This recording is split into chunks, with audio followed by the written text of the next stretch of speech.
entering the unscientific. This video is purely for entertainment and does not infringe on copyrights or laws. The rights to the novel and image belong to the original author. We do not claim ownership. Don't like waiting and want to listen to this fanfic in full now? Subscribe to our Patreon, where you'll find the best fanfics. Chapter 326 The Mastermind Emerges. To be honest, as a Fujianese who is on the Cantonese diet, Suyun's understanding of Cantonese is not very high. His understanding of Cantonese is limited to words such as Puji, Daolei Lumu, Miyeji Yang, Yishulani, and a few Chaoshan dialects that are somewhat similar to Minnan dialect. As for standard Cantonese, that is, Cantonese dialogue, Suyun can only say 4 words, like a heavenly book. Therefore, if it were any other situation, Tian Kaiming and Zishan's chat would indeed be very safe. Zishan had asked about his origins when they were chatting just now, and he was obviously well prepared. Unfortunately, what the old comprador didn't know was that Suyun was a man with a Halo plugin. This language plugin can translate Xiaomi's strong Scottish accent into English clearly, and it can also allow Suyun to chat and laugh with Guazriman and other Germans who are stuck with phlegm. Therefore, Cantonese, which is complex and simple, is naturally not a problem. Speaking of which, I don't know if this thing can translate into Wangzhou dialect, which is the ultimate language with its own encryption system. Let's return to reality. Hearing Zishan's idea of speaking Cantonese, Tian Kaiming quickly glanced at Suyun. That's fine. This Puji is really not from Guangzhou. His ancestor was called Feiyu, and he made a living in Europe more than 100 years ago. No need to speak Cantonese later. I'm also a half-baked person, so I won't add to the jokes. After Tian Kaiming's second confirmation, Zishan finally put down his last bit of worry. That's good. It saves some effort. Then Tian Kaiming gently adjusted the brim of his hat, pondered for a moment, and asked, Mr. Zai, have you brought everything we agreed on? That gentleman is waiting a little anxiously. Zishan nodded and patted his left pocket with his left hand. They are all in the cabin. The list is with me. It can be shipped out when the time is right. Tian Kaiming nodded his chin outside the deck again. Through the high platform, he could see that Ran Hongfu and other delegation leaders were leisurely sipping tea on the ground. Then what should we do with those people? Zishan followed Tian Kaiming's gaze, locked onto Ran Hongfu and sneered, Brother Boyan, don't worry, these people are all internal affairs officials in the capital and are not familiar with water management. Although they know about the transaction, they only know that there are silk and tea in the cabin. They just think that a noble wants to make a fortune on the way. Little do they know that such a large ship wants to draft 2 meters of water. How can a mere silk and tea be enough? Brother Boyan, Prince Zheng has already made instructions. After the matter is done, these adults will stay in Britain. It is rumored that the royal mausoleums in Britain occasionally allow outsiders to be buried in them. There seems to be a craftsman named Newton who seems to be like this. I wonder if these adults can be so lucky. Tian Kaiming was slightly stunned, but soon smiled. Since Prince Zheng has made arrangements, Tian is relieved. Looking at Zishan and Tian Kaiming, who had settled Ran Hongfu and others in a casual conversation, Suyun felt a chill on his back, and at the same time, some enlightenment quietly emerged in his mind. So that's what happened. When he got on the boat just now, he had a question in his mind. Judging from the draft of this boat, it is obviously impossible for it to be empty-handed. And the number of exhibits exhibited by the delegation is far less than the materials that should be carried in theory. But at the same time, as a comprador party, Zishan can be an intermediary and pimp, but if he wants to make such a big scene with officials accompanying him, it is better to hope that RNG can win the world championship this year. Now Suyun understood after hearing the conversation between the two. It turned out that Zishan was not handling this matter alone. Not only was there someone behind him, but he had also established a connection with Tian Kaiming a long time ago. In this way, Zishan only needs to do his old business. And the main messenger standing behind Zishan is obviously the Prince Zheng he mentioned. As mentioned earlier, Suyun once wrote a book about traveling through the Qin dynasty in his previous life. X's novels, so you will have a better understanding of some key figures in the late Qin dynasty. Among them is Prince Zheng, because this person played a lot of roles in the late Qin dynasty. Those who were Emperor Xianfeng in the previous life should know. When Emperor Xianfeng passed away, he arranged 8 ministers of state, which was regarded as a deathbed. The first of them was Prince Zhang, the iron-hatted prince, who was also Xianfeng's confidant. Zhang had a lot of experience in peace talks, But unfortunately every time the good situation was negotiated, it was ruined by Emperor Xianfeng's regret. The third was a star figure among the 8 ministers, named Zhang Zhongjing. In many film and television works, Zhongjing is often regarded as the head of the 8 ministers.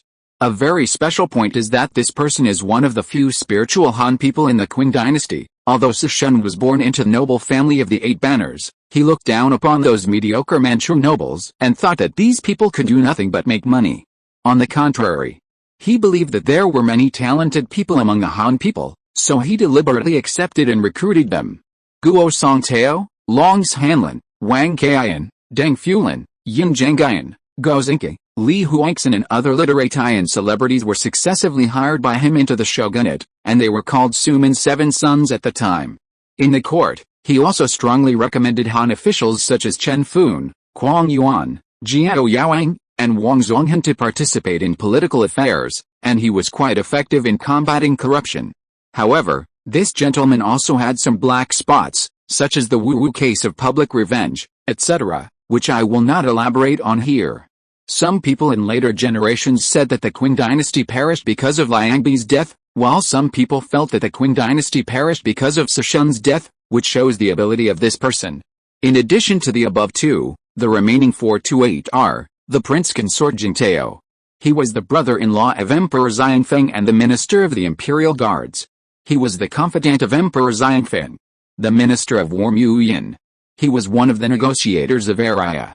He was the one who ordered the detention of the British negotiator Parkes, the Minister of Rights Huang Yuan, the Minister of Rights Du Han, and Jiao Yaoang, the junior secretary of the Imperial Household Department.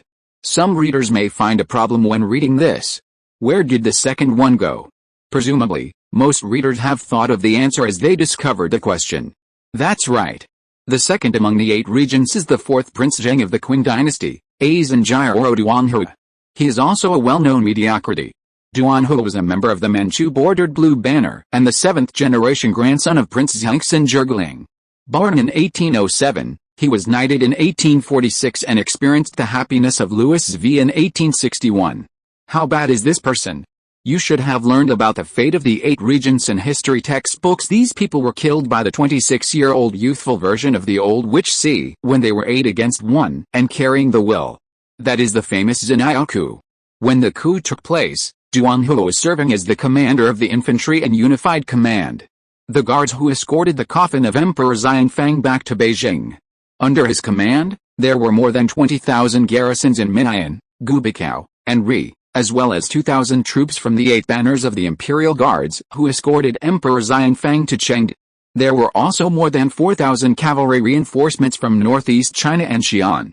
At that time, the brother-in-law of the old witch Si, Prince Chun Yihun, directly seized the infantry commander's office in front of Duanhe and immediately seized the command of the garrison in the capital. Yihun relied on these troops to rush to the coffin team to arrest people. Except for Duanhe, 5.5 losers and 1.5 normal people were caught in the spring. 1 normal person was Zhongjing, and half was Muayan. After all, they dared to arrest the British during the negotiations between the 2 crows. In addition to sending heads, Duanhe committed a heinous crime during his lifetime, reselling cultural relics.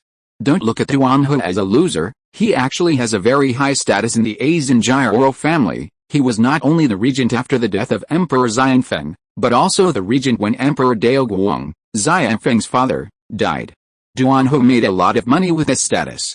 During the first and second crows, he witnessed a miraculous operation of Xianfeng's escape to Ri, and he was extremely in awe of the British. Perhaps even the most incompetent people have their strengths. Duanhe felt that the Qing dynasty was about to end, so he used his power to resell wealth to the British. Later, one of the charges for Duanhe's execution was harming the country and the people, and trading with foreign vassals. It was just according to the original timeline. Duanhe would only resell wealth after the second crow, but now it has been advanced a lot. Maybe it's because the exchanges between the East and the West have been strengthened in this timeline? And how much goods did Zishan bring this time? How many of them are real national treasures? Who is the Sir mentioned by Tian Kaiming? An Oriental in Britain, or some British dignitaries? While thinking, Su Yun reported the names of the new exhibits to Klein: a set of Oriental special armor, 2 pieces of porcelain, a yen or a glass massager. At the same time, Zhisheng on the side suddenly thought of something and asked Tian Kaiming, "By the way, Brother Boyan, is there any clue about that thing?" Tian Kaiming's face suddenly sank when he heard it, a trace of gloom flashed in his eyes, and he turned to look at the other side of the deck. No trace has been found yet. Even Shi Yuanbao and others have been dispatched, but still nothing has been found. Zhisheng was silent for a moment, and frowned slightly. "Brother Boyan, you don't have to be too impatient. After all, no one thought that those people would rebel, Mr. Zai, it's easy for me to say, how can I not be impatient? I don't know if it was because he touched a sore spot," but Tian Kaiming's voice suddenly rose a few notes, interrupting Zhisheng's words. But soon he realized something was wrong, and secretly glanced at Su Yun, Klein and other coolies, and then lowered his voice and said, "Mr. Zai, if we can't find those people, our transaction can only be completed at most 50%. Looking at Tian Kaiming, whose face was flushed due to the surge of blood, Zhisheng kept comforting him, but a trace of vengeful gloating flashed in his heart. "It's better if those people can't be found. In this way, Prince Zhang will probably only believe in himself in the future." The topic raised by Zhisheng seemed to make Tian Kaiming a little unhappy, so the tone of the white glove couldn't help but become a little stiff. "Mr. Zai, now that the other group of people has disappeared, the burden on you is heavy. It is the hottest time of the year now. Britain is different from the Qin dynasty. There are many industrial equipment even at the docks, and the sailboats are made of wood. If there is a water leak on the ship by accident, I might be able to rely on that adult to mediate. Mr. Zai, you will probably have to stay in England like those adults." Listening to Tian Kaiming's sarcastic words, Zhisheng waved his hand as if he didn't care. "Hey, Brother Boyan, don't worry.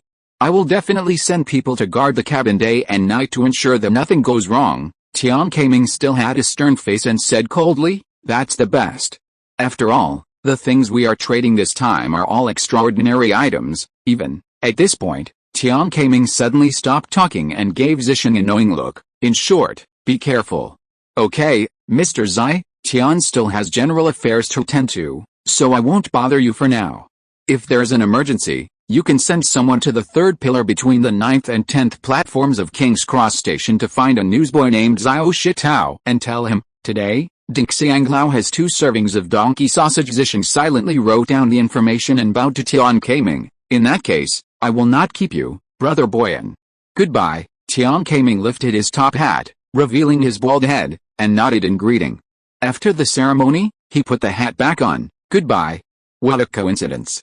When the two were talking, Su Yun and Klein happened to count an exhibition painting that was more than 8 meters long. Klein spent a lot of time recording and measuring it. So although Su Yun seemed to be helping, he actually had time to listen to the conversation between the two. Although Zhisheng and Tian Kaiming's communication was brief, it still revealed a lot of information. The first one was that Shi Yuanbao. When Tian Kaiming was talking, he looked to the other side of the deck, and he could clearly see Scarface and others who were busy. At the same time, from the pronunciation point of view, Shi Yuanbao and Xiaopao are about 30% to 40% similar in the context of rapid recitation. For foreigners like Kzie Galileo, this is a completely possible error. That is to say, the name of the scarred man is most likely Shi Yuanbao. Tian Kaiming was able to command or contact Shi Yuanbao to take action, which means that the person behind him is most likely related to Holt, that is, the British policeman who stood next to Shi Yuanbao when Shi Yuanbao slapped Tian Hao that day, and he is also a member of the Apostles' Society. The two are either the same person or they are working together in the same political camp. Judging from Holt's position at the Apostles' Society meeting and Su Yun's understanding of the early British police, if nothing unexpected happens, the political party behind Holt is most likely the Whig Party. As for which person or family in the Whig Party they are involved with, there is no way to know for the time being. In addition, the conversation between Zhisheng and Tian Kaiming also revealed another piece of information. For some unknown reason, the traffickers sent by Prince Zhang were divided into 2 groups and went to the UK separately. One of them was the ship that Zhisheng took, which arrived in the UK in the name of a delegation. The number of people, departure date and means of travel of the other part are unknown. It could be a ship or a carriage. It could even be walking. Of course, the means of travel is not the point. What really concerns Su Yun is that another part of the people is missing. Considering the identities of these Oriental people, could they be the bodies that Lao Tang said were found in Scotland? That is, Su Yun himself? Thinking of this, Su Yun shook his head slightly. It doesn't seem right. After all, if himself is that group of people, Zishan should be able to recognize him. But if there is no connection between the two, it seems unlikely? Then the question is, what happened to these people? Was it an internal conflict? Or were they ambushed? In addition, Holt once said something at the Apostle Society gathering. Last month, a group of thieves ran into London.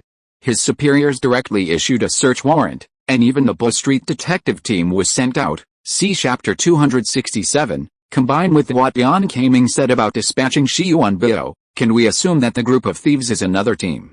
Indeed. There are still some illogical places in the whole process, but it is definitely not a bug. But Su Yun still does not know enough information.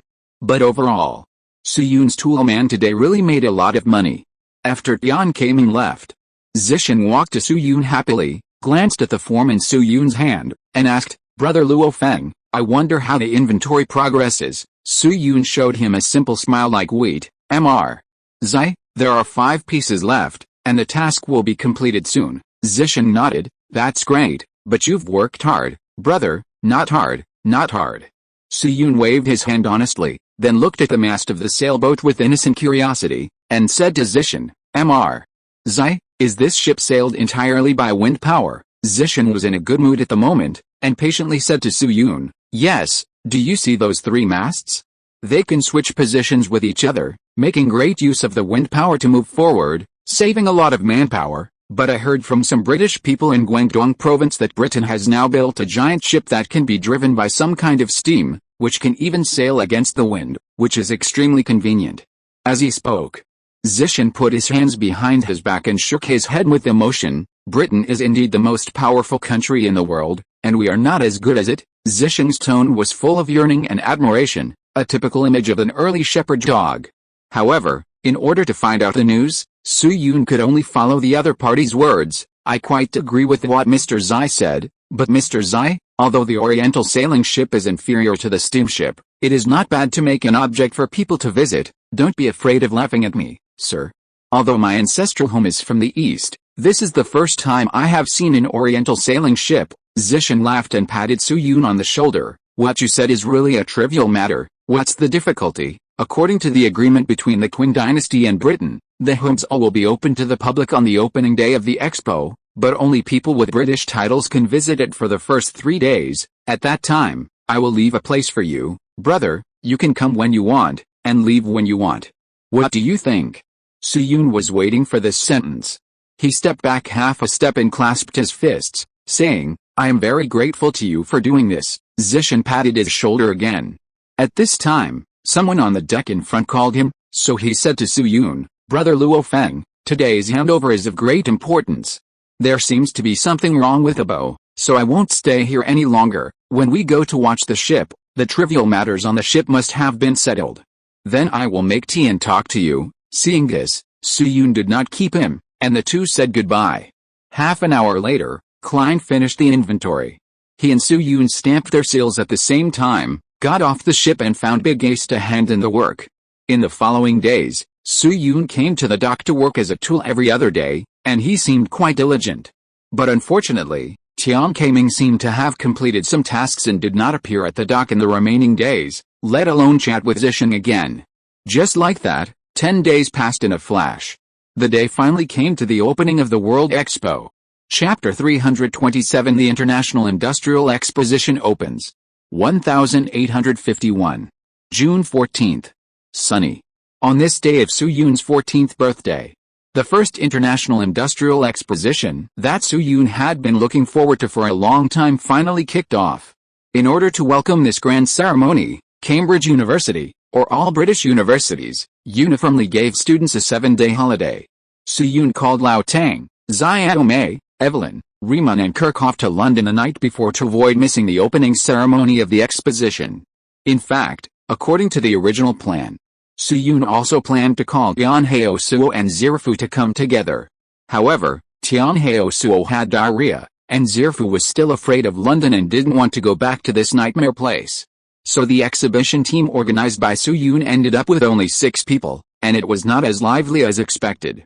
Early in the morning of this day, The group had breakfast early and took a carriage to the opening site of the exposition, which was Hyde Park next to Buckingham Palace. As soon as they got off the carriage, a huge and magnificent building appeared in front of the 6 people. The height of this building is close to 40 meters, the width is just over 100 meters, and the length is more than 500 meters. The top of the building is an arched arc, and the whole building stands on the lawn, revealing a majestic and magnificent atmosphere. What is more attractive than its appearance is the material of the building, except for some supporting parts. To the naked eye, more than 90% of the building is made of glass, like a crystal palace. Standing in front of this behemoth, Xiaomei, who has no experience, opened his mouth wide. "God, it's really spectacular." Su Yun also nodded in agreement. Although the Crystal Palace covers an area of only 80,000 square meters, it cannot be compared with the Forbidden City and Qin Shi Huang's Mausoleum in China. But you have to know that the Forbidden City and Qin Shi Huang's Mausoleum all took huge manpower and material resources to be built. The construction time of the Crystal Palace was less than half a year. In terms of efficiency, it is indeed worthy of Su Yun's praise. Lao Tang paid the fare on the side, and when he came to the crowd, he looked at the crowd around him and said, "Okay, everyone, let's hurry up and get into the venue. If it's any later, we may not be able to squeeze in." Everyone readily agreed. Then, under the guidance of Lao Tang, the group quickly came to the entrance of the venue and handed their invitations to the staff.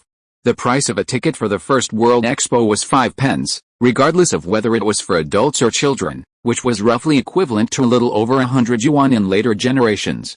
There were 40,000 open places on the first day, but only 8,000 places for the opening ceremony. More than 5,000 of these 8,000 places were distributed to the aristocracy, as well as educational or social organizations such as universities and the Royal Society of the United Kingdom. Only 3,000 places were truly open to the general public, and the ticket seller had the right to review the appearance of the ticket buyers, and those who did not meet the requirements would not be allowed to enter. As a celebrity at Cambridge University, it was not difficult for Su Yun and his team to get a few invitations. Today, 2 teams of royal guards, or 32 people, were arranged at the entrance of the exhibition. They still wore bear-fur hats in the hot weather, held guns in both hands, and looked at the passers-by with solemn eyes. The entrance was divided into 2 areas, one for ticket sales and the other for checking invitations. The person in charge of checking invitations was a little old man in his 50s, wearing a standard butler's uniform and with a head full of silver hair. After receiving the invitation, the little old man carefully checked the content and imprint on it, and then examined the clothes of everyone, and finally nodded, "Welcome to the first World Expo in human history, ladies and gentlemen, you can enter." Lao Tang thanked the little old man, led Su Yun and others through the revolving door, and walked into the Crystal Palace. As a result, as soon as they entered, Su Yun and others felt a chill on their faces, and a cool breeze hit them. This feeling was as if air conditioning was installed on the scene. But this was obviously impossible. Air conditioning was not invented until around 1900, let alone equipment that could cover such a large venue. And just when Su Yun was puzzled, Riemann suddenly raised his head, pointed upwards, and said to everyone in not very standard English, "Look up." Su Yun and the others raised their heads subconsciously after hearing this. The exhibition hall of the Crystal Palace is divided into 2 floors. The top of the second floor is about 15 meters high, and the space above is no longer for exhibitors. At this moment, in the non-public area about 20 meters above the ground, every few meters, there is a large black box-like rectangular facility. Each facility extends about 1.5 meters long, half a meter high, and about 2 meters wide. They are sealed throughout, with only some small openings in the upper part, and a small tube inserted at the bottom. Outside these facilities, at this time, some workers are filing ice cubes, and you can vaguely see the fan blowing behind. The fan was invented in 1820. Seeing this situation, Su Yun's mind flashed a flash of enlightenment. So this is what happened. Those workers regularly fill ice cubes into the rectangular body, and the fan blows the cold air emitted by the ice cubes out of the small holes. The density of cold air is greater than that of air. After leaving the hole, it will naturally sink and fall on the audience below. This has a cooling effect similar to that of air conditioning. The ice water melted by the ice is led away by the small tube. This cycle can make the Crystal Palace feel less hot. This operation is not complicated, but the manpower cost is very high, The length of the venue is more than 500 meters, and the number of rectangular blocks set on both sides is at least more than 100. In addition, the cycle of adding ice cubes must be considered, and the expenditure in this regard is not a small number. Then Su-yoon suddenly thought of something and looked up carefully. Sure enough, the people who added ice cubes were all black. Then Lao Tang took out his pocket watch from his body, and after checking the time, he covered it with a click. Okay, everyone, let's go inside. The opening ceremony is about to begin. Su-yoon and others retracted their gazes and walked forward after hearing this. The opening ceremony platform of the First World Expo was located in the center of the Crystal Palace. A small fountain was built on the side, constantly splashing water out. The opening ceremony had not yet begun, so the exhibition halls along the way were closed and there was nothing to see. So Su-yoon and his friends, like most of the audience, walked straight inside to the edge of the stage after being surprised. There were also several steward-like service personnel standing at the edge of the stage, but their attitudes were much softer than that of their counterparts outside the door. They kept talking to the audience near the stage. Sir, are you coming in with an invitation or a ticket, right? Sorry, please go to the second floor or outside the yellow circle to watch the ceremony. Mr. Baron Sisek, your seat is between the third and fifth rows on the left. Just choose any one. Yes, you're welcome. Have a good time today, Mrs. Armis, it's a pleasure to serve you. What? You want the painter to make you look thinner? But in addition to painters, we can also take pictures. Excuse me, there is probably no photography technology in the world that can make a person who weighs 300 pounds lose weight to 100 pounds. Then, while one of them was free, Lao Tang quickly stepped forward and handed over the invitations to several people. Hello, may I ask where the viewing seat is at Cambridge University? Cambridge University. The person who answered Lao Tang's question was a handsome blonde young man. After receiving Lao Tang's invitation, he simply glanced at it. After all, the identity verification process had been completed at the door long ago. Then he returned the invitation to Lao Tang. Mr. Thompson, right? The viewing seats of Cambridge University are in the 7th row on the right.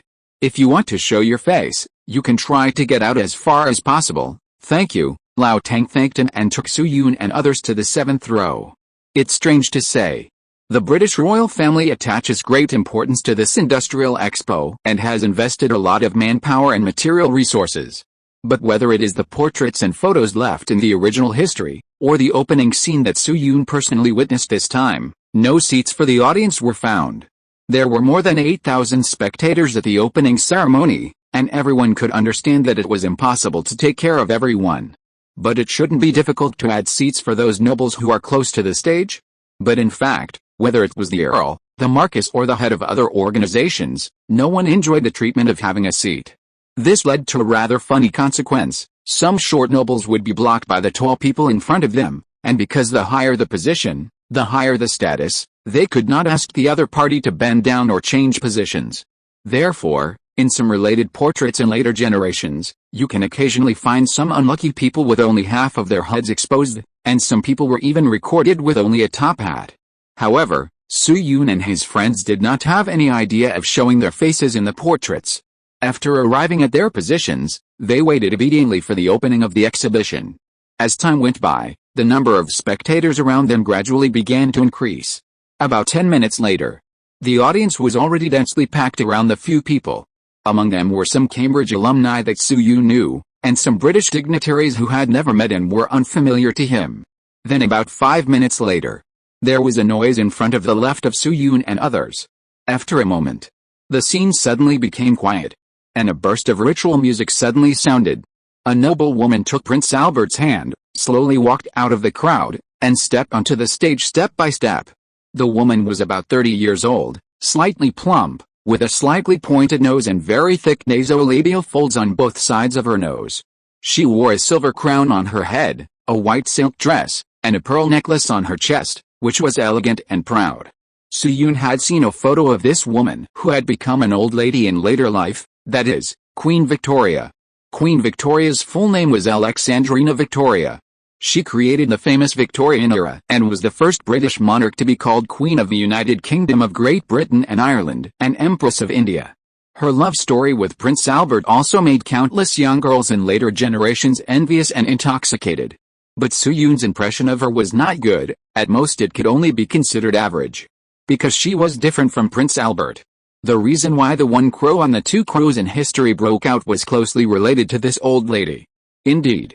The real driving force behind One Crow and Two Crows was Henry John Temple, but Henry John Temple was defined as the culprit, not the only sinner. If Henry John Temple needs to bear 60% of the responsibility for One Crow, then Aunt Victoria should at least bear 15% minus 20%. The butt determines the head. There is nothing to say about this. People like Prince Albert who have never expressed their attitude towards the East are the weird ones. So you expect Soo-yoon to have any good feelings for Aunt Victoria, which is obviously impossible. However, Victoria at this time did not know Soo-yoon's psychology. After she came on stage, she waved to the audience very elegantly. Applause broke out from the audience in response at the right time. After the applause died down, Prince Albert walked to the front of the stage holding Victoria's hand, looked around, and said slowly, "Ladies and gentlemen, good morning. I am very happy to meet with you today in the beautiful Crystal Palace to attend the first International Industrial Exposition. On behalf of the British royal family and the British government, I would like to extend my warm congratulations on the opening of the exposition. I would like to extend a warm welcome to all the guests who have come from afar. A few years ago, I proposed the idea of holding an industrial exposition, which received a wide response from the international community. Today, there are 57 countries and organizations participating in the exhibition, covering all known continents. I am deeply honored, so at this moment, let us abandon those complicated secular languages and welcome the opening of this exposition with cheers and music." As soon as Prince Albert finished speaking, the ceremonial music behind him reached a climax, and outside the Crystal Palace, salutes exploded. The first International Industrial Exposition officially opened. Chapter 328 Another Old Friend. As the salutes roared outside the Crystal Palace, inside the exhibition hall, each booth quickly lifted the curtain covering the door. In less than half a minute, tens of thousands of exhibits from different regions and styles appeared in front of everyone. The audience gathered around the stage, like the baits used by fishermen, quickly scattered irregularly in the water. Soo-yoon and his group were arranged to be on the right side of the stage, so Lao Tang glanced around and quickly said to everyone, "Everyone, let's go inside along the right side first, and then look back to the entrance from the left side."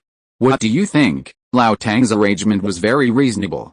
After all, there were more people at the entrance at this time, so everyone readily agreed. "No problem." Lao Tang nodded and led everyone to walk inside. The invitation letter given by the organizer was very well made, and a schematic diagram of the exhibition area was attached very considerately. At the same time, some signboards were set up at high places at the exhibition site. The two confirmed each other, and it was very easy to determine the location and route. Students who have participated in the First World Industrial Exposition should know this. The Crystal Palace is divided by the arch in the middle. The eastern part belongs to the foreign exhibition area, and the western part is the exhibition area of Britain and its colonies. However, it may be due to the change of the timeline. The World Expo held in the copy did not follow the original colonial area division. Instead, it was divided into handicraft exhibition area, agricultural exhibition area and machinery exhibition area according to the nature of the exhibits. After all, the industrial productivity of this timeline is relatively developed compared to the original history, and the first crow has not yet erupted, and the development of many British colonies has also been affected from 1840 to early 1851, a full 10 years. It's a coincidence. The right area visited by Soo-yoon and others happened to be the exhibition area of handicrafts. Just a few steps inside, a huge statue appeared in front of them. A naked upper body, curly-haired man sat on a horse with his front legs in the air, holding a spear in his right hand to make a charge throw. In front of him was a roaring lion leaping towards him. Whether it was the appearance of the characters or the demeanor of the lions and horses, they were all portrayed vividly, and were obviously not ordinary goods. Next to the portrait hung a national flag, with a blue top, black in the middle and white at the bottom. Soo-yoon had a vague impression of this flag, but his geographical knowledge was limited, and he really couldn't remember the name of the country for a while. However, his doubts did not last long, and were dispelled by Evelyn beside him. The rich woman glanced up and down at the sculpture, and a hint of surprise appeared in her eyes. "Huh? The Prabo lion statue in Estonia. I didn't expect them to move the statue here." Estonia. Hearing the name, Su Yun couldn't help but blink. No wonder he felt that this flag was a little familiar. It turned out to be one of the 3 Baltic fools. Then he looked at Evelyn and asked curiously, "Student Evelyn, is this statue special?" Evelyn hummed, stepped aside to make way for other tourists, and then explained, "This is one of Estonia's national treasures. It records the story of an Estonian named Pula fighting a lion in the wild, but the lion is actually a metaphor, representing Denmark, which once invaded and ruled Estonia. Generally speaking, only when choosing a side in the war will Estonia send this statue to the territory of its allies for exhibition." Su Yun nodded in understanding. The Estonian nation was formed in the 12th and 13th centuries. It was first occupied and divided by Denmark. A large-scale uprising broke out in 1343. 2 years later, Denmark sold Estonia to the German Knights. Later, Estonia was occupied by Sweden and Poland successively, and independence movements broke out in almost every period. So it is very interesting. Estonia's first real Independence Day was February 24, 1918, but they had already created a tricolor flag as their national flag in the 19th century. At the same time, because they were extremely disgusted with Denmark's original departure, the 3 lions on the national emblems of Estonia and the United Kingdom in later generations came from Denmark, but in fact, the 2 countries have completely different attitudes towards Denmark. In the Estonian concept, their first uprising was against the Danes, so in Estonian art creation, the lion representing Denmark is generally a clown. Fighting a lion means resisting struggle and pursuing independence and freedom. Then Su Yun suddenly thought of something, looked up at Evelyn, and said puzzledly, "That's not right, Evelyn. If I remember correctly, Estonia should be under the jurisdiction of Russia now." Evelyn shrugged at him with an expression that you just discovered. "That's right, so I'm surprised it will appear here, Su Yun. I mentioned it earlier." At this time, the Crimean War had been erupting for some time, which was the most intense stage of the war. Estonia, which is affiliated with Russia, sent this statue to London at this time. Naturally, it has only one meaning to express, bear, but he is going to defect. Thinking of this, Su Yun shook his head speechlessly. How to say it? There are indeed many points of criticism, but thinking about the tricks it did with Lithuania and Latvia in later generations, it is not surprising that it defected during the war. Otherwise, why would it be called the Baltic 3 idiots together with Latvia and Lithuania? After sighing, Su Yun and others did not stop here, but continued to walk towards the next booth. Soon, one exquisite exhibit after another appeared in front of them. Painted lacquer paintings from Lahore, a Damascus inlaid dagger from Madrid £50 each. God, I might as well go rob. The white marble relief of the child Jesus from Dresden. Bernhard, your hometown is in Dresden, right? Yes, I was born in Bredlins, not too far from Dresden. It's a good place. The gold commemorative flag, one side costs £2. Look, there's a note. Let me see. When you encounter an enemy, you can tear off the red and blue parts on both sides and wave them over your head. The crowd walked and watched. In the lively atmosphere, even Kirchhoff, who usually speaks little, seemed much more active. Half an hour later, the group stopped in front of a booth. This booth consists of 3 small rooms in total. The area is not much larger than other booths, but the number of tourists staying here is extremely large. I saw a few English words floating above the booth, China. That's right. This area, which is much more lively than other directions, is the Oriental booth. At this moment, in addition to Ran Hongfu, Zixin and others whom Su Yun had met before, there were also several palace maids in Cheongsam standing in the booth. They were like car models in later generations, holding several huge ceramics and standing nearby, looking at the tourists in front of them with an awkward look. And behind them, the first 2 of the 3 rooms also displayed jade, paintings and smaller porcelain for people to visit. The last room was filled with silk, calligraphy, tea and other goods for sale. At this time, Zixin had just sold a piece of silk with the help of the translator. While wiping his sweat, he suddenly caught a glimpse of Su Yun and his group. He was delighted, and strode up, smiling and bowing. Brother Luo Feng, I haven't seen you for a few days. I miss you so much. Are you here with your friends to visit the exhibition? Su Yun had a very bad impression of Zixin, and he forced a smile when he heard it. Well, it happened to be the opening of the exhibition, so I came with a few friends to see it. Zixin quickly glanced at Lao Tang and Evelyn behind Su Yun, and his eyes stayed on the invitation letter for making maps in Lao Tang's hand for a while. and a warm smile suddenly appeared on his face. In that case, you all follow me in. Zhisheng's attitude at this time was very humble. And it seemed that inexplicably reminded Su Yun of the turtle slaves that his friend Zhang San had mentioned in the Northern Song Dynasty copy. Although Zhisheng was not very clear about the identities of these young people, the fact that they had the invitation letter for the opening ceremony showed that their identities were extraordinary. Now that Prince Zhang behind him had heard that Britain was preparing to launch a crow attack, a smart person like Zhisheng would naturally have to dig some rat holes of his own. Therefore, in his opinion, this young but prestigious brother Luo Feng is a good entry point. So after entering the booth, Zhisheng personally worked as a guide. Although compradors are extremely poor in character, it must be said that these people are quite outstanding in eloquence. Zhisheng can clearly and concisely tell the origin and illusions of almost every exhibit in the exhibition hall. Everyone was fascinated by it. Of course, Su Yun's mood was more complicated. In addition to his admiration for the skills of his ancestors, he also had an indescribable sense of heaviness. 100 years later, how many of these treasures on the booth will still exist in China? 1 in 100 may be a bit exaggerated, but 1 in 10 seems to be a bit optimistic. If you fall behind, you will be beaten, and only with a big fist can you keep your wealth. Half an hour later, with Zhisheng's enthusiastic farewell, everyone left the booth with some small gifts. Well, small gifts. Lao Tang received a snuff bottle. Riemann and Kirchhoff received 2 agarwood combs. Xiaomei received a small night pearl. Evelyn received a cheongsam. Then everyone continued to move forward. They visited the exhibition areas of Turkey, India, and Severs, tasted a few pieces of watermelon in front of a black stall, tried on a cotton hat, and finally walked to the end of the handicraft exhibition area. It's been an hour. Lao Tang looked at the time on his pocket watch, touched the bread in his backpack behind him, and said to everyone, "Okay, let's go to the industrial exhibition area. I heard that there are many unprecedented exhibits this time. Many exhibitors say that their products can change the world," so everyone crossed the center line, moved from the right to the left, and changed their direction from inside to outside.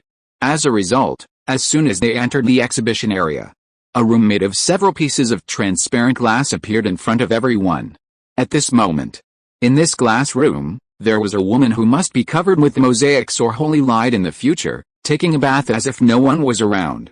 And next to the glass room, a short and fat middle-aged man was standing on a table, talking to the people around him with a beaming face. "Ladies and gentlemen, please stop and listen to me. Johannes Kit, introduce you to this machine that will change the world. As you can see, the lady in the room is taking a shower, but please pay attention to the corners of the glass. Did you see it?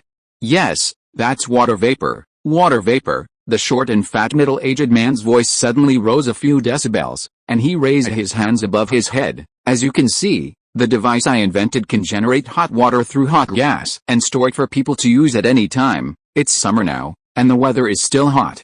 Hot water bathing may not be very useful, but what if it's a cold winter?" Then he looked at the men around him and squinted his eyes. "Gentlemen, you can imagine this picture. On a snowy winter day, people outside the house are rubbing their hands and breathing out, while you can be in the bathroom with your boyfriend, whispering to each other and sharpening your sword before the battle." Before the middle-aged man finished speaking, a knowing laugh rang out around him.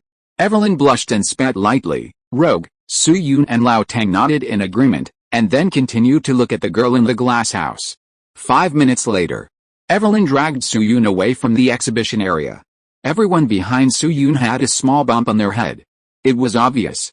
Evelyn's Lilani bloodline awakened again, and there was a wave of 5 kills.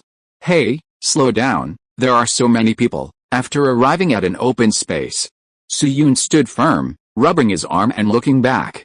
Although the short and fat man's method was rather erotic, it must be said that his invention did change the world in a sense. After all, this is a storage water heater. In the future that Su Yun traveled to, the coverage rate of water heaters in cities is not 100%, but at least 98% or even 99%. Even if we look at the villages and towns across the country, as long as electricity is available, the coverage rate of water heaters will not be low. It's nothing more than some people want to save money and use less. But if Su Yun remembers correctly, instant gas water heaters were not invented until 1870, and storage water heaters were not available until 18. So it is obvious. The water heater at the exhibition must be the small ripples that appeared after Su-yoon flapped his wings. Just as Su-yoon and others were rubbing their heads, suddenly, a somewhat frivolous voice came to their ears. "Hey, isn't this Thompson from Cambridge University? Why are you so lame after not seeing you for a few days?" Su-yoon looked over. He saw a blond man in his 20s standing 3 or 4 meters away from them. This man was tall and handsome, but his hook nose added a bit of gloom to him. Then he put his hands in his pockets and walked to Evelyn in a casual manner. "Oh, isn't this the descendant of Sir Newton?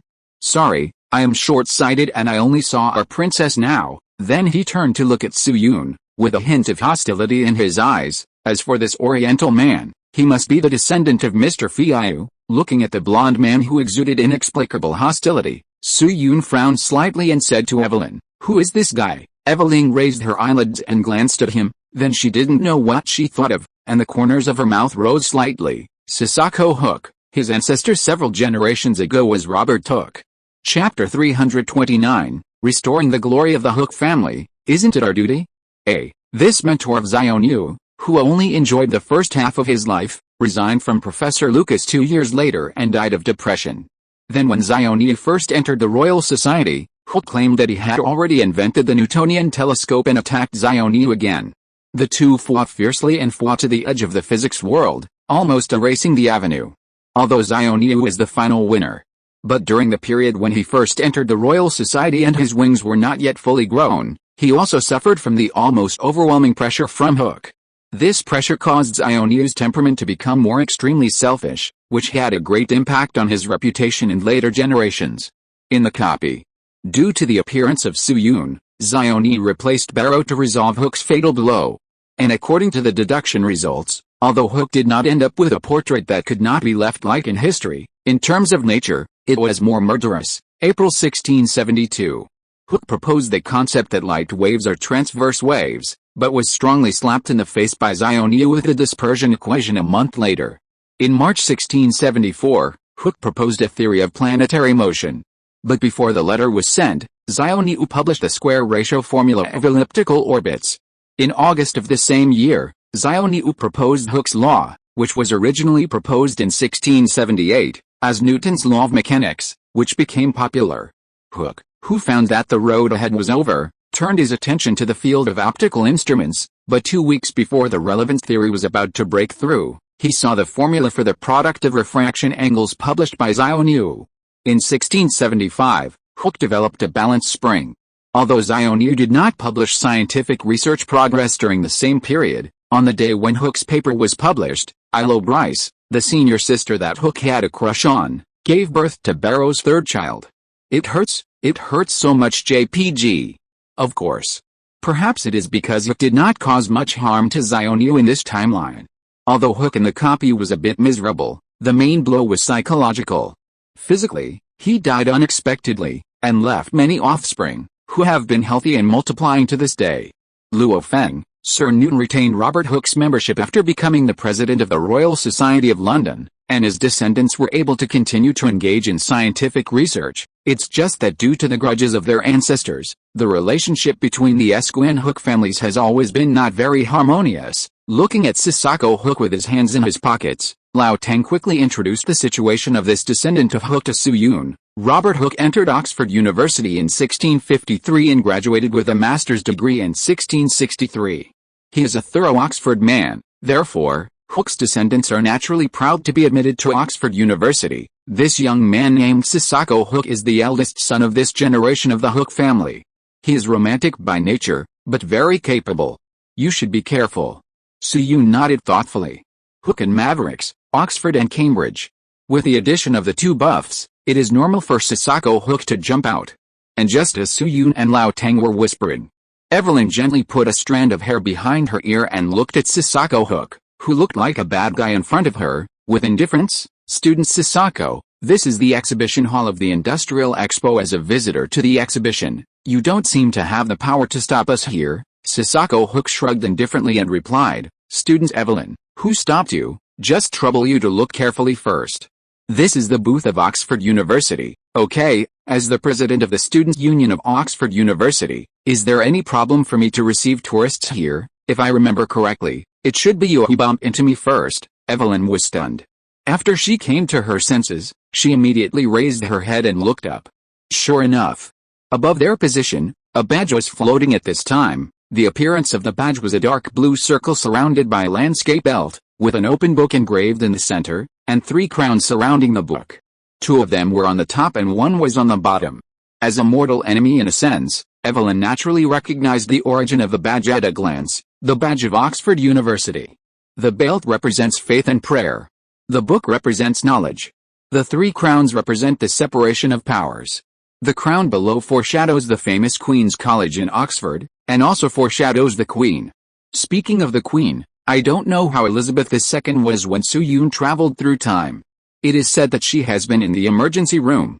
Then Evelyn glanced behind Sasako Hook. I saw that there was indeed a large exhibition hall 7 or 8 meters to the side of this descendant of Hook. There was a surge of people inside, and it was very lively, and there were exclamations from time to time. It was obvious. Because they were in a hurry to leave the water heater booth, they came to the base camp of Oxford University at the World Expo without noticing. Seeing Evelyn keeping silent, Sasako Hooker's eyes flashed with a hint of pride, and he continued, "Students Evelyn, Mr. Fatty once said a word. I'm here anyway now that you are at the Oxford exhibition corner. Why don't you follow me to take a look? If you don't welcome a guest, it would be a lack of hospitality. To be honest, our booth is quite large. You are welcome to visit our booth. If you are tired, you can sleep. It's no problem." Evelyn heard the words, and her beautiful eyebrows frowned slightly. She and Sasako are sworn enemies in both family and school. Unless Zionio and Hooker are resurrected from the coffin and shake hands, no one can eliminate the hatred. Although this hatred does not affect personal safety, there is no so-called bottom line within the framework allowed by certain conditions. For example, attacking the other party academically, or making the other party feel embarrassed on important occasions. These things do not require any reservations. There is obviously no academic discussion in today's expo, so Sasako's purpose is naturally the latter. Thinking of this, Evelyn turned her head and looked at Lao Tang. Their eyes touched lightly in the air, and they immediately understood each other's thoughts. Go and have a look. After all, the other party has already set up a welcoming formation. Among her group, there is the president of the Cambridge Student Union and the descendant of Newton. Refusing to go to the booth will inevitably cause ridicule. This kind of public opinion is different from the criticism Evelyn encountered. The latter is aimed at Evelyn personally, while the former is aimed at Cambridge University. Moreover, although Sasako Hook will most likely jump in the face next, but since he wants to show off his achievements, he will inevitably reveal a lot of key information. If he can get useful intelligence, it is no problem to let him show off for a while. Anyway, family members know their own affairs. Once the analysis machine is out, all the prestige that Sasako Hook shook today will have to be returned. There is a saying, running fast does not necessarily win, but not falling is success. So Evelyn raised her eyelids and looked at Sasako, nodded and said, "Okay." Sasako was overjoyed. Then he took Evelyn, Soo-yoon and others to walk a little further back and came to the exhibition side of Oxford University. Oxford University was founded in 1249 AD. It is the oldest top university in the UK and ranks 4th in the world. Therefore, the expo arranged a huge booth, which is about 3 to 4 times the size of the Qing dynasty. This specification can be ranked among the top in all areas of today's exhibition.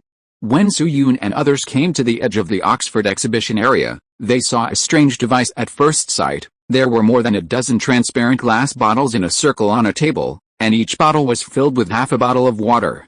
There was a small bell hanging on the top of each bottle. At this moment, most of the dozen bells were ringing, and a large group of spectators were surrounding them, chattering non-stop. Xiaomi walked forward and observed for a few seconds, then returned to the crowd and said, "Mr.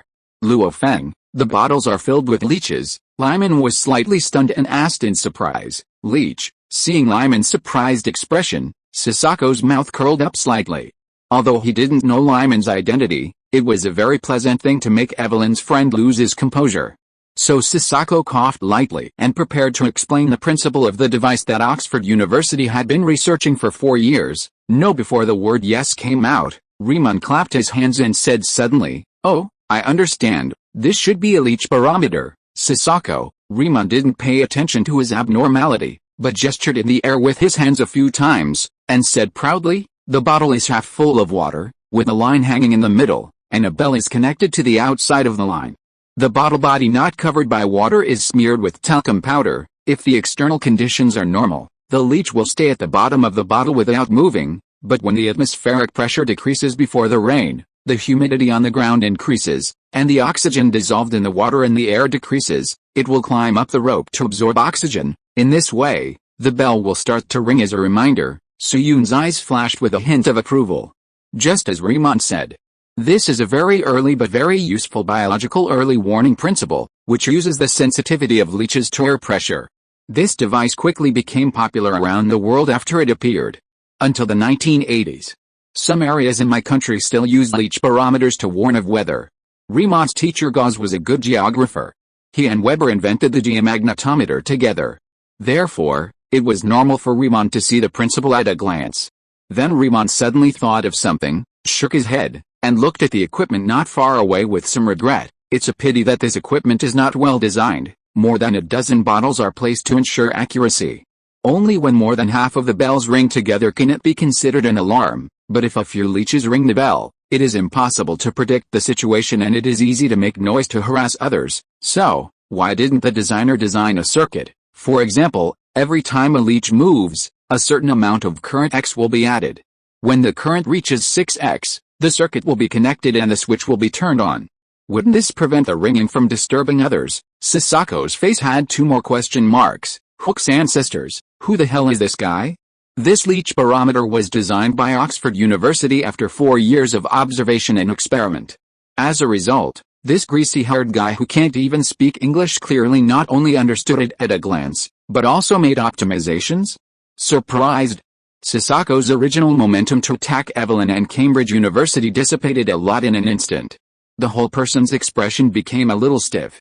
After coming to his senses, Sisako gritted his teeth, put on a teachable look, and said stiffly, "Well, what this classmate said does make some sense, but you only know one thing and not the other. This leech barometer is just a small thing that we spent half a day to make in Oxford.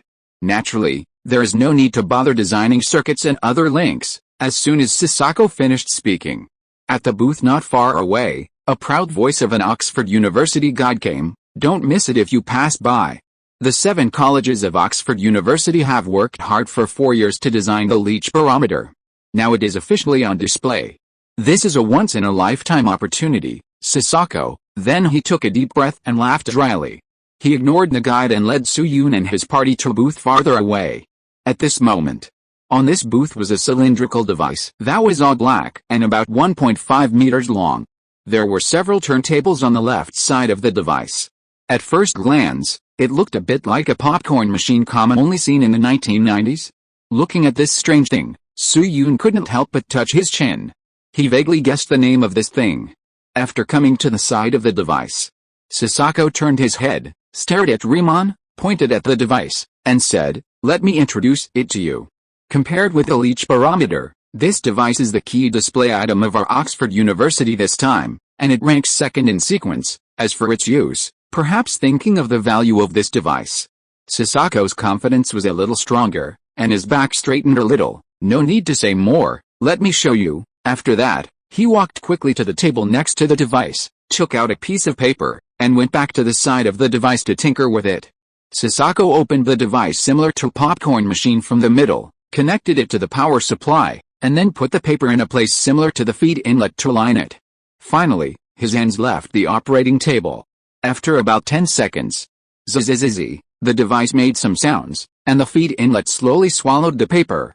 At the same time, on another booth about 10 meters away from here, another red machine with the same appearance and connected to this place through a line also began to sizzle, and slowly spit out another piece of paper.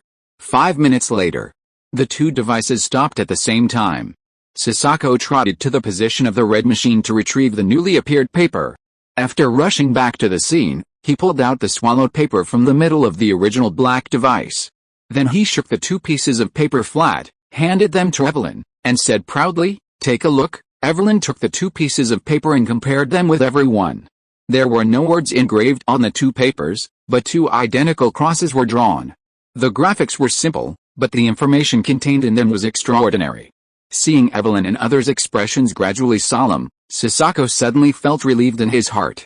He puffed out his chest and introduced, "This is a device developed by our Oxford University and Mr. Alexander Bain, called a fax machine. It can transmit images and text to another terminal over a long distance through a preset line. It is of great help to the transmission of messages and business offices, and it is bound to change the pattern of future communications."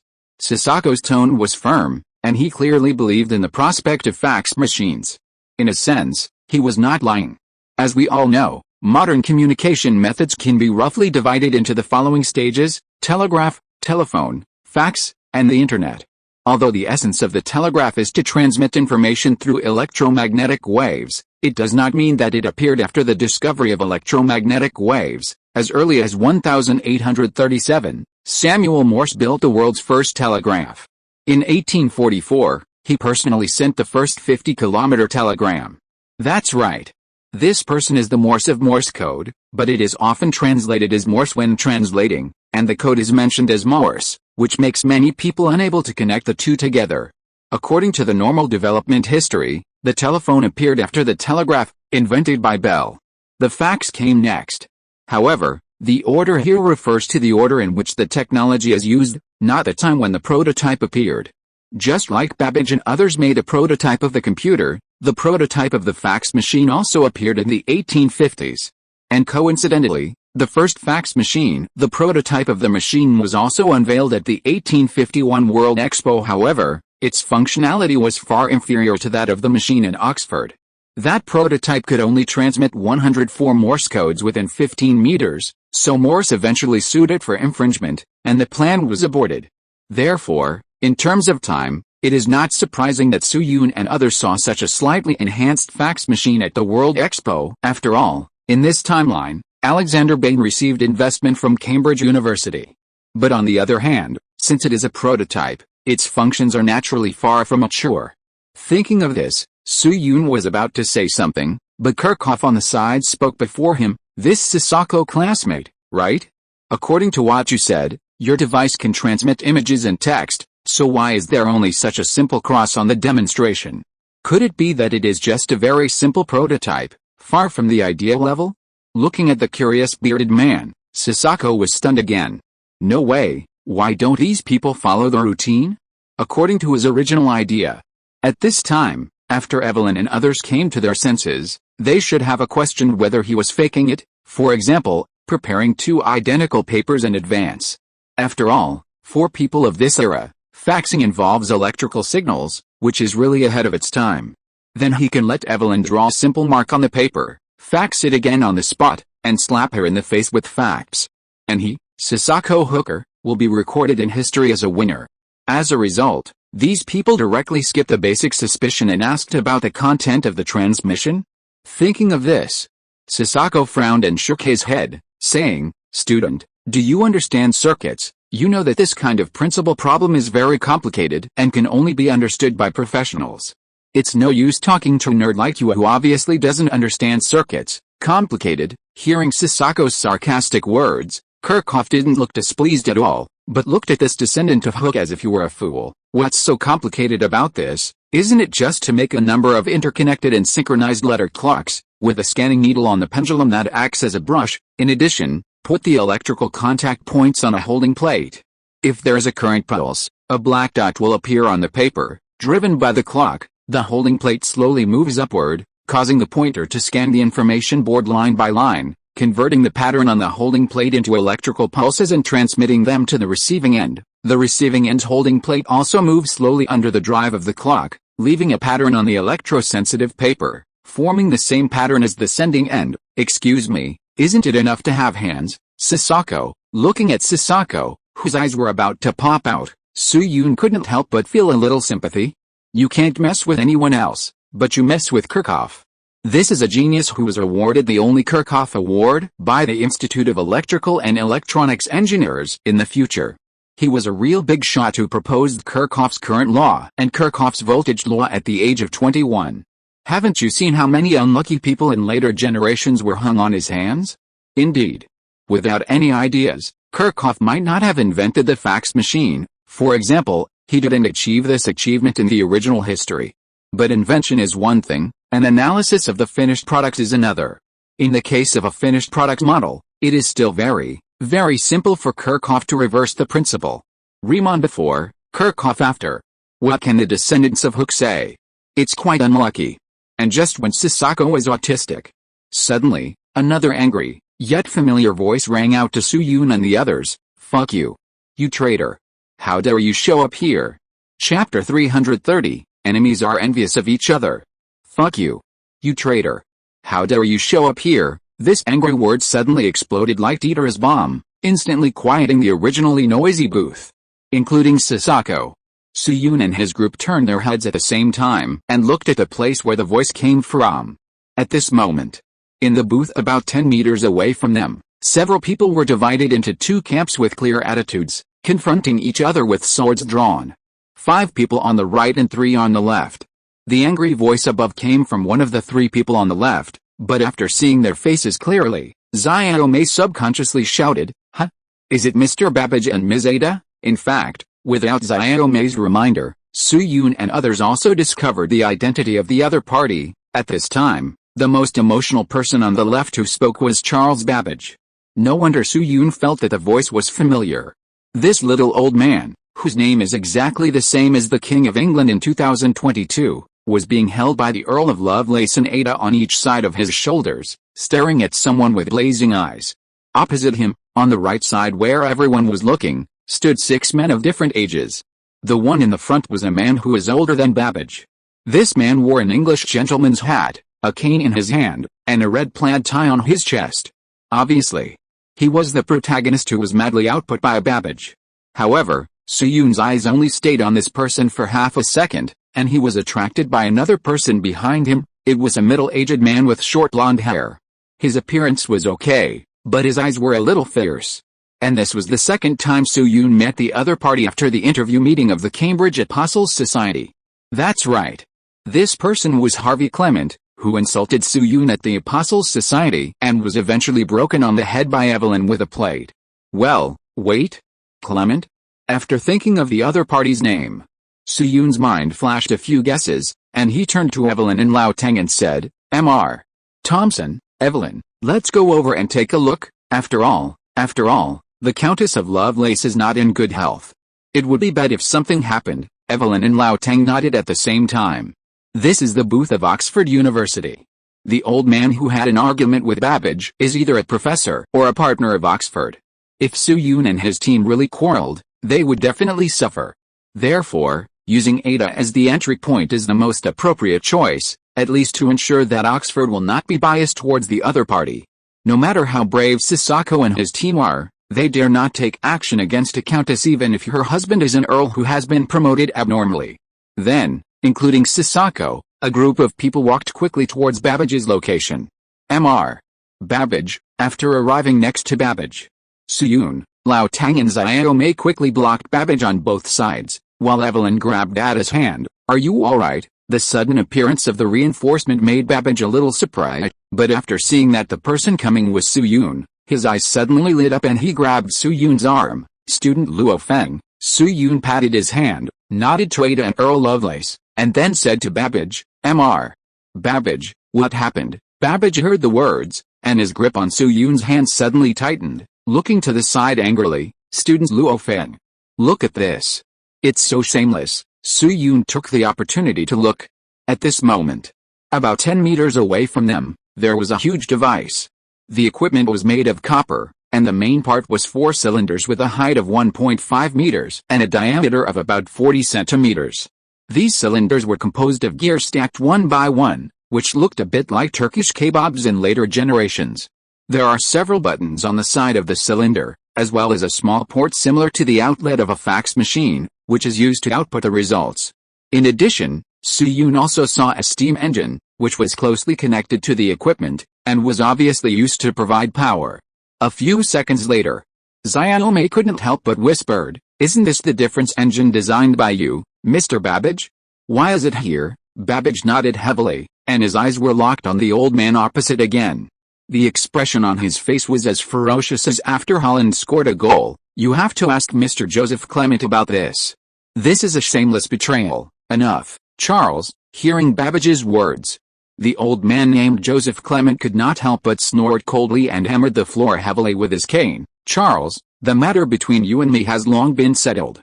This is a judgment made by the Supreme Court of the United Kingdom, representing the will of the Empire. Some things can't be changed even if you say them 10,000 times. Today, we are old friends. I wanted to laugh off our grudges, but I didn't expect you to be so stubborn, Charles." "Bullshit.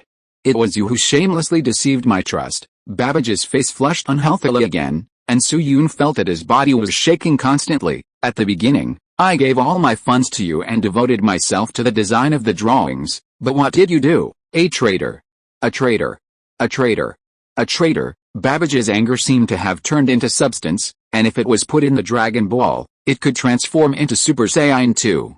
Soo-yoon held Babbage's hand tightly to prevent him from getting angry, and at the same time, he understood the cause and effect in his heart. It was mentioned earlier. There are two main reasons why the difference engine designed by Babbage and Ada did not succeed. First, it was because the idea was ahead of time, far beyond the cognition of the times. 1 step ahead is a genius, and 3 steps ahead is a madman. The second reason is because of one person's defection. This person is Babbage's most trusted engineer, and also the little old man standing in front of him, Joseph Clement. The feud between Clement and Babbage occurred in 1824, when Babbage first proposed the concept of the difference engine. At that time, the British Treasury funded Babbage with £1,500 to start making a full-size difference engine. Babbage's difference engine required very high-precision equipment, and the manufacturing process at that time was far from meeting Babbage's requirements. So he hired Joseph Clement to assist and let Clement make tools that could produce parts for the difference engine. Joseph Clement was one of the top engineers at the time. Putting aside what happened later and not talking about his ability alone, Joseph Clement was indeed a very strong partner. For example, he had an apprentice named Joseph Whitworth, who later became the inventor of the length measuring machine and the gear hobbing machine.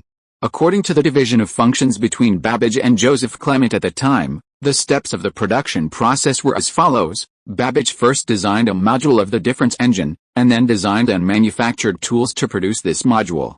This part of the funds passed through Clement's hands. He used the funds to equip mechanical tools worth thousands of pounds, which were designed by Babbage and built with government investment. However, according to the law, these funds upgraded Clement's equipment, so the funds were Clement's property. It's like A designed a schematic diagram of a gear, B cast a mold of the gear, and then produced the gear. The gear will naturally return to A in the end, but the owner of the mold is B, that is, Joseph Clement. So in 1834, Clement finally turned against Babbage. He refused to work for Babbage anymore, intercepted the drawings and parts. He also countersued Babbage and the British government, and finally won the case successfully. Joseph Clement's knife stabbed directly into Babbage's vitals, almost turning Babbage into Makoto Ito. From then on, the British government gave up its investment in the difference engine, and even Faraday could not coordinate.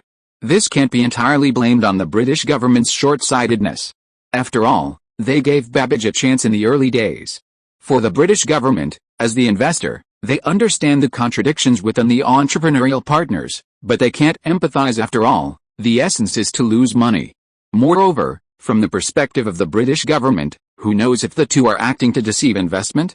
This kind of thing is not uncommon, whether it is in 1850 or 2022. In short, after this knife, Babbage was seriously injured, just like Xiao who was defeated in Chibi. He could not complete the great cause of unification in this life. In the future, when Soo-yoon traveled through time, there is a general view in the relevant industry. The reason why Babbage could not produce the difference engine was largely due to Joseph Clement's defection. This reversal directly led to Babbage having to spend a lot of time to attract investment, and he was rarely able to really work.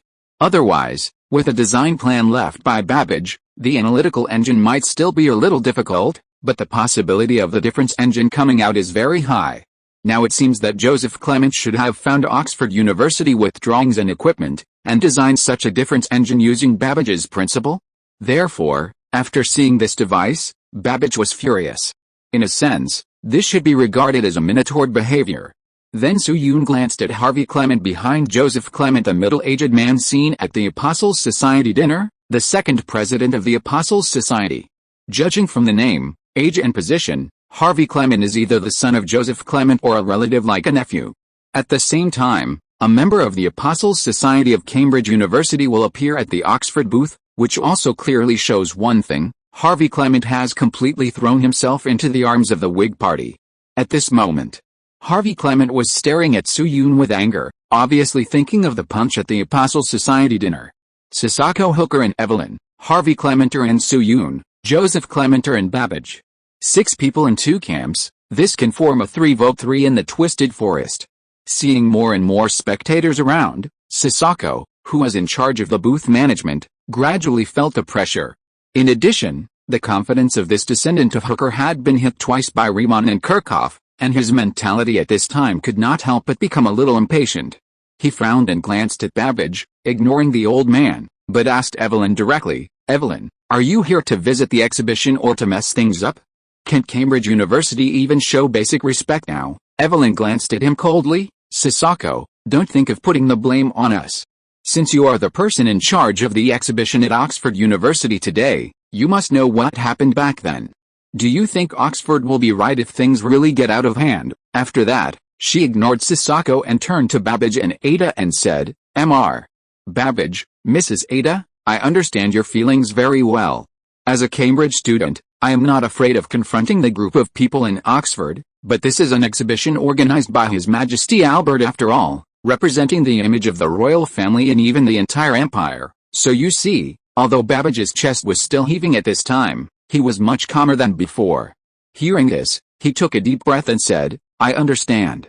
Thank you, Evelyn." Then he turned his head, stared at Joseph Clement for a few seconds, and suddenly said, "Clement, since you have moved this device to the exhibition site, you should not refuse outsiders to visit, right?" Joseph Clement was stunned when he heard this, and his pupils shrank slightly after he came to his senses, and he nodded heavily. "Of course, as long as it does not interfere with the exhibition, anyone can visit this device." After saying this, Joseph Clement secretly glanced at Babbage, and when he found that he did not take any further action, he felt relieved again, and turned to look around. "Ladies and gentlemen, my name is Joseph Clement. Just now, there were some minor accidents for some reasons. But it doesn't matter. Taking advantage of today's occasion, I would like to introduce to you a machine that is destined to change the world, the computer." After Joseph Clement finished speaking, Babbage snorted disdainfully in Su-Yun's ears, but there was no other expression. Then Joseph Clement walked to the machine on the side, motioned Harvey Clement to come forward, and continued, "Let me introduce you. This is my son, Harvey Clement, and he will assist me in demonstrating the function of this machine to everyone. But before that, I would like to ask everyone a question. 1 + 1 = what?" A person who was placed in the crowd by Oxford University in advance raised his hand. 2. Joseph Clement nodded and raised a thumb. "Thank you for your cooperation. The answer is completely correct. As you can see, 1 + 1 is a very simple math problem, so we know the answer is 2 by mental arithmetic. But what if it is more complicated? For example, the empire collected 22,737. 124.76 pounds in taxes from India in January this year, and 37,215,073.11 pounds in February. So how much is the total for the 2 months? What about a quarter, half a year, or a year? What about other colonies?" Joseph Clement spread his hands and said, "Such complex problems require pen calculations, but if the numbers get bigger and bigger and the names get more and more, pen calculations are likely to have problems." Someone nodded. Due to the limited number of places for the opening ceremony, there were basically no poor people who could visit the expo on the first day. They were either rich or noble. These middle and upper classes can be exposed to many situations involving complex numbers, and naturally know how terrible the error rate in Britain is in this regard. In fact, the direct reason why Babbage was inspired to think of the difference engine was the large amount of erroneous data he saw in books. Seeing that the atmosphere was almost set, Joseph Clement's voice suddenly rose a few points, "And today, I want to announce something to everyone. The calculation machine we are showing can perfectly replace manpower and perform complex numerical calculations. Harvey, come and give them a job." Harvey Clement nodded. He walked into the audience with 2 whiteboards and randomly selected 2 people. "Gentlemen, please write down a set of 12 digits on paper." The 2 audience members did it obediently. After the job was done, Harvey Clement returned to Joseph Clement with 2 whiteboards and handed them to his father. The 2 whispered a few words, and Harvey Clement walked to the back of the machine and started the steam engine. Gurgle gurgle, the boiler on the other side began to slowly emit smoke, and the turntable also slowly made a sound. After a few minutes, confirming that the power was almost ready, Harvey Clement entered numbers on the operating table. Joseph Clement held up the whiteboard and announced two numbers to everyone: 331,283,947,654, 593,882,931,202. Every time Harvey Clement entered a number, a small hammer on the device would hit. The turntable with a pointer stuck on it would rotate the number of times corresponding to the number, making a clicking sound. People in those days had never seen such a machine, so when Harvey Clement operated it, everyone held their breath, for fear of disturbing him. Even Babbage and Ada were the same. After all, this was the first time they had seen a physical demonstration of the difference engine. They had a grudge against Clement and his son, but the difference engine was innocent, and could even be said to be the fruit of their hard work. For a moment, you could hear a pin drop. After a while, a small piece of paper similar to a timer tape popped out from the left end of the instrument. Harvey Clement took it off, looked at it for a few seconds, and then showed it to the public. The answer is 925,166,878,856. Someone at the scene had already calculated the answer with a calculation paper, so after checking that the two numbers were exactly the same, the scene suddenly broke out into huge applause and cheers. Again, the audience at the scene were either rich or noble, and some of them might be so bad that they were pus-filled, but they were definitely not stupid.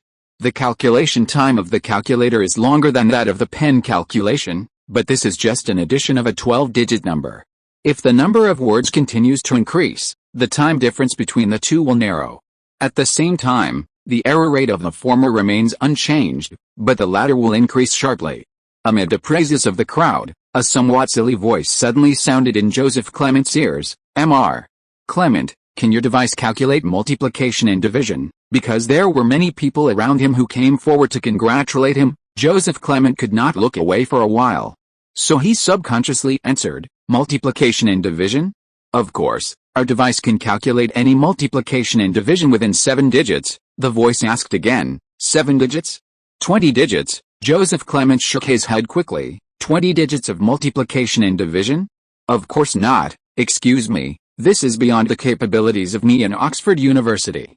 This is something that can never be done. Joseph Clement said this firmly, leaving no room for retreat. A few seconds later, he heard a new reply with the same tone as before, but it was obviously full of disappointment. Are you so bad? If you're listening to this novel on a channel other than Fanfic World, it means they downloaded and uploaded it without effort. We cordially invite you to visit our channel, Mundo Fanfic Novelis. There you'll find the original version of this story, and you can explore many other novels of various genres. We're waiting for you to immerse yourself in a world of incredible novels.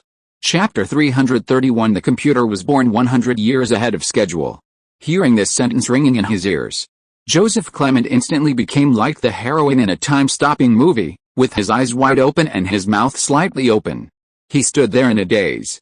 After a few seconds, Joseph Clement came back to his senses from his daze, and suddenly turned his head to look at the person who spoke, ready to see where the other person came from. As a result, he almost fainted again. The person who said that was none other than Xiaomei, who was standing next to Babbage. At this time, Xiaomei's face did not show any apology for saying the wrong thing, and his face was filled with a sigh of really a vegetable. Combined with his originally very honest appearance, it was as if he was saying some well-known common sense. Provocation. This is definitely a provocation instructed by Babbage. Joseph Clement pushed a passerby next to him aside in a somewhat irritable manner. He ignored Xiaomei, but frowned and looked directly at Babbage. Charles, what on earth do you want to do? I have warned you, this is the World Industrial Exposition, not a place where you can mess around. If your Majesty gets angry, all of you will be blamed. Babbage glanced at him with a neurotic look. Joseph, are you crazy? Don't you think, if I really act like a spoiler, can you still demonstrate this differential engine? Babbage said this with confidence. His earlier action of pulling Su-Yun and others aside represented his attitude. He really didn't plan to spoil the show at the exposition.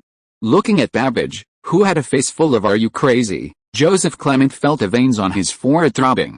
He pointed at Xiaomei and asked, Then why did you let this kid come out and talk nonsense? Babbage looked at Xiaomei beside him, pulled him to his side protectively, and asked, what did he say nonsense? Joseph Clement laughed out loud. This young man asked me whether the difference engine can calculate a multiplication and division of 20-digit numbers. It's okay to ask such a meaningless question, but after I answered it, he actually said that I said my equipment was rubbish.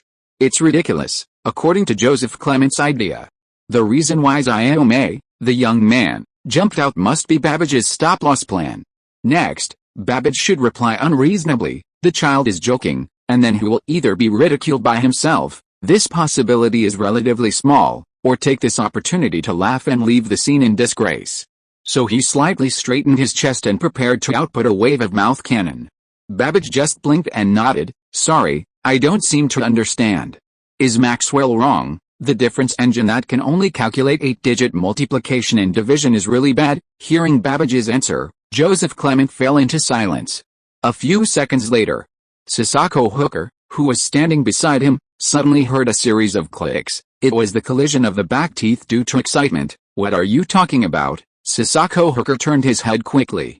At this moment, Joseph Clement, a gentleman who had always been elegant and dignified, could no longer see the elegance and reserve before. He was even more excited than Babbage before, with his mouth and eyes moving, his beard and hair standing up. Charles Babbage, what are you kidding? Don't think you can be so arrogant here just because you designed some drawings, unless Fatty is resurrected. It will be impossible for anyone to do a difference engine that can calculate multiplication and division of 20-digit numbers, not to mention now, 50 years later, if you don't give a reasonable explanation today, I will drag you to His Majesty and the Queen to seek justice even if my title is taken away. Harvey Clement also stepped forward and stood beside his father. He straightened his chest, showing his badge of a member of the House of Commons, and expressed his support. Sasako came to the other side of Joseph Clement, adding momentum to this partner of Oxford University. Looking at the resolute expressions of the three funny people in front of him, Babbage couldn't help but look at Su Yun, Lao Tang and others, and laugh together. Then, Lao Tang walked up to Joseph Clement, looked him up and down, and asked, Mr. Joseph, do you want an explanation? Joseph Clement's eyes stayed on the badge of the president of the Cambridge University Students' Union on Lao Tang's chest for a while, still panting. Of course, this matter must be explained to me, even if you are the president of the Cambridge University Student Union. Don't even think about trying to make peace. Lao Tang nodded lightly and said casually, I understand, Mr. Joseph, please follow me. Joseph Clement was still angry at this time, and a question mark appeared on his face subconsciously. Where to go? Lao Tang shrugged at him. Of course, I'll take you to see the machine that can perform multiplication and division of 20-digit numbers. You rookie. The last two words in Lao Tang's words were Chinese learned from Su Yun, so Joseph Clement didn't know the lethality of these two words. At this time, his attention was completely focused on the first half of Lao Tang's sentence. Take you to see the machine that can perform multiplication and division of 20-digit numbers. These words, like the speed of the car in the newspaper boy's book, swept away Joseph Clement's accumulated momentum. In surprise, he unconsciously followed the footsteps of Lao Tang.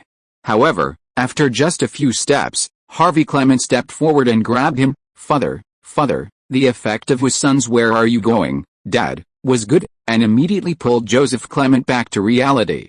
After coming to his senses, he blinked. His heart suddenly began to beat rapidly. As Babbage's partner for nearly 20 years, he knew very well Babbage's situation after he defected. He was mentally depressed and even close to madness. He had to look for financial support every few days. Only a very small amount of time could be used for drawing design. In this case, no matter how talented Babbage was, it would be impossible for him to design a machine that could multiply and divide 20-digit numbers.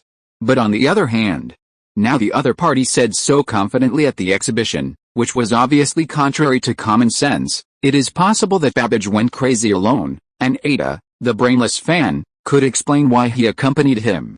But the probability of Xiaomei, Lao Tang, Su Yun and others getting sick together is very low.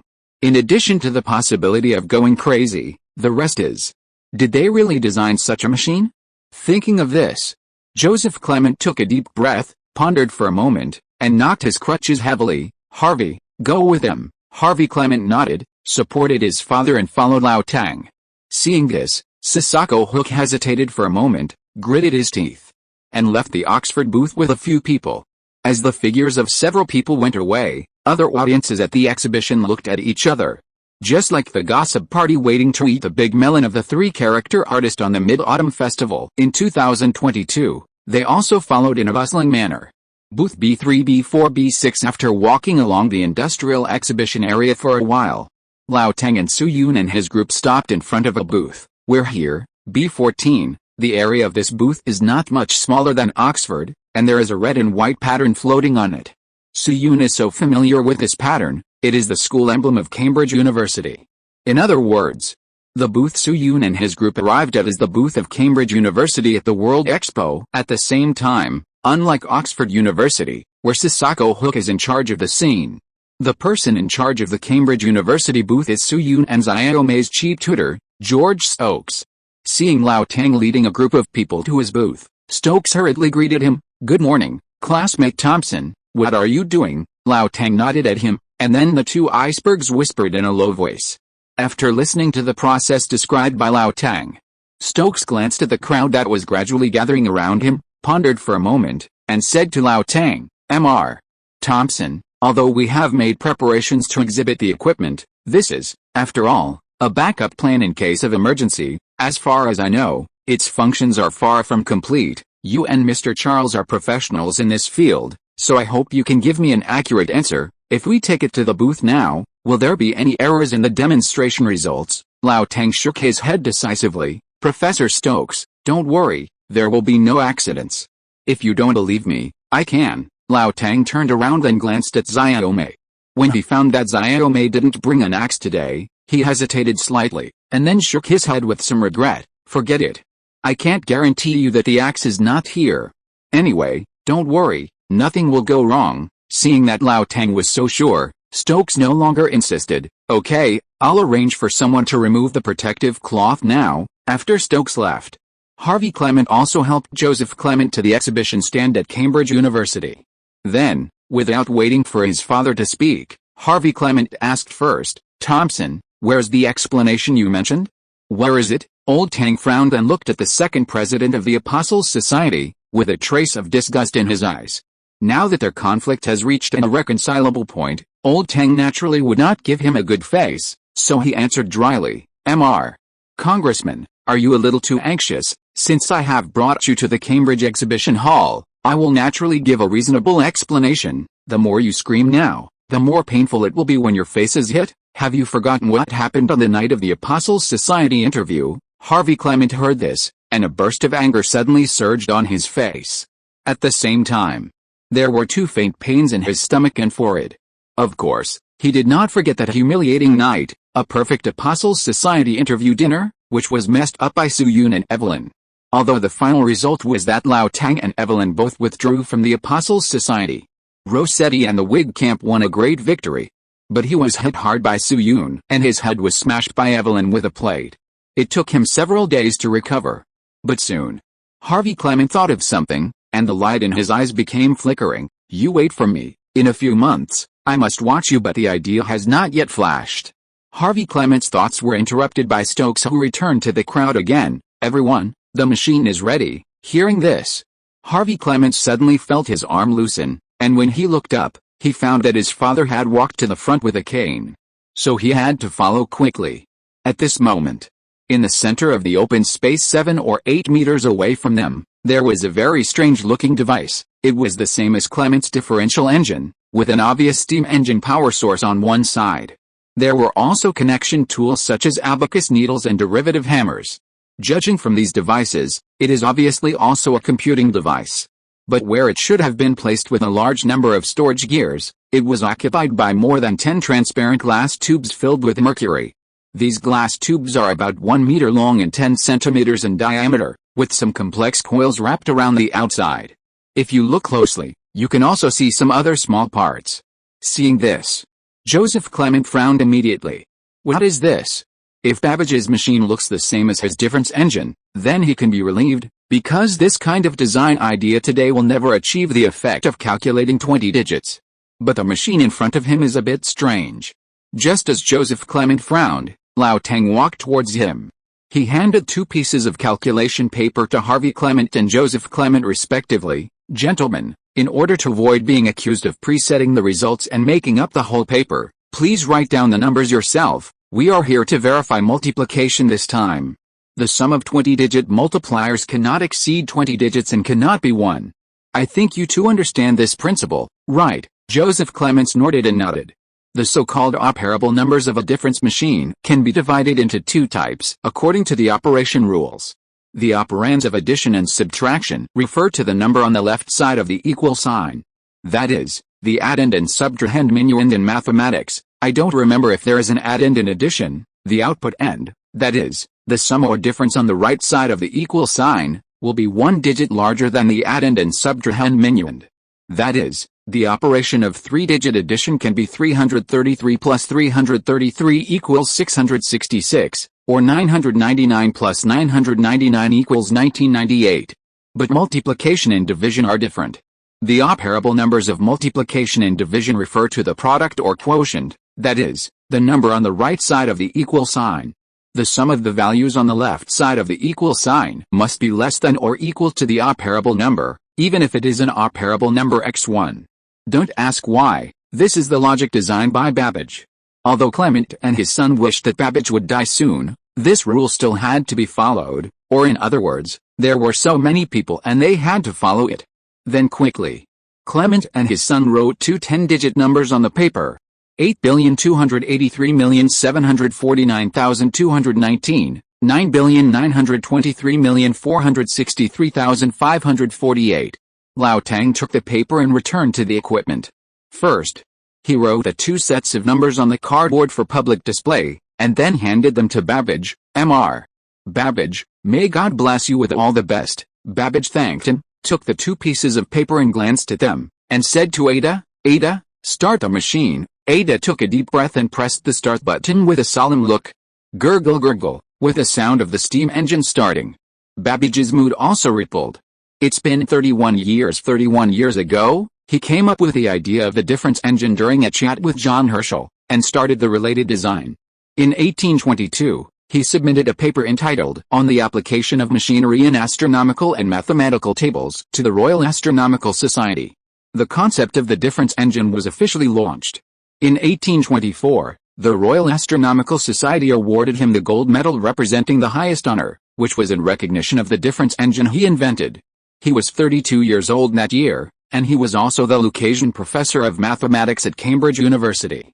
He was in the limelight. He thought that the whole world would admire his name in the next 30 years. However, when time passed and the years turned over, he realized that what was coming was not glory, but criticism, slander and ridicule. The successive blows brought him infinitely close to the edge of collapse. Just when he thought he would regret it for the rest of his life, time played a joke on him again. A young man from the East found him and offered him a generous contract and a lot of exquisite design ideas. The conversion of acoustic and electrical information directly increased the computing power of the entire analytical engine to a level that even Babbage could not imagine. A man will die for his friend.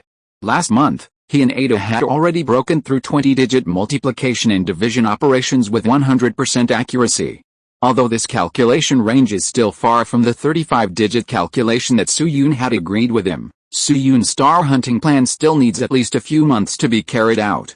But for Cambridge University, this is a trump card. So after the discussion of the school directors, this unfinished analytical engine was moved to the Cambridge booth. According to the plan, if the other exhibits of Cambridge University can withstand the impact of Oxford University, even if they temporarily lose with a slight disadvantage, this equipment will not be exhibited to the public. But now that Oxford University has taken out a fax machine and a differential engine that is inferior to the analytical machine but still has a crushing advantage, the original pressure-resistant plan has been disrupted. Even if Babbage does not have an argument with Clement and his son, this device will still be officially unveiled. Babbage then pulled his mind back to reality and looked around. At this moment, his fingers slowly pressed on the keys and entered characters. The feedback of the keys was inexplicably subtle. He felt like a pianist giving a performance report on the stage of the opera house.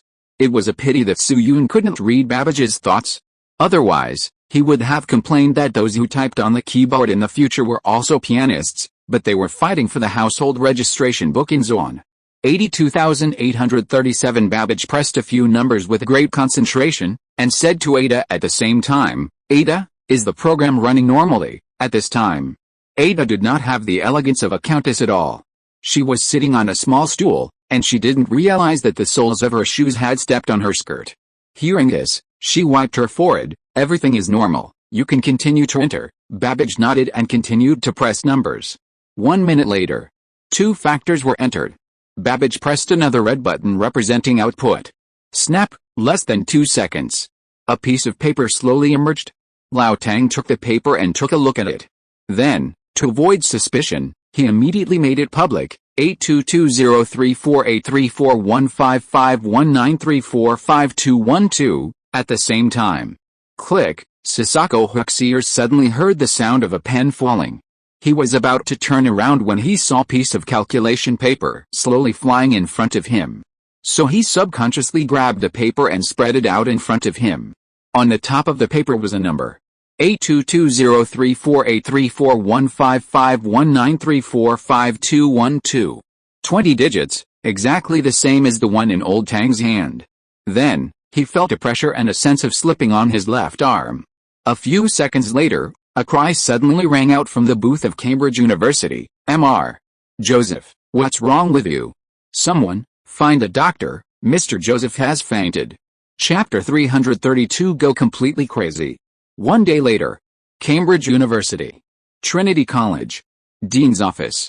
Well done." William Hewell slapped the table excitedly, looking at Su Yun and Lao Tang sitting in front of him. The crow's feet on his face were relieved a lot. "Luo Feng, Thompson, you guys have made Cambridge University proud this time. This is an achievement that can be recorded in the history of the school, at least 1 year. Within 3 years, those bastards in Oxford will never be able to raise their heads in front of Cambridge." Su Yun and Lao Tang smiled at each other at the same time.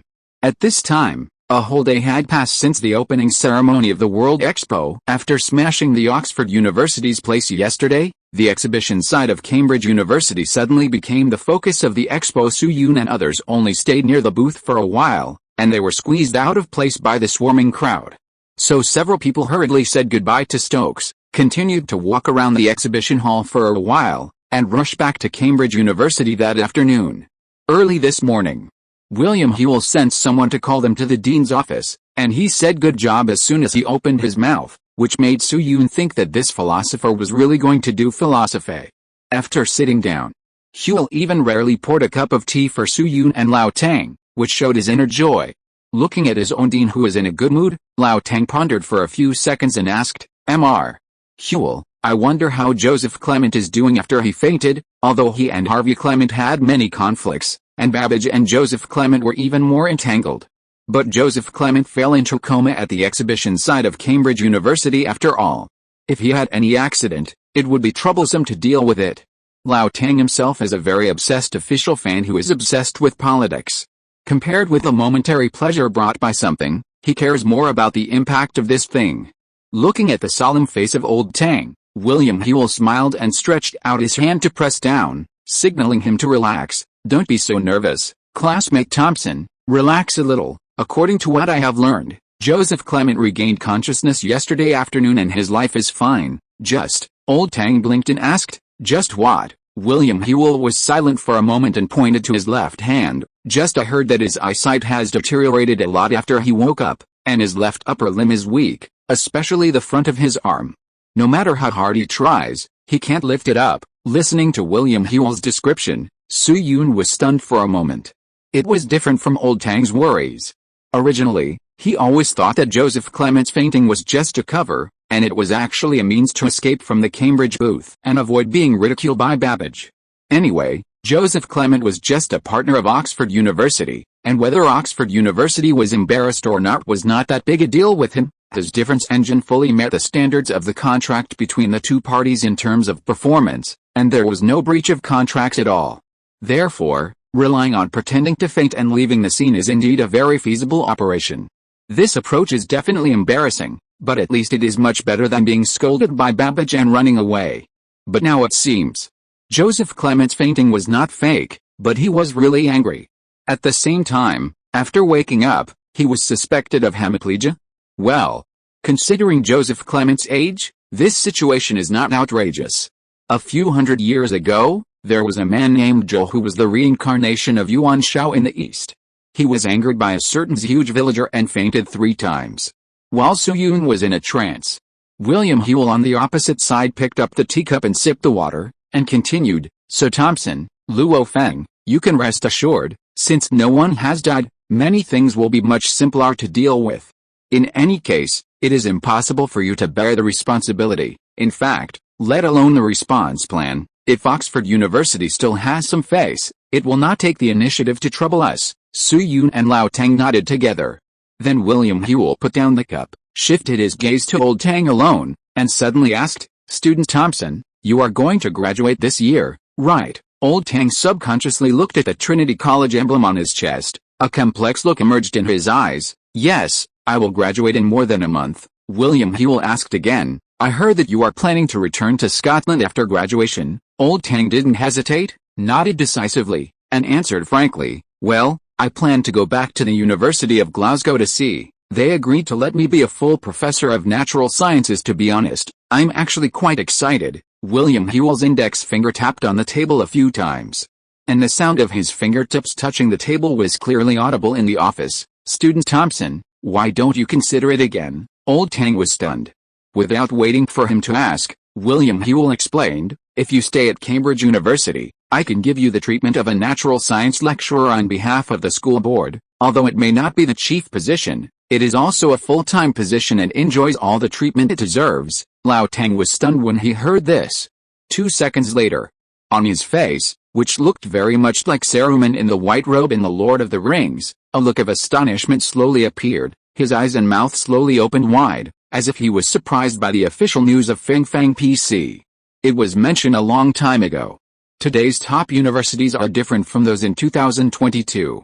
Except for the level of Faraday gauze, ordinary talents not only do not need to set up XX-level talent introduction rules like in later generations, but on the contrary, many capable scholars often struggle to get a lecturer seat. A distant example is Zion Yu, the god of physics, who could only start as an assistant teacher after graduating from university. A recent example is Kirchhoff. Even with Weber's recommendation and Faraday, the world's top physicist, as a guarantor, he could only start as an assistant professor. Later, Xiaomi was the same. Not to mention that after 2 years of serving as an assistant professor, he will have to take an assessment.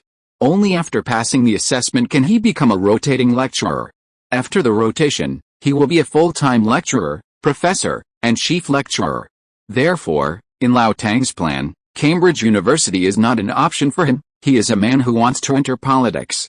All he needs is the resume of the president of the Cambridge University Student Union. And then he can use it to get a good offer in his hometown. After gaining a certain level of qualifications, he can enter British politics. But I didn't expect that Cambridge University would extend an olive branch to me at this time. Thinking of this, Old Tang raised his eyelids and looked at William Whewell, who was sitting behind his desk, and asked tentatively, "Mr. Whewell, is this a reward for our performance yesterday?" "To be precise, part of it is a reward." William Whewell stood up from behind the desk, walked to the window, and said slowly, "But the more important reason is that the school board has changed its attitude towards the natural science course." After speaking, William Whewell raised his head and looked out the window. Through the glass window, you can see. At this moment, some Cambridge students are doing an optical experiment near the academic building. At a glance, there are about a dozen people. This is a scene that Cambridge University has rarely seen before. A few seconds passed.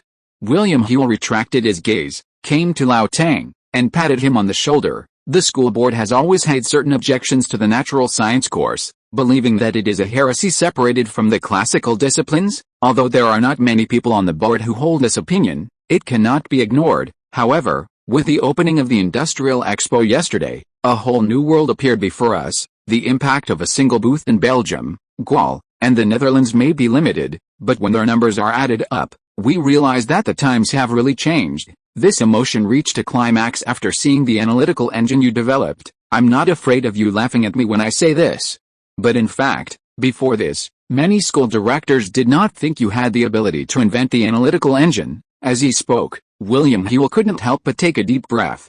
The great philosopher who proposed the term scientist also looked a little dazed at this time, so at the school board meeting held urgently last night, all the school directors unanimously passed the plan to support natural sciences, and Thompson, the math department's top student, the president of the Jewish Society, and the president of the student union, have become the first rookie, the first to try it out. William Whewell's second half of the sentence was a little off the top, but old Thompson didn't care.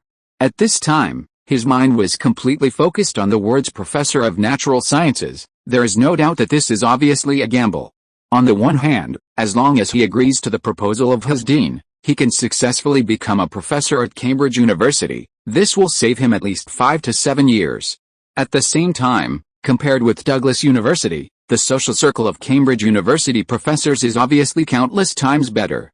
But on the other hand, William Whewell said very clearly that this was an attempt from the school directors. Since it is an attempt, it must have some results. If the attempt is successful, everyone will be happy, and it will be good for him and me. But if the attempt fails, the school director can naturally withdraw the project. And then, I will have wasted 1 to 2 years in vain. Thinking of this, Lao Teng couldn't help but look at Su Yun. As a result, when he turned his neck, he found that Su Yun was blinking at him quickly. And the frequency was almost rubbing out an electric current. After nearly a year of getting along, Lao Teng and Su Yun have formed some tacit understandings. With Su Yun's blink, he understood the other party's thoughts. So Lao Teng no longer hesitated, turned to William Whewell and said, "No problem, Mr. Whewell, I will definitely not let you and the school director down." William Whewell nodded, "That's good, classmate Thompson, I will deal with your file problem when I have time in 2 days." One of the necessary abilities for people in officialdom is to observe words and expressions. Seeing that his dean kept glancing at Su Yun while he was talking, Lao Teng's eyes immediately flashed with a thoughtful look. So he bowed slightly to William Whewell, and then winked at Su Yun. "Luo Feng, I'll wait for you outside the door." Su Yun glanced at William Whewell beside him, and said to Lao Teng, "Okay." After Lao Teng left, William Whewell sat back in his seat. But he didn't speak, but lowered his head to search the drawer. After about a minute, William Whewell took out a slender wooden box from the drawer and handed it to Su Yun. "Student Luo Feng, open it and take a look." Su Yun took it. Click, he lifted up a small iron sheet that was turned upside down and opened the box easily. There was a curled-up parchment in the box at this time. Su Yun's index fingers of both hands touched one end of the parchment and took it out. After flattening it, he put it on the table and read it. "The Cambridge University Board of Directors has decided that if the Empire starts a war in the East and wins the final victory, Trinity College will try its best to collect no less than 30% of the physical cultural treasures harvested in the war, and return them all to the East 150 years later, that is, before June 15, 2001, as he looked at it. Su Yun's pupils shrank suddenly, and he suddenly looked up at William Whewell and asked, "Mr. Whewell, this is..." William Whewell smiled and nodded, leaning back in his chair, his expression very relaxed. "Well, as you can see, this is the letter of commitment you want, although it was agreed that the analytical machine would be handed over to you after it was fully developed. Now that it has been used to slap Oxford University in the face, the Board of Directors has decided to sign it in advance, but I still want to remind you that the Board of Directors only guarantees the signature. Whether future generations will recognize this parchment 150 years later, we really have no way of guaranteeing." "That's right." At this time, William Whewell handed Su Yun a parchment, on which was written Su Yun's previous promise to Cambridge University. Indeed, as William Whewell said, no one knows whether this letter of commitment will be recognized in 150 years, but Su Yun himself did not pay much. As long as this parchment can be passed down to future generations, even if it is invalid in the eyes of the British, it can still play a significant role. For example, in the public opinion, and in the textbooks, the shamelessness of the great powers has existed since ancient times. This sentence alone is enough to make Su Yun pay back. Not to mention that he has a halo on him, who knows what surprises he will come up with? So Su Yun solemnly put the parchment in the small box, stood up and bowed to William Whewell. "Thank you, Mr. Whewell." William Whewell is an out-and-out anti-war faction. In the original timeline, he firmly voted against the 4 rounds of voting to start a crow. The favor of the vote plus the efforts behind this parchment are worthy of Su Yun's bow. William Whewell was obviously very happy about Su Yun's behavior, and nodded to him with a smile. After Su Yun sat down again, William Hewell's face suddenly became serious. He looked around vigilantly, motioned Su-Yun to come closer, and lowered his voice and said, "Student Luo Feng, the things you asked me to check last week have also been found. There are many good things in the killing, and the buyer is. I remember the Chinese name of the most valuable one is." William Hewell slowly said a Chinese name that was a bit difficult to pronounce but clearly pronounced. A moment later, clang, the sound of a ceramic cup breaking sounded from the room. However, Su-Yun didn't care about the debris on the ground and the tea splashed on his legs. He stared at William Hewell. "Mr. Hewell, are you telling the truth?" William Hewell nodded heavily and said, "According to the information I have obtained, this transaction will be carried out after the World Expo when the killing is finished in London. It will go directly to the port under the name of the buyer." Su-Yun's chest rose and fell violently for a few seconds. He closed his eyes and took a few deep breaths before calming himself down. "I understand, Mr. Hewell, thank you very much." Then the two chatted about some other things. Seeing that Su-Yun was obviously uneasy, William Hewell found an excuse to say that he had something to do, and the two parted ways. Half an hour later, Cambridge University Student Union Building. Office of the Minister of the Ministry of Internal Affairs. Click. Evelyn put down the pen in her hand and stretched gently. Her elegant body curves were now visible. The arrangements for the vacant dormitories for the graduates have finally been settled. However, before she could put down her open hands, Su-Yun rushed in from outside the door. "Rich woman, I'm hungry. Food." Chapter 333 Go Completely Crazy. In the office of the Minister of Internal Affairs. Looking at Su-Yun who rushed into the room, Evelyn quickly put down her hand that was stretching lazily, and while sorting out the documents on the table, she asked him, "What's the matter, Luo Feng?" Su-Yun glanced outside the door, and after making sure that no one was around, he closed it again, walked a few steps to Evelyn's side, and asked directly, "Student Evelyn, if I remember correctly, you seem to have 2 shipyards under your name, right?" "Shipyard?" Evelyn's fingers that closed the pages of the book paused slightly, as if she was a little surprised by Su-Yun's question, but still gave a reply. "Yes, see the end of chapter 320. Su-Yun asked again, "Since there is a shipyard, there must be a dock. Students who participated in the construction of the Fujian ship should know it. Shipbuilding is an industry that relies heavily on geographical location. The most critical point in the site selection of a shipyard is that it must be close to the sea or the river first, so that it is convenient for the built ships to be launched and put into the sea. The general process is to divide the sections in the workshop, assemble them on the slipway, and launch them directly after assembling. Therefore, logically speaking, since Evelyn has a shipyard under her name, there should naturally be a dock or dock." As expected. After hearing Su-Yun's question, Evelyn nodded again without hesitation. "Of course there is, but the scale is larger than the dock. It is a seaport." Su-Yun's mouth twitched a few times. "Is this a rich woman?"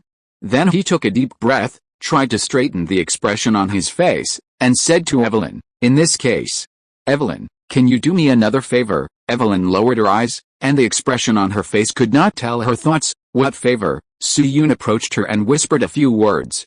Evelyn listened, and a trace of surprise gradually appeared in her eyes.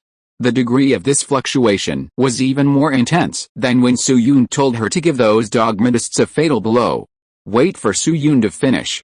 Evelyn was silent for a full minute before she raised her head again. "Okay, I promise you." Su-Yun was relieved when he heard this.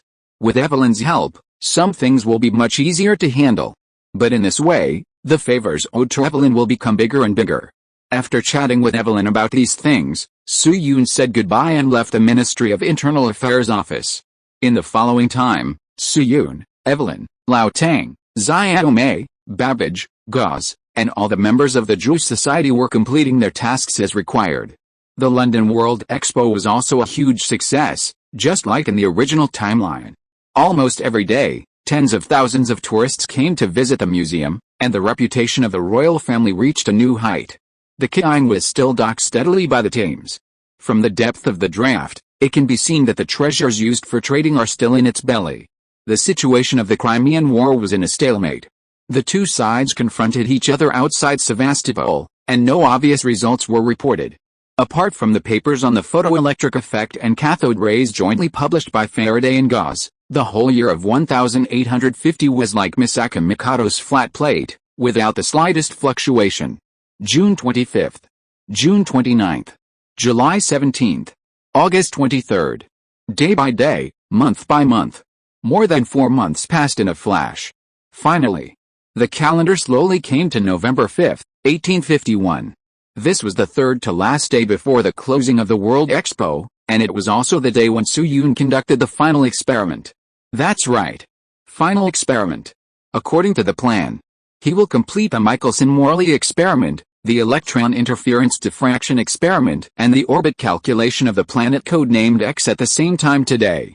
Early in the morning of that day, Su-Yun climbed out of bed and put on the windbreaker that he had washed in advance and wore when he came to this timeline. Without disturbance iome, he quietly walked out of the dormitory. Cambridge University, which had entered winter, was already covered in silver, and everything in sight was a vast expanse. Rustle, rustle, the leather boots embedded in the snow made a subtle sound like frosting, and half a second later, a deep shoe print appeared on the snow. Su-Yun just strolled alone in Cambridge University. Christ College, Trinity College, Magdalen College. Su-Yun's footprints were left outside the teaching buildings of each college. The statue of Jesus outside Christ College is still holy and clean. The oak tree on the main road of Trinity College also shows no changes over the years. The stray cat in Magdalen College is still sleeping. Everything seems to be exactly the same as when Su-Yun first saw it. However, it has been more than a year since he entered the copy. A year. Su-Yun raised his head with emotion and exhaled a breath of turbid air. The breath came into contact with the cold air and soon formed a cloud of white smoke in front of him.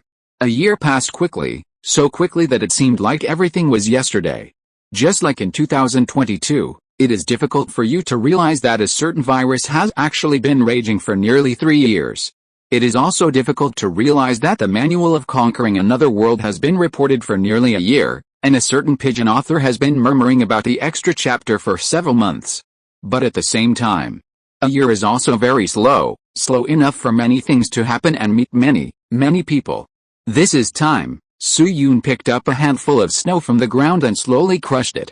If nothing unexpected happens tonight, he will complete the task and return to reality. This is also the third time he will say goodbye to a certain era and a person of a certain era. I don't know why. Su-Yun suddenly thought of a sentence he and Yan Hao said on the night of Pluto. Meteorites exist for a short time, but when they enter the atmosphere, they do emit their own light. From a certain point of view, Su-Yun's words are meant for Yan Hao, but isn't that meteorite referring to himself? Now that his lifespan in this world is approaching the end, then just go completely crazy. Then Su-Yun took a deep breath again, turned around, and walked in another direction. More than 10 minutes later, he came to the activity room where the Jewish society gathered. As soon as he approached the house, he heard excited conversations coming from inside. Where's the screwdriver? Who has a screwdriver?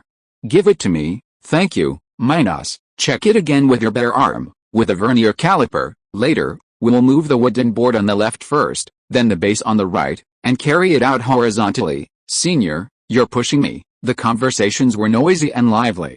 Su-Yun came outside and pushed the door open. At this moment, there were more than a dozen members in the house tinkering with a set of huge and sophisticated instruments, and Evelyn was standing aside watching them like an overseer. When they found Su-Yun, everyone in the house stopped what they were doing and greeted him enthusiastically. Good morning, classmate Luo Feng. Hello, Vice President, classmate Luo Feng. Have you eaten? Su-Yun returned the greetings one by one. Then he came to Evelyn and looked at the rich woman with a smile. Evelyn, why are you here so early? Didn't we agree to meet at 10 a.m.? Evelyn shrugged and gave him a bear-like gesture. Compared to when they first met, the girl's expression was much more lively. There's no way. When the members heard that they had to move the equipment for tonight's experiment today, they clamored to come to work early in the morning. Fortunately, you didn't open a factory, otherwise with your means, you might be able to trick others into working for you for free. Su-Yun blinked when he heard this, but didn't say anything. He actually wanted to tell Evelyn that working for free was not a skill. In the future life he traveled to, a certain group in Gansu even let employees take out loans to pay their own wages. Really, Gansu is not big, creating myths? Then Su-Yun pulled Evelyn out of the door, looked around covertly, and said to her, Evelyn, have the beryllium tubes and hollow solenoids and other parts been shipped? Evelyn nodded, stretched out her hand to pick a leaf off Su-Yun's collar. Yes, they have been shipped to Dean Hewell. Do you want to check them again? Soo-yoon shook his head gently. No need. The 2 sets of experimental equipment he asked Evelyn to build before had been fully produced half a month ago. Soo-yoon had personally checked them once, and there was no problem with the accuracy. However, compared with a Michelson interferometer, the other equipment Soo-yoon needed was very large, far exceeding the capacity of the activity room. These equipment had been placed in a warehouse outside the school before, so Soo-yoon asked the above question.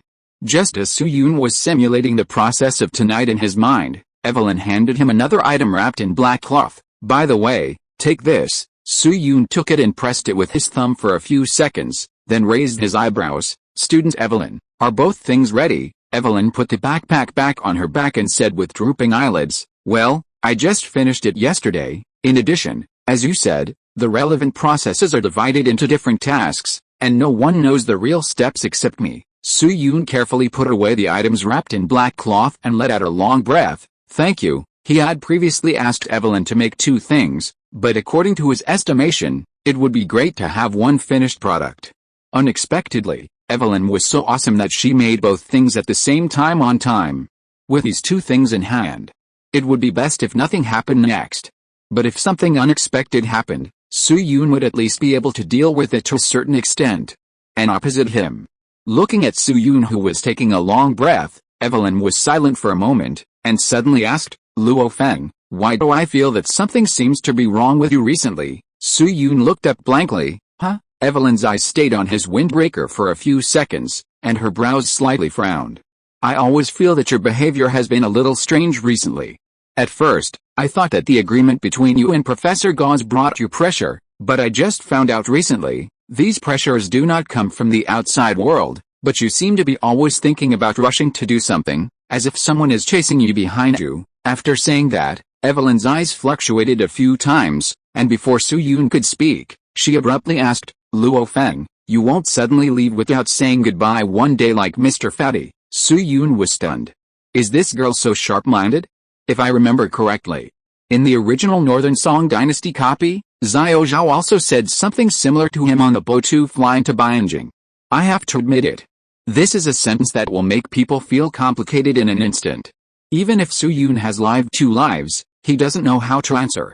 After coming to his senses, he subconsciously avoided Evelyn's gaze and said with a dry laugh, Student Evelyn, you are overthinking it.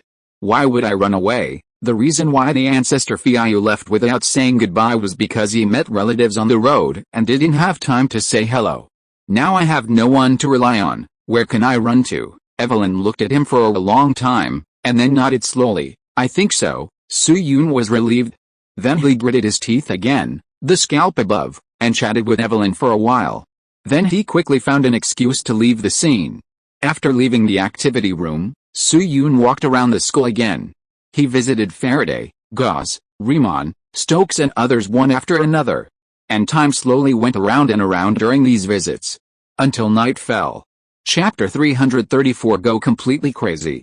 In winter, because the sun is directly above the southern hemisphere, the sky in the northern hemisphere generally gets darker faster than in other seasons. Don't blame me for writing like this. I was criticized for not writing about the northern and southern hemispheres last time. Just after 4 o'clock in the afternoon, the sky began to darken. Da-da-da, at the same time. One carriage after another slowly drove in from outside Cambridge town. These carriages were allowed to move forward only after passing the joint inspection of Cambridge University patrolmen and Royal Guards. Finally, they arrived at the parking lot specially designated by Trinity College. On the side of the parking lot stood an auditorium, which was a place vacated by Cambridge University for guests to rest. At this moment, on a lawn near the parking lot, stood Luo Feng, looking at the parking lot gradually filled with carriages. William Hewell couldn't help showing a trace of nervousness in his eyes.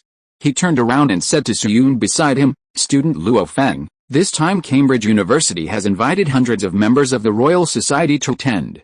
You should know what this means, right? The school trusts you so much, you must not make any mistakes. Compared with William Hewell's entanglement, Soo-yoon's expression was much more relaxed. Don't worry, Mr. Hewell, hasn't the school checked the analyzer and the fatfish interferometer several times? These 2 things are fine. Even if we don't find Planet X or the 3rd experiment fails, it will not affect the image of Cambridge University at all. Besides, I am still quite confident about the third experiment." William Whewell was silent for a moment after hearing this, and then nodded gently. "Indeed. Just as Su-Yoon said. The school directors have repeatedly checked the two sets of equipment mentioned by Su-Yoon, and they can be sure that they can perfectly achieve the expected results." Although Su-Yoon has not disclosed the equipment of the third experiment to the school, the analyzer and the fat fish interferometer alone are enough to make Cambridge University invincible tonight. Without this guarantee, Cambridge would not have the confidence to invite so many top leaders to watch the experiment. In addition to hundreds of members of the Royal Society of the United Kingdom, leaders from the Italian, German, and Gallic Academies of Sciences were also invited. This is also one of Su-Yoon's purposes this time, since it is agreed to overturn the physics building and scare those old-fashioned heart diseases. How can we do such a thing secretly? Now the World Expo will close in 2 days. Out of respect for Prince Albert, more than 90% of the scientific leaders have gathered in London. Therefore, in terms of the itinerary, these leaders only need to rent a carriage and drive slowly for 4 or 5 hours to reach today's experimental venue. It can be said to be a piece of cake. Among these people, many are the pressure boys or pressure masters who constantly put pressure on Evelyn. Su-Yoon thoughtfully prepared doctors and nitroglycerin for them. If they really couldn't be saved, the choir and priests of the church on campus would be on call at any time. If the status is high enough, they can even settle down on the Cambridge campus, with standard one-person service. William Whewell, as the president of Trinity College and one of the invitees of this event, will inevitably come out to receive guests from all parties tonight. Therefore, after chatting with him, Su-Yoon took the initiative to say goodbye and came to the main venue of tonight's experiment, a huge open space. At this moment, this open space is divided into 3 areas, a small, a medium, and a large area. The smallest area is located on the right side of the open space. In addition to the Dodora telescope used on Pluto's night, which now adds the principle of the Schmidt telescope, there is also a huge analyzer. However, compared with the semi-finished equipment at the expo, the analyzer in front of Su-Yoon is undoubtedly much more eye-catching. The first thing that caught my eye was a display screen, which was about 20 inches in size.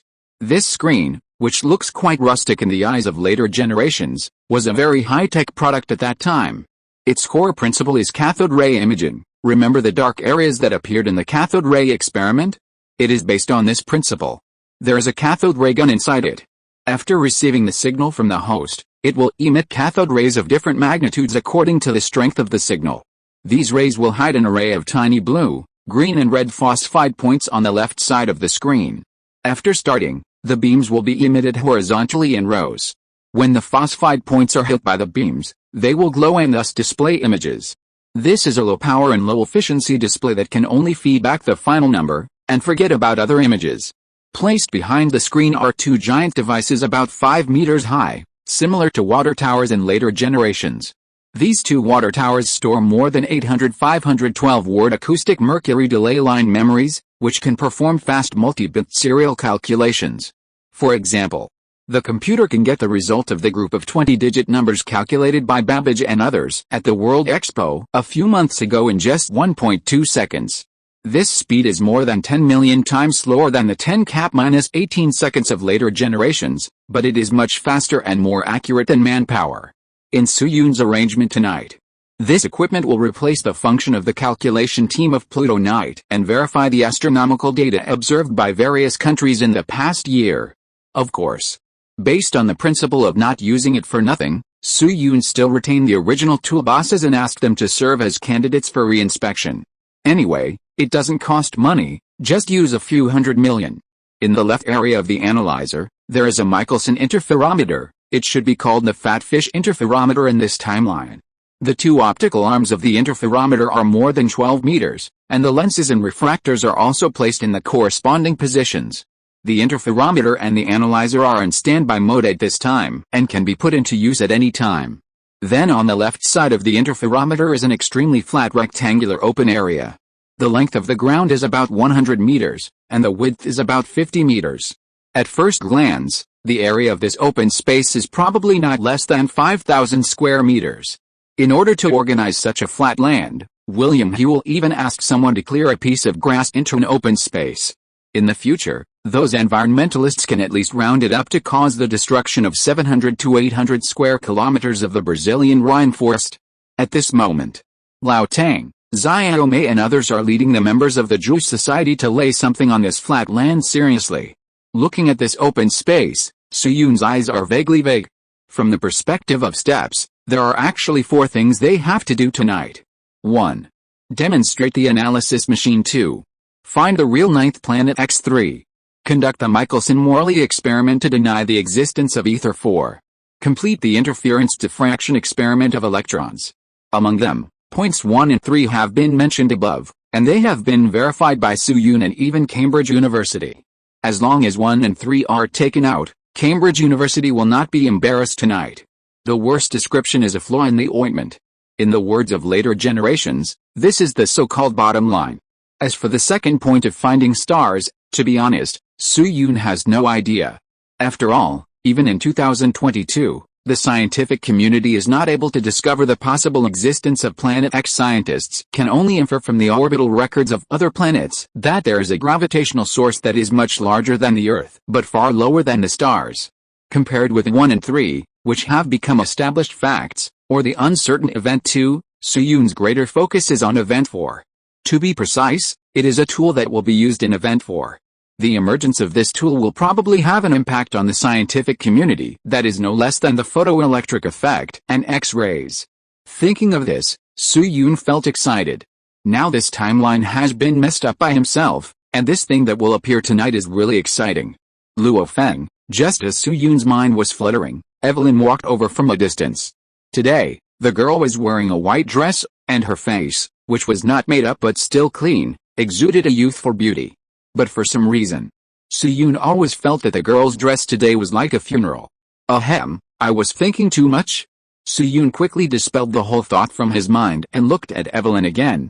Good evening, classmate Evelyn. Didn't you go to greet those important people? Evelyn shook her head and handed Suyun an apple. I ran away. Why should I stay there if everyone wants to scold me when they meet me? Suyun took the apple, put it to his mouth and took a bite, chewing while asking, that's true. How much pressure did I get today? Evelyn was no longer surprised by these words coming out of Suyun's mouth. Hearing this, she looked at the parking lot and shook her eyebrows lightly. I didn't count, at least 40 or 50. Here, did you see that person? Suyun looked over. A few dozen meters away from them, a middle-aged man in his 40s was being helped down from the carriage. Next to the carriage stood another middle-aged man with a smile that carried a hint of respect. Suyun knew this man. He was the president of King's College, who was at the same level as William Whewell.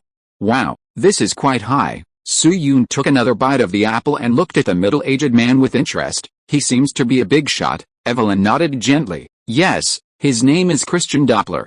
He was the one who scolded me the most when I skipped class. Suyun was slightly stunned. Christian Doppler? Good man, this is really a big shot. Doppler is a typical scientist with little output but great contribution. His most famous achievement is the Doppler effect. Many people may not understand the term Doppler effect, but they must have heard of it at some point. Its main content is actually very simple. To put it bluntly, it can be said in one sentence: the wavelength of radiation emitted by an object will change due to the relative motion of the wave source and the observer. But what's interesting is that this is a phenomenon that is valid both macroscopically and microscopically. For example, when an ambulance is coming, the sound you hear is higher than before, and when the car leaves, the sound is lower than before. This is the Doppler effect. In the original history, because his research direction is also optics and astronomy, Doppler has always been a very pure Newton fan. For example, he once wrote a sentence in a letter to his wife: although I love you in this life, if I were born in Newton's era, I would be willing to change my X orientation for him. Therefore, in this copy, it is not surprising that Doppler's attitude towards Evelyn has become a little darker. In the following time, Suyun treated the apple as a melon, and while chewing it, he got to know many people who had been pressuring Evelyn for a long time. Laozi, that's David Brewster. The person who named Brewster's angle, the one who looks very happy, is called Wilshire Kennedy, real person. Luo Feng, why are you staring at his head? That's Jean-Baptiste Biot, a Goal. He discovered the optical properties of mica. Evelyn introduced many enemies in a fluent manner, including some big names in the scientific community and some less famous contemporary folk scientists. What Su-yoon also found very interesting was that every time someone was mentioned, Evelyn, the ATM girl, would repeat their comments about herself in a mumbling manner, and it was obvious that she had been holding a grudge for a long time. However, as they watched, the atmosphere on the scene suddenly became solemn. After a few seconds, woo woo woo, a sound of ritual music came from a distance. Evelyn listened for a while with her ears tilted, her eyes suddenly fixed. She stood up quickly, and pulled Su-yoon's sleeve. Royal music, it seems that His Majesty has arrived. I am the only descendant of Newton's ancestor, and I must be present at this time. Evelyn pulled Su-yoon and trotted all the way, and soon came to the periphery of the lawn. A few minutes later, a four-wheeled carriage slowly drove in from a distance. The four sides of the carriage were wrapped in expensive and exquisite silk, and the windows inlaid with gold and gems were covered by a curtain of light blue crepe. The frame was golden and luxurious. William Hewell and other senior officials of Cambridge University stood respectfully at the side of the auditorium, and the invited guests stood behind them. Among some of the guests, Su-yoon saw George Bellary, the director of the Greenwich Observatory, and also met the Archpriest Joa Yamcha, who had met at Westminster Abbey. There were also Tennyson, Harvey Clement, Rossetti, and John Kaming, who was standing in the first row behind a middle-aged man whom Su-yoon did not recognize. "Hey, classmate Evelyn." Su-yoon touched Evelyn with his elbow without any expression, and asked in a low voice, "Do you know the man with a white beard standing 3 seats to the left behind Dean Hewell?" Evelyn looked up in that direction and quickly answered, "You mean him? His name is James Bruce." James Bruce. Su-yoon repeated the name and frowned slightly. For some reason, he always felt that the name seemed familiar, but he could not remember the identity of this person no matter what. After all, he was not a student of history. Just when he was about to ask about the other party's identity, the royal carriage happened to stop at the scene. So Su-yoon had to give up this idea and bowed his head like everyone else, performing the chest-touching ceremony. Click. After the carriage was stable, the carriage was quickly opened and Albert came out in formal attire. A uniform voice suddenly rang out at the scene, "Your Majesty." Prince Albert waved to everyone, looked around, paused slightly after his eyes met Su-yoon, and nodded slightly. The meaning was very clear, "Luo Feng, tonight I'll see your performance." Then Prince Albert turned around and followed William Hewell and others into the auditorium. Evelyn took advantage of Doppler and others not noticing her, and quickly left the scene with Su-yoon.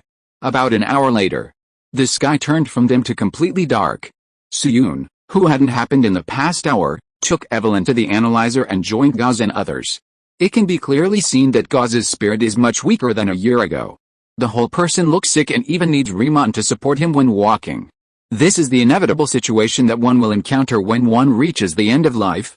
Even if Su-yoon is a person from the future, he cannot violate this rule. However, Gauze's eyes are still bright. He has been preparing for today for a long time. Under the starry sky, the Prince of Mathematics put his hands behind his back, broke away from Riemann's support, and looked at the sky alone. The 10th planet. Gauze murmured something that Su-yoon couldn't hear clearly. His eyes were deep. Then Gauze took a deep breath and said to Su-yoon, "Luo Feng, are you ready?" Su-yoon nodded heavily, of course. Then Gauze refused Su-yoon and Riemann's support again, and walked slowly and firmly to the center of the venue. At the same time, many bigwigs who watched the experiment also took their seats, sitting around Prince Albert in the seats prepared in advance by Cambridge University, whispering. There was expectation. Suspicion. There was also disdain. The students stood on the other side of the open space and joined in the fun in an orderly manner. After everything was ready, William Hewell sent someone to inform Su-yoon that the experiment could begin. Su-yoon looked up at the starry sky and quickly walked to the analyzer. Just like before, he wrote down the answer. Chapter 335, One's own strength is comparable to that of God's. After writing the word solution, Su-yoon put down his pen and stood aside with his hands in his pockets. Well-behaved JPG. The protagonist of the analysis machine tonight was not him, but Babbage and Gauze. This was their stage. After Su-yoon made way, Gauze walked to the table step by step with Riemann and Xiaomei. With every step Gauze took, his spirits lifted. When he came to the table, the old man in his 70s no longer had any trace of his earlier lethargy. He was as energetic as if he had eaten a Snickers bar, and his whole body was glowing with unprecedented vitality. He had been preparing for this day for a long time. In order to ensure that he had enough energy for calculations today, He even declined visits from outsiders a week ago. Except for Suyun, Riemann, and Xiaomei, no one had seen Gauss in the past week. I don't know why. Looking at Gauss at this time, Suyun suddenly thought of Tonghu, Shiryu's master and Saint Sia.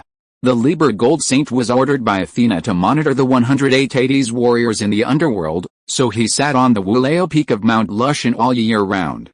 At the same time, Tonghu learned Athena's art of pretending to die of the gods, so that he could burst out his strongest fighting power at the critical moment in the final battle. At this time, Gauss had been nurturing his spirit for a year, just to have the most perfect stake tonight. And just when Suyun's mind was open, Gauss also happened to walk to the table, picked up the pen without hesitation, and wrote a line of formulas. Dude plus U equals GMH plus 3 Q Greek letter phi equals 6 LDX Ds equals XI ds dx KDs. Students with good memory must have figured it out. These three formulas are exactly the geodesic equations of the second-level asymptotic solution of general relativity, the precession angle equation, and the weak field low-speed approximation theory given by Suyun on the night of Pluto. After all, the scientific community's understanding of planets in this era is still limited to the first-order asymptotic solution. Although Gauss, Laplace and others have established perturbation theory, there is still a certain distance from the concept of perturbation method. Even the first-order asymptotic solution given by the perturbation method is still somewhat inaccurate in planetary problems. So Suyun had no choice but to take out the second-order asymptotic solution after the night on Pluto. Without the second-order asymptotic solution, even Gauss could not calculate the orbit of the trans-Neptunian celestial body. Then the next second, Gauss wrote down another formula. Dude plus U equals K cos plus HX equals U1 plus 2E minus 2U plus 2 to 10 V minus 4U plus 4. Suyun was slightly stunned. It was mentioned earlier. In the past year, although Gauss had no reservations in teaching Suyun, and sincerely regarded him and Xiaomei as his close disciples. But on the other hand, Gauss never told anyone about his progress in the second-order asymptotic solution. Even Riemann, who was responsible for taking care of Gauss's daily life, had no idea about this. This was one of the two main reasons why Suyun was not sure whether he could find planet X. He did not know to what extent Gauss had deduced the mathematics. The secondary asymptotic solution can be divided into 4 stages, each of which has different contributions to the star hunting work, and the final probabilities caused by different progress are also different. To put it bluntly, if Gauss's research only stays at the asymptotic solution given by Suyun, then tonight's star hunting mission can be washed away and replaced by the selling show of the analytical machine. As for another reason why Suyun was not sure, planet X was too far away, and even if the formula was calculated, it might not be possible to find the target. But now it seems that Gauss has at least calculated the special solution of small accumulation. This is good news. This formula was quickly passed to the big boss audience seat on the side. Today's guests cover a wide range of majors, including physicists, chemists, biologists and even writers, and not everyone can understand the content of this formula. Therefore, facing this formula, everyone's reaction is different. Some people looked confused. Some pretended to be reserved and looked disdainful. Some people were shocked. About half a minute later, finally, a guest from abroad could not sit still. He stood up and apologized to Prince Albert, then walked quickly into the venue. This person was called Augustin Louis Cauchy. Then the second person came from the UK. His name was Arthur Cayley, and then the third and fourth. Their names were De Morgan, Poncelet, Hamilton. If you look closely, you will find that these mathematicians who couldn't help but walk into the venue all have a good reputation in the local timeline. You may not be able to tell their specific contributions or achievements, but you must have heard of their names more or less. In fact, this is not difficult to understand. The secondary asymptotic solution written by Gauss is an advancement of perturbation theory. If it were not for the great mathematicians of the time, you would never be able to see its meaning. Therefore, the more top bosses, the more excited they are at this time. Among these people, Suyun also met a heavyweight guest who was supposed to have passed away through Evelyn, Simon Denis Poisson. That's right, he was the unlucky guy who was recorded in history because he was slapped in the face by Fresnel in the original timeline.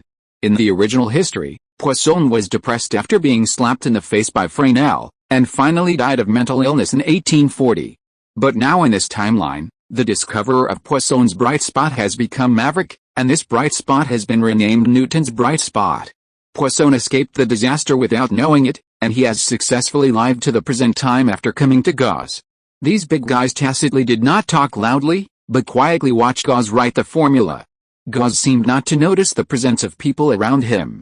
He picked up his pen again and continued writing, let U equals U0 plus SU1 plus X2 U2 plus, do 0 slash plus U0 equals K. Then do 1 plus U1 equals 2 cousin plus H, when U equals 5. Ignore O in the asymptotic solution and substitute it as a first-order approximation into the correction term. The open space on this side was silent at this time, with only the rustling sound of Gauss's pen tip rubbing against the calculation paper.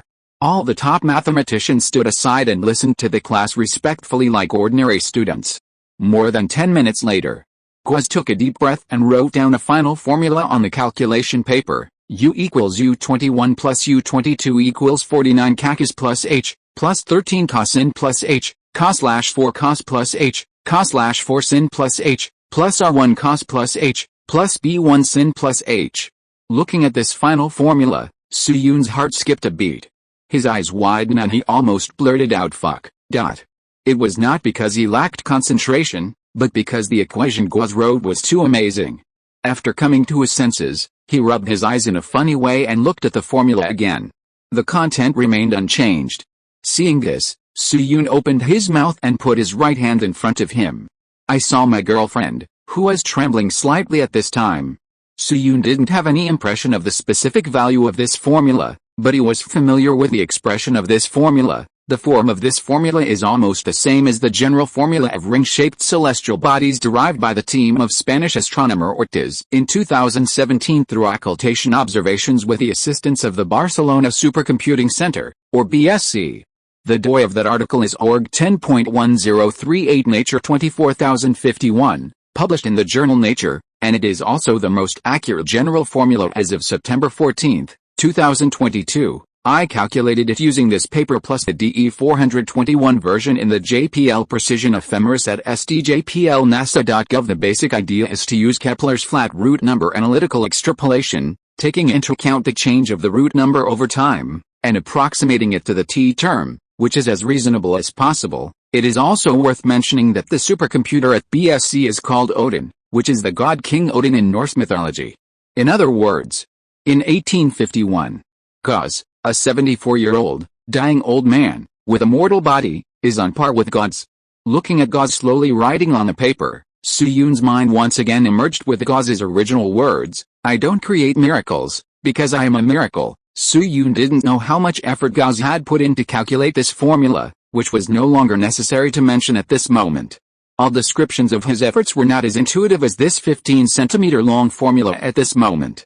At this moment, the light of humanity on the ground was brighter than the thousands of stars in the sky.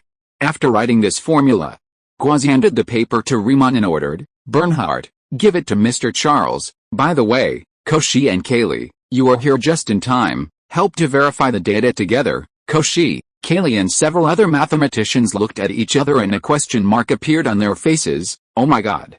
We just came to see the calculation process. How come we were drafted in the blink of an eye? But after a few seconds, Cauchy still sighed slightly and said resignedly, forget it, Friedrich, we will do hard labor for you. Cayley, Poncelet and others also nodded. Gauss's deduction process brought them a lot of new ideas, and even broke the bottleneck that had lasted for a long time for some individuals, which made them enlightened. To describe it in the terms of fantasy novels, that is enlightenment. Therefore, it is reasonable to let these big guys be tools for once.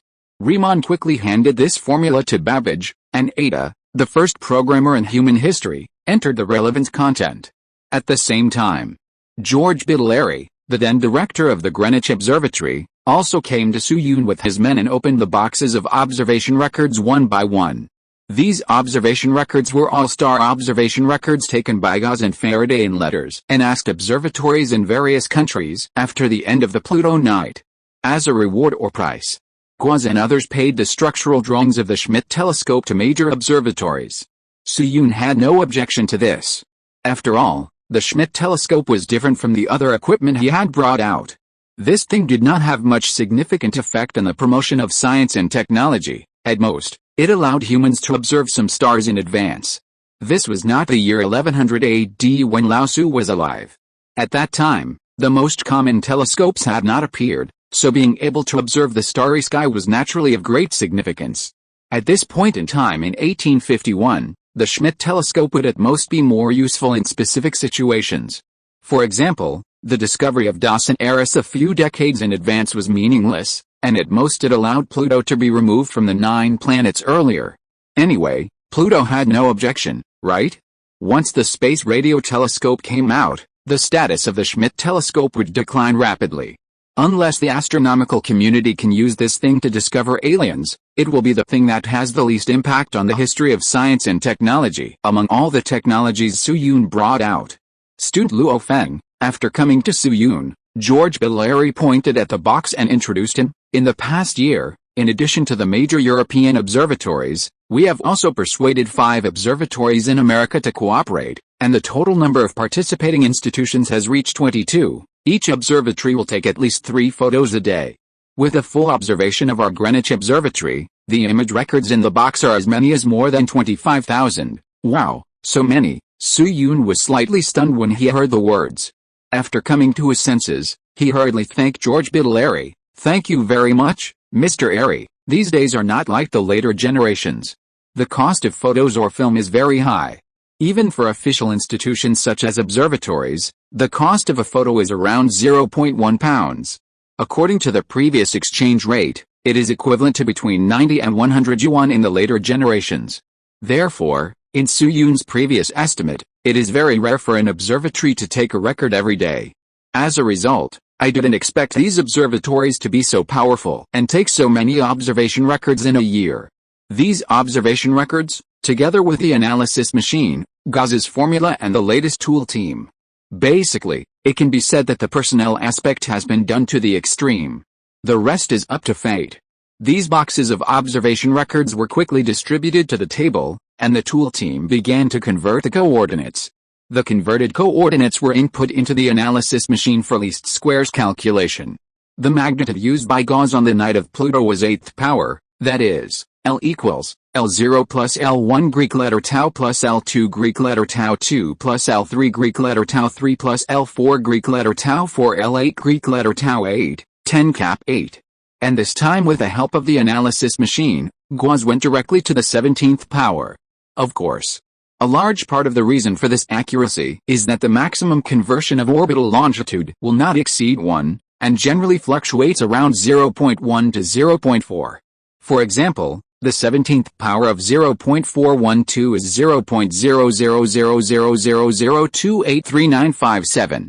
The 17th power of 0.13 is 0.0000000000008650415919381338. Although these numbers are large, they are all within the order of magnitude of the analytical engine. If other larger or smaller numbers are used, the 17th power operation will exceed the computing power. Later generations generally calculated the orbits of planets with 50-70 powers. More professional teams, such as Pluto killer Mike Brown, basically used the order of magnitude of 120 plus. Seeing this, some students may feel strange. That's not right. Why can the calculator on my mobile phone and the calculator I searched on Baidu calculate the results of dozens of powers? Is this the power of supercomputing? This involves a concept, that is, scientific notation. At present, most computers on the market have a computing upper limit. After exceeding this order of magnitude, a number will be expressed as a multiplication of a and 10 to the power of n. For example, 19,971,400,000,000 equals 1.99714 times 10 to the power of 13. Calculators or computers usually use e or e to express the power of 10. That is, 1.99714e13. The multipliers used in modern supercomputer calculations are basically accurate to 10 decimal places or more. For example, 0.45564561112 to the 50th power, etc. If this kind of calculation is not applicable to supercomputers, it is difficult for ordinary computers or calculators to achieve accurate results, and they are basically approximate numbers. Useless knowledge has increased JPG. The calculation executors of the star hunting project were Gauss and Babbage, so after the calculation began, Su-Yun moved to today's second venue. That is, the open space of the Michelson-Morley experiment. At this moment, influenced by Cauchy and others, many physicists couldn't help leaving the stands and came to the side of the interferometer to watch the excitement. Compared with the quietness of the analyzer, the interferometer was much more lively. However, this excitement was not festive, but with extremely strong hostility.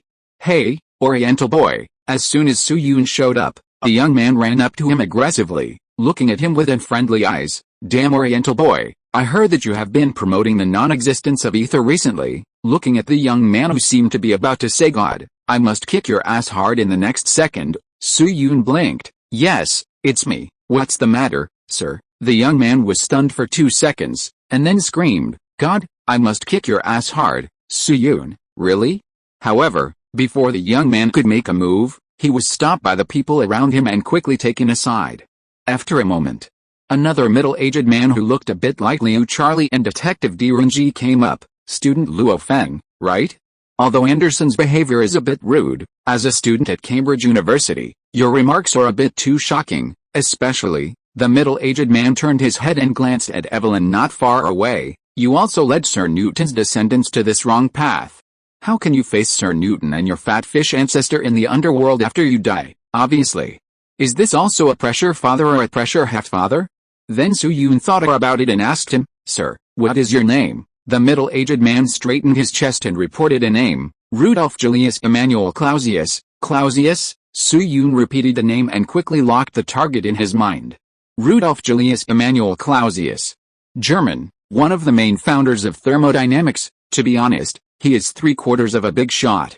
The concept of entropy, that often appears in science fiction novels, was proposed by him a few years later.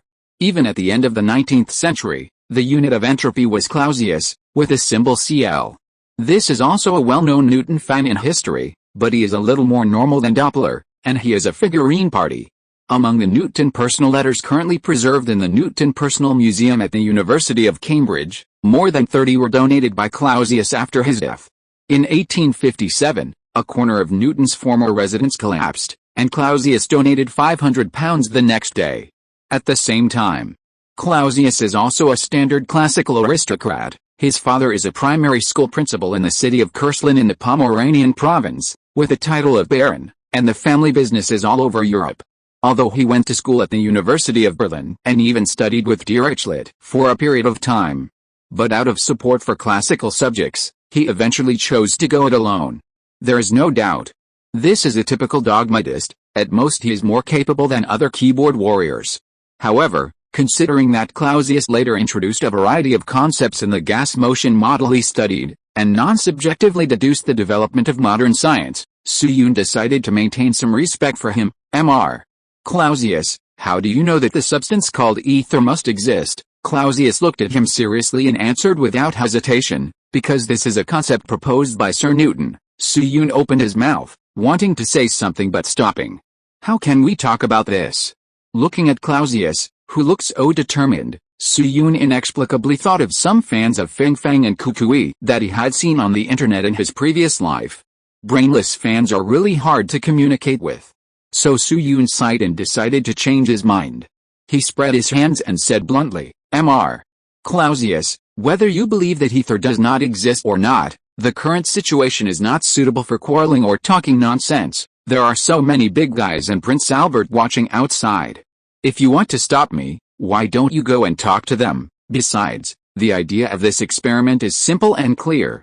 If the interference fringes really shift, doesn't it mean that ether exists and I am wrong? In that case, what are you afraid of?" Clausius was silent for a long time and did not speak. The second half of Su-Yun's sentence really touched his contradiction. As a fanatical fan of the Mavericks, Clausius naturally believed unconditionally that ether existed and the Mavericks could never be wrong. But on the other hand, the scene that Su-Yun has created during this period is indeed quite scary, although Su-Yun himself did not feel anything, as Faraday and others published papers that shocked the scientific community. He, the descendant of fat fish, naturally appeared in the public eye. In history, fat fish once corrected Xioniu's misunderstanding of optics, which directly led to the concept that light has the dual nature of wave and particle. The same is true for the absolute view of space and time. Therefore, including Clausius, many fanatical fans of Zhongjing have a subconscious thought that they do not even believe in themselves, but at the same time they are also real. What if Zhongjing really inherited some of Fat Fish's knowledge and can really overturn the ether theory? What will Zhongjing do then? Thinking of this, Clausius got goosebumps on his arms. However, as Zhongjing said, at present, Prince Albert is sitting in the audience not far away. The presence of this uncrowned king of the British Isles can be regarded as a guarantee for the normal conduct of the experiment tonight. I don't know if he came here to see the excitement on a whim, or deliberately came to Cambridge. Looking at Clausius, who kept silent, Zhongjing breathed a sigh of relief. The fanatic fan hurdle was temporarily passed. So he walked past Clausius and quickly walked to Lao Tang, who was standing near the light source. Mr. Thompson, is everything normal? Lao Tang gave him a thumbs up, indicating that the situation was good. Yes, everything is normal. No one came to tamper with it. Zhongjing nodded and looked at the audience seats in the distance with interest. Okay, let's start the experiment. Lao Tang turned around immediately after hearing this and shouted to several directions not far away. Maxwell, Stanley, Airy, Werner, all in place. The interferometer experiment is ready to begin. Swoosh. Zhongjing and others who had been waiting in their respective positions quickly stood up and stood in several corners of the interferometer according to the prearranged positions. The interferometer is very large, and under the main body is a closed pool similar to a water tank. This pool is filled with mercury to ensure the balance of the interferometer. After everything is ready, Zhongjing pressed the start button of the light source. Whoosh! In an instant, the sodium lamp in the light source container was activated. A bright beam of light shot out quickly and hit the spectroscope. Under the action of the spectroscope, the light quickly split into two. In Zhongjing's plain demonstration on the blackboard, the light source shot from left to right, and the direction of the light was right and upward. But now it has changed to the real situation, and the directions have become west, east and north. The two beams of light quickly returned to the spectroscope after passing through the reflector. In less than a few seconds, a clear interference pattern was displayed on the observation screen in the south.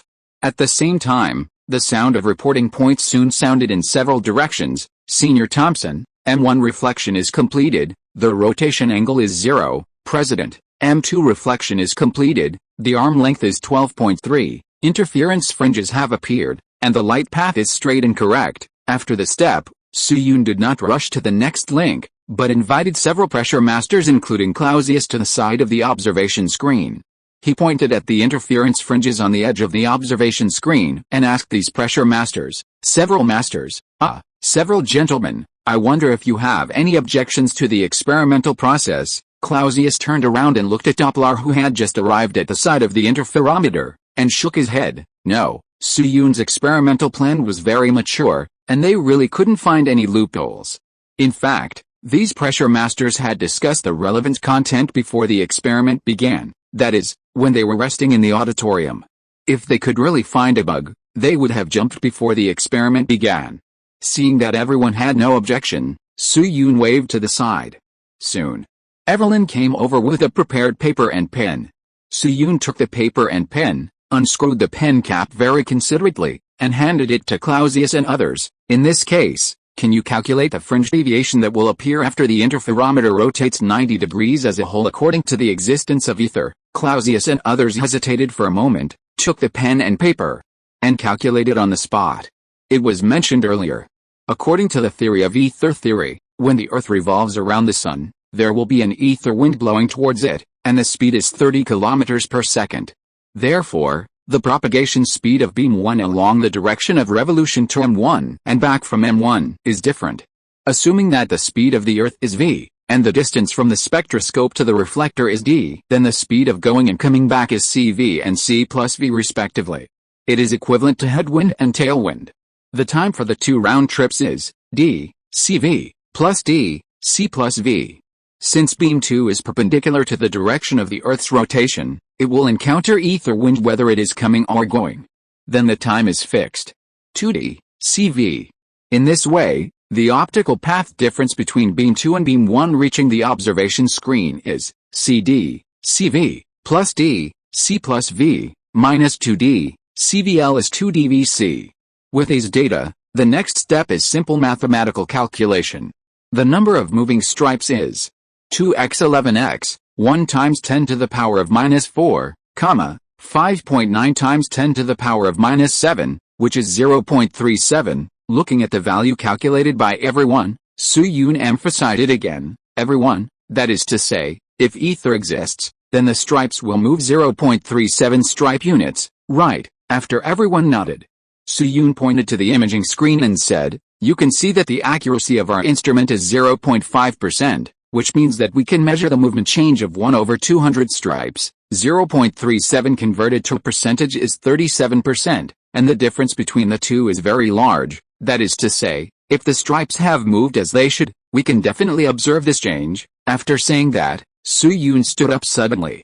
He looked at the somewhat restless audience stand in the distance, and the corners of his mouth slightly raised a little arc, and then said to Lao Tang, Mr. Thompson, start changing positions. Understood. As soon as Su-Yun finished speaking, Lao Tang turned off the light source, came to the closed water tank, and controlled the interferometer to start turning. The mercury in the water tank held the interferometer steadily, and there was no sign of any impact from the collision. 1 minute later, the interferometer rotated 90 degrees smoothly. Xiaomei and others stepped forward to calibrate it again. No problem, there is no error in the 90-degree turn. Su-Yun waved his hand again. Turn on the light. Click. Lao Tang decisively turned on the light source. At the same time, Clausius, Doppler and others suddenly turned their heads and looked at the imaging plate beside them. At this moment, the interference fringes on the imaging plate did not move at all. Seeing this, snap, Clausius' body shook heavily and fell to the ground. He ignored the coldness in his junior classmate's eyes and looked at the imaging plate and the spectroscope with a dull look. He wanted to try to find the mistakes in this experiment, but how could there be any loopholes in such a simple experiment? Doppler rushed to the imaging plate and shook his head frantically. Impossible. This is absolutely impossible. Sir Newton is invincible. You must have made a mistake somewhere. It must be. Doppler's voice spread far and wide in the dark night, just like a loser who was hung over on the street after a failed confession. Hearing this, some scholars in the audience who were already restless and anxious could no longer sit still. They walked down from the audience one after another and ran quickly to the interferometer. These people were not only physicists, but also a large number of nobles. The ether theory was the core link of the classical system, and in a sense, it was also the key support of the aristocratic system. In just half a minute, more than half of the seats in the audience were empty. From a distance, it seemed as if someone was queuing up and desperately jumping off the top floor of a building. Along with the shouts, there was also the sound of the building collapsing. Chapter 336 Goodbye, 1850. Why is this happening? Where is the ether? Where is the ether? God, please show me your grace and tell me this isn't true. You are one by one, beside the Michelson interferometer.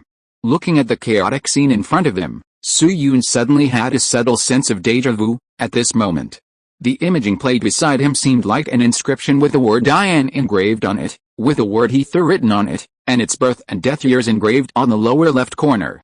243 BC 1851, 115 is for the various industry authorities or nobles standing beside the imaging plate, trembling all over, or even collapsing on the ground and crying. They were the people who were crying and sending off the deceased in front of the memorial platform.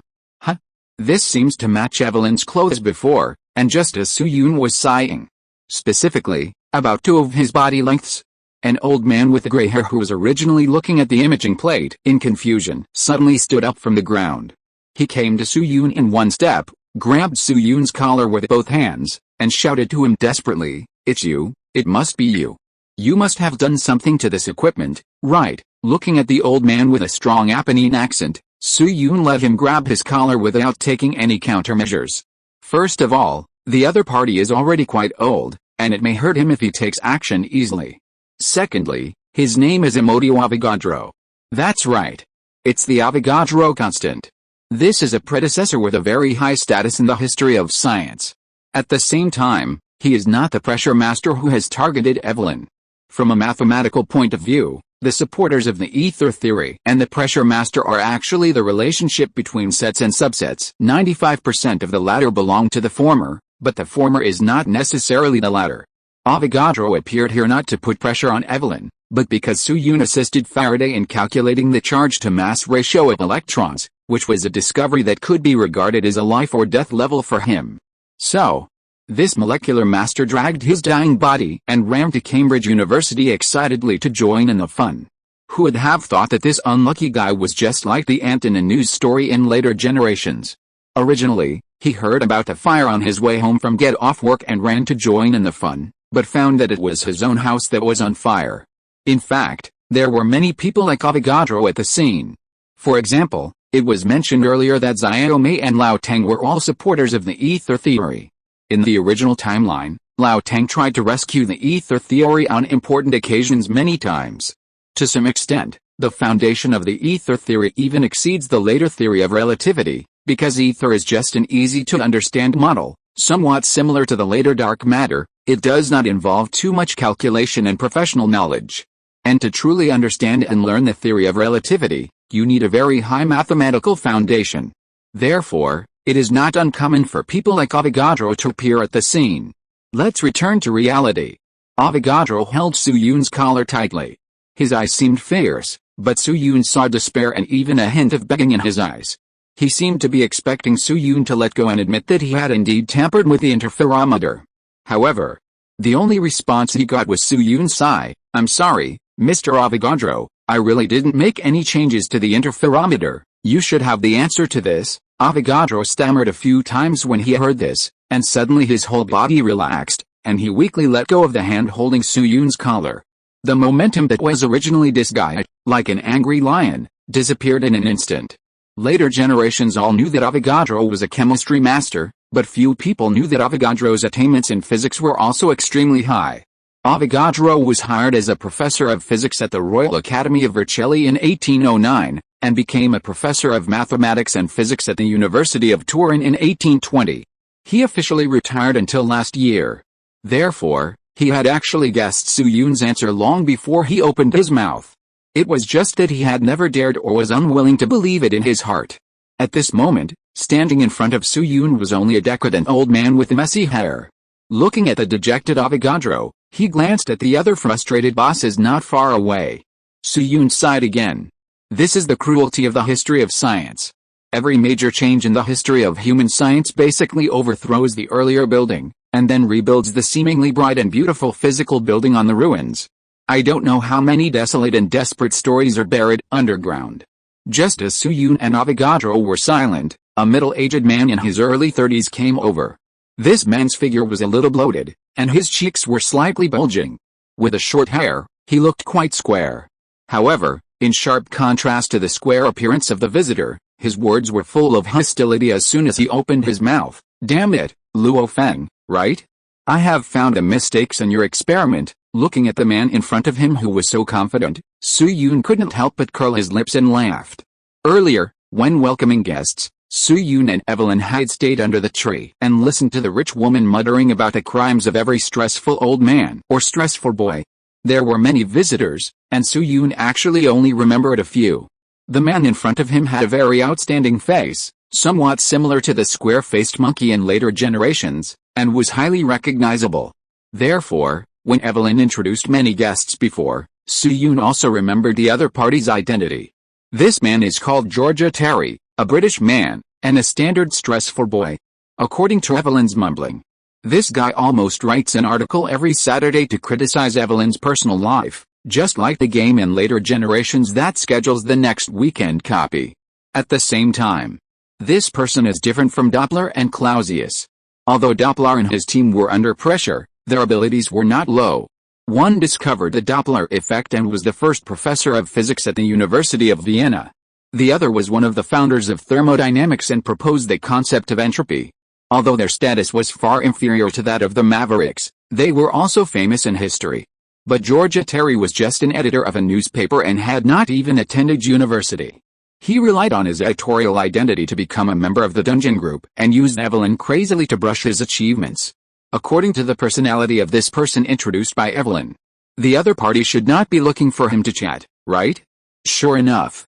After coming to Su-Yun, Georgia Terry raised the calculation paper with a wooden board in his hand, and said to Su Yun with an exaggerated expression, "Luo Feng, I have found the loophole in your experiment, you despicable villain." Then he quickly came to the light arm of the interferometer, raised his hands and clapped his palms in the air a few times, and shouted loudly to the people around him, "Gentlemen present, please look at me, I have something to announce. I, Georgia Terry, have found the loophole in Luo Feng's experiment. The ether still exists, and the advantage is still mine." Georgia Terry's words were particularly clear in this somewhat dead scene, and instantly spread throughout the open space. Hearing this, including the dejected Avogadro, many of the big men who had originally looked desperate suddenly showed a glimmer of hope on their faces, and waves of discussions gradually sounded. "Oh my God, has a savior appeared, really?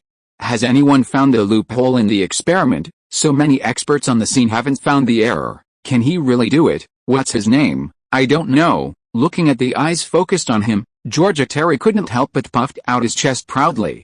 After everyone gathered, he pointed to the optical arm of the interferometer and said, "You can see that if we draw a circle with any point O as the center, and the arm lengths OM1 and OM2 are perpendicular to each other and are precisely equal, then what shape will appear? The answer is an isosceles right triangle, because the Earth is moving. When the light moves from O to M2, the mirror M2 of the interferometer has moved to the return path point A, and then reflected from A to path point B, and the light finally rushed to the receiver R. So, the actual distance traveled by the light in the arm length OM2 is exactly the two legs of the isosceles triangle OB, but what if the light is disturbed by the ether in this process? Don't forget, since light can form interference fringes on the imaging plate, it means that it exhibits wave properties in this experiment. Through the plane optical path, it can be calculated that if the light is interfered, then the two optical arms cannot actually be perpendicular. In this case, although the length of the optical arm remains unchanged, the actual optical path difference will be shortened. After saying this, Georgia Terry pointed at Su Yun and snorted, "So Luo Feng, there's a huge loophole in your experiment. That is, you ignored the effect of ether on waves, which affected the optical path difference." After saying that, Georgia Terry thought of something and sneered, "Unless you can prove that light shows a particle state during the operation of the light arm, and then turns into a wave state on the imaging plate." Ha! After saying that, Georgia Terry laughed to himself as if he was possessed by Prime Minister Cao. Looking at Georgia Terry, who was looking happy beside him, Su Yun's expression was a little subtle.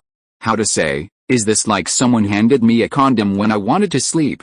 Georgia Terry's analysis is actually very simple to explain. Light has two properties, wave and particle. Among them, the interference fringes that appear in the final link of the imaging plate represent that it shows wave properties in the experiment. The transmission of waves requires a medium. So who can guarantee that it is not the ether that interferes with the waves? If the ether interferes with a wave, the vertical and plane light paths will be affected. The angle of the light arm seems to be 90 degrees, but in fact it may only be 89.999999 degrees. This tiny error cannot be measured with existing science and technology, but it does lead to errors in calculations of the speed of light. This is a logical closed loop, similar to the question of which came first, the chicken or the egg. However, it is similar to the religious explanation of the egg problem with the creation of the world.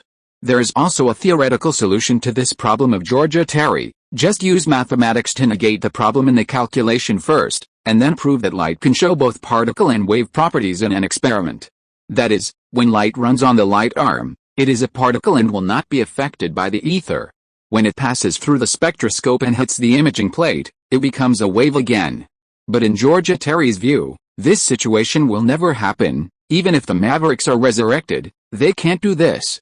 Therefore, it is destined to be a problem that Su Yun is helpless. Thinking of this, Su Yun looked at Georgia Terry with a look of gratitude and relief.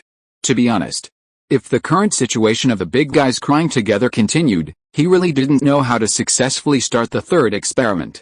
Everyone was crying and desperate. How many people would be willing to follow him to the third open space? If the experiment in the third open space could not be started, then tonight's big show would lack a finale.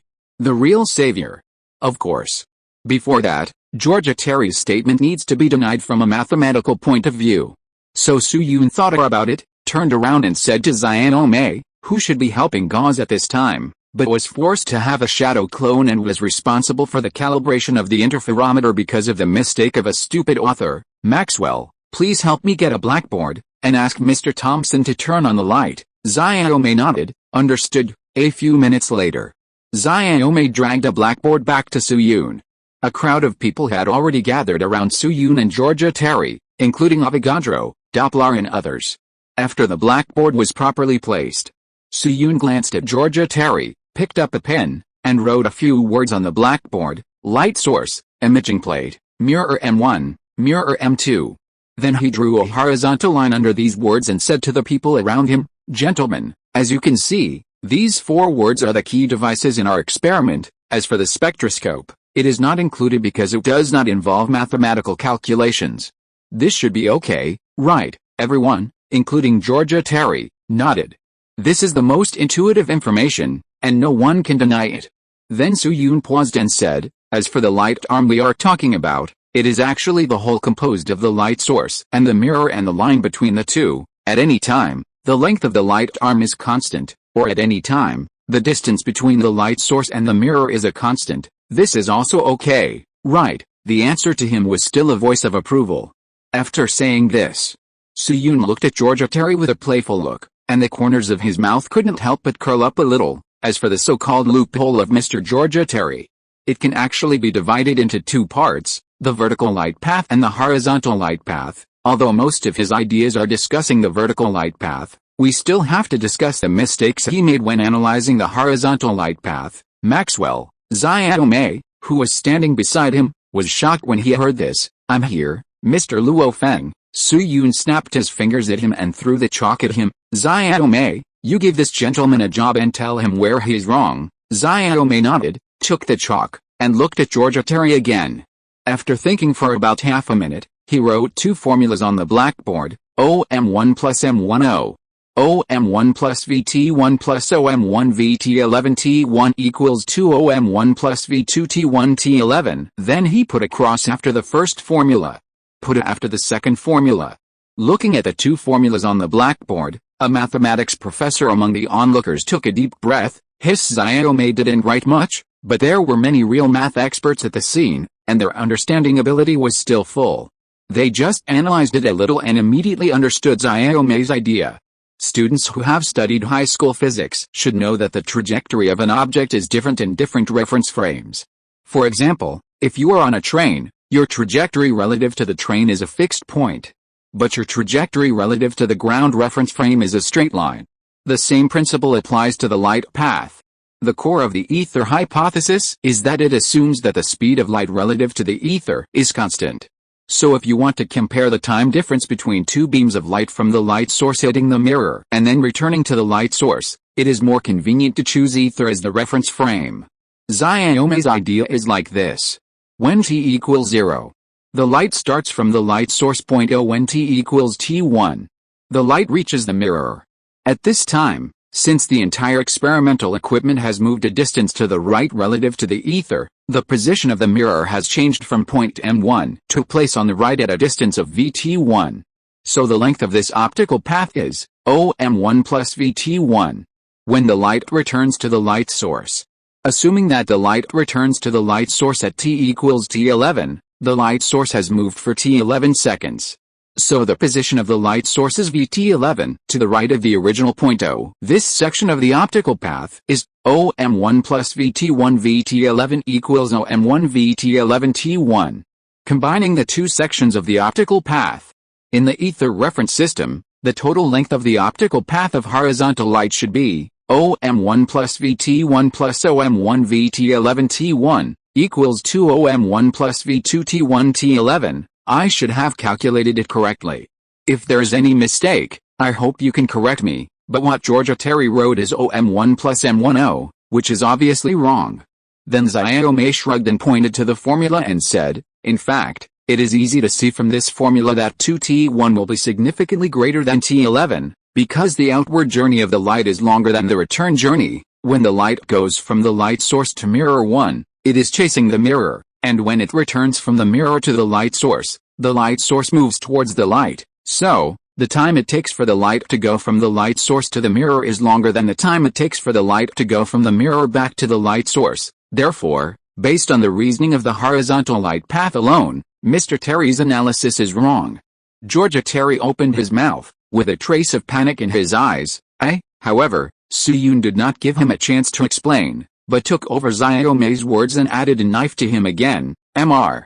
Terry, the light source, mirror, and imaging plate, their movement direction is east. Or right, because they move relative to the ether, that is to say, the movement direction of the light source and mirror 1 is along the straight line where point O and point M1 are located, and the movement direction of mirror 2 is along the straight line where point M2 and point A are located. In the ether reference system, since the light is aimed at point A when it starts, when mirror 2 is translated from point M2 to point A, the light just reaches point A, then it is reflected back to point B by the mirror. In this way, there is actually no problem with the optical path difference, so Mr. Terry, the loophole you mentioned does not exist from a mathematical perspective. This time, many people also nodded subconsciously. The reason Su-Yun said is very simple and easy to understand. For example, the car driven by the reader has a left wheel and a right wheel. The distance between the left wheel and the right wheel is the width of your car. That is, the length of the transmission rod connecting the left wheel and the right wheel is fixed at any time, even if the car is moving. But in the ground reference system, the current position of the left wheel in motion and the position of the right wheel in 2 seconds, the distance between these two spatial positions, is not equal to the distance between your left wheel and the right wheel. Suppose at this moment, a little mouse runs from the left wheel of a car along the transmission rod to the right wheel of the car. The mouse's running track relative to the ground is an oblique line. The length of this track is not equal to the length of the transmission rod. This is the optical path difference caused by the reference system. Therefore, in mathematics, the Michelson-Morley experiment has taken the optical path difference into account. Of course, some students may ask, the speed of light is much faster than that of a car, so is there really no error in this optical path difference? The answer is actually no. But this value is so small that it can be ignored even in the calculation of the speed of light. This is a phenomenon supported by actual data from gravitational waves. As mentioned earlier, the gravitational wave detector LIGO is actually a large Michelson-Morley device. Each set of LIGO detectors has 2 long arms perpendicular to each other. Using lasers, LIGO can measure the length of 2 long arms perpendicular to each other. The long arms of LIGO are actually long tubes with a high vacuum, and a 34 cm diameter reflector is suspended at the 2 ends of each long arm. The LIGO detector uses laser interference to continuously measure the distance between each pair of mirrors with extremely high accuracy. Currently, there are 2 LIGO detectors, located in Washington State and Louisiana across the sea, 3,000 kilometers apart. Gravitational waves propagate at the speed of light, so if a detectable gravitational wave sweeps across the Earth, the time it takes for the 2 LIGO detectors to detect the signal will be on the order of 10 milliseconds. At the same time in Europe, there are 2 very similar gravitational wave detectors called Virgo, with multiple detectors working together. The first discovery of gravitational waves from the merger of 2 black holes was at 1751 Yanjing time on September 14, 2015, and was announced on February 11, 2016. The first discovery of gravitational waves from the merger of 2 neutron stars was on October 16, 2017. At that time, scientists from many countries, including China, held press conferences simultaneously. Several more phenomena were observed, and the recorded event names were all GW plus 6 digits. In the GW 190521 event, LIGO detected the optical path difference for the first time. The signal source is about 5 gigapascals away from the Earth. 1 gigapascal is about 3.26 billion light-years, and the optical path difference is about 27.3% the size of an atom. doi.org/10.3847/20418213/ABI493. By the way, gravitational waves were discovered in 2015 and announced in February 2016. Then, as of GW 170,814 in September 2017, only 4 events were observed in total. That is, once every 4 months on average. But you can guess, from September 2017 to November 7, 2021, How many gravitational wave events have been discovered in total? The answer is LIGO 90 times, Virgo 28 times 90 plus 28, a total of 118 times. That is, once every half a month on average. LIGO.org/detections/O3B catalog.php official website, add 3 W's in front to see. Currently only O3B released in November last year. Again, the same words. Sometimes the level of technological development is really beyond your expectations. Okay. Let's return to the original topic. Tell the truth. This question of Georgia Terry is actually quite representative in later generations, and it is one of the powerful theories of folk scientists to refute the Michelson-Morley experiment. It's a pity that these people can't even analyze the horizontal light path, but they still speak shamelessly, which is also quite funny. If some dark clouds really find bugs by pen calculation alone, they will not exist for so long. Seeing that the loophole he found was easily shattered by the young man's IOMA, Georgia Terry's face suddenly surged with an unhealthy flush. He quickly looked in front and behind him, but found that no one spoke to help him refute. After all, the subject of mathematics is like this, divided into 2 extreme 1 second. The first 1 second is when you scan the question and find that you don't know anything and can only write a solution. The second 1 second is when industry experts communicate with each other and you can understand whether the other person is right or wrong in 1 second. For example, the derivation process above. Some people jump to this point in 1 second and shout that it's a waste of time and ask for your money back. Some people understand everything in 1 second and can even pick out some mistakes. Gap JPG. Seeing that he was now isolated and helpless, Georgia Terry took a deep breath and used his last trick, Luo Feng. This is just a mathematical deduction. Mathematical calculations alone cannot convince the public. John Cauchy Adams calculated the orbit of Neptune in 1843, but he was still just an assistant professor at Cambridge University until Neptune was discovered in 1846. Unless you can prove that light can show 2 properties at the same time during the experiment, the possibility I mentioned must exist. After Georgia Terry finished speaking, several responses suddenly rang out in the crowd. Yes, it is possible. I agree with Mr. Terry's opinion. Right. Su-Yun looked around and found that most of the people who spoke were some dignitaries with gorgeous clothes and badges on their collars.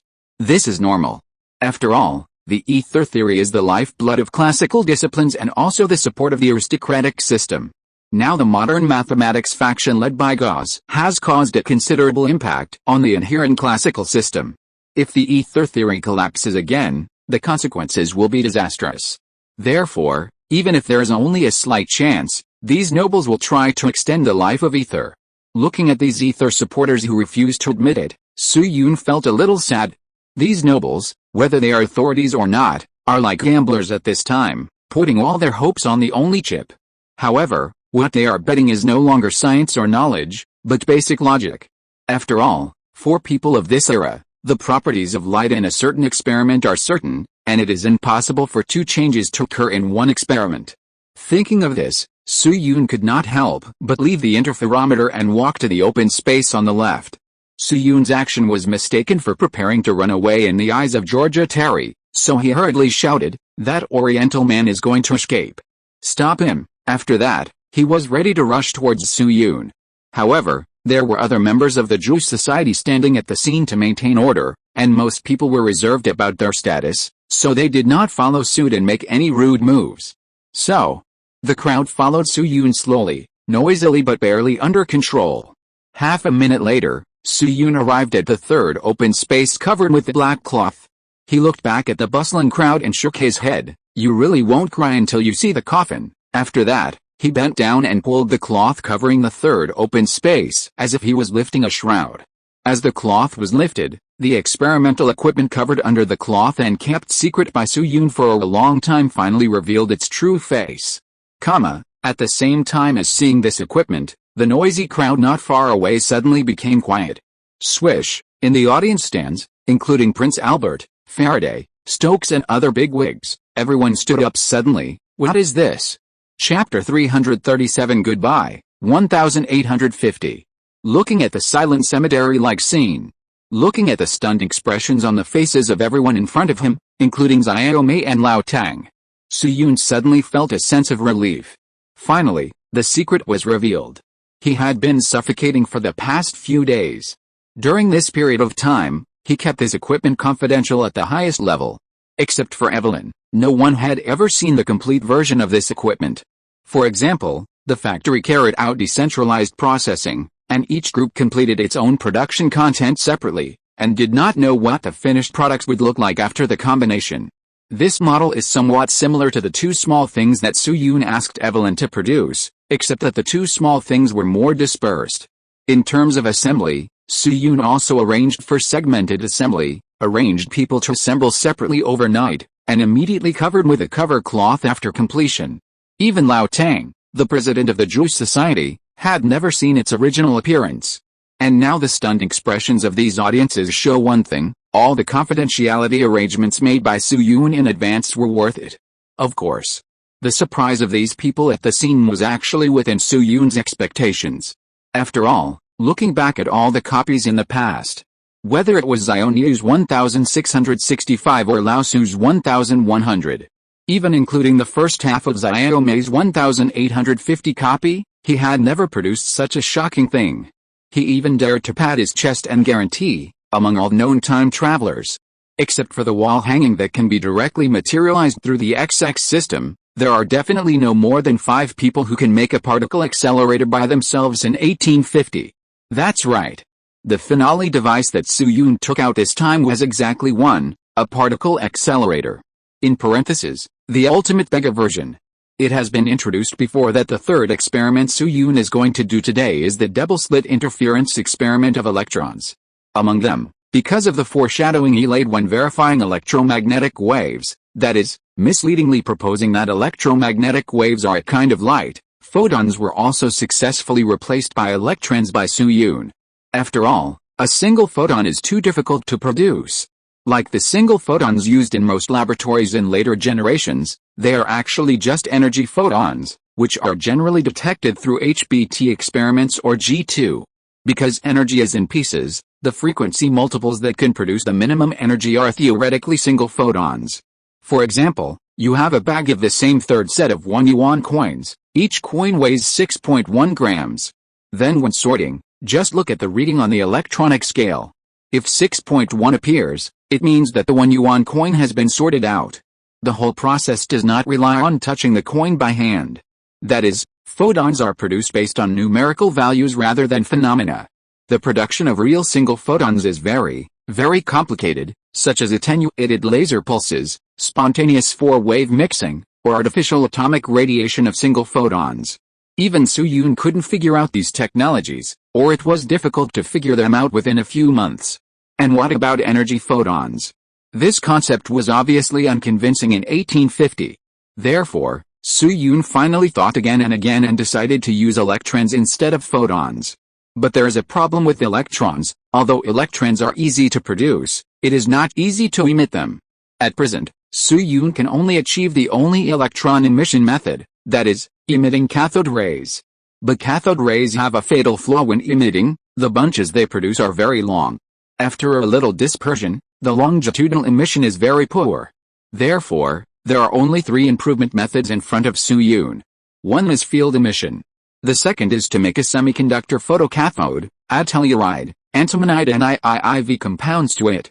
Then make a super-refined grating to almost get it done. The third is to make a multiple combination link by yourself to screen out the flat electrons. This is why in the future, you can hardly see the video of the electron double-slit interference experiment. If you don't believe it, search on the internet, and you will almost see demonstration animations or 1 or 2 pictures. Demonstration animations and textbooks generally only capture part of the imaging screen, and the emission source looks like an electron gun BU, and the experimental area may not be as big as a public toilet. But in fact, to do this experiment, you must use an accelerator or even some other instruments that require high confidentiality. Of course, this cannot be said to be negligence or a bug like Baidu Encyclopedia. Mainly for high school students, the process of generating flat electrons is profound and unnecessary, and belongs to advanced professional knowledge. So it was naturally simplified. In the era of 1850, the second possibility was directly ruled out.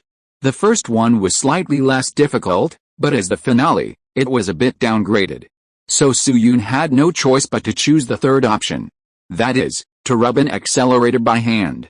In his previous life, Su-Yun did not pass the junior class of the University of Science and Technology, but became an ordinary student of the University of Science and Technology with a normal score.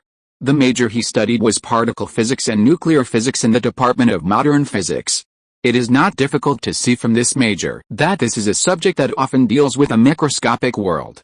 Like the Atlas and Alice experiments on the Large Hadron Collider at the European Organization for Nuclear Research, the STAR experiment on the relativistic heavy ion collider at the Brookhaven National Laboratory across the sea, and the experiments of the Dark Matter Particle Detection Satellite DAMP, also known as the Wukong, Su-Yun has never participated in any of them.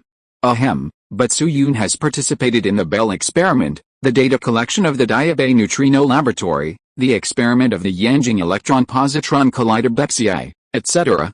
Su-Yun has also personally worked on the predecessor of the current neon asymmetric electron-positron collider KEKB called Super KEKB. It's just average JPG.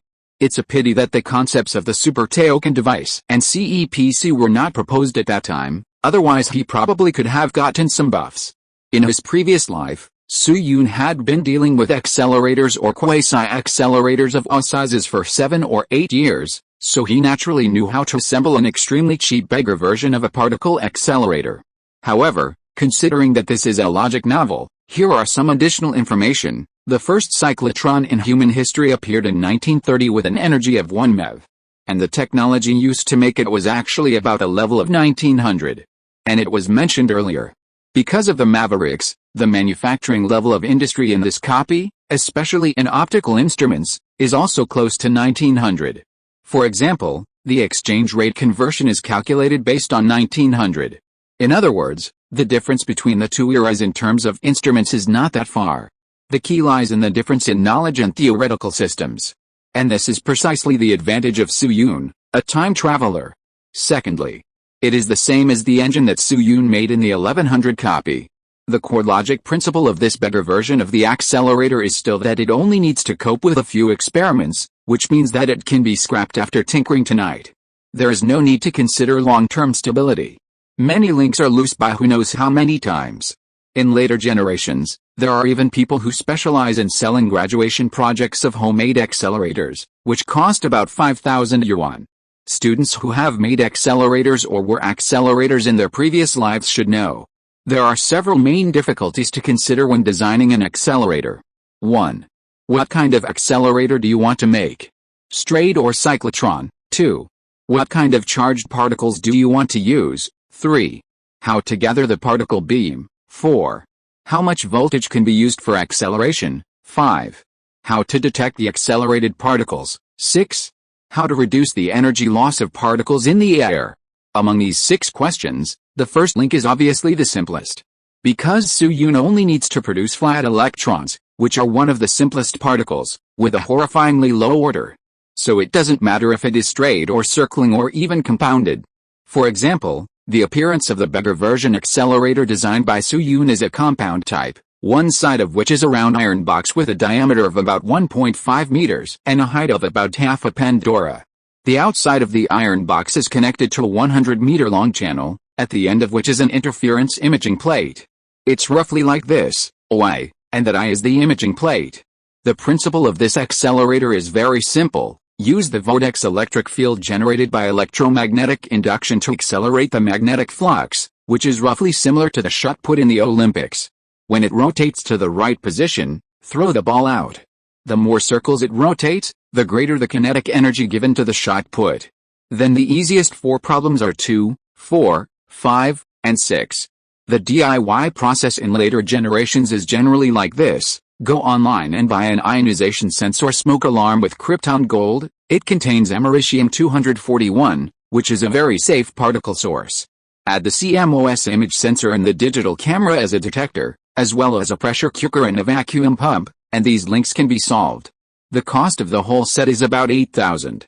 And Su-Yun's this time is much simpler. What he needs to accelerate is the electron, and the detector is naturally the induction screen. Now that the vacuum tube has been made by Su-Yun, the induction screen is no longer a problem. The voltage is taken care of by Cambridge University. Anyway, the voltage of the Ruhmkorff coil must be sufficient. As for reducing energy loss, as you can see, the inner wall structure of this accelerator, I call it the inner wall of the beam tube, beggar version of the accelerator. Soo-yoon first knocked on its silver aluminum shell, making a dong dong dong sound. Then he opened a small hole from the side, revealing the scene inside. The beam tube is mainly used to ensure the high vacuum inside, so the selection of the beam tube material needs to have a low outgassing rate and a relative magnetic permeability close to 1. This concept is similar to vacuum tube. Professor Faraday should be familiar with it. Faraday, who rushed to the side of the accelerator from his seat, came forward to take a few glances and nodded slightly. The magnetic permeability in the original timeline was not proposed until 1885, but now under the influence of Maverick, the magnetic permeability of this copy was born in advance. See chapter 295. Therefore, after Soo-yoon explained this, Faraday followed his thoughts.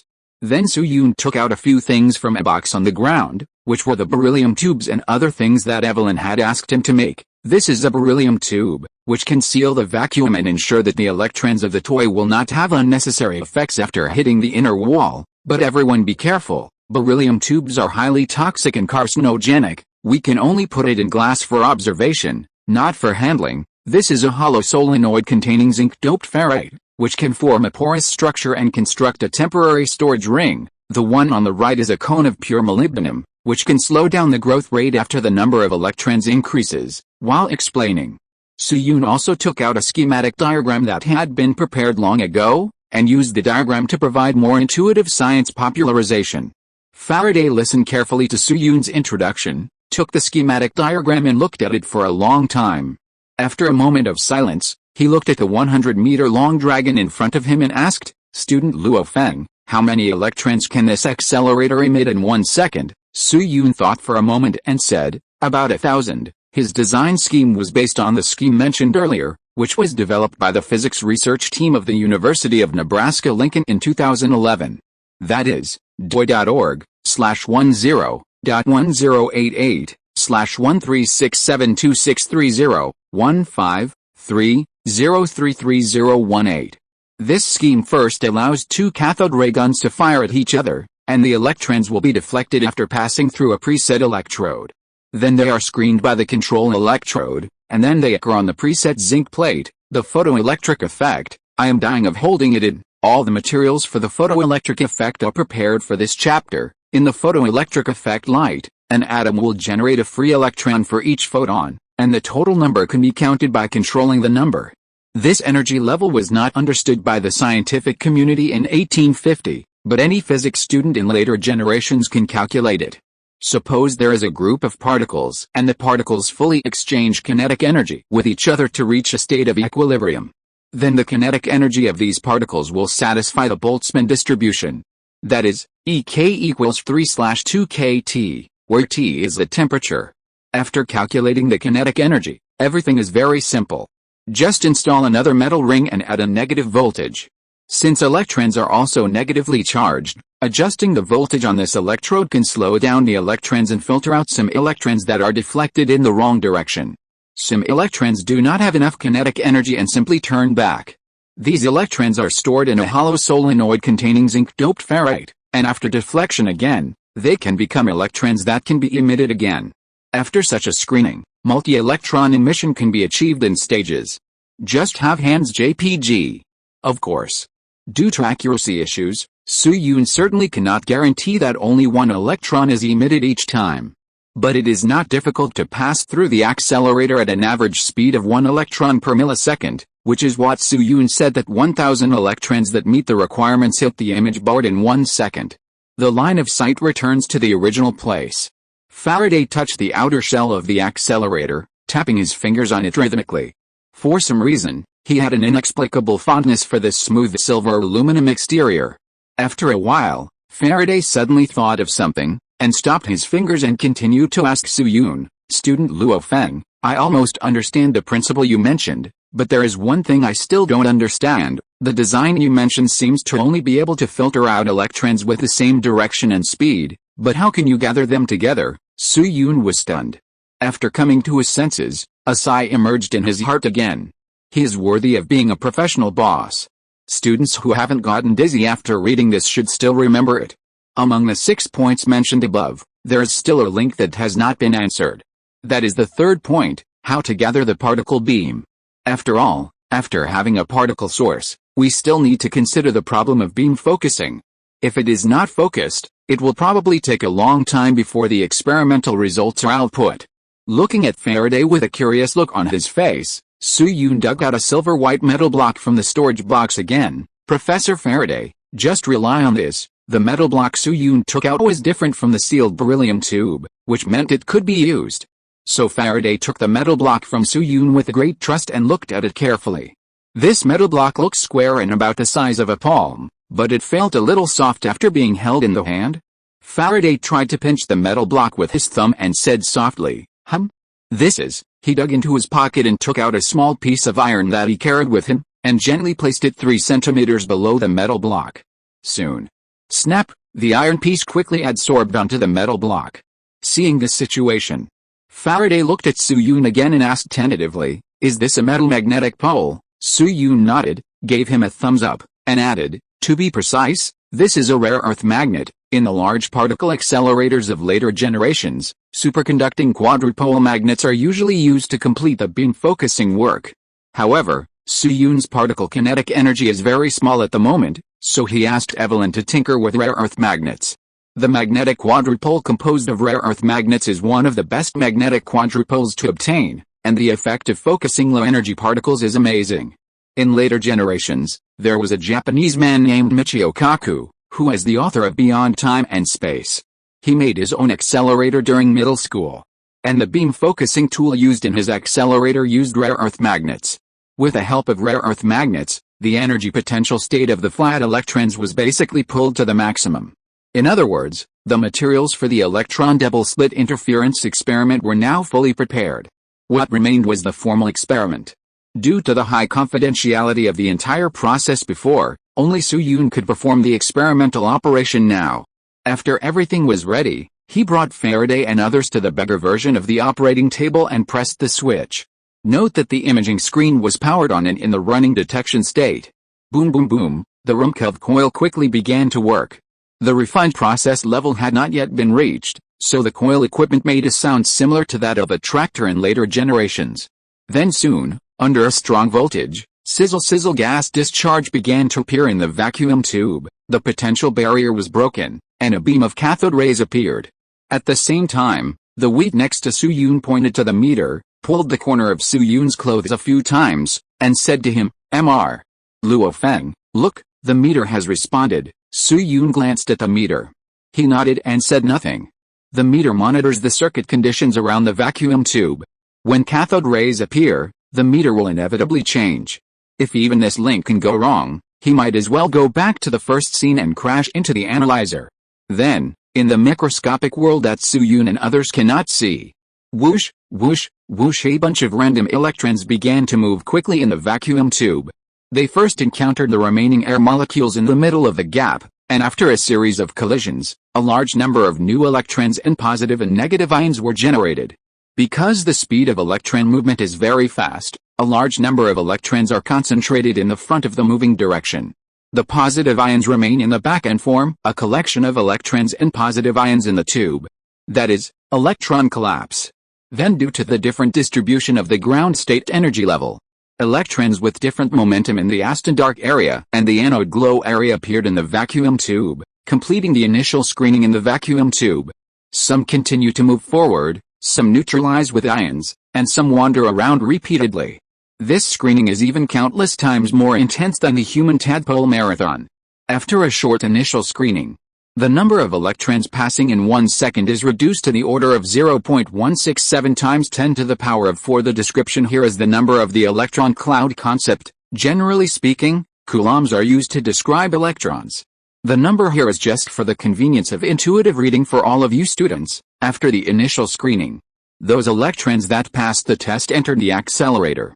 The first thing that greeted them was a cone of pure molybdenum, a balancer in the accelerator. Under the action of the cone, the electrons were reduced by a function that would take up 454 bytes and would be sprayed into water. Some electrons fall in here again. The rest of the electrons continue to move forward and reach the next level, a metal ring with negative charge. Like charges repel each other, and opposite charges attract each other. Negative charges and electrons quickly generated repulsion. It was like rowing against a current. Some electrons with insufficient power or direction were cruelly eliminated and placed in a hollow solenoid of zinc-doped ferrite. That's it. Under the action of a series of preset processes, the number of electrons became smaller and smaller, but the properties became more and more stable. In the end, it was infinitely close to the effect of field emission. In front of these processes that were laid out in the open and could be explained by physical knowledge, even Georgia Terry, a folk scientist, could not find any so-called loopholes. Georgia Terry, Avogadro, Doppler and all the others could only wait for the results. These gradually stable electrons were quickly accelerated and passed through the double slit that Su-Yun had asked the members of the Jewish Society to polish. The whole process seemed long. But in reality, it was over in just a few seconds. 1 minute later, a faint fluorescent light flashed for the first time on the imaging plate. Su-Yun stood there with everyone, quietly waiting for the results. 1 minute, 3 minutes, 5 minutes, 6 minutes. More and more images appeared on the imaging plate. However, since the operating table was more than 100 meters away from the imaging plate, everyone could not see what the specific content looked like for a while. More than 10 minutes later. Snap! Su-Yun suddenly turned off the accelerator, told Xiaomei to seal the imaging plate, and took it back to the scene as soon as possible. After Xiaomei returned, Su-Yun gave his position to Faraday, who was to tear open the package. Sizzle! Georgia Terry rushed to the table immediately, and after seeing the drawing clearly, he suddenly laughed. Two bright stripes, two bright stripes. According to the function of the accelerator you mentioned, it emits electrons one by one, so it must show two bars on the imaging board. This phenomenon does not prove any of your points. On the contrary, it verifies that the front and back properties of light under certain circumstances are fixed. Everyone was shocked when they heard this, and they all came over. Sure enough, at this moment, there are two bright long bars on the imaging board. The two bars represent particle properties, and the light and dark zebra crossings represent wave properties. This is common sense in 1850. Then, Georgia Terry turned his head and grinned at Su-Yun, revealing his back teeth with a piece of vegetable leaf stuck on them. Luo Feng, you're done. You've dug a grave for yourself. Looking at Georgia Terry, who was smiling like an elder of the Seoul Hall, Su-Yun shook his head gently. Mr. Terry, the experiment is not over yet. Why are you in such a hurry? The unlucky guy who opened the champagne in the last half is still being counted by the world football every day. After saying that, Su-Yun pressed another button. Click, with a slight sound. Another white crystal plate appeared in the original position of the imaging plate. Su-Yun stretched out his hand, pointed at the crystal plate from a distance and said, as you can see, this is a nonlinear crystal plate that conforms to the scattering cross-section function. After the electrons hit the crystal plate, they will leave some traces on it, which has the same effect as the imaging plate. It's just that compared to the earlier imaging plate, it does not need electronic equipment to record the phenomenon. Professor Faraday has verified this. Faraday on the side nodded in cooperation. It has been mentioned before. Due to the deliberate distortion and exaggeration of some marketing accounts. In the electron or photon double-slit interference experiment, many experimental processes have been seriously distorted. For example, the camera mentioned earlier. In the electron double-slit interference experiment, its output end is roughly like this, light source double-slit imaging plate. The camera mentioned by those marketing accounts is located at the position of the double slit, claiming that it can see the trajectory of the electron. But in fact, at present, humans have no means to directly observe which slit the photon or electron passes through. The camera here actually refers to the detection method, that is, the detection instrument located at the position of the imaging plate, which is not on the double slit at all. If the instrument is not turned on, interference fringes appear. If the instrument is turned on, two bars appear. The explanation that is currently more accepted is that the instrument records information when it is turned on, which leads to the collapse of the particle wave function. Wave function is a more complicated concept, which can be understood as a specific function that forms a wave, similar to the steel structure of a building. Once this function is observed, it will fail, just like ice will melt in the sun. Once the steel structure collapses, the building of wave nature will naturally disappear. Without the wave function, The particles will show particle properties. Photons, electrons or any kind of microscopic particles all conform to the above law. The only difference is that when the electron is not turned on, it is difficult to see its trajectory. Photons will glow, and if the instrument is not turned on, just put a blackboard or a non-African like Uganda behind it. But electrons are different, they can only be imaged through the electron cloud. Therefore, it is more difficult to image electrons without turning on the instrument, and other methods must be considered. What Su-Yun used this time was the lattice method that is more common in later generations. In a periodic lattice, relativistic or non-relativistic electrons will broaden the energy band due to the lattice periodic modulation. After the electron passes through its scattering cross-section, some black traces will appear. An angle-resolved photoelectron spectroscopy was developed in later generations. Strictly speaking, this method actually tests the excitation energy band. It's like a meteorite hitting the ground and making a big hole. Through the situation of these holes, the energy, speed and size of the meteorite can be inferred, which is substantially different from seeing the meteorite directly. However, in the physics community in 1850, it was no problem to say that it could detect electrons. It's all done by fooling around.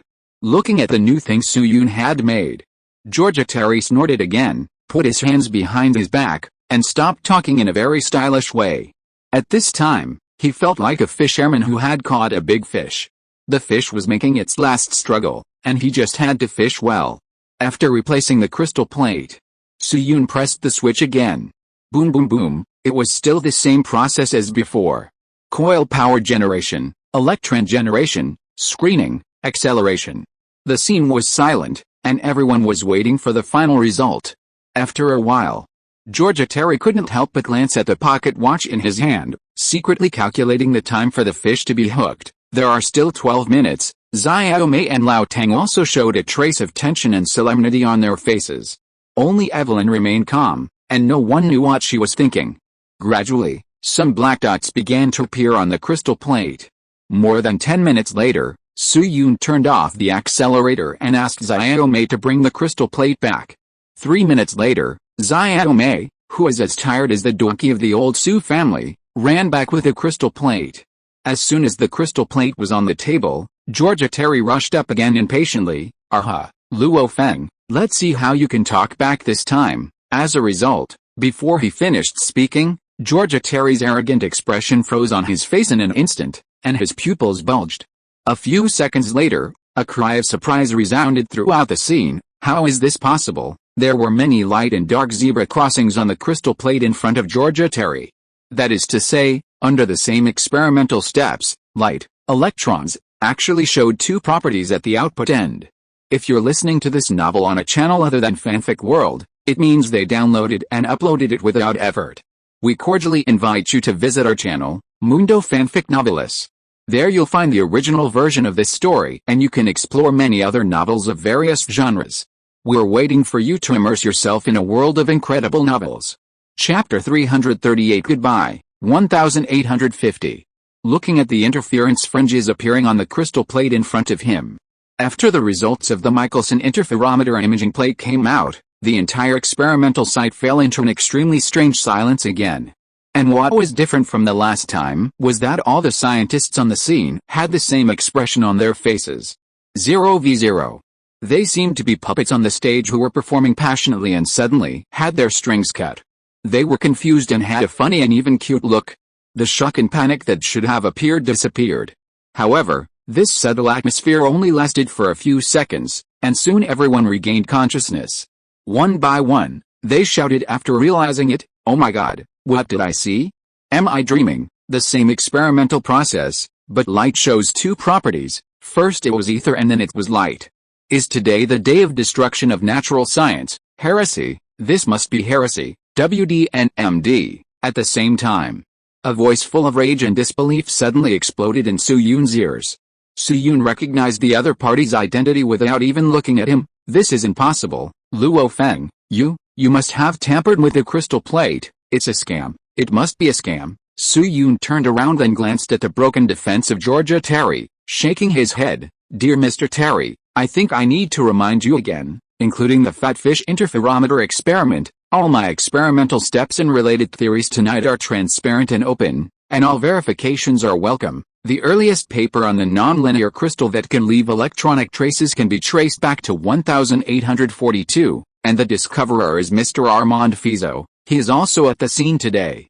In addition, the Cambridge University Library also has that record, in the third row of the fourth shelf in the second floor physical section, the 17th position from right to left. Besides, said. Suyun looked at Faraday beside him, and the two nodded to each other tacitly. Suyun then continued to say to Georgia Terry, Mr. Terry, no one would use their reputation to falsify such an important experiment. Do you think that after tonight, no one will repeat and verify these two experiments? How stupid do you think I, Mr. Faraday, and the directors of Cambridge University are to falsify at this juncture? This, Georgia Terry opened his mouth subconsciously, but found himself speechless. The meaning of Suyun's words is actually the same as the logic of those spectators on Pluto's night. At that time, the spectators were convinced that the star search was successful just by hearing Gauss's words. We found Conan's star because of the same reason. This subversive or destructive experiment will definitely be repeated and verified by countless people, and there is no point in falsifying for the sake of temporary vanity. Even the Millikan oil drop experiment, which was later called the biggest scam of the Nobel Prize, has no problem in principle and accuracy. It can indeed calculate the charge of an electron. It's just that Millikan tampered with the data and falsified a low success rate event into a high success rate event. There is also the original Michelson-Morley experiment itself.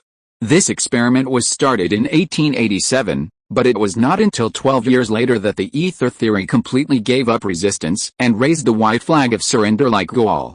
By the way, that declaration of surrender happened to be issued by the Paris Academy of Sciences.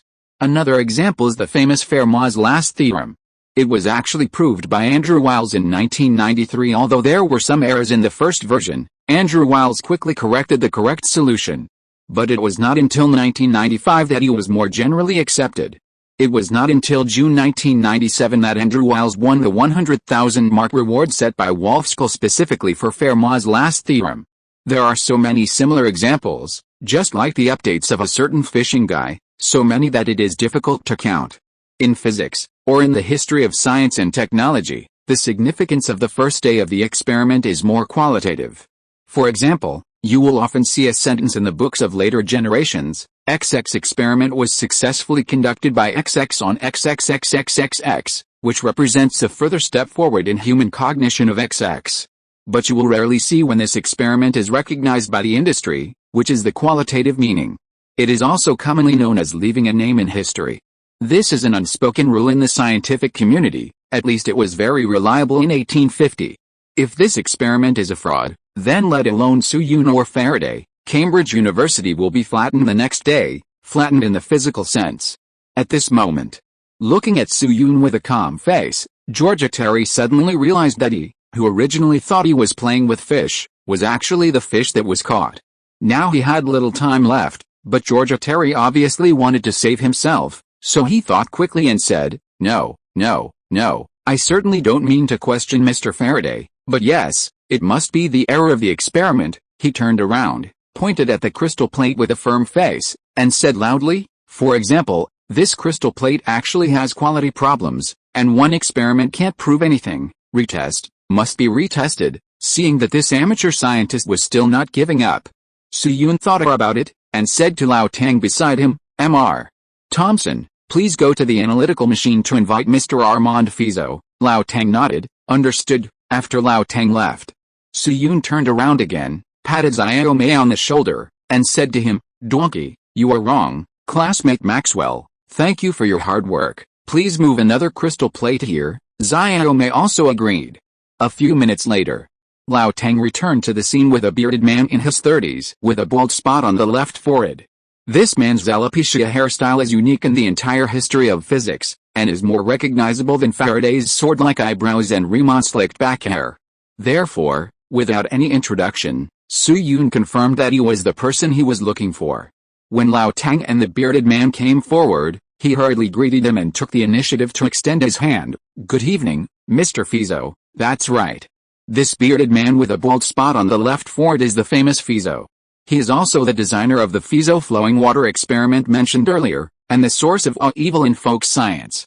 He's a well-known experimental designer and numerical tester. The speed of light, current intensity, and the Doppler effect in electromagnetism are all from his hands. In fact, Feiyu's status in the history of physics is not very high, probably around 60 or 70. At most 50th, those in front are all pioneers. But Feiyu may not know until his death. He will become the starting source of Chinese folk science in the future. The flowing water experiment he designed became the mainstream weapon used by folk scientists to overthrow the old theory of relativity in later generations. At this time, Feiyu was just a junior with a little fame in the industry, with a higher reputation than Stokes and the same level as Kirchhoff. After coming to Su Yun, Feiyu also took the initiative to extend his hand and shook hands with Su Yun. "Good evening, classmate Luo Feng," after letting go. Feiyu looked at the situation on the scene curiously, lowered his voice and asked Su Yun, "Classmate Luo Feng, I wonder why you want me to come here?" The analyzer is at a critical juncture. Feiyu is an avid astronomy enthusiast and one of the few scientists who holds a dialectical view of ether theory. His belief in ether is not so devout. Otherwise, he would not have designed the flowing water experiment. Therefore, as soon as he arrived at the scene today, he was attracted by the star-hunting experiment of Gauss and others. From the start of the calculation of the analyzer to just now, he did not leave the first experimental area. Naturally, he would be a little surprised by Su Yun's action of sending Lao Tang to find him. Su Yun smiled at him, and quickly glanced at the bald spot on Feiyu's forehead, and asked him, "Mr. Feiyu, I remember that you should have done a lot of research on nonlinear crystal plates, right?" Feiyu immediately straightened his chest. Feiyu in history was a very confident man. "Yes, I started studying nonlinear crystal plates 10 years ago, and even studied the effect of electrons on crystal plates, but at that time I didn't know that it was electrons that left traces." Su Yun nodded. "It was mentioned earlier. Crystal plates cannot directly see electrons, but they can restore the movement of electrons through the pits excited by electrons. For easier understanding, here is a simpler example to explain this principle. When you were in elementary school, you should have seen the kind of hole punch music in the stationery store outside the school, where there were hundreds of holes on a plate, and you could poke one with a dime or 50 cents, right? This kind of hole punch music is like a neatly arranged crystal plate. When an electron touches the lattice, it will poke the hole. That is, the crystal turns black. Therefore, when you hide a beam of electrons on it, as long as we count the holes that have been poked, we can simulate the trajectory of the electrons. Interference fringes are equivalent to a 100x 100 hole grid. Every 10 grids, a row of small holes will be poked vertically. The observer knows that the electrons have interfered. Feiyu once used a lightning rod to attract lightning to bombard the crystal plate, and became the first person to discover that electrons would leave corresponding traces on the crystal plate. Then Su Yun led Feiyu to the operating table and explained to him the principle of the accelerator. "Mr. Feiyu, that's roughly what happened. In order to avoid the crystal plate quality problem that Mr. Terry mentioned, I asked Mr. Thompson to invite you over." Feiyu heard this and looked at Georgia Terry with interest. As a supporter of emerging science, he was always annoyed with supporters of classical science like Georgia Terry, student Luo Feng.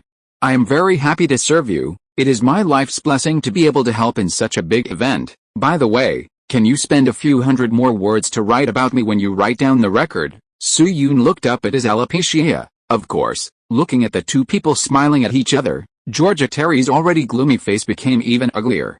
A few minutes later, Xiaomi once again grunted and carried a pair of crystal plates back to the operating table. Feiyu went forward to observe with a magnifying glass for a while, and then borrowed a wire from Su Yun. After turning on the power, he rubbed the upper right corner of the crystal plate a few times. Then he picked up paper and pen and wrote on the calculation paper.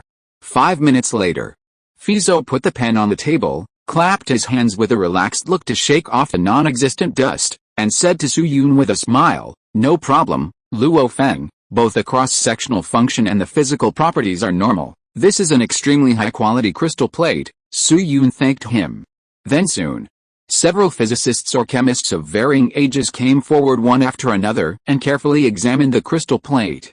Some of them were like Feiyu, who came up to get some exposure with the idea of showing their faces or watching the show.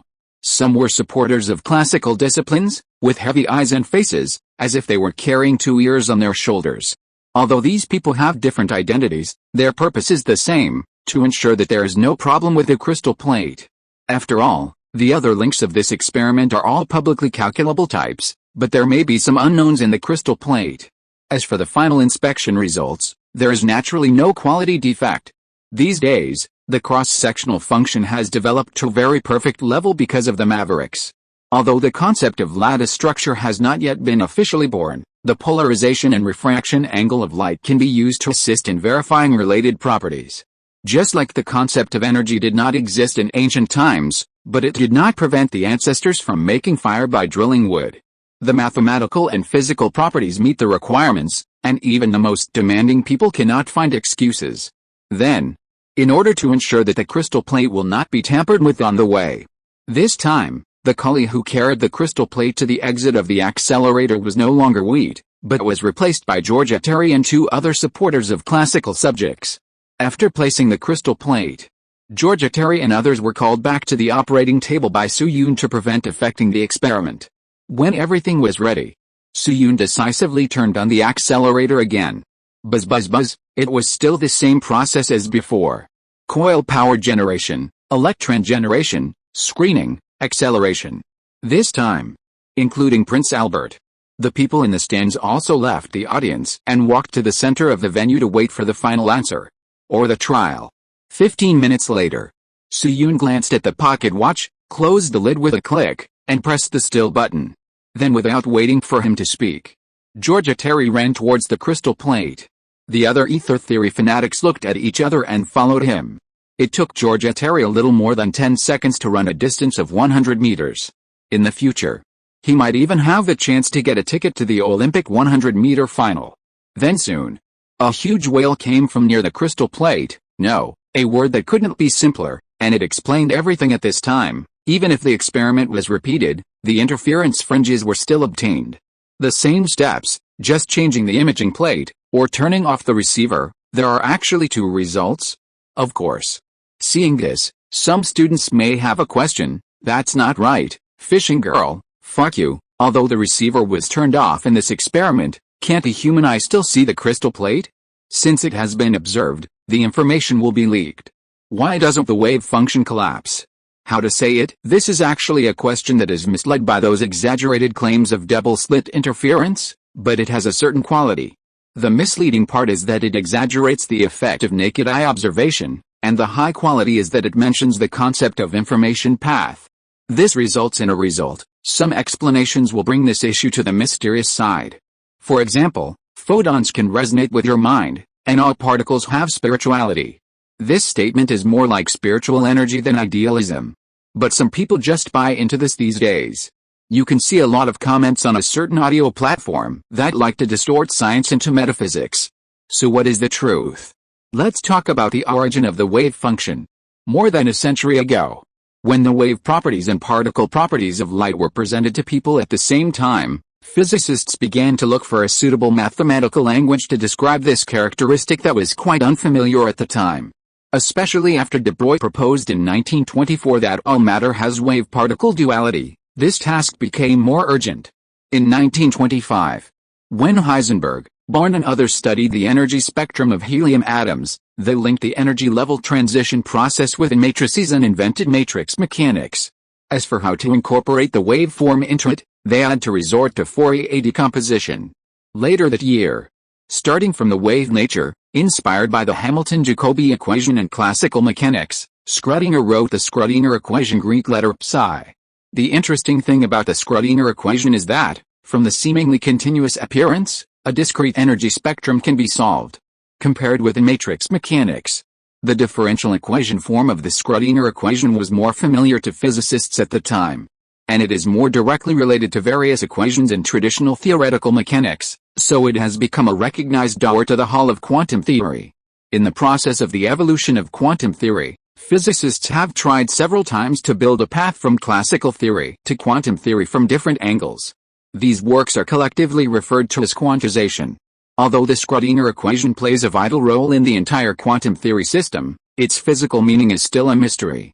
Schrödinger himself once mistakenly thought that it was a certain charge density, but soon found that this was irreconcilable with experimental facts. After months of thinking hard, Born put forward another view, What the equation describes is actually a probability. The variant of Schrodinger's equation Greek letter psi represents the probability of a particle collapsing to state Greek letter psi when measured. Since then, a debate that has lasted nearly 100 years has begun. It has gone through many twists and turns, such as the EPR thought experiment, and it is still shrouded in mystery and unresolved.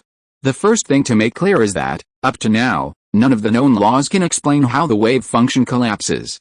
This collapse is an absolute randomness, which does not exist in deterministic mathematical calculations.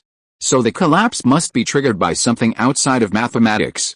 For example, the comparison of a girl before and after makeup. This is a manifestation of wave function collapse. People go from healthy to sick. It is also a manifestation of wave function collapse. Two people go from strangers to lovers. It is also a manifestation of wave function collapse. How can we describe all the above situations with mathematical calculations?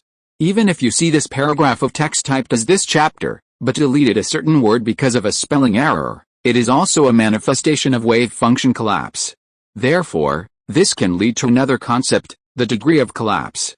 For example, if you delete one word, it is a small collapse.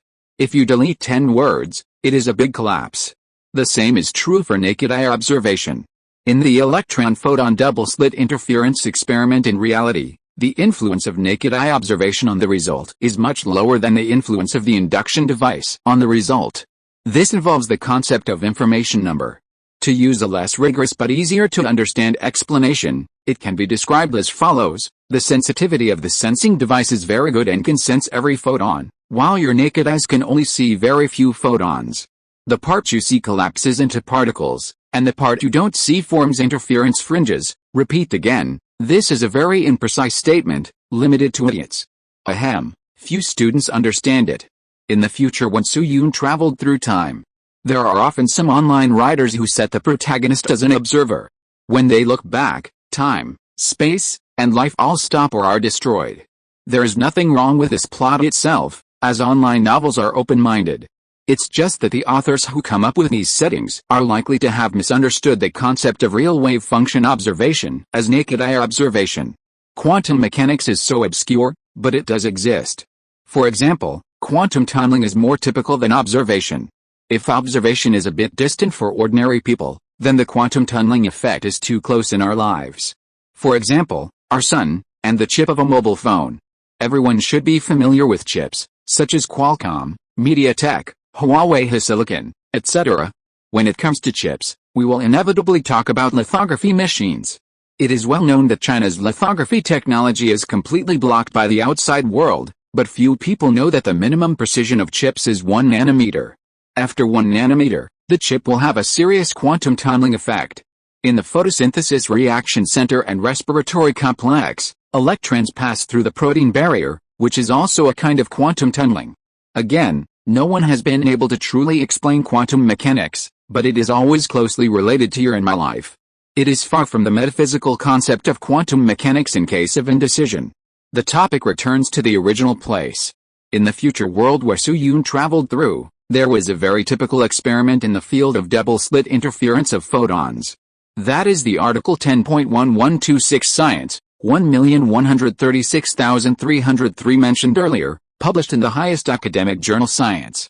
One of the links is close observation with the naked eye because it is photons, you can see it directly. The interference gap used in the experiment is very small, and the stripes cannot be seen by the naked eye. So the experimental team got a microscope to watch. In the end, the interference fringes in the focused area completely disappeared, but the non-focused area just faded. There is also an erasure experiment, which I will talk about later if I have the chance. This is the case even at close range, let alone the situation where Su-Yun and his team are standing 100 meters away. Soon, the crystal plate, along with the dazed Georgia Terry and others, was brought back to the operating table. Looking at the results of the second experiment, the area around the operating table fell into a real dead silence. Many people's hearts were completely dead. If it weren't for the occasional communication from those who were not interested in ether and had been paying attention to the star hunting stage from beginning to end at the first experimental site, this empty space would basically be no different from a grave. 2 minutes later, a hoarse laugh suddenly rang out in the desolate scene. Ha ha ha ha ha ha ha. Su Yun looked over. At this moment, 10 meters away from him, there was a little old man in his 60s who was laughing wildly with one hand covering his stomach, and pointed at the people around him with the other hand. I understand, this must be a joke, right? You guys know that today is my birthday, so you teamed up to play a trick on me, right? He raised his hands to both sides of his cheeks, and then his 5 fingers clasped together and exploded at the same time. Surprise. After saying that, he looked around, staring, and asked, now the joke is over, so where are my birthday presents and cakes? The answer he got was still dead silence. Seeing this, the expression on the old man's face gradually solidified. He suddenly rushed to the nearest person, held his shoulders with both hands, and shouted, Potter, say yes, this play can end here. Quickly, then the old man thought of something else. Turning around, he came to Su Yun's side in a few steps.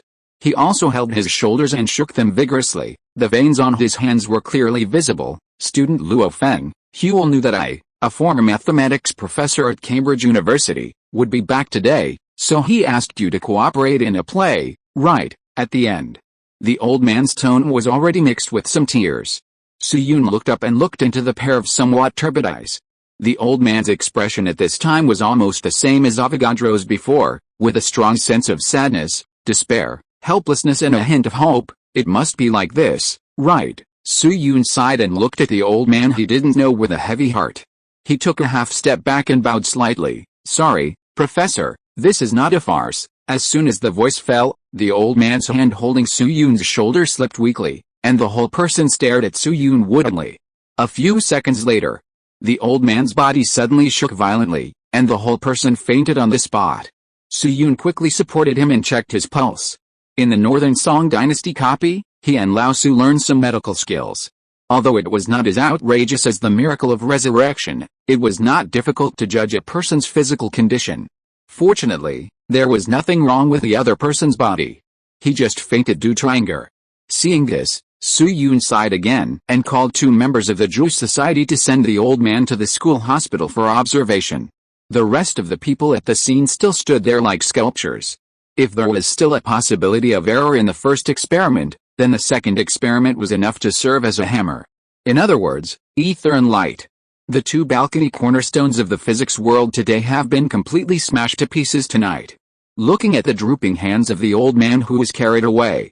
A few seconds later, another middle-aged man who was originally standing there in a daze suddenly bent his knees, knelt on the ground, and cried loudly in public, "Ah!" The voice of the middle-aged man was like turning on a switch, pulling the thoughts of most of the dazed people at the scene back to reality. Gradually, like the middle-aged man, people at the scene lost their support and fell heavily to the ground. Some collapsed and cried. Some grabbed the grass tightly. Some hit their heads on the ground. Some tore their clothes and stared at the sky dully. If there was an Oriental historian present at this moment, he should have written down the following. On the 12th day of the Jiangsu month in the first year of Emperor Xianfeng of the Qin dynasty, the edifice of classical physics collapsed, and Europe wailed everywhere. This is truly a critical moment for survival. Looking at the scene in front of him, Su Yun suddenly thought of something, turned his head and glanced at Evelyn, winking at her. The meaning was obvious. Just dig a grave when you say dig a grave. Is it refreshing to vent your anger? Evelyn glanced around and found that no one was paying attention to her, so she gave Su Yun a thumbs up, like JPG. It was a long time later. Prince Albert at the operating table sighed softly, with a complicated expression on his face. Unexpected, unimaginable light can actually show 2 properties at the same time in one experiment. It seems that from today on, a dark cloud will appear on the top of the scientific community and next to Prince Albert. Tian Kaming, who was following behind James Bruce, had an indescribable look in his eyes. However, Su Yun did not notice Tian Kaming's expression. At this moment, his mind has been drawn over by another shout not far away. Hallelujah, we have discovered Planet X. Chapter 339 Goodbye, 1850. In the open space. Hearing the shouts from afar, Su Yun was shocked. Oh my goodness. Planet X was discovered? In just 1 second. Countless thoughts flashed through Su Yun's mind. Is it a miscalculation? Or have other unknown asteroids been selected? For example, one of Eris, Makemake, or even Sedna? Or did Gauss and Riemann really discover the unknown 9th planet? After all, This is a mystery that has not been discovered in 2022, or is still a controversial topic. The only evidence supporting the existence of this unknown planet in later generations is that according to the motion trajectories of the six stars Sedna, 2004 VN 112, 2007 TG 422, 2010 gigabytes 174, 2012 VP 113, and 2013 RFS 98, there may be such a gravitational source in the outer orbit of the solar system. Because the eccentric orbits of these six planets are extremely outrageous, the theoretical probability of natural formation is only 0.0007%, and there must be external forces. Just like most single dogs are generally left-leaning, this external factor accounts for a large part of the reason.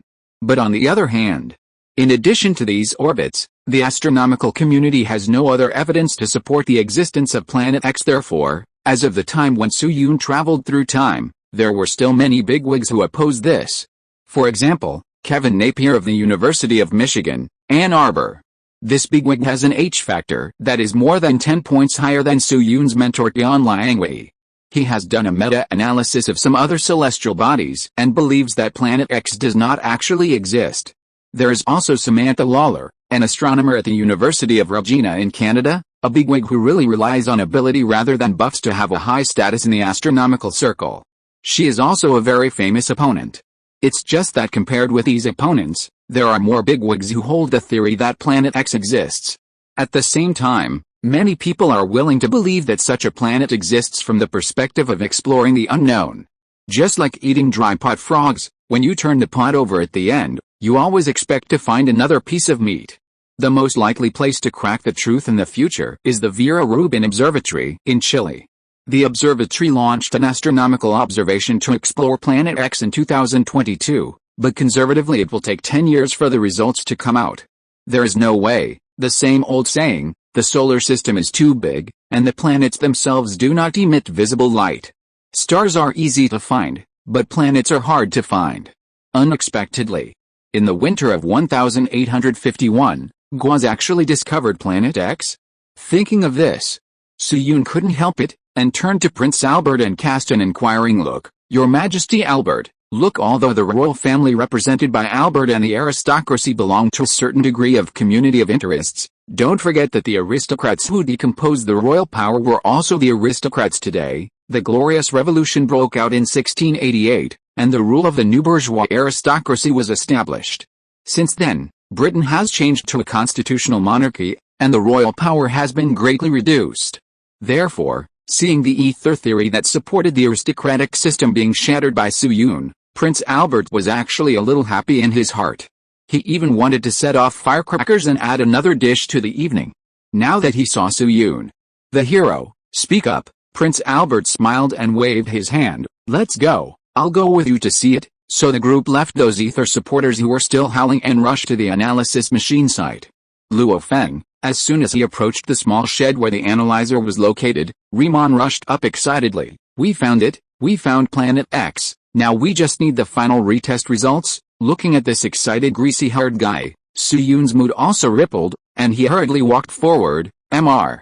Riemann, can you tell me what's going on now?" Riemann nodded heavily, and pulled Su-Yun to the analyzer. We first calculated the area where Planet X may exist at this time based on the orbital formula calculated by the teacher. In terms of the azimuth of southeast, northwest, it should be southwest of our heads at this time. Of course, this is just a relative position, and its coordinates are actually based on the ecliptic coordinates. After saying that, Riemann pointed to the sky in the southwest direction. Su-Yun looked in the direction, and what he saw was pitch black. This is actually normal. After all, in clear weather and good atmospheric transmittance, the dimmest apparent magnitude that an adult with normal vision can see is about +6. Apart from the superpowers that can be seen in the comment area of major websites, the farthest planet that ordinary people can see with their naked eyes is Uranus. Neptune and Pluto, which are farther away, must be seen with the help of a telescope. Pluto is so, not to mention the possible existence of Planet X. Assuming that this planet does exist, its distance from the Sun is about 3 times that of Pluto. Then Riemann paused and continued. After determining the approximate direction, the teacher calculated that its orbital inclination is about 4.231 degrees, So we excluded the observation records of non-target areas. The observation records used for calculation in the end are 3,458 in total. Feiyu nodded. It was said above. Assuming that planet X really exists, it must be in an orbit outside the solar system, and its revolution period will be very long. For example, the previously mentioned Sedna. Sedna is about 88 astronomical units away from the Sun. Guess how long it takes for it to orbit once? The answer is 11,400 years. That is to say, after Sedna has completed one rotation, Zhizunbao's love for fairy Zixia has expired, and he still owes her more than 1,400 years. Therefore, for Sedna and Planet X, they can almost be said to be relatively static in the universe in a few years. This is also why the astronomical community believes that Planet X may be a black hole the size of an orange, because this thing doesn't move. Again, the universe is too big. If the Sun is reduced to a grain of sand with a diameter of 1 millimeter, Jupiter will become the size of an egg, and the other planets are invisible to the naked eye. The Earth is about 10 centimeters away from the Sun, while other celestial bodies such as Pluto are about 4 meters away from the Sun. The range of 3 to 5 meters from the Sun is the Kuiper belt, which is filled with hundreds of millions of small frozen celestial bodies. More than 10 meters away from the Sun is the heliosphere top, like a bubble, which is the farthest point that the solar wind can blow. The huge range of 200 meters to 10 kilometers from the Sun is the Oort cloud, the real boundary of the solar system.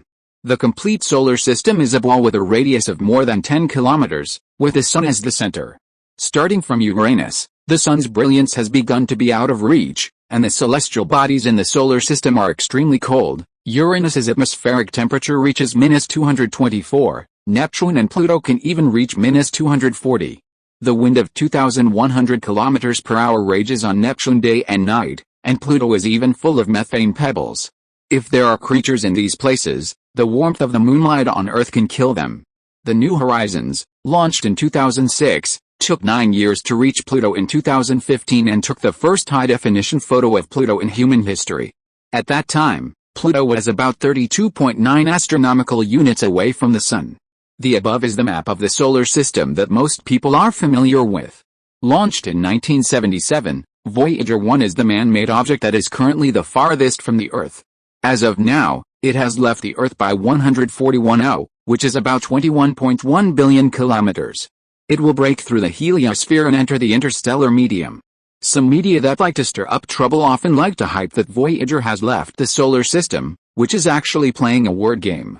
It's like driving out of the entrance of a city's highway, but it's still far from the boundary of the city.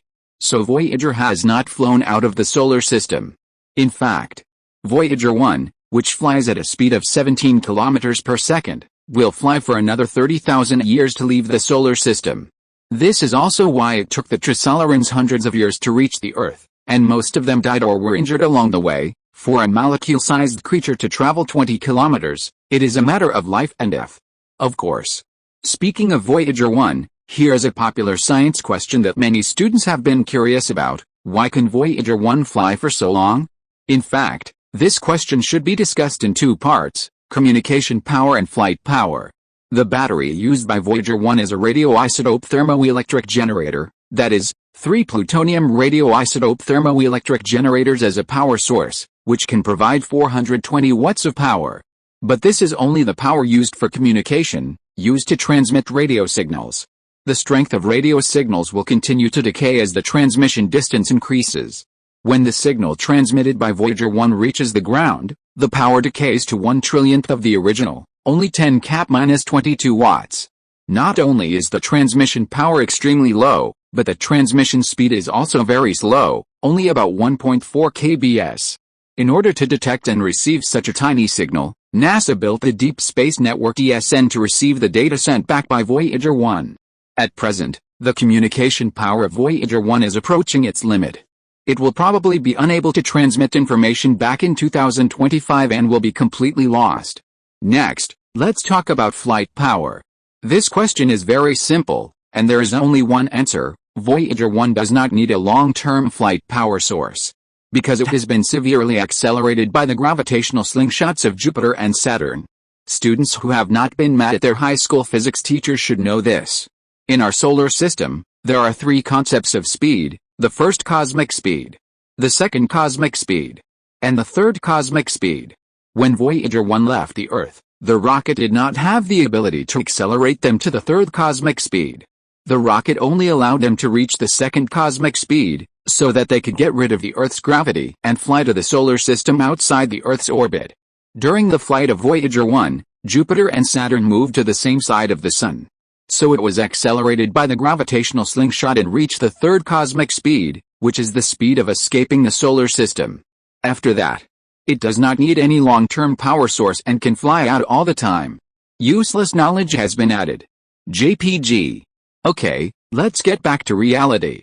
In summary, the possible location of Planet X is near the Oort cloud. Such a distant location, at least in the observation records of the past year, it is impossible for it to leave the area delineated by Gauss. Therefore, Riemann and others can decisively abandon the observation records of other areas and analyze the data of the target area alone. The next thing is very simple. After coming to the analysis machine operation table, Riemann took a document from the table and said to Su-Yun, with the assistance of Mr. Cauchy and others, we quickly converted these data into true periapsis points and determined more than 2,000 values. Su-Yun took the document and read it carefully. Since Gauss spent 1 hour to calculate series using the least squares method, the scientific community has reached a new stage of cognition for planetary orbits. The orbital elements themselves are also functions of time, and the 6 independent orbital elements can be divided into 2 groups. From this, the position of the planet in the orbital coordinate system is also derived, that is, S equals O, acosio, A1e, cap 1/2 sine. Among them, E is the eccentric periapsis angle, and the relationship with the true periapsis angle Greek letter theta is tan 2 equals 1 plus E/1 attain/2. This is also one of the mathematical supports used by those teams looking for Planet X or other asteroids in later generations. Although the values converted by Riemann and Cauchy were not as intuitive as those in later generations, they still showed a strong mathematical fit. Anyway, for these big guys, the difficulty of calculation is actually the same whether there is 1 more square root or 1 less square root. Hey, this sentence seems to apply to many mathematical idiots in later generations. Then Riemann pointed to the analyzer not far away.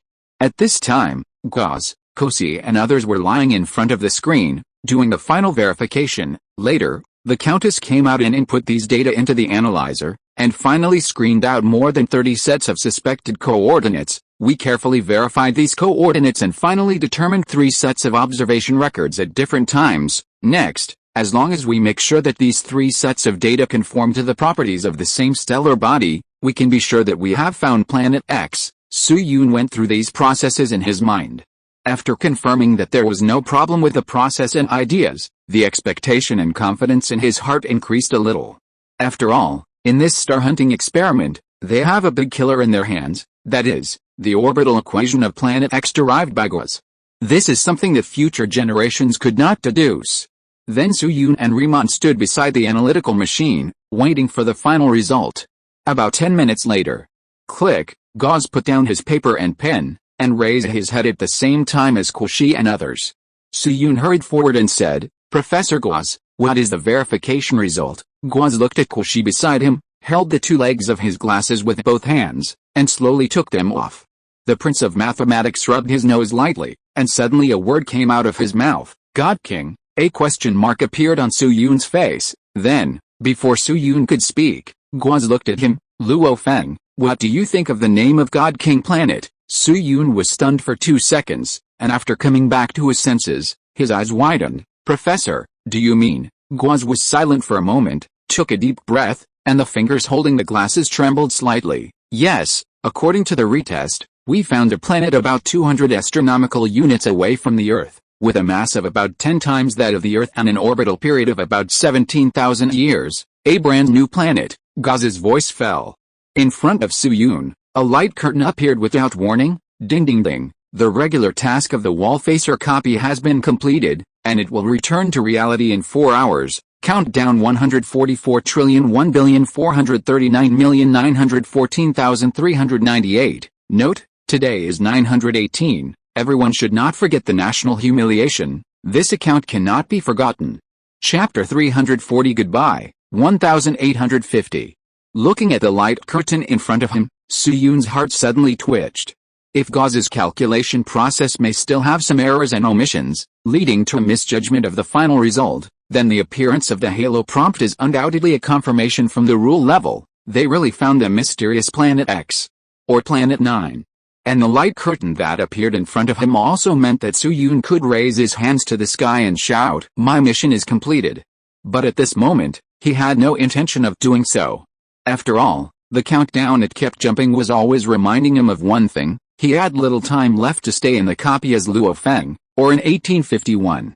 Wheat, Lao Tang, Evelyn, Faraday, Gauss, Riemann, Kirchhoff, X. In 4 hours, they will say goodbye to him forever. Fortunately, Su-Yun had experienced the separation of the 1100-year copy, and he was already prepared for this kind of separation.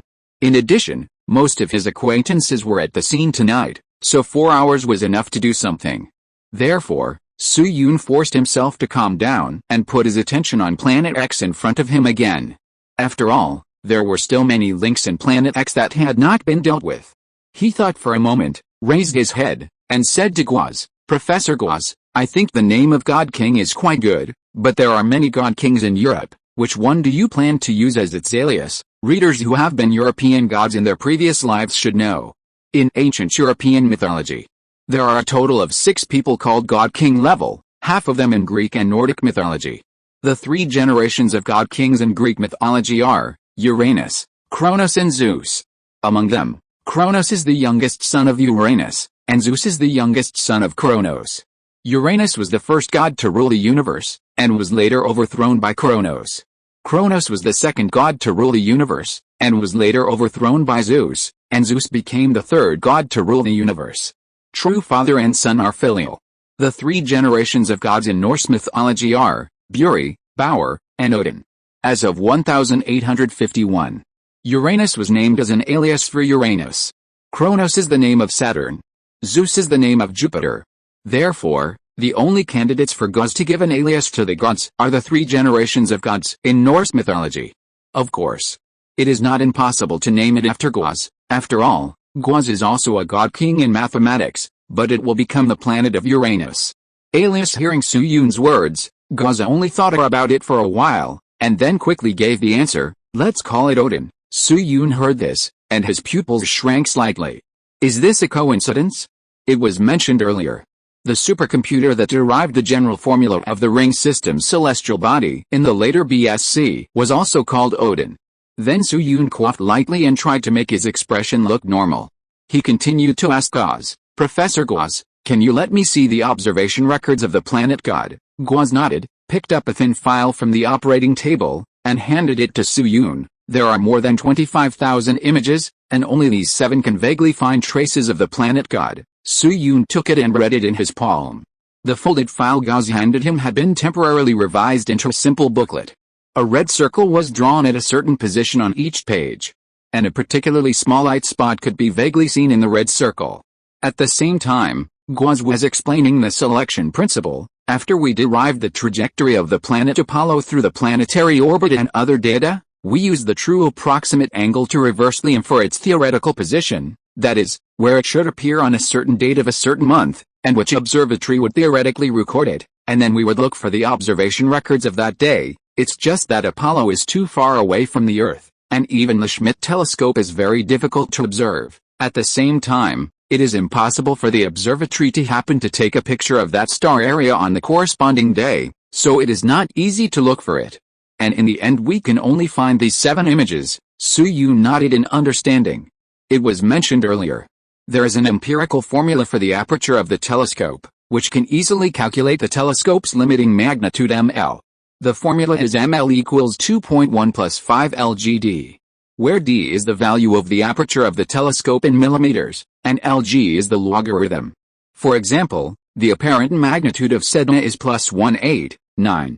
As long as you find the right position, you can find it with a 9.25-inch Schmidt-Cassegrain telescope and a CCD camera. The brightness of Saturn must be lower than that of Sedna, but the telescopes of observatories around the world in 1851 were far from comparable to the equipment of ordinary astronomy enthusiasts in later generations. At the same time, 200 astronomical units are equivalent to about 0.00316 light-years. It is said that it is in the outer orbit of the solar system, but in fact it is near the checkpoint at the highway intersection. In addition, with the assistance of the principle of the Schmidt telescope, even if Saturn is far away, it is not difficult to see it simply. Again, it is very easy to simply see a star, but because it is stationary, it is difficult to determine whether it is a star or a planet. Let's go back to the original topic. Although now with the assistance of the Schmidt telescope, the observation capabilities of major observatories have been greatly improved. But the problem is that the observatory's recording method is relatively primitive these days. It can only focus and shoot by attaching the camera to the main mirror of the telescope. If the camera shakes slightly or encounters other interference, the image will be blurred. In addition, the universe is vast and boundless, and each observatory can only take 3 or 4 photos a day. Therefore, when the viewing distance is enlarged, they can only take very little content. You can take out your mobile phone, adjust the focal length to the maximum and then take a picture of the sky. 3 or 4 photos can only cover a very small area. To put it bluntly, this is a lottery using the exhaustive method. Therefore, when Gauss and others were looking for observation records for the corresponding date, the above situation occurred. For example, he needed a photo of the southwest direction on June 23, but the observatory took a record of the northeast direction. But if the panoramic view is not enlarged, the planet Saturn cannot be seen. This is equivalent to naked eye observation. Therefore, after a round of shooting, Gauss and his team only found 7 photos, which was only 7 more than the Fisherman's stock. Then, under the guidance of Gauss, Suyun came to the Dodora telescope. Longitude of ascending node 67.223 inches, orbital eccentricity 0.38273747 inches. Suyun began to slowly adjust the telescope according to the relevant data given by Gauss. He still locked the star region with the findoscope, and adjusted the image in the center of the main mirror to the center of the findoscope crosshairs as much as possible. After the optical axes of the 2 tubes were parallel, Suyun turned the tripod and made the final focus. After about 5 minutes, a tiny but faintly bright dot appeared in Suyun's field of vision. And like Pluto, there was almost no interference from other celestial bodies around this dot, just like Odin, the god king in Norse mythology, sitting alone at the other end of the galaxy, looking at this land in the ice and snow. Looking at the small dot in the field of vision, Suyun frowned again. He had observed Sedna and Eris many times. Judging from Suyun's experience, the apparent magnitude of Eris might be around +25. It might even be close to +26. The higher the apparent magnitude, the harder it is to see. Negative apparent magnitudes are as bright as Saitama's big bald head. For example, the apparent magnitude of the Sun is -26.7. The apparent magnitude of the SN 1006 supernova explosion that Lao Tzu saw was around -7.5. The limiting apparent magnitude that non-space telescopes can see is about 25 to 26, and Hubble's limiting magnitude is 30. But on the other hand, a considerable part of the limiting apparent magnitude that non-space telescopes can see is affected by atmospheric pollution. The pollution here does not refer to industrial pollution in a certain area, but the overall pollution level of human industry over hundreds of years. Therefore, it was normal for Suyun to be able to see an object with an apparent magnitude of around +26 with the help of the Duodo telescope in 1851, +26. Thinking of this, Suyun's little heart suddenly started beating again. According to his original guess, even if the mysterious X-planet of the planet Saturn really exists, its apparent magnitude will most likely not be lower than +20 because the diameter of the planet Saturn can be calculated in advance, and it must be several times that of the Earth. Of course, the calculation here does not refer to Gauss in 1850, but the theoretical value calculated by simulating the orbital equation in later generations. At the same time, there is a ratio between the diameter of a planet and its albedo, which can determine the apparent magnitude. The maximum albedo is 1, and the minimum can be as small as the limit, but generally the lowest is a few percent. Therefore, even if it is calculated according to the albedo of Eris and Sedna, the apparent magnitude of the planet should not be too low. And now its properties violate this common sense. Thinking of this, a word suddenly popped up in Suyun's mind: faint celestial body. Faint celestial bodies refer to stars with an apparent magnitude close to or exceeding 30. These celestial bodies have also formed some dim galaxies in the universe, called faint galaxies. Most of these faint galaxies are the first generation of galaxies formed in the universe.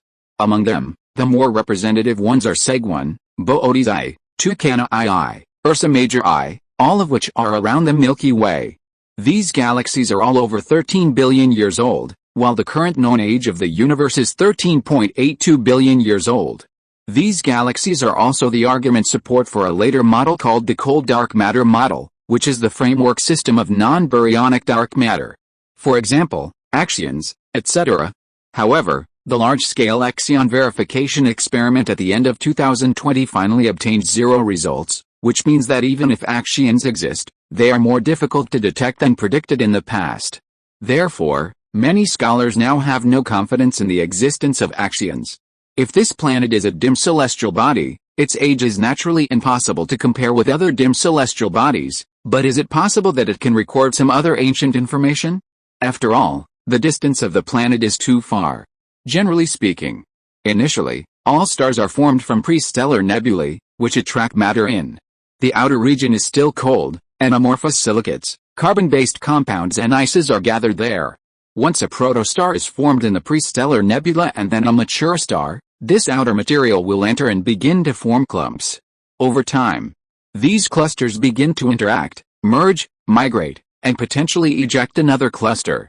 These clusters are planets. But if the planets are very far away, some of the information from earlier times may not enter the standard 8 planetary orbits, but be absorbed on the planet of God. The means of observation in later generations are different from those in 1850. If there is a dim star or a dim star-like body in the solar system, in just a few seconds, Su-Yun made a decision: the existence of the planet of God must be reported as soon as possible after returning to the copy. As for how the higher-ups will deal with it or whether they will share it, this is not something he can guess or decide. It's just that everyone knows that rabbits are very vengeful. For example, the Eagle successfully landed on the moon in 1969, but it was not until 1978 that they sent us a piece of lunar soil. At that time, academician Yang Ziyun was still at the Institute of Geochemistry. One day, he suddenly received a call from the institute, saying that the institute was organizing a research team to study lunar rocks and asked him to return to the institute quickly. Academician Yang rode his bicycle back to the institute. Before he could catch his breath, he saw the moon rock in the middle of the hall. The moon rock looked really big. Academician Yang had already begun to imagine how many pieces the rock could be divided into and what experiments each piece could be used for. But after careful study, he found that Eagle was not so generous at all. They used a convex lens to make a glass cover and put it outside the moon rock, so it looked magnified many times. How big is the moon rock actually? 1 gram. Yes, 1 gram. And even this 1 gram of moon rock was not used for research at the time. It was divided into 2 halves, each weighing 0.5 grams, and is now on display in the Yanqing Astronomical Museum. Yes, we also put a magnifying glass on the rock like Eagle. If you are interested, you can go and see it if you have the chance. Similar friendly actions have happened countless times even in the field of astronomy. The most recent one is the data from the New Horizons flyby of Pluto. Now Eagle is still keeping it tightly and only showing it to his dogs. Therefore, Su-Yun was sure that the superiors would make the same return gift. Reciprocity is the norm. Although the rabbit looks pink on the outside, it is black when cut open. Just when Su-Yun was in high spirits, bang, a dull loud noise suddenly sounded beside his ears. Su-Yun subconsciously turned his head and looked in the direction of the sound. At this moment, not far from him, beside Prince Albert, the man he had seen in the parking lot earlier, Wilshire Kennedy, who looked very happy, was now lying on the ground with a pool of blood flowing near his head. A few seconds later, a male voice with a pitch of at least C3 suddenly sounded, echoing throughout the open space. "No, there is an assassin. Protect His Majesty." As soon as these words came out, there was an extremely short silence in the open space. In less than half a second, the silence turned into a series of terrified shouts. "Gun! There's a gun! Run! Bang bang!" While talking, several more gunshots were heard around, and people fell to the ground one after another. Perhaps it was because he lived in a peaceful era. It was not until the second gunshot that Su-Yun came back to his senses from his surprise. After coming back to his senses, the first thought that appeared in his mind was, how is this possible? How could there be gunshots in Cambridge University tonight? Firearms. This is a very attractive weapon, but the development process is also very tortuous. The first generation of firearms is called fire guns. Everyone is familiar with this thing. It existed in the Song dynasty and was very popular in the Ming dynasty. In addition to bows and arrows, the favorite of the cavalry in the late Ming dynasty was the three-barrel gun. As of the 1960s, some local militias even continue to be equipped with fire guns. Its disadvantage is that it can only be fired once in actual combat, and the shooting accuracy is very low. The advantage is that it can continue to be used as an iron rod after shooting. After the musket, there was the matchlock, and then the flintlock from the 16th to the 17th century. At the end of the 19th century, the prototype of modern firearms was born, that is, the combination of breech-loading gun plus polygonal rifling plus smokeless gunpowder plus conical bullet.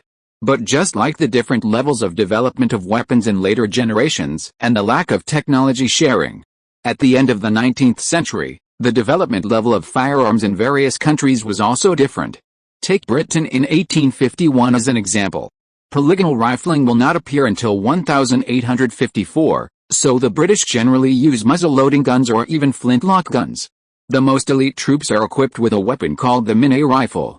This gun has a caliber of 17.83 mm, a barrel length of 990 mm, for rifling, and a twist rate of 1/78. The barrel is fixed to the full-length walnut stock by 3 bolts. The stock base is made of brass and has a total length of 1,397 mm. Although this type of firearm has a certain lethality, the accuracy and range of the shot are both big problems. For example, its theoretical range is 183 meters, but its effective range is only about 100 meters. This value is about the distance from the audience seats to the small shed of the analyzer. In other words, the location of the shooter must be within the venue. But the problem is that Prince Albert's appearance at the experimental site today was not a sudden impulse, but a prearranged schedule. One is to support Su Yun, and the other is that Prince Albert is the president of Cambridge University, and he cannot be absent. Therefore, before the experiment begins, all guests' vehicles must pass a joint inspection checkpoint by Cambridge University patrol officers and royal guards before they can be allowed into the school. In this case, there are so many gunshots in the heart of Trinity College? What a joke. However, no matter how many questions Su Yun had in his heart, there was a situation that was actually placed in front of him at this time. This joke came true. Seeing that the situation around him was getting more and more chaotic, he could only hear gunshots but could not see the enemy. Su Yun quickly protected Gauze and shouted to the people around him, "Mr. Thompson, keep an eye on Xiaomei. Students Airy, you take Mr. Airy with us. Students Riemann, Mr. Faraday is in your hands. Everyone, hide in the auditorium, hurry up." After saying that, Su Yun protected Gauze with one hand, and subconsciously prepared to pull Evelyn with the other hand, and Evelyn, Evelyn, Su Yun's left hand grabbed randomly in the air a few times, but he didn't catch anything. He turned his head in surprise. He saw that there was no one on his left-hand side at this time. Chapter 341 Goodbye, 1850. Looking at his empty left hand, Su Yun's pupils shrank. He subconsciously grabbed a few handfuls of air, and suddenly a bad premonition came to his mind. He quickly looked around, with a rare panic in his tone, and shouted, "Evelyn! Evelyn! Where are you?" However, what made him gradually cold was that no matter how he shouted, there was no response. Seeing this situation, even though the situation was extremely critical at this time, and he might lose his life if he was not careful, Su Yun's mind still had a very short blank. Where is the girl? Wasn't she here just now? In a flash, many thoughts flashed through Su Yun's mind. First, the scene around was completely out of control at this time, and the guests were running around like headless Kennedys. But it was not so crowded that an adult could be swept away. Secondly, although Evelyn's personality was a little cold, she would never run away alone. This girl actually cherishes friendship. Moreover, this place is very close to Prince Albert's position, only about 3 to 5 meters away, and the security is quite strict. Therefore, it is impossible for anyone to knock out or kidnap Evelyn without her making a sound. So it is obvious. There is only one possibility in front of Su Yun. Evelyn must have left the scene by herself. But at such a critical moment, what reason could make her disappear on her own? The treasure left by Xiaonu? Or the relics of Lilani? Soo-yoon felt that he had grasped some clues, but they were still vague. Then, before he could think carefully, the third round of gunfire sounded around. Bang, bang, bang, several more guests fell to the ground. Some died on the spot, some twitched all over, and some wailed in pain. There were cries, screams and whistles everywhere. Help, don't leave me, Alison, wake up, my hand is shot, someone help me, please. And this time, the attacker finally showed some of his face. With a dim light, it can be seen that at this time, in an open space on the left side of the auditorium, some figures are rushing here. A quick look shows that there are at least more than 50 people. Seeing this situation, the chief guard responsible for protecting Prince Albert snatched a mini-A rifle from his subordinate and fired a shot on that direction. A second later, a figure in the distance fell heavily, and at the same time, a howl sounded.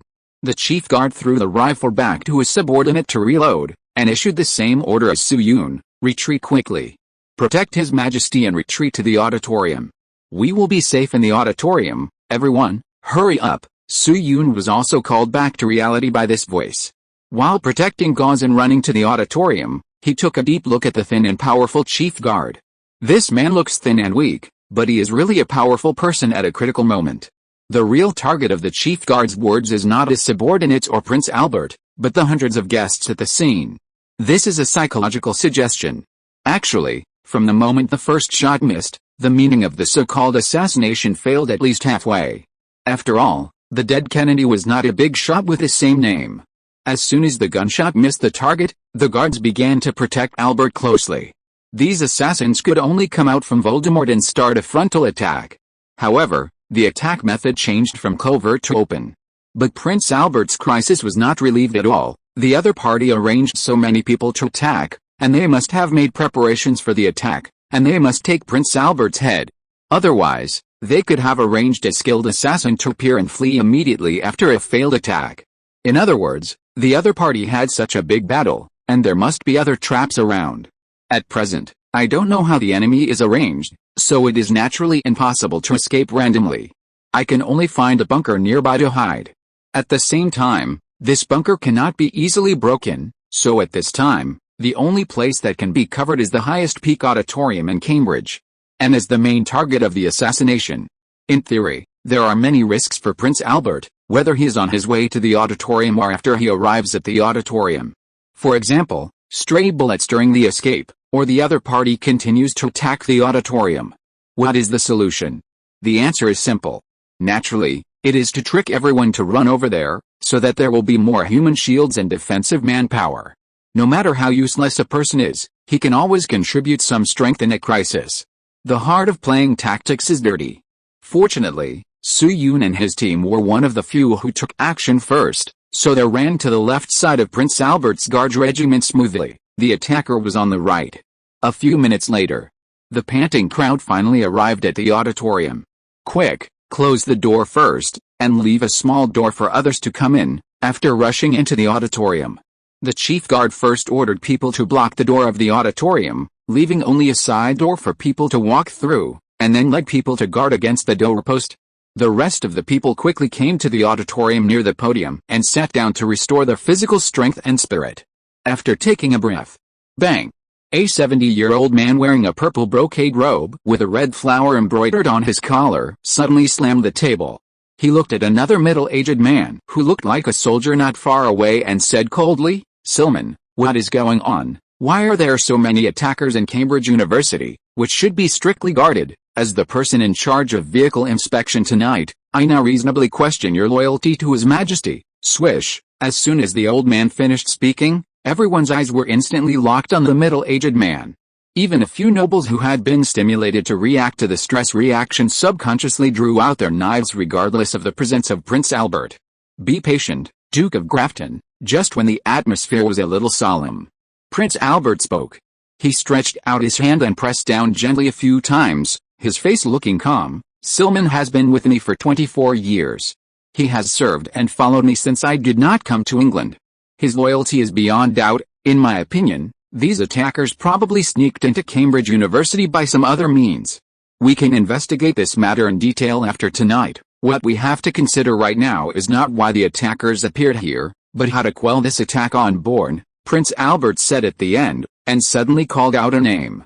Upon hearing this, the captain of the guard turned around from the entrance and trotted to Albert's side. "Your Majesty."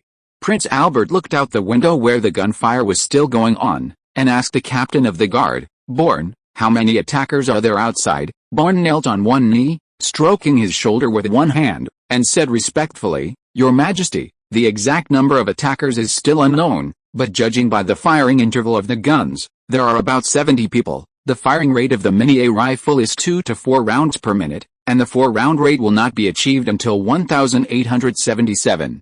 Now the Mini-A rifle has only been born for 5 months, and the firing rate is generally only 2 rounds per minute, and a few can reach 3 rounds. Such a long time interval, combined with the filling time and direction, can indeed roughly determine the number of attackers. After all, it is impossible for someone who can become a captain of the guard to have no reconnaissance ability. 70 people." Prince Albert's fingers tapped the armrests of the chair rhythmically, and the sound of tapping was particularly clear in the auditorium. After a while, he glanced at the guards at the door again and asked Born, "How many weapons do we have?" Born's expression paused slightly, and he answered in a low voice, only 30 bayonets, and 5 Mini-A rifles." The atmosphere at the scene suddenly condensed. Soo-yoon also sighed. Such a small number of weapons was not accidental, nor was it a high-difficulty condition deliberately set by some will for the plot, but the configuration of the King's Guard was indeed so bleak. This involves the division of labor of the British Royal Guard. The British Royal Guard. It is more like a special combat guard system than a unit. It can be divided into 3 modules, the Royal Division, the Royal Artillery Regiment, and the King's Guard. In 1850, the Royal Division had 5 infantry regiments and 2 cavalry regiments. The infantry regiments were Grenadier Guards, Coldstream Guards, Scots Guards, Irish Guards and Welsh Guards. These 5 guards were collectively called the Guards Division. The cavalry regiments were the Guards Cavalry Regiment and the Blue Royal Cavalry Regiment. These 7 regiments are collectively called the Royal Division. Napoleon's so-called invincible French 45th Infantry Regiment was defeated by the Royal Division. The Royal Artillery Regiment was established in 1716 by George III. It currently has 24 cavalry artillery teams, 61 ground artillery companies and 79 heavy artillery companies. The Royal Division and the Royal Artillery Regiment together belong to the External Combat Module. When tanks appear in a few decades, there will be 4 Royal Guards regiments in the Royal Armoured Tank Force. In the entire External Combat Module, only the 1st Battalion of the Coldstream Guards will participate in the guards changing, and the others will at most serve as ceremonial guards. The 3rd module of the British Royal Guard is actually responsible for the personal security of the royal family members. That is, the King's Guard. It is divided into the Guard of Honor and the Guards. The Guard of Honor is the soldiers in front of Buckingham Palace who wear bear hats and claim that they will never laugh and will be posted on YouTube if they laugh. The Guards are Born and others who follow Prince Albert. A King's Guard is usually composed of 2 regiments. They are the Red St. James Regiment and the Blue Buckingham Regiment. Red and blue have always been a good match. However, although these 2 regiments are called regiments, they actually only have 43 soldiers. Each regiment has 1 officer and 20 soldiers. The top boss of the 2 regiments is a guard captain, that is, Born. The level position in 1850 is a major in the future when Soo-yoon traveled through time. And the fucking thing is, the British King or Queen's Guards will not be equipped with firearms. If you don't believe it, you can search for the keywords Queen Elizabeth in 1981, and you will see a very outrageous news. In the Queen's birthday parade in 1981, a 17-year-old boy shot at the Queen. Although it was finally confirmed that the bullets were hollow bullets with only noise, Elizabeth was shot 6 times. This matter is already outrageous, and what is even more outrageous is that the Queen's Guards, because they were not equipped with live ammunition, covered the boy's mouth with their hands to capture him. Of course, this does not mean that there will be no gun guards when the British royal family travels, but that the guards will not be equipped with live ammunition. The guards, that is, the accompanying troops composed of combat modules outside the guards, will still be equipped with firearms. But the problem is that Cambridge University is just 100 kilometers outside the city of London, which belongs to the absolute hinterland of London. Therefore, Prince Albert did not bring too many real gun guards on this trip. And those guards are in the small town of Cambridge at this time, and it will take at least 20 to 30 minutes to rush to the scene. Therefore, in a short period of time, Prince Albert can only rely on Barnes' 30 bayonets and 5 mini-A rifles. The reason why the bayonets are not fully staffed is mainly because some of the guards did not retreat with him. At the same time, what's worse is that this is Cambridge University. In addition to the audience on the scene, there are still a large number of students in the dormitory building. Once the thugs felt that the assassination was completely fruitless, they might turn around and point their guns at the students. After all, if there were too many casualties, even if he was the king, he would feel pressured. And just a few seconds after Bourne reported the armed intelligence, a guard standing at the door in charge of vigilance raised his hand and said to Bourne loudly, "Captain of the guards, there is a situation." Bourne raised his head and glanced at Prince Albert. "Your Majesty." Prince Albert nodded knowingly. "Go, you can handle the emergency yourself." Bourne saluted him, stood up, and walked quickly to the window. The guard who spoke whispered something to Bourne, and Bourne's face was visibly fixed, and he listened carefully outside. A few seconds later, Bourne turned his head suddenly and said to Prince Albert, "Your Majesty, it's the damned Scottish and Tsarist Russians." As soon as the voice fell, as if cooperating with him, a series of shouts with a strong accent rang out in the distance. "Minger, Sukabuli, wow." Hearing Bourne's words, the originally quiet scene suddenly became noisy again. The Scots and the Tsarist Russians. One is a northern nation that has been clamoring for secession. The other is a mortal enemy of Britain in the Crimean War. There is no doubt. This is a long-planned assassination involving international war. At the same time, the Scots are fine. After all, Scotland has not yet split up. And it is not difficult to come to London, like Lao Tang and Xiaomei came from Scotland. But the Tsarist Russians can lurk in London, which is quite intriguing. After a few seconds, Bourne's voice came again, making everyone's heart tighten. "Your Majesty, the enemy seems to have split into teams, and some are moving towards the auditorium." Hearing Bourne's words, Suyun heard a few clear gasps in his ears, and even Gauze's palm holding his wrist faintly increased a little strength. Suyun even smelled a smell of urine, and it was obvious that someone was already trembling. Fortunately, the most important person in charge at this time, Prince Albert, was obviously not a coward.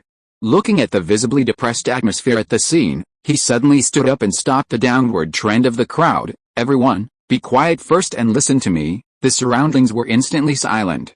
Prince Albert looked around and continued to speak loudly. "Everyone, we are now in a desperate situation and have no way to retreat. Instead of panicking and crying, we might as well fight to the death." According to what Bourne said, the enemy has divided its forces. Although the main force must be attacking the auditorium, the number of people will definitely be reduced, and we have nearly 100 Cambridge students and guests here, including my guards. The number is about 2 to 3 times that of the enemy. Although the enemy is superior to us in terms of firearms, the mini-A rifle has a very slow loading speed, and we have the walls of the auditorium as a barrier, so we may not have no chance of winning in the battle. So, as he said, Prince Albert drew out the king's sword on his body. Clang, a cold light flashed in the auditorium. He thrust his sword heavily into the wooden table in front of him, looked at the shocked crowd, and decisively issued a combat order. "Now I order as the Prince of the Empire that those over 50 years old and women at the scene should retreat to the back of the auditorium first. The rest of the people should move tables and chairs together to block the side windows and the auditorium door, leaving only the small door and the front window for fighting. Also, quickly collect the copper lamp bases, heavy books, short stools and other items in the auditorium. If the enemy rushes into the house, just throw them at them." As Prince Albert gave the order, everyone at the scene looked at each other and began to do it. Prince Albert now has a very high power and prestige in the UK. Now he has stood up and become the backbone, so everyone naturally chooses to follow. At the same time, Bourne quietly walked up to him and asked in a low voice, "Your Majesty, why don't you block all the small doors of the auditorium and wait for reinforcements from the town?" "Reinforcements?" Prince Albert looked at him and suddenly sneered. "Bourne, do you think the guards will get here in time?" Bourne was slightly stunned, not understanding. Prince Albert glanced at Suyun, Xiaomei, Lao Tang and the other two who were moving the table, and said, "The company responsible for the outer guard today is the 7th Company of the 1st Battalion of Coldstream, which was transferred back to London from the border at the beginning of the year. Don't forget, according to the news we got a year ago, James Hope Grant, who attacked the Scottish outpost at that time, was a captain of the 1st Battalion of Coldstream." He exhaled slowly, took the long sword off the table, and said meaningfully, Think about it again. There are 17 colleges in Cambridge University, and the terrain is extremely complex, and most soldiers have never understood the layout of Cambridge. If someone deliberately takes a detour and delays some time, by the time they get here, the opportunity may be gone. Bourne finally understood what Prince Albert meant, and his breathing stagnated. He said in a lost voice, "Your Majesty, you mean there is someone in the guard team?" Prince Albert patted his shoulder heavily and sighed. "So Bourne, instead of believing that reinforcements will arrive, it is better to fight them in a roundabout way. The entrance to the auditorium is so small. If we can withstand 2 or 3 rounds of attacks and grab a few rifles, we may be able to survive. In this offensive and defensive battle, there is no so-called complete retreat and defense, only open offense and defense." Bourne was silent for a moment and nodded slightly. Prince Albert's words were very clear. Due to limited time and materials, they could not quickly build a complete defensive offensive with only the tables and chairs in the auditorium. If they wanted to cover everything, the attackers outside would only break in. But if only a small opening was left, the materials of this part could be used to reinforce the door on the other side for the second time. On the one hand, it could free up materials to reinforce other parts, and on the other hand, it could tell the attackers a message: if you have the ability, you can kill from here.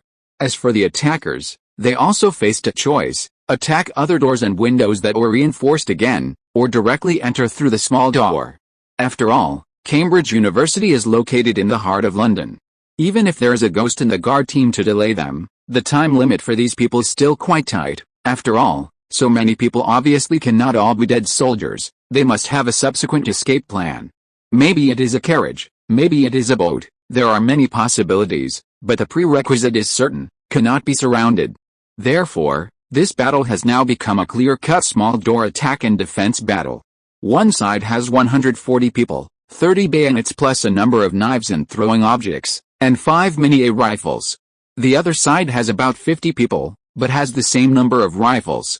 However, Prince Albert's face seems calm, but there is a hint of worry in his eyes.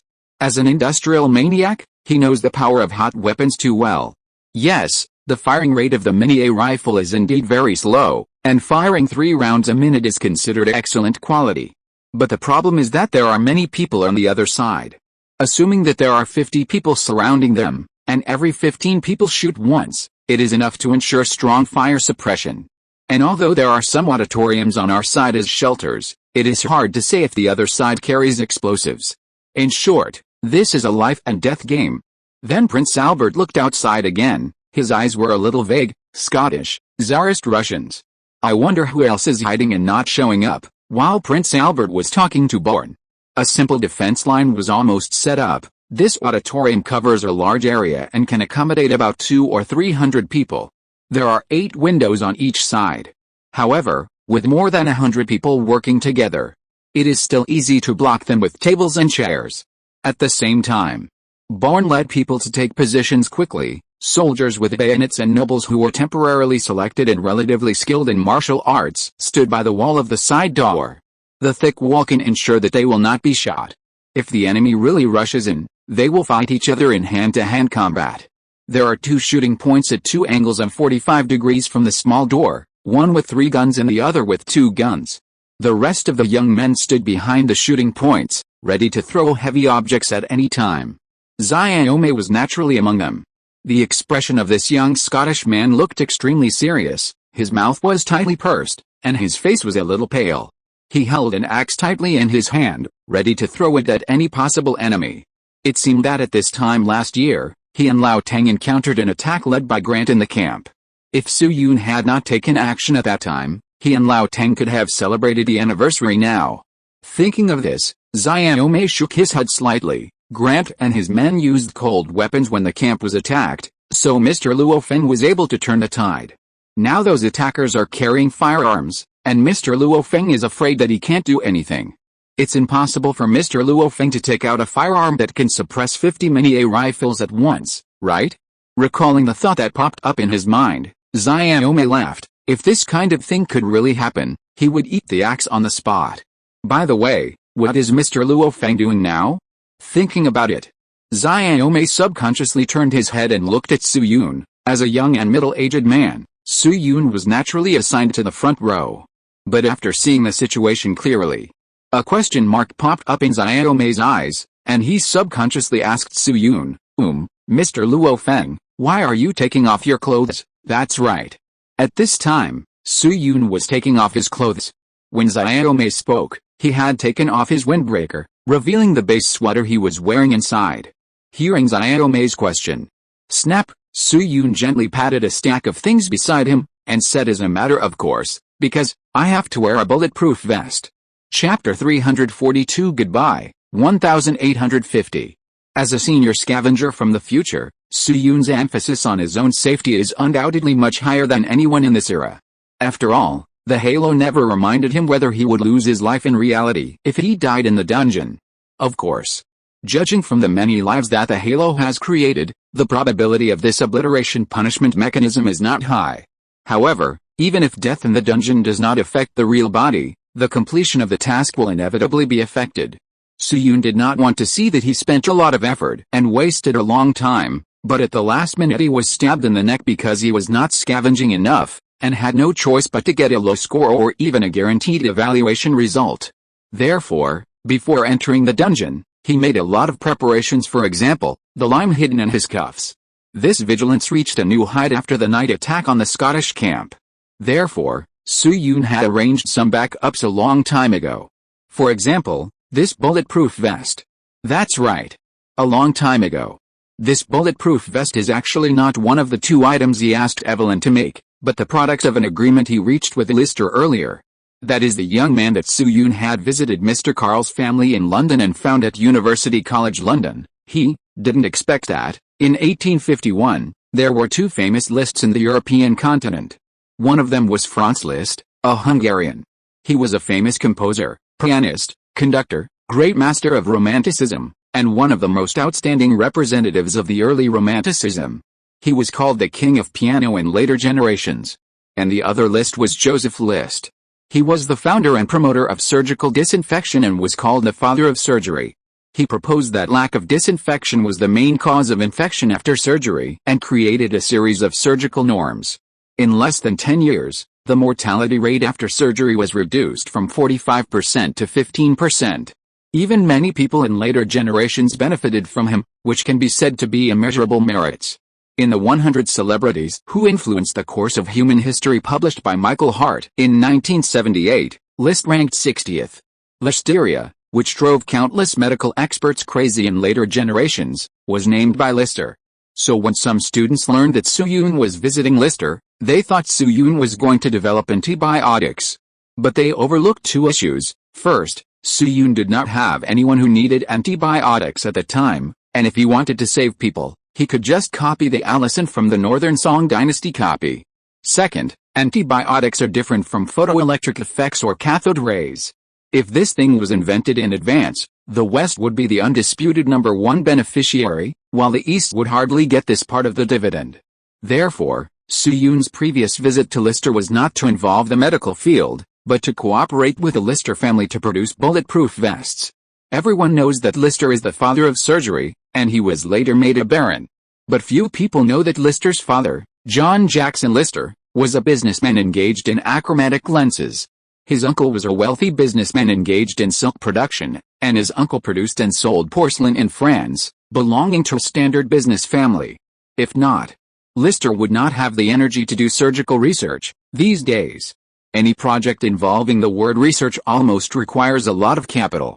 For example, Gauzy had the support of Archduke Ferdinand, and old AI had countless benefactors throughout his life. Cavendish was simply a local tycoon himself. And Abel and Babbage, who were unlucky without a sponsor, even had a problem with food and clothing. So after meeting at that time, Su Yun directly provided a cooperation plan, which recorded part of the production process of the original version of the bulletproof vest, and finally reached a cooperation intention with Lister. Contract agreement. Su Yun provided relevant production technology, and the Lister family was responsible for production. Su Yun had a 40% share of the rights, and also enjoyed the right to try the finished product. Among them, Su Yun really cared about the latter. After all, this was his biggest life guarantee in the copy. It was a pity that Su Yun was not very familiar with Evelyn at the time, otherwise this matter could be entrusted to that ATM girl. Now a whole year has passed. The Lister family finally fulfilled their mission and made this finished bulletproof vest. Of course, it is still in parentheses, the youth version. As we all know, in the long history of human weapon development, the search for the strongest personal shield has never stopped. There is a saying, every piece of equipment has its nemesis. For bullets, bulletproof vests are one of the nemesis. The earlier bulletproof vests were made of steel armor, using hard steel plates to resist bullet shooting. This kind of steel armor appeared very early, and to some extent, it was no different from ordinary armor. It was popular once in the late 16th century and spread throughout Europe. Although it can play a bulletproof role, it is too hard, too heavy, and inconvenient to wear.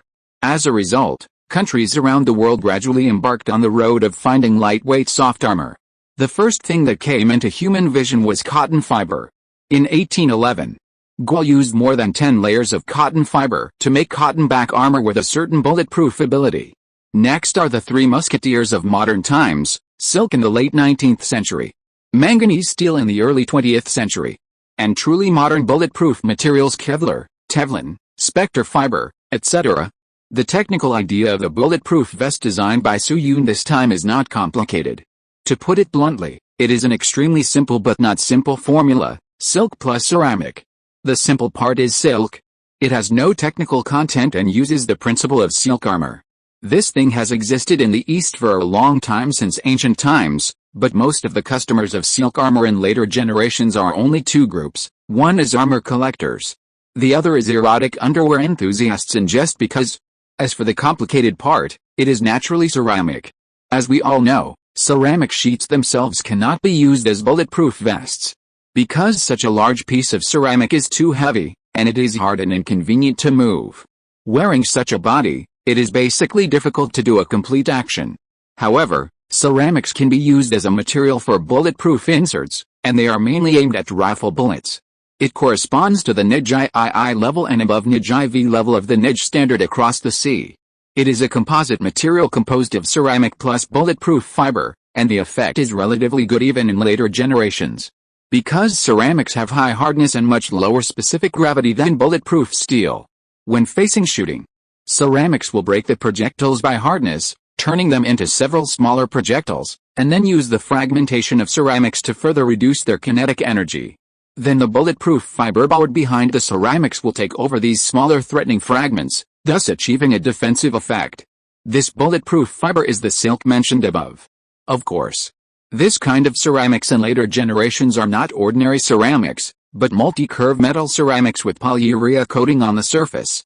How did this thing work in 1850? Seeing this, the smart student Joe must have remembered it. That's right.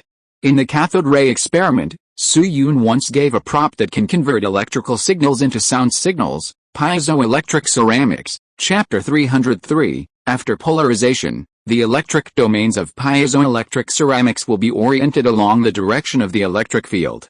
At this time, as long as some metal is added, the characteristics of the bigger version of bulletproof ceramics can be achieved. The grass snake is gray and the foreshadowing is thousands of miles away. JPG.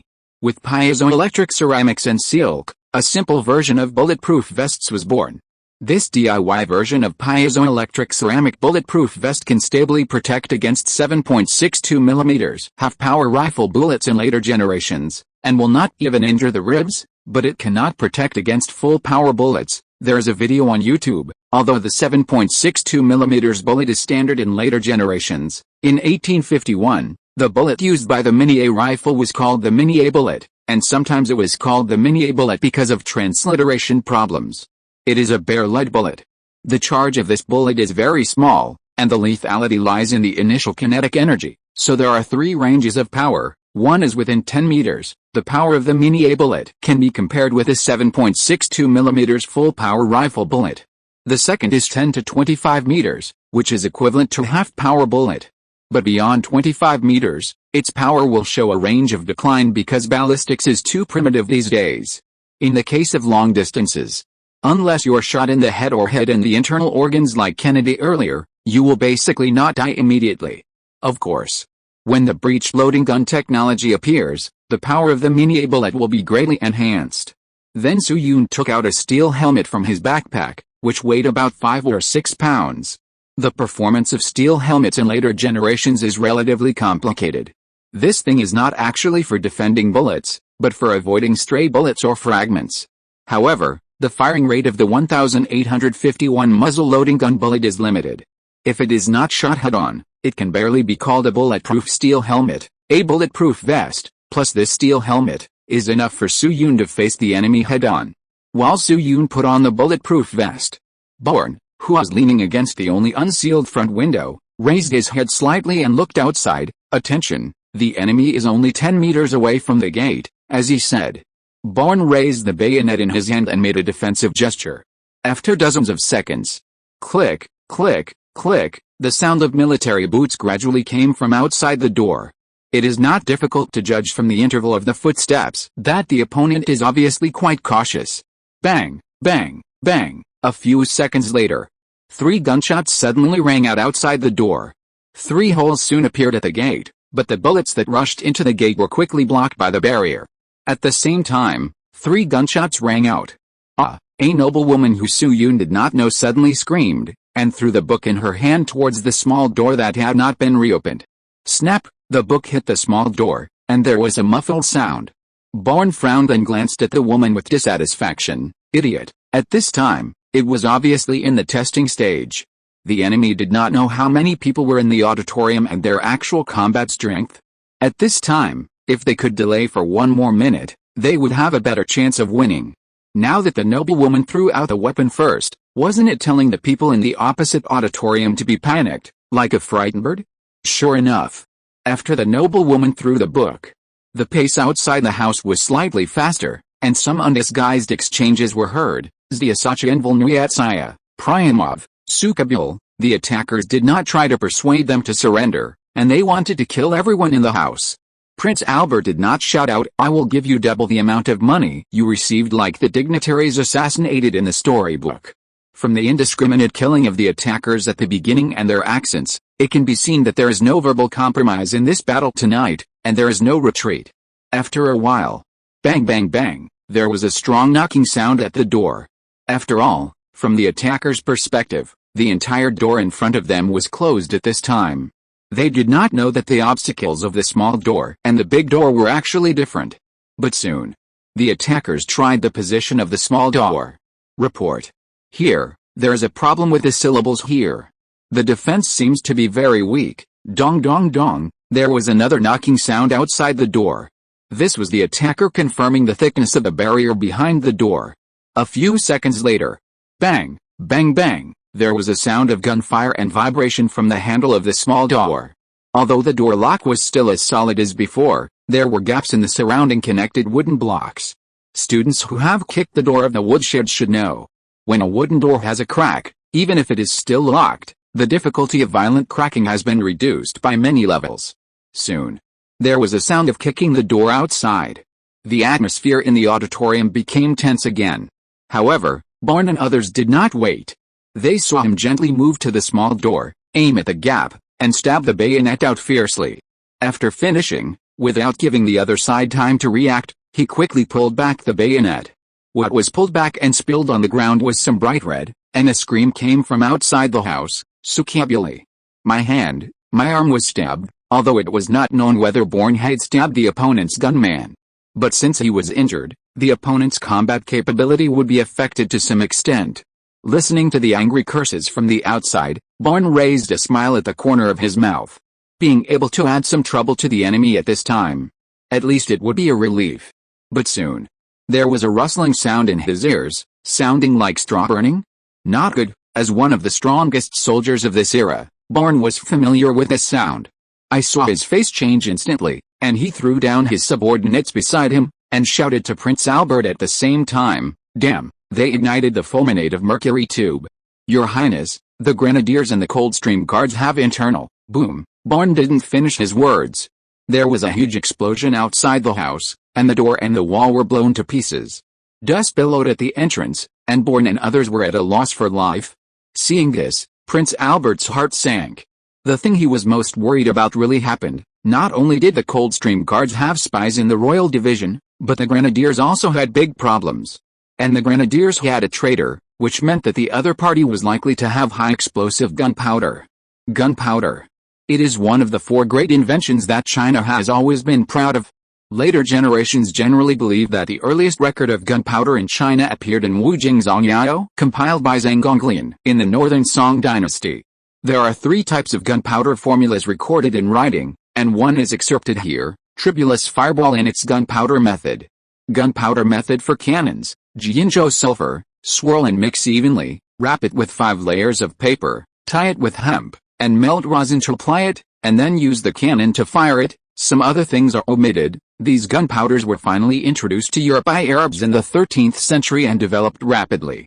Like the earliest British grenadiers, they threw clay pots filled with gunpowder, which was conceptually equivalent to primitive grenades.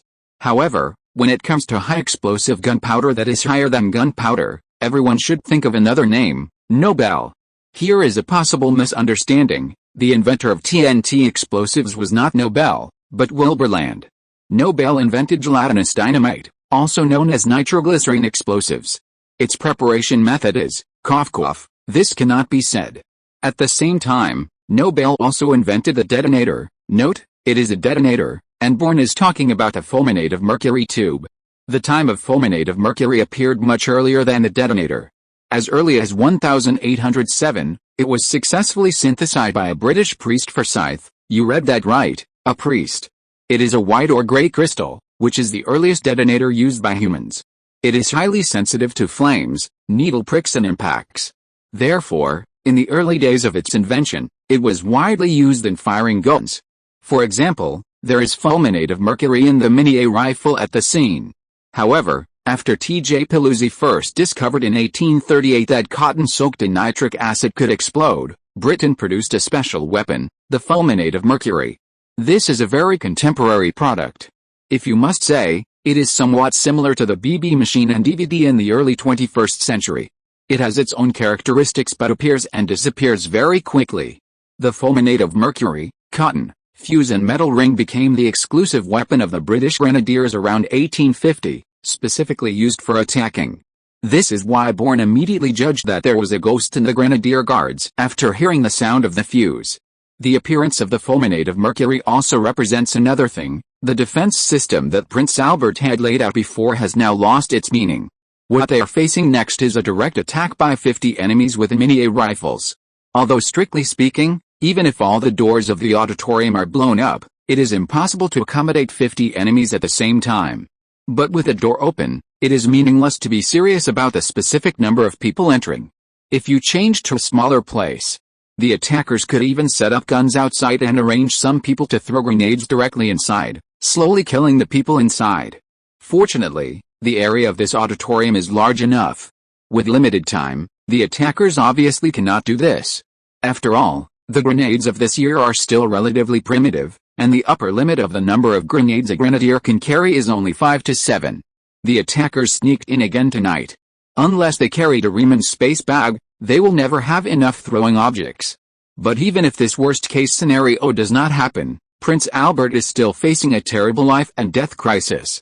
He stared at the smoke and dust at the door, and clenched his sword again, and even a hint of death appeared in his eyes. In British history, apart from Charles I, the only monarch who was assassinated in office was Edmund Ironside. Could he be the second miserable unlucky guy now? But then again, compared to Edmund I who was stabbed to death by the Vikings hiding under the toilet, his death should not be so anal fissure. Clatter, just when Prince Albert was a little absent-minded, there was a sound of heavy stones falling at the entrance. Obviously, someone was pushing away some of the walls that had been blown up, preparing to open up a wider space. A few seconds later, bang, several bullets were fired in the smoke and dust, but due to the problem of sight, they still only hit the table, but it still caused a panic. Seeing this situation, Prince Albert, whose military literacy was far beyond ordinary people, had a flash of determination in his eyes and said to the people around him, "Everyone, the gate has collapsed, and there is only one way to die if you stick to it. Our only chance of survival now is to drag the attackers into close combat and prevent them from using their guns. All young and strong men listen to my orders. Turn off the lights immediately while the dust at the door is blocking your view. The Minié riflemen will shoot immediately. The guards will be in front. Everyone, follow me and charge out." After saying that, He turned his head and looked at the two shooting points, and ordered, "Shoot. All fire." Bang bang bang bang bang bang. 5 mini-A rifles quickly fired. Be careful. Namav, my foot. 5 bullets hit 2 people. This round of shooting suppression slightly slowed down the enemy's actions, but after the shooting, there was a reloading period of nearly 30 seconds. At the same time, the guards standing by the switch quickly turned off the lights, and the room was instantly dark. Seeing this, Prince Albert stood up suddenly and shouted to everyone, "Life and death depend on this. Everyone, follow me." As a result, the last word charge was not finished. A familiar figure wearing a helmet appeared beside him, rushing in front of everyone like a reincarnation. It could be seen by the little light coming in from outside the auditorium. The figure was vaguely holding something in his hand. After coming near the gate, he quickly hid beside a wall that had not been blown up. Then Prince Albert heard a rhythmic combo of hits. Da-da-da, Becky Smirnov, 34 years old, 2.05 meters tall, captain of the Russian army. He was also the first commander of the night attack team. Not long ago, the night attack team headed by Becky Smirnov had a total of 74 members. With the cooperation of the insider, they successfully lurked at the experimental site. They ambushed behind a pre-demarcated area and waited in ambush. The area was hidden from view and the patrol personnel were also their own people.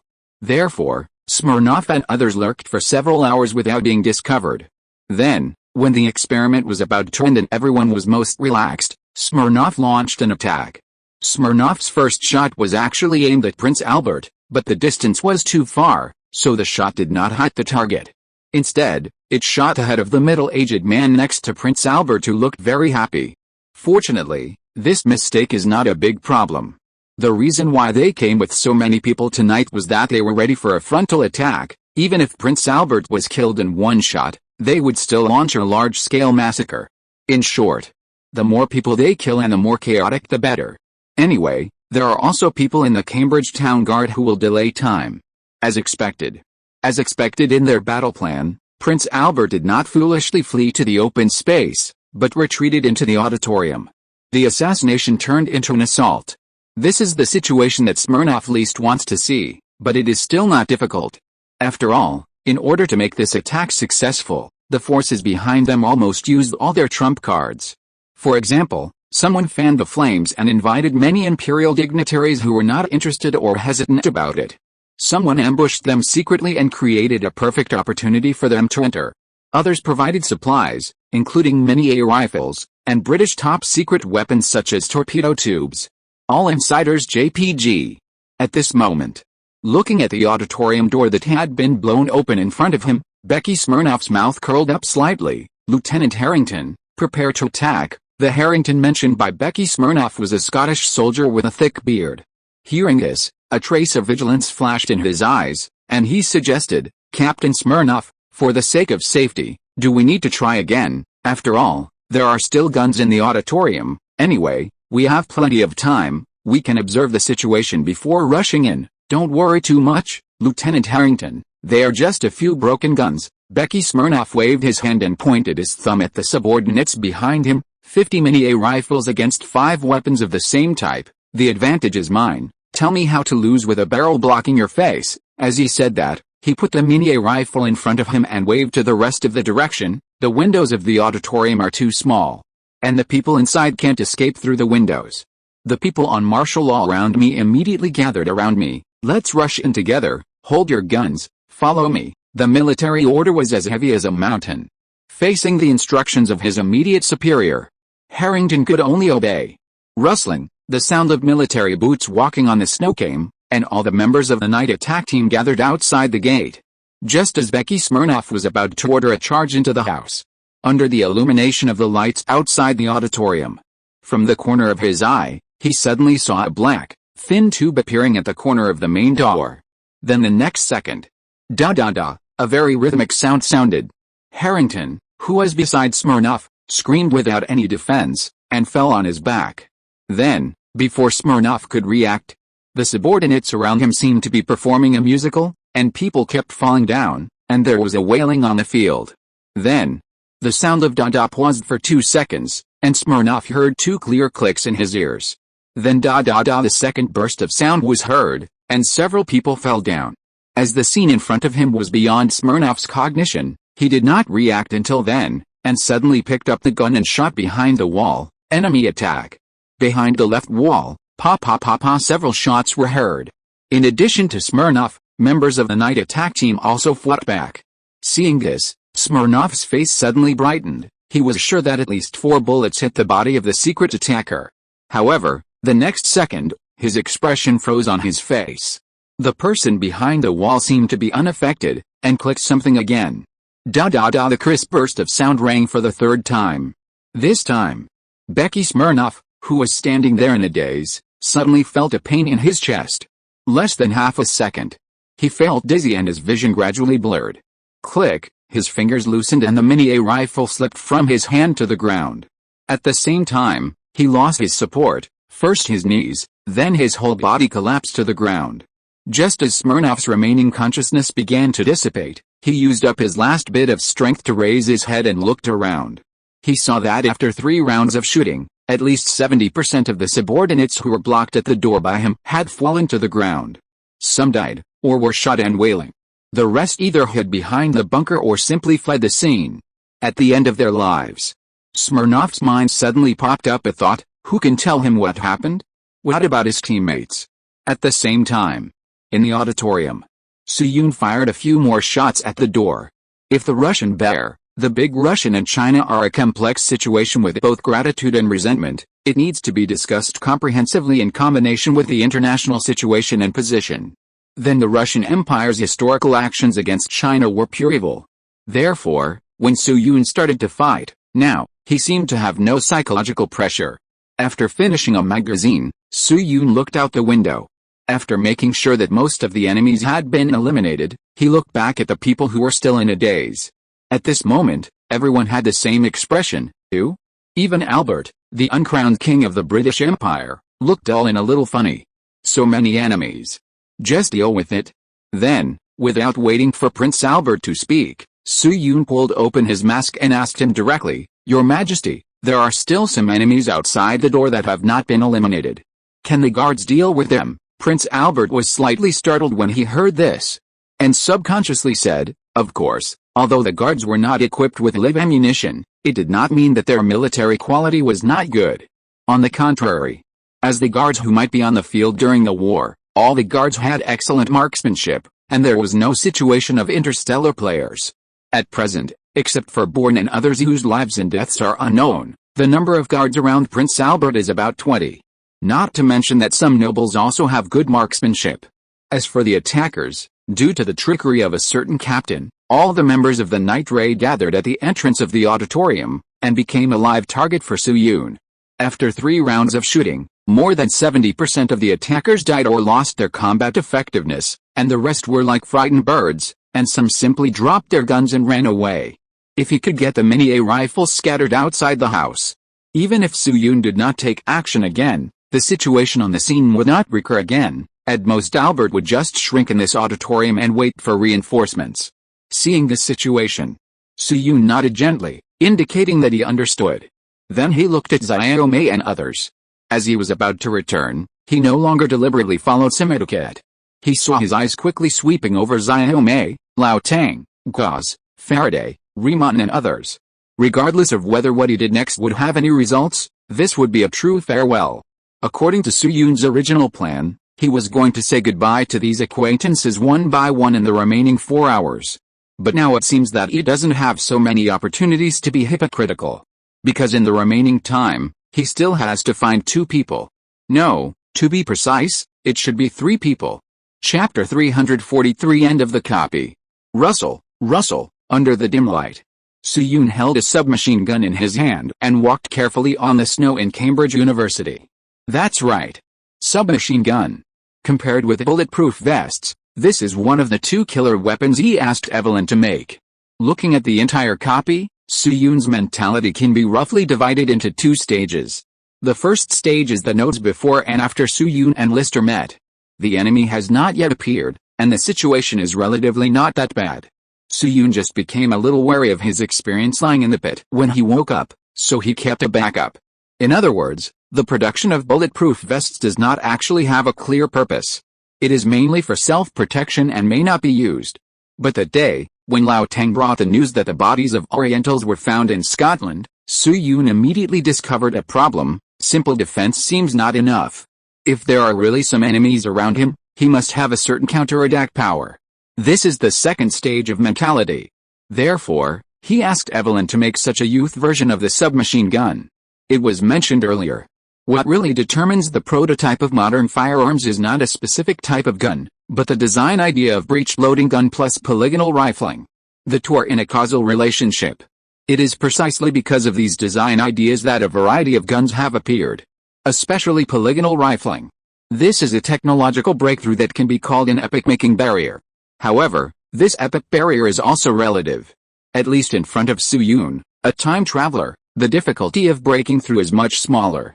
After graduating from the University of Science and Technology in his previous life, Su Yun entered a research institute under Chang Fei, which is the company that worked with Shi Yi. However, Su Yun is not engaged in military aircraft, but theoretical research in a non-military field. Otherwise, the students of Xiren would not be able to see this book. Although his work does not involve the military, it is not difficult for Su Yun to get some semi-public, non-confidential, and decades-old firearms design drawings and data that cannot be reported for 500,000 yuan. Of course. Because he is not a professional. Su Yun only has some basic data on rifling in his mind, and at most he can get the weapons used by Zhang San in the Northern Song Dynasty copy. Even he can't remember other data that can make modern firearms. But it doesn't matter.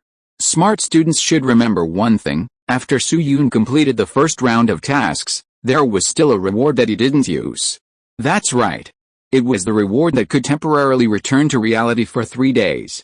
The day after he learned that the bodies of Orientals were found in Scotland, Su Yun activated this reward and returned to reality to collect some information. This is why he repeatedly told Evelyn not to leak any information, and why he was extremely cautious, different from the design of bulletproof vests. If the drawings he brought back were leaked, it would be a lot of fun. Later, after Evelyn's group processing, this youth version of the submachine gun that surpassed the times finally officially came on the stage in 1851. And once it was used, it saved the life of a heavyweight like Albert. The design concept of this submachine gun originated from the MP-18. And it is also recognized as the world's first reliable submachine gun. The background of its birth was World War I, that is, the early 20th century. Veterans who participated in World War I should all remember it. At that time, people were still pulling bolts in trenches to shoot. This long trench greatly restricted the offensive speed of the armies of various countries, and the war often fell into a stalemate. So, all countries are trying to break this deadlock. The gun in the hands of the soldiers is precisely a key factor. At that time, soldiers usually used long bolt-action rifles. The firing rate is slow, and they shoot one shot after pulling. After rushing into the trench, they are at a great disadvantage. At the end of 1915, the Germans believed that it was imperative to develop a high-rate weapon for exchanging fire within the last 200 meters. And this weapon is a submachine gun. On the battlefield, when you rush to the opponent at close range, the range and accuracy of your bolt-action rifle are meaningless. These advantages cannot be brought into play. What is needed at this distance is the firing rate. Therefore, developing a short, fast-firing weapon has a great advantage in trenches and close-range exchanges. Finally, in 1917, Hugo Schmeisser developed a submachine gun. It is the famous MP-18 submachine gun. That is, the flower machine gun that military fans in later generations are extremely familiar with.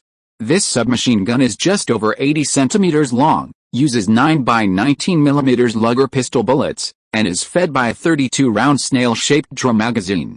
The rate of fire is 400 rounds per minute. However, the real special thing about this submachine gun is that it is not only the first submachine gun, but also its modified version. The famous Hanyang factory modified the MP-18 once. The Hanyang factory designed a more cost-effective and simple 7.65mm caliber bullet, and replaced the 32-round snail-shaped drum magazine of the prototype gun with a 30-round straight magazine. At that time, our Red Army Guards were equipped with this modified flower machine gun. In the Battle of Dadu River, the first wave of 17 warriors of the 1st Regiment of our 1st Corps were also equipped with a Mauser pistol and a flower machine gun. Under the leadership of the company commander Shang Shanglin, They relied on the powerful output firepower of the Flower machine gun and the Mauser pistol to conquer the fortifications of the defenders on the opposite bank, and urged the large troops to successfully cross the Dadu River. This is why Su Yun set his sights on it. First, the Chinese version of the design drawings can be found directly in the database. Secondly, the production process of the Hanyang factory in 1926 was actually at the same level as that of the top British factory in 1851. Or even slightly lower. After having the drawings, Su Yun made some subtle changes to the gun, but if he said it out loud, he might be invited to have tea. In the end, it took 10 months to finally develop such a submachine gun. Of course, even if the submachine gun was designed, the shooting link was not easy. But fortunately, Su Yun had played a lot of live ammunition in his previous life. Although his gun pressing skills were not very high, at least he had a certain understanding of the recoil. Unfortunately, most of the domestic shooting ranges were gas bullets or pistols, which were not fun enough to play and were extremely expensive. Of course. The more critical point is that Comrade Smirnov, who felt that he had a great advantage, called all the night raid members outside the door, ready to come to the dragon riding face. In this situation where there are people outside the door, even a newbie who has never played with a gun can hide a lot of targets. At this moment, Su Yun took out a magazine with 8 bullets left and replaced it with another one with 30 bullets. I explained it in the last book, and I will explain it again here. Magazine is not a typo. Just like some people like to read Anna's Tan, I like to type magazine as magazine. It's a personal habit. Then he looked at the light screen in front of him and saw the countdown displayed on it. 785,478,537,852 convert the time. Well, there are about 2 hours left. The remaining time given by the halo is 14,400 seconds, which is 4 hours. Su Yun wasted a lot of time on naming and searching for the God King planet. Adding the time spent before and after the attack, the time consumption is not a problem. Then he continued to hold the muzzle of the gun and walked forward. This time his destination is very clear, that is, the church on the campus of Trinity College. When analyzing Evelyn's whereabouts just now, Su Yun had vaguely felt that he had found some ideas, but they were forced to be dispersed by the emergency situation in reality. He could only be sure that Evelyn's departure was not forced or separated by others, but she disappeared on her own initiative. Now that she knew about the attack, there was only one reason or target that could prompt Evelyn to leave the scene on her own initiative. That was Sylph. That was the thief girl brought back by Evelyn in Laotang the day after Su Yun attended the interview of the Apostle Society. Evelyn was obviously worried about Sylph's safety, so she left the experimental site without looking back. As for why she didn't tell Su Yun, maybe it was because of tacit understanding? After all, others might not understand, but Evelyn knew Su Yun's trump card clearly. It was not very useful for her, a woman, to stay at the scene. Instead of dragging Su Yun down here, it was better to take advantage of the position to protect Sylph first. As long as Su Yun dealt with the surrounding situation, he would naturally think of her whereabouts. Thinking of this, Su Yun couldn't help but shake his head slightly. This girl trusts herself too much, doesn't she? In short, Evelyn and Sylph are 2 of the 3 people Su Yun is looking for this time. Then he took a deep breath and continued to speed up his pace. The location of the Trinity College Church is a little far from the auditorium, located in the north of Trinity College. In addition, it is not very convenient to walk in the snow. It took Su Yun nearly 15 minutes to reach the door of the church. In terms of the area, this church is a little smaller than the ordinary churches commonly seen in small counties in later generations. Common churches in later generations can basically accommodate 200 to 300 people. It is no problem to accommodate 500 people on Christmas. The total number of students in Trinity College now adds up to more than 300 people. The specifications of this kind of church in the courtyard are naturally not too large. There are no Roman marble columns and no gorgeous stained glass paintings. In addition to the cross on the top, this church looks like a small attic with a garden. But don't look at its ordinary appearance. The name of this church in Trinity College is quite special, called Eli. It was named after the last words of the Son of God before his death, which can be translated as, Eli, Eli, lama sabachthani. This sentence means, my God, why have you forsaken me, which means that the Son of God gave up his life to save the world. However, what made Su Yun frown was that although it was not Sunday today, There should be 3 clergymen and 7 or 8 Sunday school orphans like Sylph in the church in addition to the priest. But at this moment, the church was a little too quiet. There was no light. There was no voice or noise. Did the priest evacuate with the children after hearing the gunshots? Or did Evelyn notify them? With this thought in mind, Su-yoon slowly pushed open the fence of the church. The construction of Eli Church can be traced back to 300 years ago, which is about the same time as the establishment of the British Protestant Church from Catholicism. Therefore, traces of time can be seen everywhere in the building area. The layout of the church is very simple, with a main building and a deputy building and 2 small buildings.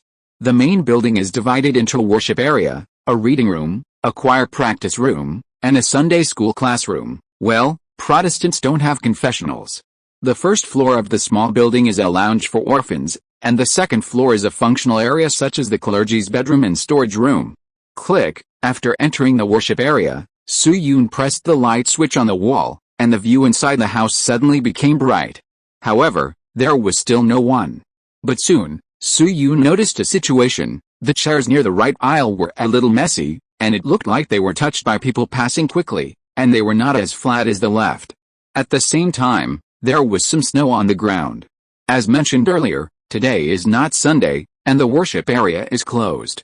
Even the clergy should not walk around in the worship area. They either go to the choir practice room at the back or go to the reading room to read the scriptures. That is to say, outsiders appeared here not long ago.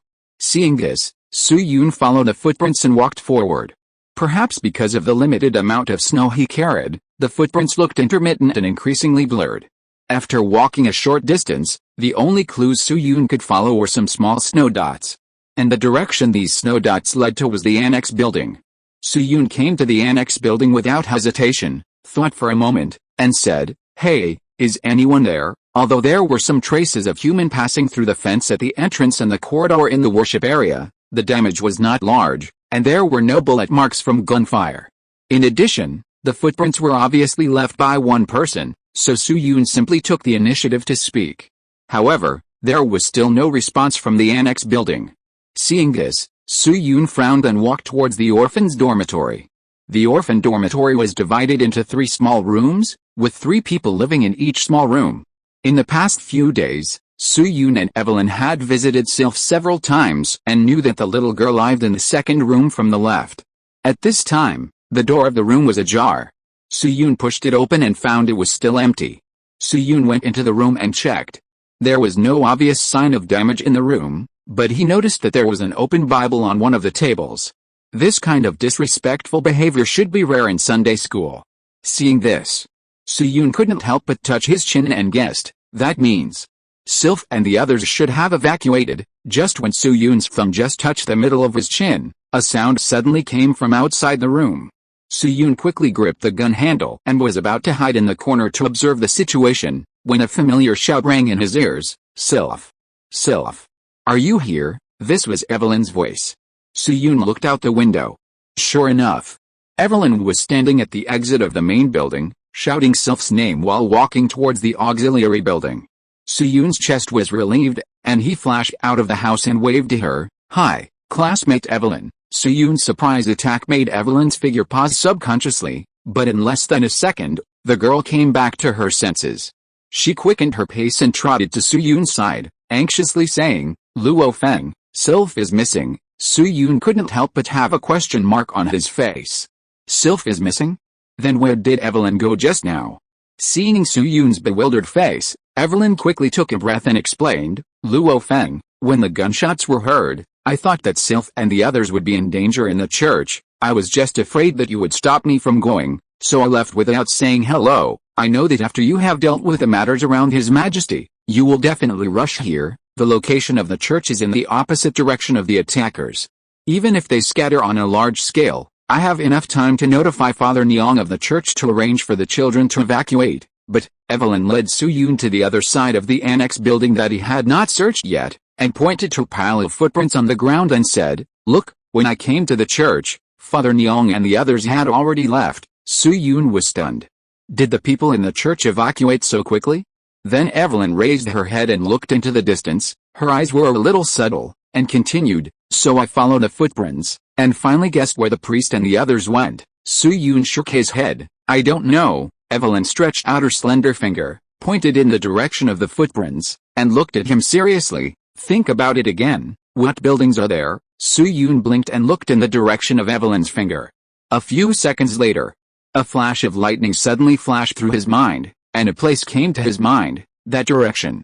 Could it be the activity room of the Jewish Society? Evelyn gently stroked her hair that was messy due to the rush, and sighed. Yes, it is the activity room of the Jewish Society. You know, the people who have the key to the Jewish Society's door are only you and me, Mr. Thompson. Su-Yoon was silent for a moment. Then what? Evelyn raised her eyelids and glanced at him, a trace of worry in her tone. Father Nyong and the others are fine.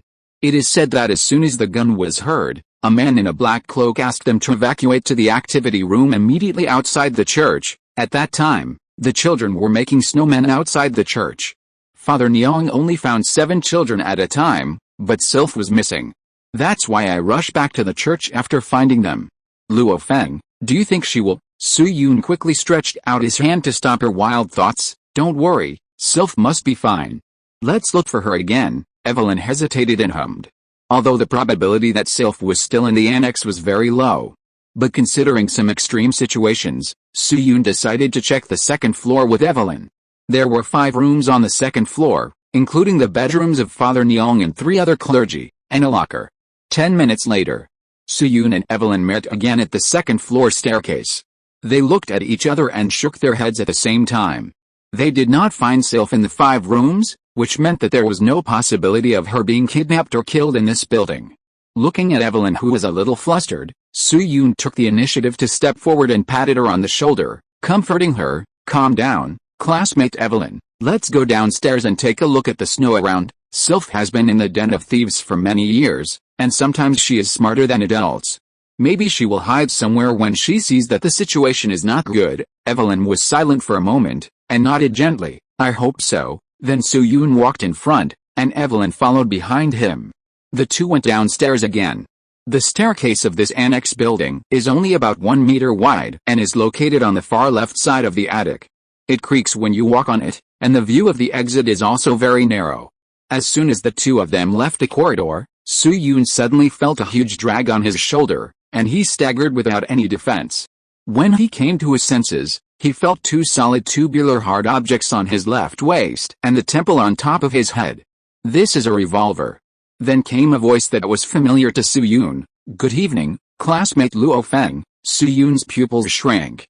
At the same time, another figure quickly pointed a gun at Evelyn and shouted coldly, don't scream. Otherwise we will kill this Oriental man. Half a minute later, Su-Yoon's bulletproof vest and submachine gun were all removed. He and Evelyn's hands were tied with ropes and stood side by side at the stairs. In front of the two stood 3 familiar figures, Harvey Clement, Tian Kaiming and the scarred man Shi Yuanbao. At this time, Tian Kaiming and Shi Yuanbao were holding a revolver in their hands, and Harvey Clement looked at the submachine gun with interest. Tisk, is this the magic weapon that helped His Majesty turn the tables tonight? It's really ingenious, classmate Luo Feng. Su-Yoon twisted his body a few times, protected Evelyn behind him, and forced himself to stay calm as much as possible. What do you want to do? At the same time, his mind was spinning rapidly. Clement and the others did not shoot and kill him and Evelyn directly. Obviously, it was not because of the villain's halo. There must be other reasons. Either they wanted money, or they wanted the technology left by Fat Fish, or something else. Of course, there is also the unlikely possibility of hostages. What do you want to do? Hearing Su-Yoon's words, Harvey Clement raised his eyebrows slightly, and a hint of a grim smile appeared at the corner of his mouth.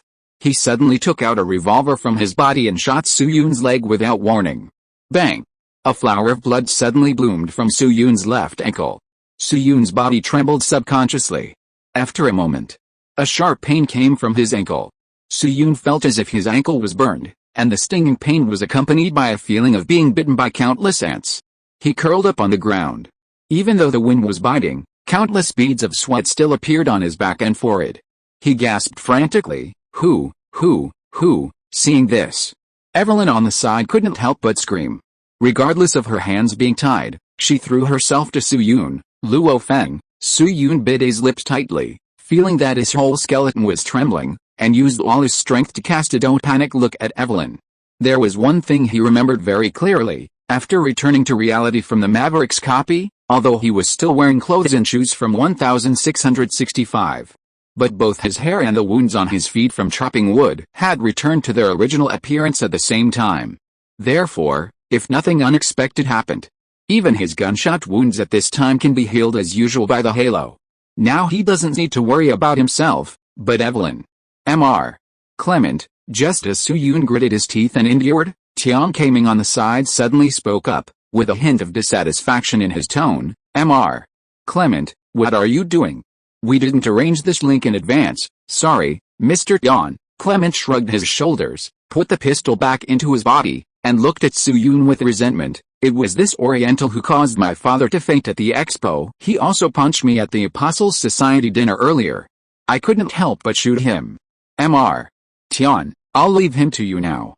I won't do anything else out of line. Tian Kaiming cast a warning look at Clement, then looked straight at Su Yun and said straight to the point, Luo Feng, since you and I are both Orientals, I remind you that if you two want to live, hand over that thing quickly. Live? Hear this word. Even though Su Yun was in constant pain from the bullet wound in his foot, he couldn't help but feel the urge to laugh. Are you teasing a 3-year-old child? The presence of Clement and the other two here clearly shows one thing: they must be related to this attack. To put it more bluntly, this attack was initiated by the Russian Empire, Scotland, and the Whig Party. In this case, Tian Kaiming might let them live and then report to Prince Albert? Funny. It can only be said that Tian Kaiming obviously used this routine too much in his daily life, and he accidentally broke it out in this situation. However, even though he knew it, Su Yun did not expose this lie. Now he is in a desperate situation, but it is better to pretend to be nice than to break up. He bared his teeth, with a look of pain on his face, and asked Tian Kaiming, Mr. Tian, I wonder what you are referring to. Tian Kaiming shook his head gently, with an expression of why are you doing this, student Luo Feng, don't think about playing dumb now. What President Thompson said can only fool the inspector, but not us. There are many of our people in the Coldstream camp at the border post. We have already checked it out, and you have never lived in Douglas at all. You are actually the carriage halfway, am I right, Mr. Guide? Tian Kaiming shook the revolver in his hand and continued, if I'm right, you guides and the other team sent by Prince Zheng saw the money and had an internal conflict on the road. The man who survived in the end brought the thing into London, hoping to fish in troubled waters with a population of millions in London, but he didn't know that you were not dead, and you got the thing before we found him. It has come to this, classmate Luo Feng, if you don't want to suffer any more, just hand over the things. At the end of the speech, Tian Kaiming's free hand even clenched his fingers, showing a hint of femininity. Su Yun quickly went over Tian Kaiming's words in his mind, looked at Tian Kaiming, who had a smile on his face but a hint of viciousness in his eyes, hesitated for a moment, and then said, the things are in me, in my left pocket. Tian Kaiming's face lit up when he heard this. Really? Su Yun nodded. Seeing this, Tian Kaiming handed the revolver to Clement, asked him to keep an eye on Su Yun, and personally walked to Su Yun and turned over his windbreaker pocket. After a while, Tian Kaiming took out a small box made of wood from Su Yun's left pocket, but the carvings were very delicate and had obvious Oriental characteristics. He fiddled with this small box for a few times, pinched the lock on the box and asked, where's the key? Su Yun shook his head. I didn't have the key when I got it. Anyway, with your means, it's not difficult to break this lock. Tian Kaiming pondered for a moment, nodded gently, and seemed to agree with Su Yun's statement. Then he handed the small box to Shi Yuanbao and whispered, Yuanbao, go and give it to that gentleman and ask him to check the goods. If the box is really the thing, you come back quickly and report it. I will deal with these two people to avoid more trouble. Shi Yuanbao's relatives and old friends are all in London. With the power of the people behind them, Tian Kaiming is not worried that Shi Yuanbao will abscond with the treasure. Shi Yuanbao carefully took the box and patted his chest heavily. Don't worry, Mr. Tian, I will send it to that gentleman right away. With that, he turned and left the scene. After Shi Yuanbao left, Su Yun locked his eyes on Tian Kaiming. If the other party was ready to kill and silence them now, then he could only take a risk and use his last resort. However, Tian Kaiming did not seem to be in a hurry to send Su Yun and Evelyn off immediately. Instead, he whispered to Clement. Then he picked up the submachine gun on the ground again, aimed it at the wall on the other side, and pulled the trigger. Da da da, a burst of bullets. Many bullet holes soon appeared on the wall. Tian Kaiming looked at Clement upon seeing this, and both of them saw some inexplicable brilliance in each other's eyes at the same time. Tian Kaiming suddenly turned his head to look at Su Yun, with a little excitement and trembling in his tone. "Luo Feng, where's the design of this thing? Tell me quickly." Su Yun was originally going to say some nonsense to delay time, but when his eyes swept over the main building behind Tian Kaiming and Clement, they suddenly shrank slightly. He quickly retracted his gaze, not letting Tian Kaiming and the other two notice his abnormality, and changed his words. "Mr.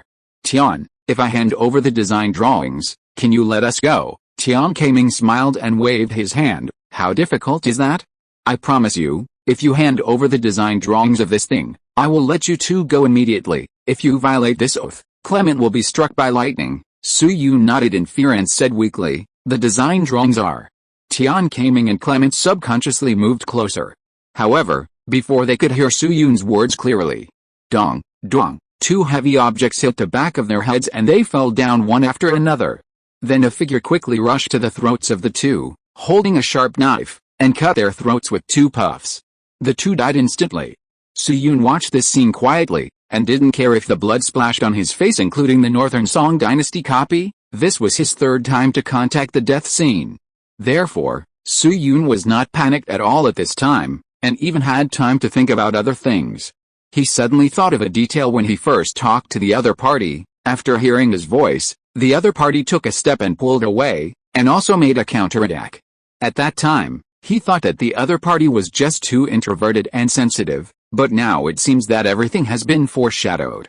A few seconds later, Su Yun took a deep breath, looked at the young man holding a sharp blade in front of him, and said with emotion, "Good evening, Brother Heosuo." Tian Heosuo came to Su Yun in silence, ready to cut the rope that bound Su Yun, but was slightly startled when he was about to cut. "Brother Luo Feng, have you gotten rid of the rope?" Seeing that Tian Heosuo was really going to save his life, Su Yun calmly put away the lime in his hand, and at the same time shook off the cut rope, saying, "It's just a trick." Earlier in the auditorium, the bulletproof vest on his body had been hit by several bullets, and the ceramic plug plate had been broken into several pieces. See the previous principle of ceramic bulletproof vests. These piezoelectric ceramics with metal added are extremely sharp, and the fragments are comparable to knives, and can be pulled out from the back. While he was feigning compromise with Tian Kaiming and others, Su Yun used these ceramic pieces to cut a rope. According to his original preparation, he planned to wait for the right time to use the lime method, and then grab a gun to fight back. However, this plan looks very cool, but the actual operation is very difficult. Just when Su Yun was hesitating whether to take action, he suddenly saw Tian Heosuo, who appeared at the entrance of the main building, holding a big stick and crouching. Compared with Tian Heosuo, the 4 and 8, the fault tolerance rate of lime is obviously lower.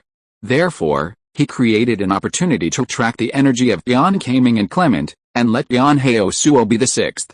After untying the rope, Evelyn threw herself on Su Yun. "Luo Feng, are you okay?" This girl, who seemed to have never known what sadness and joy were, shed tears for the first time since Su Yun met her, and kept blaming herself. "It's all my fault. It's all my fault that I came too hastily and didn't notice someone following me." Su Yun reached out to wipe her tears away, and shook his head while enduring the pain in his ankle. "Hey, it's okay. Don't you see I'm alive and well? There's no need to cry, and you're wrong about one thing. They're following me, not you." Su Yun's words were not meant to comfort Evelyn. It's not difficult to see from the remarks of Tian Kaiming and others that they knew that they had turned the situation around with a submachine gun, that they must have been near the auditorium at the time. Moreover, they wanted to ask me for that thing. So naturally they couldn't let me be killed. If I guessed correctly, the attackers must have been instructed to spare my life. Su Yun's oriental face was highly recognizable among a bunch of Europeans, so it was not difficult to meet this requirement. After pacifying Evelyn, Su Yun turned to look at Tian Heosuo, with a hint of complexity in his eyes. "Brother Heosuo, if I'm not mistaken, the Cambridge Ranger who cooperated with a military insider to put the attacker into Cambridge should be you, right?" Tian Heosuo was silent for a moment and nodded. Su Yun sighed and also did not speak. "It was mentioned earlier. It was actually very difficult for the attacker to sneak into Cambridge University tonight. The inspection link was jointly handled by the guards and the Cambridge Rangers. It was not that the attacker could be put in by inserting an insider. Both of them had to be open to achieve this step.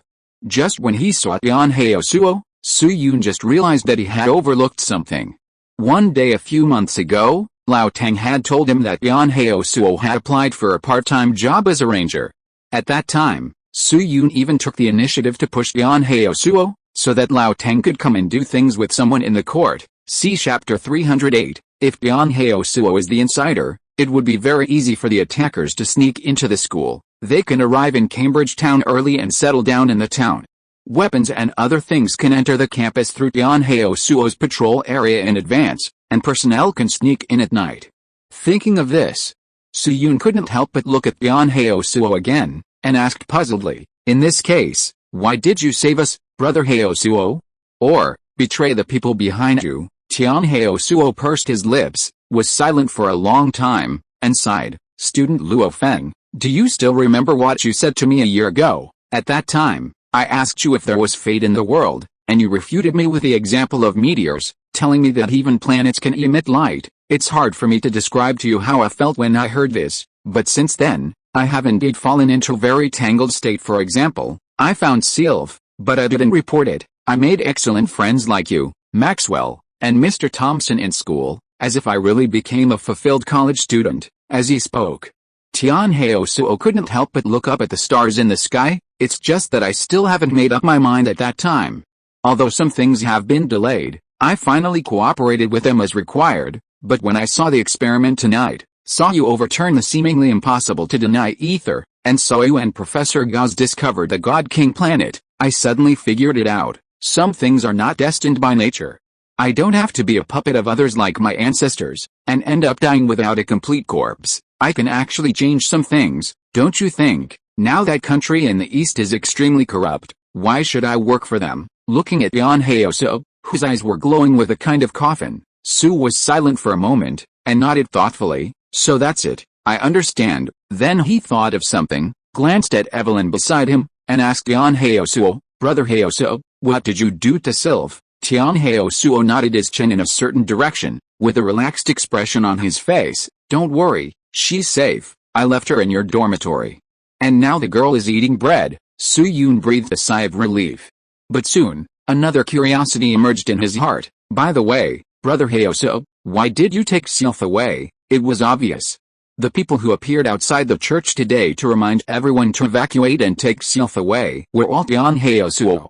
If Su-Yun remembered correctly, at the Christmas dinner where everyone's expectations were written down, Tian Suo's performance was not quite right when he first met Sylph. He even lost his temper and broke a bowl. Although his explanation at the time was that he was careless, now it seems that Sylph must have been the real cause of his loss of composure. "Sylph," Tian Suo gently wiped the bloody dagger and looked at him meaningfully. "Of course it's because of that thing." "That thing?" Su-Yun was slightly stunned. A question mark appeared in his eyes, and asked, "What exactly is that thing? What does it have to do with that girl Sylph?" Tian Suo pondered for a moment, did not answer, but handed an object to Su-Yun. The moment he saw the item, Su-Yun's pupils shrank. "This is," in a flash, a guess quickly appeared in his mind.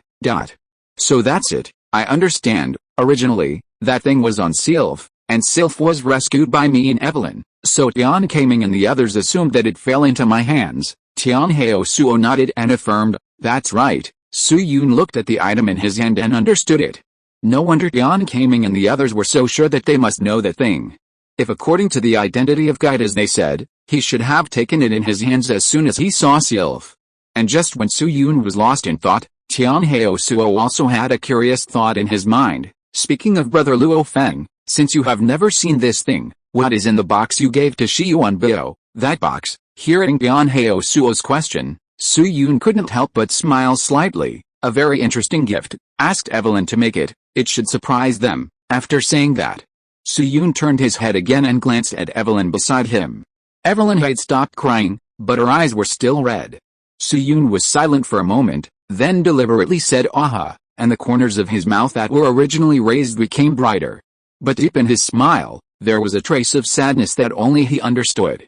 He smiled and looked at Evelyn, pointed at his injured foot, and said to her carelessly, "Student Evelyn, I'm shot and can't walk now. How about this? I'll wait here first. You and Brother Hyaosuo return to the auditorium, and ask His Majesty to arrange a stretcher or someone to pick me up. After all, the assassination has just happened, and His Majesty must be surrounded by strict guards. Brother Hyaosuo is not very influential, and only you and him can go back to see His Majesty." Suyun's words made a lot of sense, and it seemed that there was no problem. But I don't know why. Looking at the cheerful Suyun, Evelyn suddenly felt an inexplicable emotion in her heart.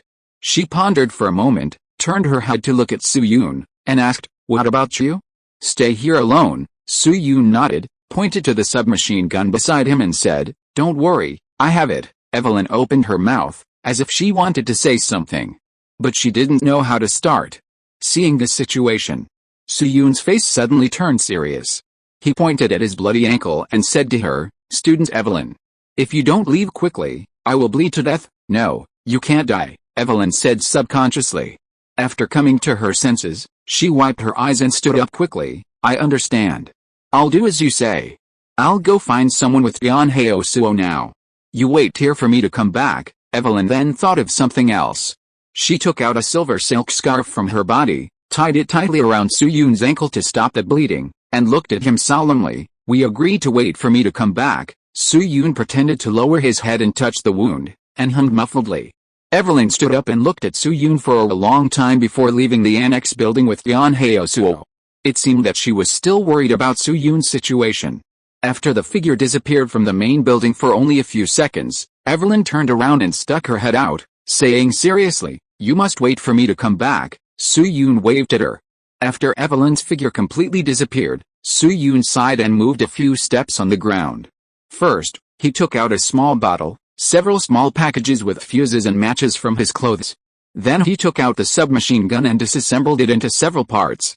Then he opened the small bottle of nitrohydrochloric acid and poured it on the most critical parts. After doing these things, Suyun sat quietly in the same place, untied the silver silk scarf around his ankles, and held it tightly in his hands. Under the starry sky, Suyun watched the countdown on the light curtain in silence. 145, 129, 86, 33, 17, 10, 4, 3, 2, just when the countdown reached 2. Click, Suyun slid the match and ignited the fuse with a burning time of about 10 seconds. 1 second later, Suyun disappeared out of thin air. The match fell from the air and landed on the snow. Nearly 10 seconds passed. Boom, a violent explosion completely razed the courtyard to the ground. Instance 1850, completed. Chapter 344 Deduction and Settlement. In the aura space. Swish, a familiar feeling of weightlessness appeared. A few seconds later, Suyun felt his body sink slightly, and the whole person fell gently to the ground like a feather. After coming to his senses, Suyun's first reaction was neither to look at this long-lost space nor to observe the injury on his foot. Instead, he turned his head and looked at his left hand. At this moment, in the palm of his left hand, there was a silver silk scarf with a little blood, fluttering in the wind. Seeing this situation, Suyun exhaled with a complicated expression. It's good that it's not lost. Then he moved his eyes down and cast his sights on his left ankle. Sure enough, just as he had imagined before, after leaving the copy and returning, the gunshot wound on his ankle that was originally shot by Clement had recovered as before. There was no trace of being shot. Suyun tried to turn his ankle again, and he didn't feel anything abnormal. How to say it? Although he suffered this crime, he did find out one of the properties of the halo, that is, the damage received in the copy will not be brought back to the space, or to reality. As for losing his life, he will have to try again in the future. While Suyun was observing his ankle injury, whoosh, the transparent light curtain appeared in front of him again, with the same content as before. After testing, the mission of Wallfacer has been completed. Do you want to evaluate it? Be warning, the copy currently settled by Wallfacer is a single node mode. You will not be able to enter it again after settlement. If you understand, please click yes, no. At the same time, there is a line of small words below. If the Wallfacer chooses the negative option, it will automatically skip the deduction stage and enter the settlement stage directly. Looking at the prompt in front of him, Suyun's mood became heavier again. This prompt is exactly the same as when the Northern Song Dynasty copy was settled, which means that the copy will be closed again after settlement. Suyun and the copy will become parallel lines in Euclidean geometry, never intersecting. In other words, even if I receive another European mission after 1850 in the future, it is impossible for me to have any intersection with this copy. After a few seconds, Suyun took a deep breath and clicked the yes button without any hesitation. Ding. Evaluation system is being activated, authorization verification passed, deduction begins. The mission is detected to be a high degree of freedom multi-loop mission. This evaluation will directly carry out the dream butterfly deduction. Dream butterfly deduction in progress. Results generated. The main character line is summarized as follows. James Clerk Maxwell. Initial line. James Clerk Maxwell, a British physicist and mathematician. The founder of classical electrodynamics and one of the founders of statistical physics. Born on June 13, 1831 in Edinburgh, Scotland, UK, and died on November 5, 1879 in Cambridge, UK. In his short life, Maxwell predicted the existence of electromagnetic waves, derived the Maxwell equations, planned to build a Cavendish laboratory and became the first director of the laboratory. In the history of physics with countless great men, Maxwell is firmly in the third place, second only to Newton and Einstein. Dungeon line, influenced by the wallfacer. Maxwell graduated with a top score in the Department of Mathematics in 1854, and after graduation, he went to Göttingen University to study for a master's degree with the Gauss.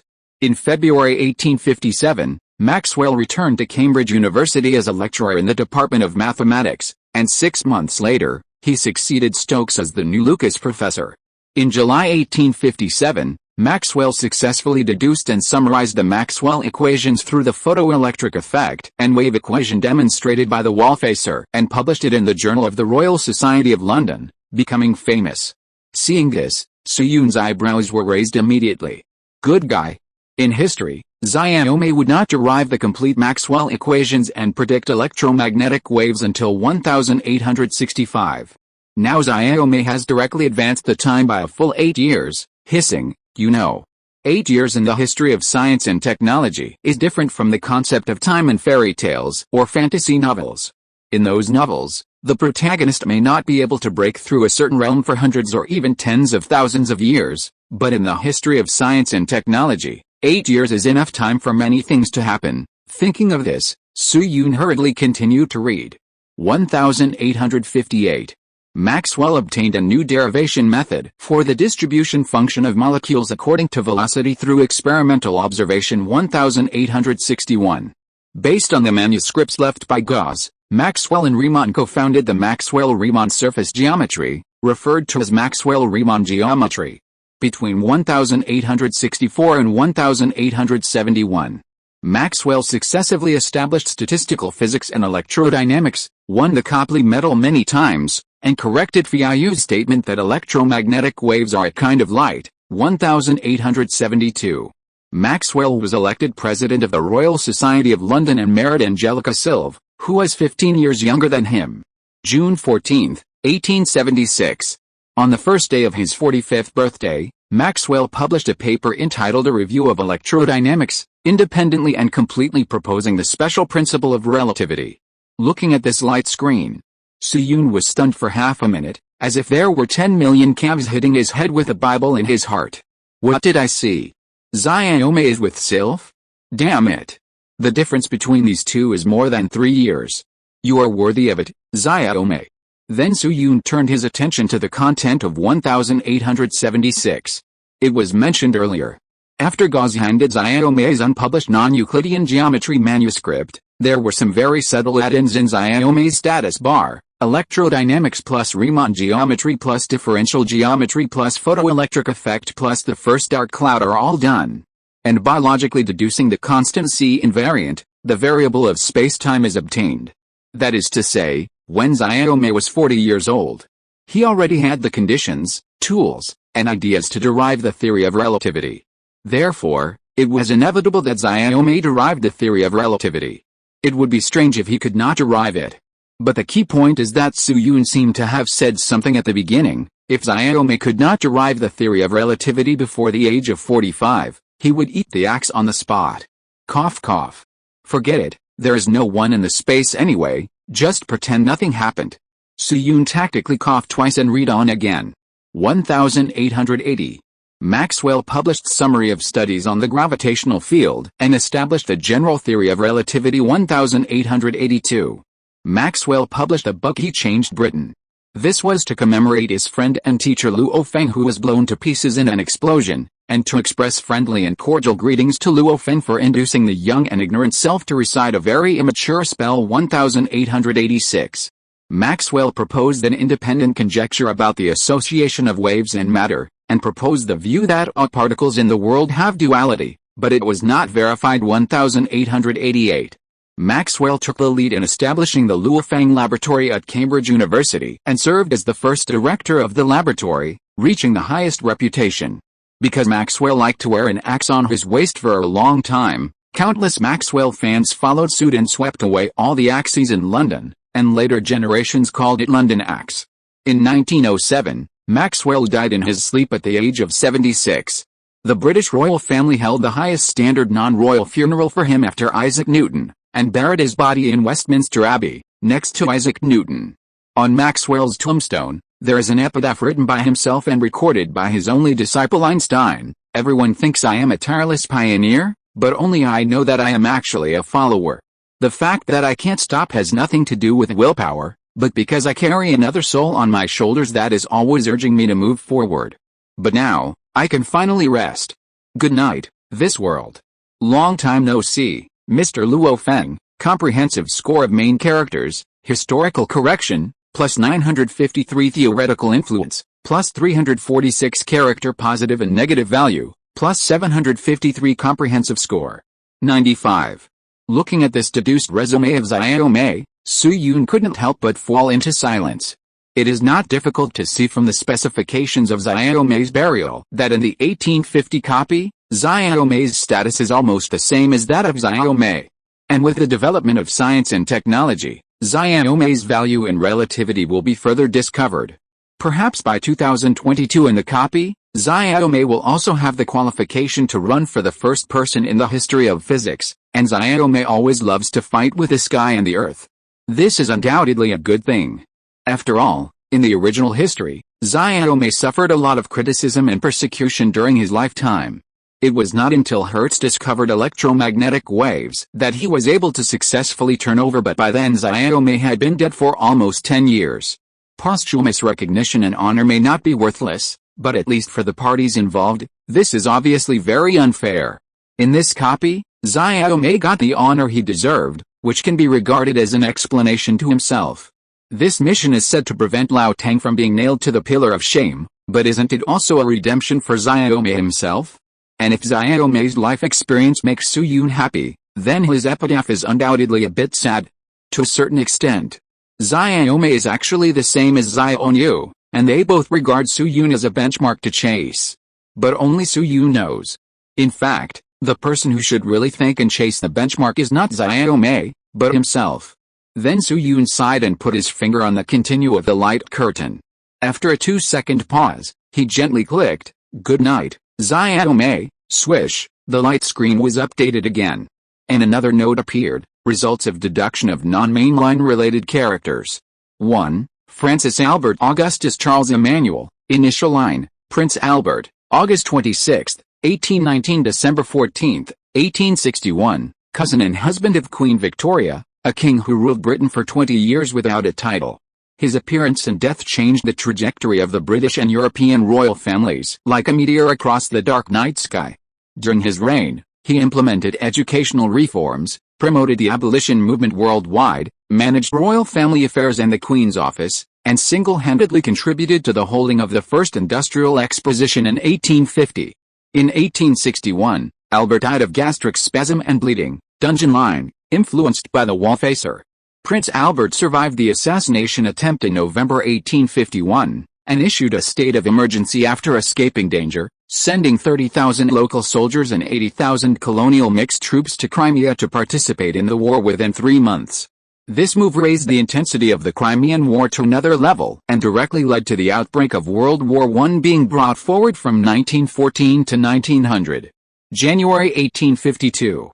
The British Parliament routinely voted on the Eastern War. Albert rarely made a strong statement before the meeting and firmly opposed the start of the war. The vote ended with the opposition party in the majority. During 1852 to 1855, Albert continued to oppose the start of the Eastern War many times. However, due to the heavy losses in the Crimean War, the British upper interest groups urgently needed tobacco trade to stop the losses. Finally, the British Parliament passed a war resolution in 1856 and officially invaded the East. 6 months later, the Qing dynasty was defeated. After the war, Albert sent the chief of the guard, Bourne, to the east as a military supervisor, and for a long time, he collected a large number of orphans from Fujian and Guangdong to go to Britain for education. In 1861, Prince Albert died of illness. In 1893, Britain and many other countries invaded the East again. On November 24, 1894, the Zhang Society was established. Seeing this, Su Yun couldn't help but breathe a sigh of relief. Fortunately, the flame was not affected. In fact, to some extent, Su Yun's feelings for Prince Albert were even more complicated than Xiaomei. First of all, Prince Albert had a very bad personal impression of Henry John Temple, and he had always opposed Henry John Temple's foreign policy. Let me emphasize again that this is not something the author made up to whitewash. Henry John Temple, that is, Palmerston, was dismissed by Albert when he was foreign minister. But on the other hand, Albert is the uncrowned king of Britain after all, representing the interests of the powerful class. For example, he didn't like Henry John Temple very much, but when talking about politics with Victoria, he still advised her not to make decisions based on her preference for a certain party. As mentioned earlier, although it is impossible to find Prince Albert's views or comments on the East, even if he said nothing, he still enjoyed the benefits brought by the crow. For example, food, drink, and clothing. The essence of these expenses came largely from the benefits obtained by the crow. Therefore, under this conflicting perception, Su Yun chose to remain silent when dealing with Prince Albert, and let everything take its course. For example, he knew that Prince Albert died of stomach cramps, but still did not help. Otherwise, if Su Yun wanted to, it would not be difficult to come up with omeprazole or ranitidine hydrochloride. After all, the person to be saved was Albert, and once Su Yun could come up with a plan, he would definitely get the support of the whole country. But Su Yun did not do this. He kept a distance from Albert throughout the whole process and only made a deal with him, using the influence of the photoelectric effect and cathode rays in exchange for some places for Oriental students. And then it was gone. As for the act of saving Albert on the night of the assassination, it is another matter. After all, Albert did not suffer this disaster. Su Yun did not intend to help him prolong his life, but he did not want him to die early. Moreover, judging from Albert's deduction, Su Yun's rescue of him was not in vain. The first crow was delayed until 1856. In other words, the first crow and the second crow in this copy overlapped. It seems that Su Yun's previous thoughts were not in vain. After all, he is not a savior and cannot prolong the life of that corrupt regime. The situation in the late Qing dynasty was due to his own failure, and it was no longer possible to save it. If the time of crossing was in the 1920s or 1930s, there is nothing to say. Su Yun would swim back to help even if he had to swim. But at this note in the late Qing dynasty, if Su Yun did not feel sorry for those innocent civilians and the cultural relics of his ancestors, he would not care about the descendants of Xinjiang at all. Then Su Yun put his hand on the continue button on the screen again and sighed, "We are even, Your Majesty." Swish, the next second, another name appeared in front of Su Yun. The moment he saw the name clearly, Su Yun's eyes narrowed slightly. On the screen in front of Su Yun, a name was clearly displayed, Luo Feng. If you're listening to this novel on a channel other than Fanfic World, it means they downloaded and uploaded it without effort. We cordially invite you to visit our channel, Mundo Fanfic Novelis. There you'll find the original version of this story and you can explore many other novels of various genres. We're waiting for you to immerse yourself in a world of incredible novels. Chapter 345 Deduction and Settlement. In the space, looking at the two words Luo Feng appearing in front of him, Su Yun's mood suddenly became a little settled. To be honest, this is not the first time he has seen the deduction of his vest. For example, in the deduction results of the Laosu copy, he once appeared as Wang Lin. But the influence of Wang Lin in the 1100 copy is not too great, and it is more like a trick similar to an Easter egg. But the current 1850 copy is different. In a sense, the true identity of Su Yun or Luo Feng is one of the keys to uncover the mystery of the whole story. Thinking of this, Su Yun couldn't help but take a deep breath. Putting aside his feelings about Xiao Mei and Prince Maxwell, he read it carefully. Luo Feng, initial line, a copy character without a historical prototype. The following content is only for setting use. Luo Feng.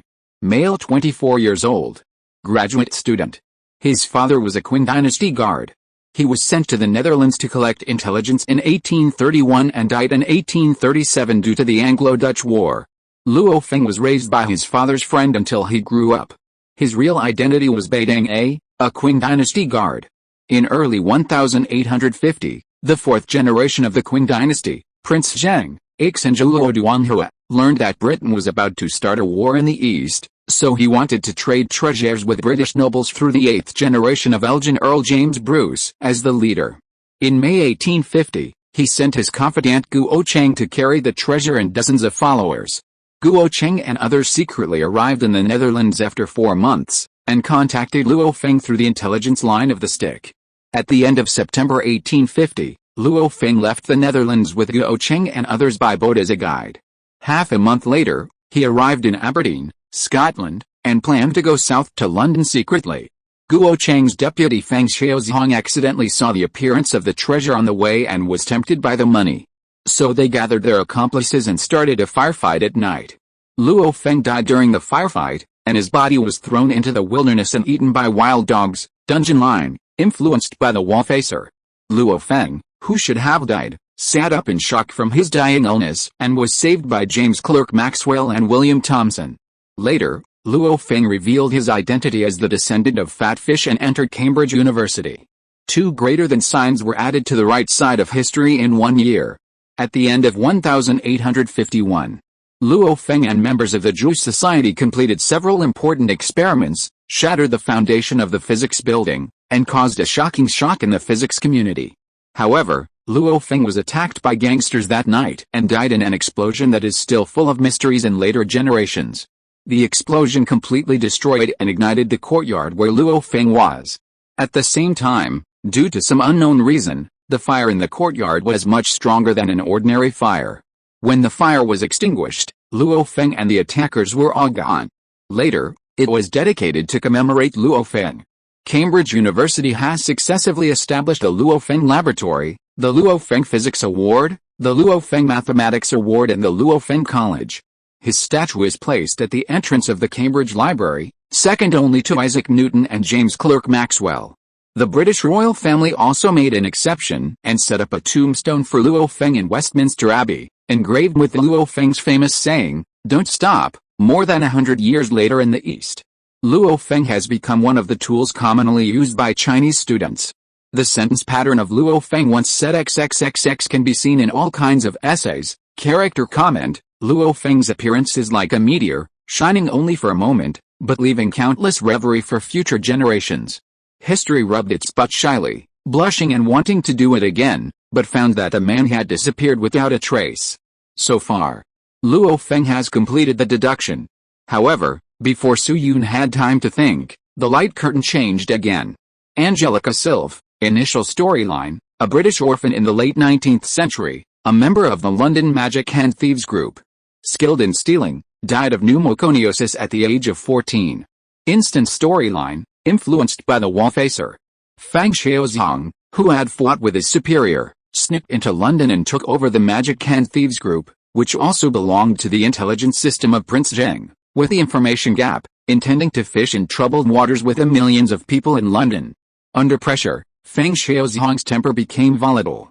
After getting drunk, he beat Sylve's non-blood relative, but close friend, Fredge to death. After Fredge's death, Sylve was determined to escape from the thieves group and stole Feng Xiaozhong's treasures before leaving. Later, she was rescued by Evelyn Aske and William Thomson, brought back to Cambridge University, and placed in the orphanage of Trinity College Church. In the same year, she was discovered by the sticky pole worshipper Cheyenne Heo at the Christmas dinner, but Cheyenne Heo did not report the matter. The night when Albert was attacked, Tian Heo Suo took Sylve to Luo Feng's dormitory and secretly placed her there. Sylve, who was extremely panicked, developed a special feeling for Maxwell, who was the first to rush back to the dormitory, and the two finally got married in 1872. After marriage, the two had 2 sons and 2 daughters, and their family was happy. In 1909, 2 years after Maxwell's death, Sylph died of illness. His eldest son, Arrow Maxwell, wrote a memoir, My President Father, which won the Cambridge University Literature Award. The book mentioned many times that his mother liked to hit people on the head with a heavy physics book, which was highly suspected of PTSD. Shi Yuanbao, initial line, one of the snakeheads who appeared after the Crow, cooperated with foreigners to lure a large number of workers to work in Europe and America. In the 1853 Yorkshire Chinese labor riot, he was hanged by angry Oriental laborers and beheaded after his death. Dungeon line, influenced by the wall-facer. Shi Yuanbao came to Britain in 1835, and his actual identity was the chief leader of the Sticky Rod Guards, who was higher than Sticky Rod Beidang. After years of operation, it also had close contacts with the Whig Party. After Fang Xiaozhong and Guo Chang were killed, he wanted to kill again to silence them. One of his men survived by chance and fled to London to inform Shi Yuanbao of the news. Shi Yuanbao then joined forces with James Bruce, the 8th Earl of Elgin, to find Fang Xiaozhong, and found the target in November 1850. Shi Yuanbao led his men to wipe out the magic can thieves. Before his death, Fang Xiaozhong could not bear the heavy punishment and confessed that the treasure fell into the hands of Sylph. In November 1851, Shi Yuanbao reached an agreement with some members of the Whig Party, Scotland, and Tsarist Russia, and jointly planned the attack on Cambridge University. Later, when the treasure was handed over to Arthur Wellesley, the mastermind behind the scenes, the treasure exploded, and Arthur Wellesley and James Bruce died on the spot. After watching the subsequent deductions of Sylph and Shi Yuanbao, Su Yun's mood suddenly shook. The truth of the entire instance suddenly appeared in front of him. So that's what happened. Students with good memory may remember it. In the entire 1850 instance, when Su Yun mentioned the Qing dynasty, he basically used the word corrupt to describe the Eastern regime. But apart from that, he never used words like ignorant and closed. Because the ruling class of the Qing dynasty was not completely unaware of the world's pattern from beginning to end, but knew it clearly. This was done by the Sticking Rod Department, also known as the Shanghai Reserve Department, a spying intelligence department of the Qing dynasty. Initially in the Prince Yong's mansion, the members of the Sticking Rod Department were mainly the guests and servants of the palace. Their main job was to help Prince Yong Yinsun, who liked quietness, to drive away the noisy cicadas. Just like many rural children in later generations played when they were young, holding a stick with a net cloth to stick cicadas. But as they rushed, the gang suddenly discovered a situation. Sticking Rod is actually a good cover, and they discovered many secrets in the process of climbing up and down. During the tense period of the Nine Sons' fight for the throne, Yinsun began to let these people perform exploration tasks. After Yongzheng ascended the throne, he retained the Sticking Pole Office and officially became an agency of the Ministry of Internal Affairs. Yongzheng was very cautious in selecting personnel for the Sticking Pole Office. The head of the Sticking Pole Office was called the Sticking Pole Guard, and most of them were the trusted old people of the former royal palace of Yongzheng. Other members were called Sticking Pole Beidang A. It was not until the reign of Emperor Jiaqing that the Sticking Pole Office was officially abolished. According to the search database attached to the report, the full-text search database of Manchu archives is open to the public, published by the National Archives Information Network through Guangming Daily in 2019. It can be seen that as early as 1820, the agents of the Sticking Pole Office had collected a large amount of various intelligence in the world at that time. They not only knew the ins and outs of the French Revolution, but also knew that the first comprehensive industrial revolution had taken place in Britain. And they clearly understood the latest information at that time, such as British ships sailing in the oceans of the world. Let's take another example. Macartney's diary. June 1793. After a long journey of 9 months, the Macartney mission sent by the British royal family finally arrived at the coast of Tianjin, and then went to the capital to meet Emperor Qianlong. After Macartney submitted the letter of King George III of England and proposed a request for trade, he was rejected by Emperor Qianlong. And he answered the famous saying, "The Celestial Empire is rich in products and has everything. It does not rely on foreign goods to trade. The tea, porcelain, and silk produced in the Celestial Empire are necessary for Western countries and your country, so I give you grace and sympathy, according to the description of Macartney's diary. At that time, in order to achieve the purpose of trade, the British delegation brought the most advanced products of the Industrial Revolution. Among them were even carbines and repeating pistols. But when Macartney confidently placed these items in front of the reception minister Fu Kangen, his attitude seemed unusually cold. According to the original words of Macartney's diary, Fu Kangen just not only ignored it, but even didn't smile all day from then on. He just said, "This kind of military exercise is not surprising. You can watch it or not." At the same time, Fu Kangen can skillfully use various firearms and equipment without Macartney's teaching. Therefore, Macartney was extremely puzzled and recorded this matter in the calendar.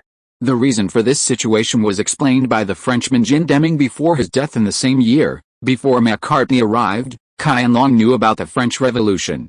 Therefore, Qianlong naturally had a low impression of Britain, which also restrained the royal power. Louis XVI was beheaded on January 21, 1793, and it took at least 3 or 4 months to return to the East from France. That is, 2 months before the arrival of the Macartney mission, Qianlong learned that Louis XVI had been beheaded. There are many similar examples, which are far from being described by a closed-door policy. The Qing dynasty's ruling class was not completely isolated from the world at that time, but they were always on guard against the Han people. Ethnic conflicts were even higher than class conflicts at that time. Therefore, Su Yun's view of the Qing dynasty has always been corrupt, and he would hardly describe it as closed. This is also the reason why he is unwilling to extend the life of the Qing dynasty. Those people are really stupid and bad. And it is obvious. The sticking rod office in this copy was not cancelled by Jiaqing, but has continued to this day. Su Yun, Shi Yuan Bao and even Bian Heo Suo are all members of the sticking rod office. But what surprised Su Yun even more was that the mastermind behind the transaction with Prince Zheng was actually James Bruce and Arthur Wellesley. In the copy before, when hearing Evelyn introduce James Bruce, Su Yun vaguely felt a sense of familiarity. It's just that he is a bit of a white in history, and he can't remember the other party's identity anyway. But now that he saw the 8th Earl of Elgin in the deduction result, he remembered the other party's identity. Isn't this the biggest culprit in the burning of the old summer palace? To be precise, the Elgin family is a family of robbers. For example, Thomas Bruce, the father of James Bruce. The 7th Earl Elgin looted the ancient civilization of Greece. He also removed a column from the Greek Parthenon and brought it back to the UK. It is now placed in Hall 17 next to the Duveen Hall of the British Museum. As for James Bruce, he was even more shameless. He successively looted a large amount of wealth from the old summer palace, and finally burned it down. A large number of treasures of the Chinese nation have since turned to ashes or drifted away. There are different opinions on the number of cultural relics looted from the old summer palace at that time, but the total amount is probably between 1 million and 1.5 million. I don't know if spoons and chopsticks are included here. James Bruce alone robbed no less than 40,000 cultural relics. In addition, when James Bruce was in Guangdong province, he also allowed his men to massacre civilians, and even did many evil deeds that made people want to vomit just by reading the text. If Henry John Temple was the mastermind behind 1 crow and 2 crows, then James Bruce was undoubtedly the chief culprit among the invaders. But then again, no matter how serious James Bruce's crimes were, he was not qualified to trade with Prince Zheng. After all, he was just an earl. Therefore, the real mastermind of the whole transaction was Arthur Wellesley, who ranked behind James Bruce. You may not be familiar with this name, but if you talk about Wellington, many people may have heard of him. That's right. Arthur Wellesley is the Duke of Wellington who defeated Napoleon. In 1815, he joined forces with the Prussian army to completely defeat Napoleon in the Battle of Waterloo. After the war, he was successively awarded the rank of Marshal by Russia, Austria, Prussia, Hanover, Spain, Portugal and the Netherlands. In his later years, he formed a cabinet twice and served as the British Prime Minister. In the BBC's 100 Greatest British People survey in 2002, Wellesley ranked 15th. However, everyone knows that Arthur Wellesley is Wellington's nemesis, but few people know that he is a complete money grubber, and he has an extreme preference for Oriental treasures. After the first crow in history, Arthur Wellesley collected at least 1,000 Oriental treasures, and this is the data when the second crow did not break out and the old summer palace was not looted. At the same time, Arthur Wellesley also set up an ocean-going company in Hong Kong, specializing in the business of Oriental laborers. He repeatedly called Oriental laborers bugs, saying that they don't matter if they are crushed to death, just catch them again. If Arthur Wellesley had not died in 1852 but continued to live after the Second Crow, no one knows how many Oriental cultural relics he would have collected. Indeed, Arthur Wellesley's victory over Napoleon is indeed remarkable. This is an achievement that can be recorded in military history, and no one can deny it. But that is the honor of the British, and has nothing to do with the East. What he did in the East was completely a robber. As for the bomb that caused the deaths of Arthur Wellesley, James Bruce, and Shi Yuanbao, it was naturally the work of Su Yun. Chapter 346 Deduction and Settlement. To be honest, before Yuan Hao appeared, Su Yun actually had no idea what the thing that Bian Kaming and Clement were talking about was. But he was sure of one thing, that thing must not be big. Because according to the Cantonese communication between Zixing and Bian Kaming, the treasure that was secretly transported to the UK by Guo Cheng and Su Yun's predecessor was worth almost the same as the total price of the goods on Zixing's ship. In addition, it could be brought into London by Fang Xiaozhong alone after the fight, so it was obviously impossible to be a statue or a heavy object that needed a carriage or even a cargo ship to transport. In this way, Su Yun could roughly define a range. Among those targets that met the requirements, the number of small volume items accounted for at least 70%. So Su Yun asked Evelyn to make a small box. Although he was not sure it was completely correct, the probability was at least 50% to 60%. If Su Yun bet on the wrong treasure, then at most he would be kicked and slapped a few more times. The worst thing would be to shoot at a non-vital part, just like Clement's revenge. In short, Su Yun could not be killed by a single shot. At the same time, Su Yun's backhand was not to bet that the other party would let him go after getting the thing, but to delay time. If he was lucky enough and the size of the box really matched the volume of that thing, then Su Yun could expect the art to be an explosion. You know, in order to prevent the other party's health bar from being easily killed by the explosion, Su Yun used a big guy this time. He first placed a simple vortex tube right below the box, and the mouth of the vortex tube was fixed with a powerful spring, which was connected to the key port. Once the key port was opened or broken, the charged spring would drive the vortex tube to rotate at high speed. The convergent nozzle would cause the passing airflow to expand and accelerate continuously, and finally the airflow would enter the inner cavity of the vortex tube at the speed of sound and spread along the pipe of the same caliber. In this way, a high-speed rotating vortex would be formed. The airflow near the center had the largest angular velocity. The airflow angle near the wall tube is relatively low, and the vortices of the inner and outer circles will cause friction due to different angular velocities. The inner circle is a low-temperature vortex, and the outer circle is a high-temperature vortex. These two vortices will rush to the outlet with a conical plug at the same time. At the outlet, the hot airflow is outside, so it is easier to dissipate from the gap of the conical plug. The cold air vortex will be blocked by the conical plug. The cold air vortex that cannot be dissipated in time will gather more and more, and the pressure will increase, and finally the cold air will be pressed out from the cold air outlet in the opposite direction. The position of the cold air outlet is placed with 100% pure nitric acid and hexamine generated by the condensation reaction of formaldehyde and ammonia. As we all know, hexamine at -5 degrees reacts with pure nitric acid to become RDX. The explosive power of this thing is 1.5 times that of the same mass of TNT, and it is an absolute high explosive. Unless James Bruce and others are Iron Man, there is no possibility of surviving such an explosion. As the saying goes, what goes around comes around.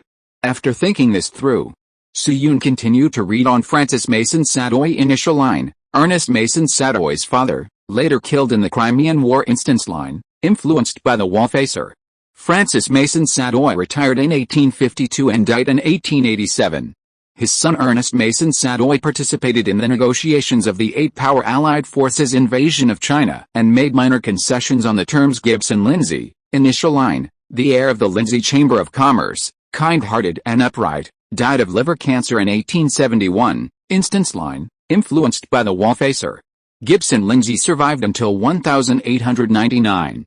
His great-grandson Michael Lin went to Yan'an during the anti-Japanese war and brought a lot of advanced European knowledge, making outstanding contributions. Seeing the resumes of Francis Mason Sadoy and Gibson Lindsay, Su Yun's expression did not fluctuate much. These two were historical figures that he met and helped on the day of the night raid on the Scottish border in the early days of the copy. Among them, Ernest Mason Sadoy, the son of Francis Mason Sadoy, participated in the signing of the Xinzhou Treaty in history. Gibson Lindsay's grandson Michael Lindsay, also known as Lin Michael, was a well-known international friend during the War of Resistance. From 1942 to 1944, Lin Michael had been in the Jinchaji military region, engaged in the renovation and improvement of radio equipment and teaching. At present, the changes of the two are not big, but it is also worthy of Su Yun's help. Then Su Yun moved his finger to the light screen again and clicked to continue. Charles Robert Darwin, initial line, British biologist, founder of the theory of evolution. On February 12, 1809, Charles Robert Darwin was born in the small town of Shropshire, England. On April 19, 1882, Darwin died at Darwin House at the age of 73 and was buried in Westminster Abbey. He once took a 5-year voyage around the world on the Beagle, and made a lot of observations and collections of animals, plants, and geological structures. He published The Origin of Species and proposed the theory of biological evolution, which made outstanding contributions to mankind. Dungeon line, influenced by the wall-facer. Darwin's daughter Anne took nitroglycerin for a long time and did not die of illness in 1851. Later, she grew up successfully and married William Conrad Röntgen. The successful survival of his daughter prevented Darwin from falling into extremes as in history, but he built his own biological theory more patiently and meticulously. In 1858, Darwin and Evelyn Aske took a ship and crossed the ocean to the eastern continent. In 1865, Darwin published The Origin of Species and proposed the theory of species evolution. At the end of the second volume of the book, he wrote in his own handwriting that there is no difference between the physical form of Orientals and Westerners. In 1868, Darwin was elected president of the Royal Society of London, but later due to physical discomfort, Maxwell took over in 1872, 1873. Due to the root of the disease left during the Eastern expedition, Darwin fell into coma since the beginning of the year and finally died in July of the same year. Charles Babbage, Ada, initial line, Charles Babbage, December 26, 1791 October 18, 1871. British inventor, pioneer of scientific management, designed drawings of differential engines and analytical engines. Augusta Ada King, Countess of Lovelace. December 10, 1815 November 27, 1852. Formerly known as Augusta Ada Byron, she is the daughter of the famous British poet Byron and a mathematician. The founder of computer programs, established the concepts of loops and subroutines. The Ada framework used by the 4090 graphics card is to commemorate Ada's contribution. Dungeon line, influenced by the wall-facer. Babbage successfully realized his dream of the analytical engine and successfully avenged his mortal enemy Joseph Clement. After Luo Feng's death, Babbage and Ada received the second round of investment from Cambridge University and established the Ada-Babbage Group in 1853. The abbreviation ABA Group, also known as ABBA. In 1859, the two invented a mercury vacuum tube computer that could calculate 38 digits, named Luo Feng. In the same year, Babbage was elected as a member of the Royal Society of London. In 1868, at the suggestion of the new President Darwin, Ada became the first female member of the Royal Society of London in history. In 1871, Ada's cervical cancer began to worsen and her physical condition seriously deteriorated. In 1875, Ada died at the age of 60. In 1877, Babbage died at the age of 86. In 1896, the first independent computer was born and named Skynet. Character comment: great computer pioneers, creators of precious spiritual wealth of mankind, the two are destined to go down in history. But Count Lovelace fainted in the toilet, a movie of 3 people, but I can never have a name. Huh? Compared with the deductions of Francis Mason Sadow and Gibson Lindsay above, the results of Darwin, Babbage and Ada obviously touched Su Yun more. Darwin obviously followed the agreement with Su Yun and went to the East to conduct detailed species research. But he seemed to have left some roots in the process, which eventually led to his death at the age of 64, much earlier than the cause of history. This is also the first person Su Yun has seen since the deduction to the present whose lifespan is shorter than the original history. The Eastern research left by Darwin may not be effective in his time, but in 2022, when everything likes political correctness, This is obviously a very good theoretical weapon. Babbage and Ada are much happier than the original history. In the original timeline, the end of these two is really too miserable. As for Count Lovelace, maybe he should be under the car? Thank you, Mr. Darwin. Swish, the light curtain changes again. John Carl Friedrich Gauss, initial line, a famous German mathematician, physicist, astronomer, geometer, and geodesist. April 30th, 1777. February 23rd, 1855. Gauss is considered one of the most important mathematicians in the world and enjoys the reputation of Prince of Mathematics. Dungeon line, influenced by the wall-facer. Gauss and Michael Faraday jointly discovered X-rays, and discovered Conan and God in 1850 and 1851 respectively. In 1852, Gauss returned to Germany to recuperate, and returned in 1854 to serve as Maxwell's graduate tutor. On March 12, 1859, Gauss died in Brunswick at the age of 82. In 2023, in order to commemorate Gauss's contribution, China will name the main mirror of the Sky Survey optical cabin platform launched from the Wenchang Space Launch Center in Hainan, China's first space telescope. Gauss, Michael Faraday, initial line, British physicist, chemist, and famous self-taught scientist. Born on September 22, 1791 in Newington, Surrey. He was a student and assistant of the famous British chemist David in his early years. On October 17, 1831, Faraday first discovered the phenomenon of electromagnetic induction and then obtained a method to generate alternating current. On October 28, 1831, Faraday invented the disk generator, which was the first generator created by mankind. His discovery laid the foundation for electromagnetism and was the forerunner of James Clerk Maxwell. On August 25, 1867, Faraday died of illness at the age of 76. Dungeon line, influenced by the wall-facer, Faraday participated in the research of photoelectric effect, cathode ray and X-ray as an operator, discovered the piezoelectric effect, and improved the theoretical basis of electromagnetism. In 1855, at Faraday's suggestion, physics was separated from natural sciences and became a professional and independent course, with Faraday personally serving as the dean of the department. Later, he assisted Maxwell in completing the analysis of the photoelectric effect and discovered the Raison model of electrons 1859. Faraday tried to study the coin electromagnetic gun mentioned by Luo Feng, but failed 1865. Faraday invented safety pants. September 14, 1874. Faraday died of illness at the age of 83. William Thomson, initial line, the first Baron Kelvin, also known as Lord Kelvin. Born on June 26, 1824 in Belfast, Ireland, and died on December 17, 1907 in Largs, Scotland. British mathematical physicist and engineer, also the inventor of the thermodynamic temperature scale, is known as the father of modern thermodynamics. Dungeon line, influenced by the wall-facer. After graduation, William Thomson did not return to the University of Glasgow, but stayed at Trinity College, Cambridge University, and became a natural science zombie. Ahem, lecturer 1855. Physics was separated from natural sciences, and William Thomson became the first professor of physics at Cambridge University.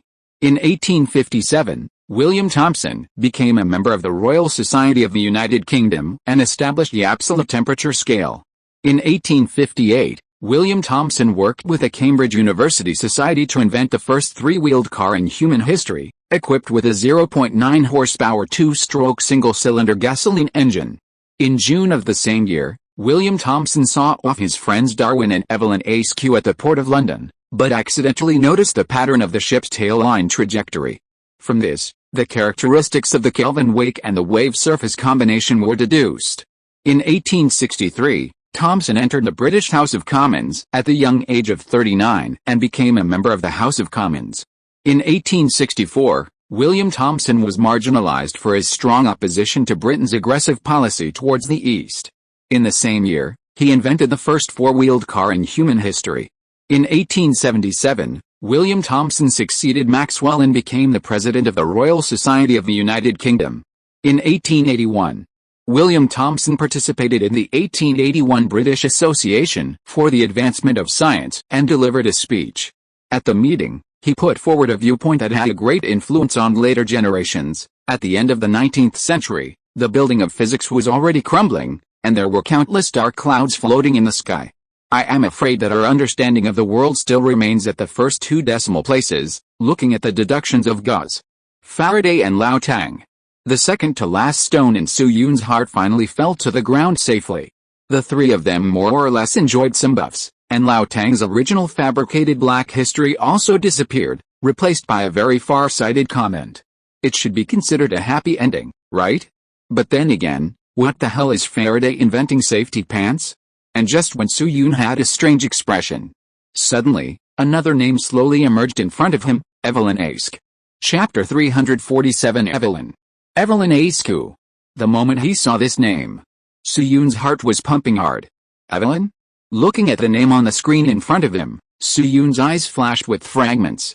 This is Evelyn from Peter College, currently a first-year graduate student, and also the Minister of Student Internal Affairs at Cambridge University. The full name of this Evelyn is Evelyn Aske, and she is also the only descendant of the Aske family who has a blood relationship with Sir Newton. This is the first meeting between the two. Mr. Luo Feng, why did you sign the IOU? This was the first sentence Evelyn said to him on the way to the dormitory. Then do you know that Mr. Volta only proposed the concept of Volta in 1769? It seems that I guessed right. You are actually a genius, a real genius, right, because we are the same kind of people. Evelyn's words echoed in Su Yun's mind. In the snow. Pa, Evelyn gave him a countdown without any defense. The last scene was before Su Yun returned. Evelyn poked her head out of the door and looked at him seriously. You must wait for me to come back. Su Yun exhaled a deep breath. I don't know how the girl has been doing since I left. And just as Su Yun sighed in his heart, the light curtain in front of him gradually emerged with a full picture. Evelyn Aske, initial line, a copy character without a historical prototype. The following content is only for setting. Evelyn Aske, female, 24 years old, is a graduate student. The only surviving descendant of Isaac Newton in 1850, a special student of Cambridge University, a rich woman. Copy line, influenced by the wall facer. After the ether theory was denied by the Michelson-Morley experiment, the classical mathematical system underwent a huge change. A large number of scholars, experts, and nobles tried to verify the errors and omissions of the Michelson-Morley experiment, but all ended in failure. In just a few years, more than 10 senior professors of the classical system committed suicide or died of illness. A large number of scholars shifted their attention to the crusade against the emerging scientific system, and the pressure from public opinion that Evelyn faced was greatly reduced. Seeing this passage deduced by the aura, Su Yun's mood suddenly relaxed slightly. The main reason why he conducted the last few experiments in the copy was to help Evelyn repay those pressure masters. Now it seems that his plan has obviously succeeded.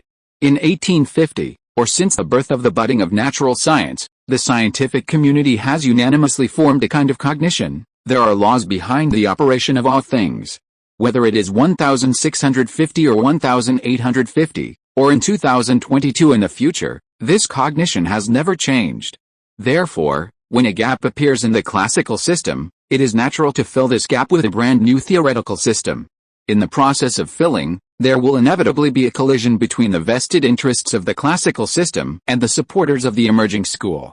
The emerging school will directly damage the pockets of those vested interests of the classical system and damage their interests.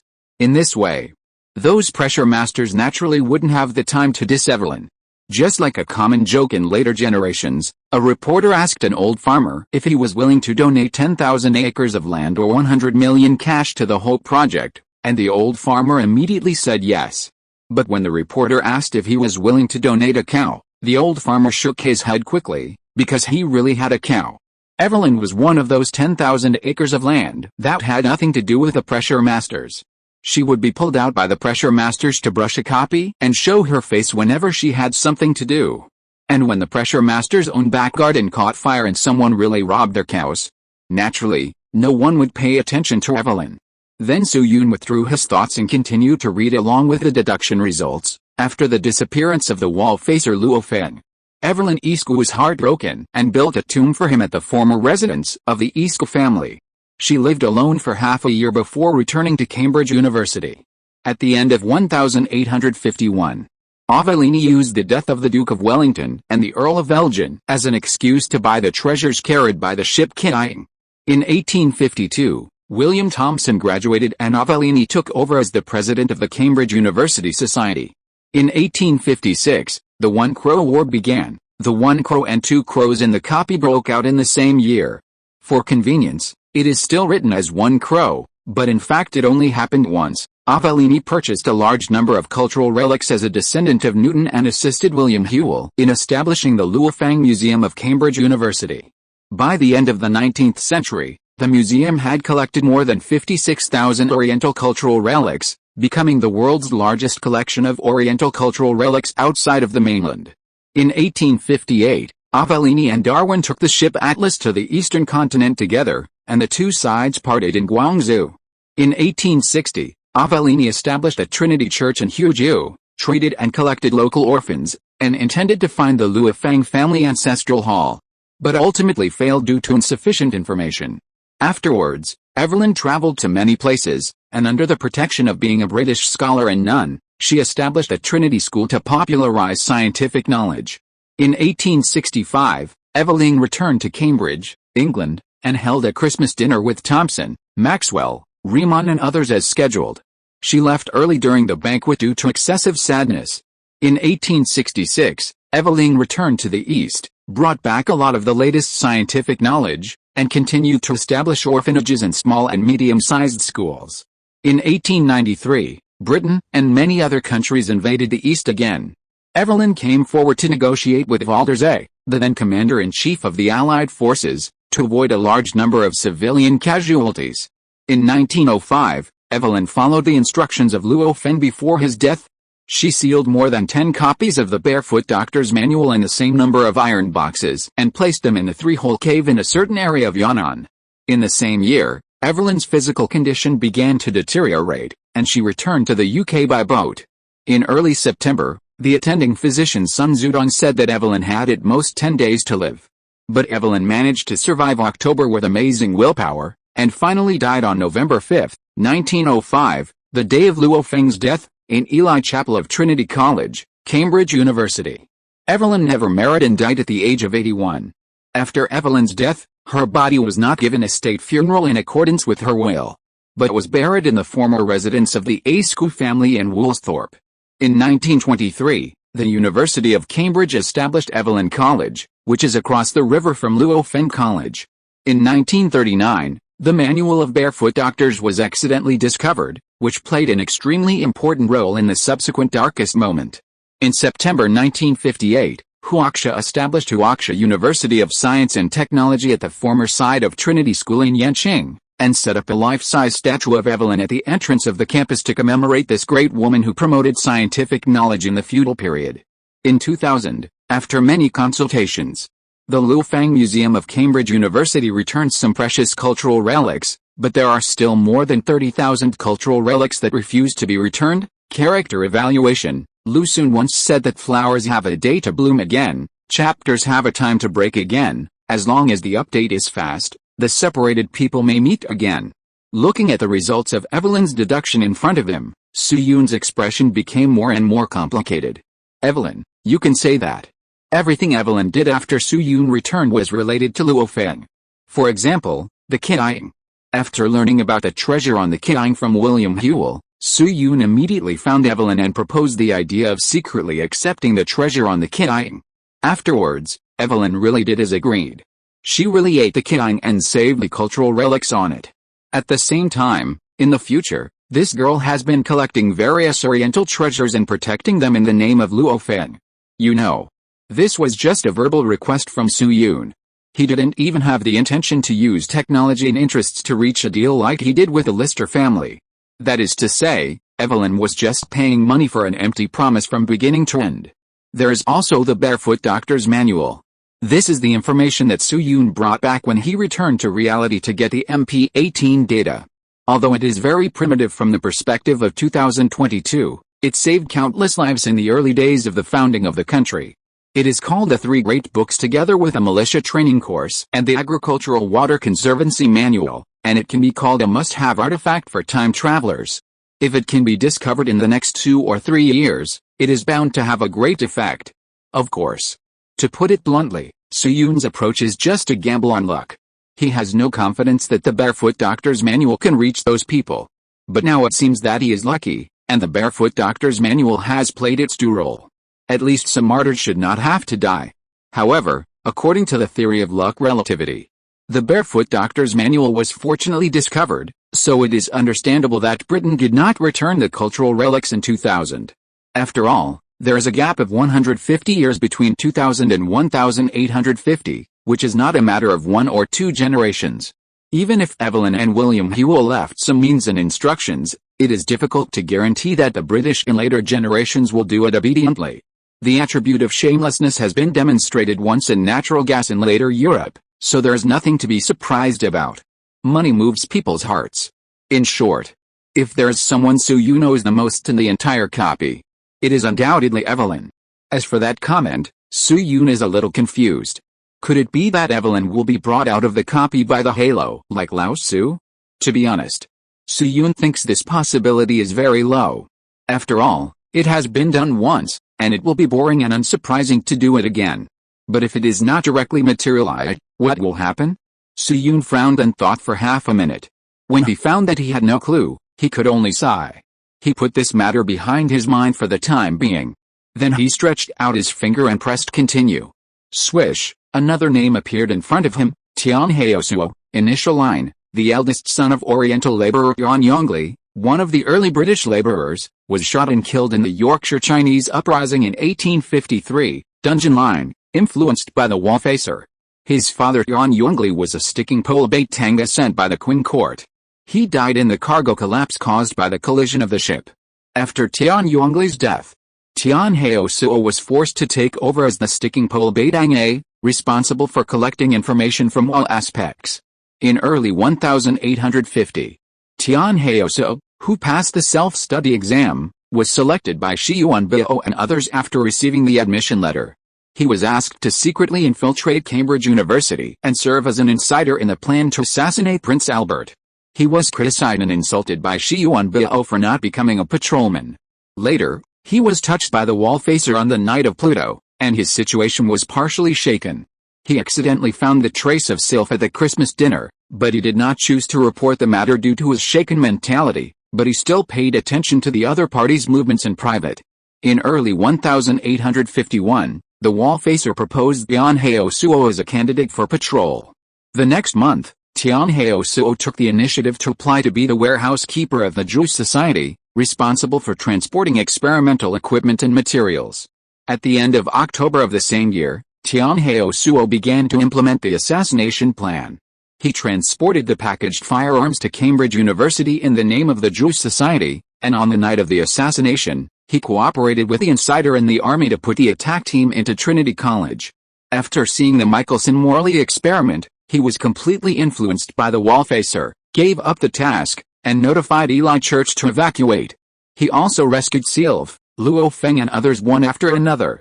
After the attack, Prince Albert did not pursue Tian Heosuo's guilt, and he eventually graduated from Cambridge University in 1854 with a third place in the Department of Mathematics 1858. Tian Heosuo returned to the East with Evelyn, and assisted Evelyn in collecting cultural relics as a comprador, and later became a wealthy businessman in Nanyang. In 1883, Tian Heosuo died at the age of 51. His descendants assisted the country many times during the darkest period. After the founding of the People's Republic of China, Tian Heosuo's eldest son returned to the country with his family to find his roots and settled down. Tian Liangwei, the mentor of the wall-facer, is the sixth-generation grandson of Tian Heosuo's younger brother.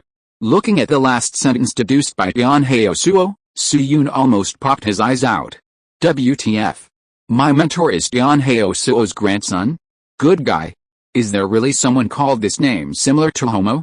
Then, with a subtle feeling of complaining, Suyun subconsciously pressed continue. Swish, but this time, what appeared in front of him was no longer the deduction page, but another prompt. Ding, the world line deduction is completed, and the 1850 copy is permanently closed. Main quest, Xiaomei, you don't want to see Mr. Thompson being nailed to the pillar of shame, do you? Quest requirements, Lord Kelvin's remarks on the two dark clouds at the Royal Institute on Albemarle Street have always been misinterpreted by later generations. In order to prevent the great pioneer from being wrongly accused, please help Xiaomei to correct the wrong history instance initial time. 1850-107 quest time limit, 1.5 years quest difficulty, multi-ring random quest reward, depends on the score penalty for unfinished task, +8 favorability of all male ketones in reality, -5 luck, -20% company profit task settlement in progress. Ding, dungeon completion time. 1851-1105, task completion rating, 4.5 stars, task completion rating expected completion rating, weighted score. 5972/34, task evaluation. I thought the wall facer in the 1100 dungeon was invincible, but I didn't expect that there was someone more courageous than him. Remarks, is there a possibility that if the wall facer first proposed the idea of two dark clouds at the opening ceremony of Cambridge University, he could actually complete this task? The reward has been determined in the task settlement. The next second, a bunch of light balls appeared silently in front of Su Yun. 12,345. Su Yun counted them one by one, and the number of light balls was surprisingly 14. In the space, looking at the 14 light balls floating in front of him, Su Yun did not rush to click on them, but thought of another thing. Would the number of light balls be related to the completion rating of the task? If he remembered correctly, at the beginning, Xiaonu's novice task completion was 1 star, and there were 3 rewards in total, including the Easter egg. Lao Su's task completion was 4 stars, and the reward was 8. Now Xiaomi's task completion was 4.5 stars, but the reward suddenly increased to 14. Could it be that after reaching a certain level, the higher the task completion, the more rewards will increase in an exponential function model with an exponent greater than 1? See how rigorous I am. In this way, if a 5-star task can be completed, the number of rewards will be huge. Su Yun wiped the non-existent drool from the corner of his mouth and brought his attention back to reality. Then he hesitated for a moment. Subconsciously stretched out his left hand. Well, it's a habit formed by typing. Don't think too much. Pop. A bubble was gently popped by Su Yun. A few seconds later, a photo fell lightly in front of Su Yun. Su Yun reached out and caught it with his palm, put it in front of him and looked at it. This is a color photo, and there are only 2 people in the photo, Su Yun and Evelyn. The 2 of them were standing on a snowy ground. A pile of cow dung was hanging on Su Yun's head. Not far away was the former residence of the Asko family. At the same time, there was another reminder in Su Yun's mind, time and space album, captured from the moment when the mood of the wall facer fluctuated the most in the dungeon. Just touch the photo to enter. The wall facer can only enter once a day. The stay time must not exceed 60 minutes. The external time does not change when entering. Album capture range, former residence of the Asko family, as expected. Another time and space album. Su Yun once got another photo of the same type after the Northern Song Dynasty dungeon ended. It recorded the scene when Xiao Zhao ascended the throne before Su Yun left Bianjing. Thinking of this, Su Yun skillfully stretched out his finger and lightly tapped the center of the photo. The next second, the scene suddenly changed. When Su Yun adjusted to the light, he had come to a snowy field. Although this snowy field was covered with thick white snow, Su Yun was standing on it at this time, and his shoes did not sink at all. Opposite him, about 5 or 6 meters away, stood 2 men and women who were motionless like sculptures.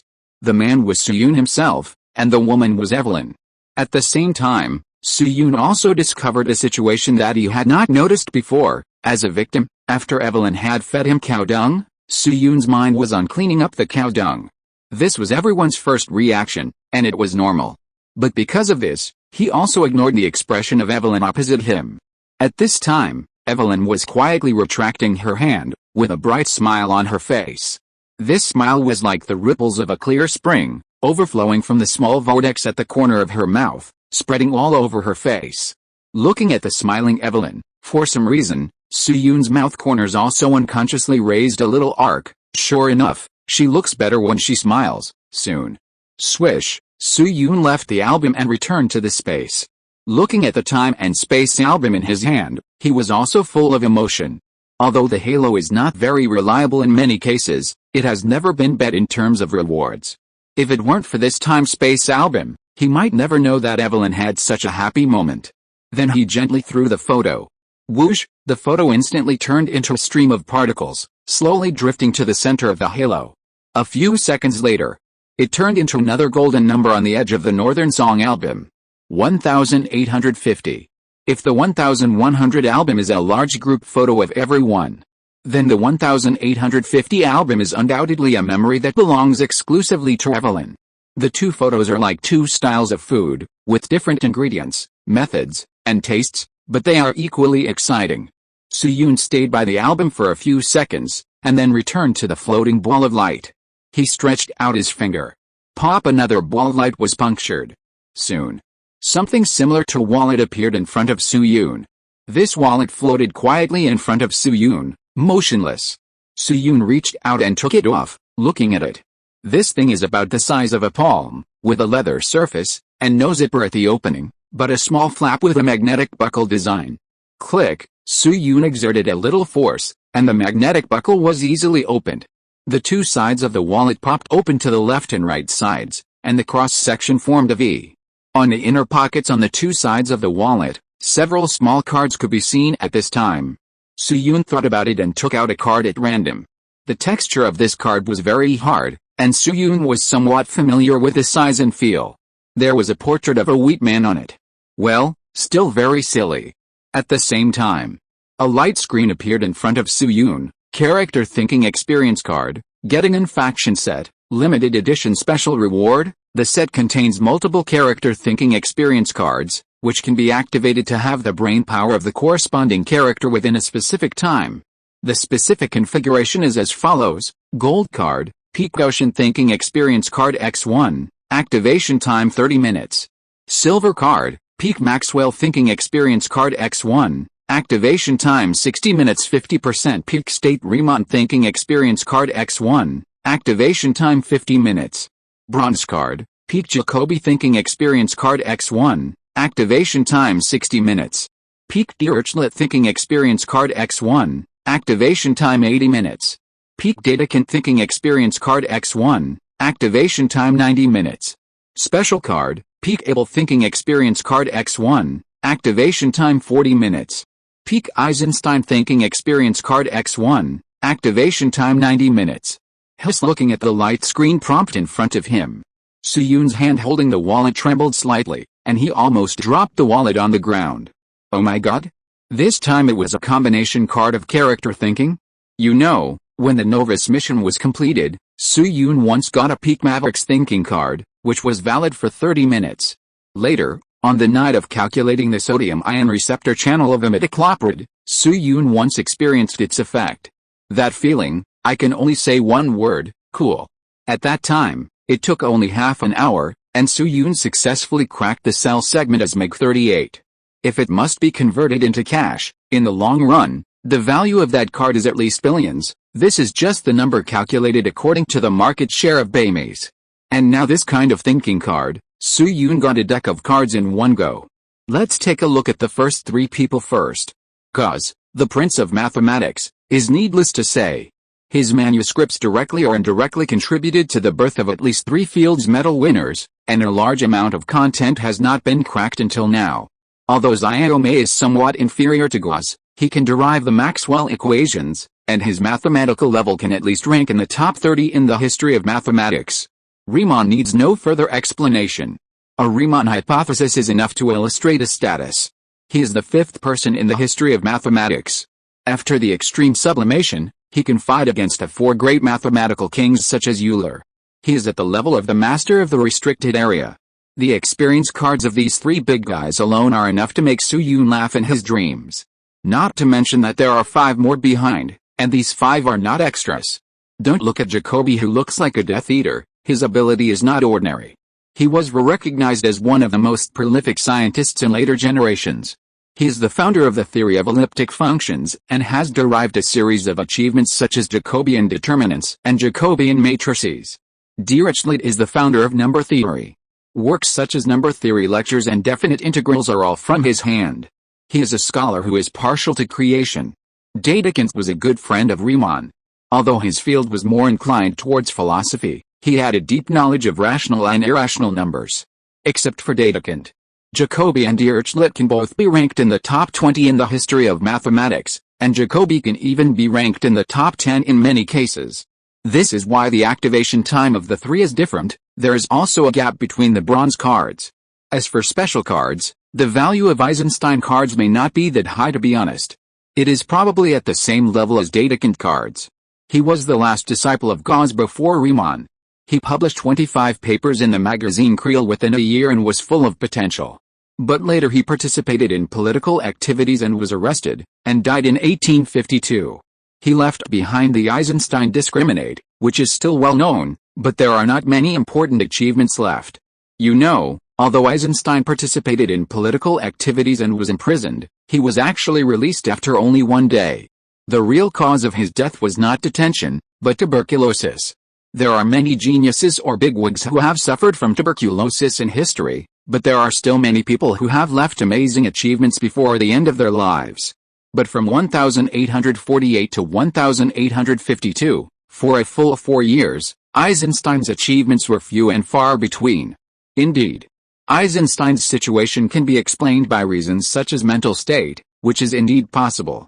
But at least in horizontal comparison, Eisenstein's ability is probably relatively limited after all. There is no if in the characterization of historical figures.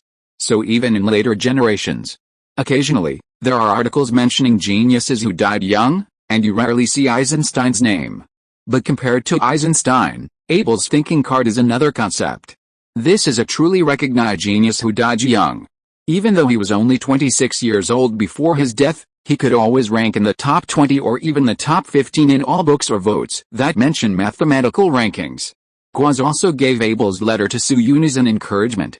Now it seems that it was that letter that made Abel's thinking card appear in this special card group. Abel is not a scholar of the Göttingen system. Gauss Riemann's Iome Abel. Then Su Yun took out each card in turn, read it carefully and put it back into his wallet. This is a priceless treasure. Although the achievements of these big guys are mainly reflected in mathematics, in many cases, science and mathematics are inseparable. Not to mention that Gauss and Iome have direct and proud achievements in the field of physics, and Iome is firmly ranked third in the history of physics. Once this deck is used at the right time, the benefits may even exceed the original Maverick's experience card. More importantly, after the original invitation to the gods, Su Yun's own abilities have also been greatly improved, which is also a potential long-term benefit. Thinking of this, Su Yun looked at the remaining light balls and couldn't help but feel a little hot. The first 2 rewards gave him such a surprise. Then is it possible that there are other big guys hidden in the remaining 12 light balls? Or even something related to Evelyn? Chapter 348 Mission Reward, Make a Fortune. Looking at the remaining 12 light balls in front of him, Su Yun pondered for a moment. Then, in the order from left to right, he stretched out his hand and pointed at the 3rd light ball. Pop! Another sound like a bubble bursting sounded. The light ball broke again. A few seconds later, a very familiar golden egg appeared in front of Su Yun. For some reason, when Su Yun saw this golden egg, he seemed to see a pair of hands emerging from the top of the golden egg, and greeted him very familiarly. Su Yun quickly covered the surface of the golden egg with his hands. After a while, a light curtain appeared in front of him. Mysterious Easter egg in the real world. The reward for the 3rd meeting is a veteran like Ballerman. A little bit. Su Yun's mouth twitched slightly. Aren't you afraid of being beaten for snatching the halo and complaining like this? But then again, Easter eggs are indeed a veteran, at least in the 3 tasks he completed. You can see the figure of the Easter egg brother. In the novice task of the Mavericks, the real effects of the mysterious Easter egg are 2. One is intact in the portrait of the calf. The other is that the Pascal triangle in the real world has been replaced by the Yang-Wei triangle. But after the 1100th copy of Lao Tzu ended, the effect of the Easter egg is only once. It brought Lao Tzu's donkey to reality, and now it is grinding soy milk in the East Garden canteen of the University of Science and Technology. Before entering the 1850th copy, on the day when Su Yun and Lao Tzu went to Lao Tzu's grave to burn money, they also bought a female donkey from Lao Tzu's descendants who were more than 900 years apart. This sentence is not a wrong sentence. In other words, the effect of the Easter egg is actually not fixed. It is guaranteed to be once, and it may be twice or even 3 times if it is more. I wonder what the effect of this Easter egg will be now? With this curiosity, Su Yun gently waved his left hand. The Easter egg disappeared in an instant. Then he raised his head again and focused on the subsequent reward opening. There are 11 light balls left. Pop soon. Another light ball shattered. Whoosh, a small black card floated quietly in front of Su-Yun. Looking at this card that was almost the same as the thinking experience card, Su-Yun's eyes showed a trace of doubt. Is it another thinking card? For example, Faraday or Kirchhoff's? It shouldn't be so cliché, Su-Yun muttered silently, and reached out to hold the black card. Swish, the familiar light screen appeared again, Party A's empathy card. In view of the fact that the wall facer has completed the high difficulty requirements proposed by Party A many times during the dungeon, this card is now specially awarded as an encouragement. After the card is activated, it can make a Party A in reality become empathetic, and the requirements proposed are reduced to 20% of the original difficulty. Note, a truly kind Party A does not exist in reality, so this card is a rule level card and can only be used once. Su-Yun flipped the small black card back and forth a few times, and the doubts in his eyes gradually disappeared, replaced by a sense of confusion. 0v0. Good guy. So there is such a thing in the prize pool? But think about it carefully, this reward is still reasonable? After all, Su-Yun had met many parties A in the dungeon, such as William Hewell, Prince Albert, and the Cambridge school director, and had received all kinds of strange requests. Let's not talk about anything else.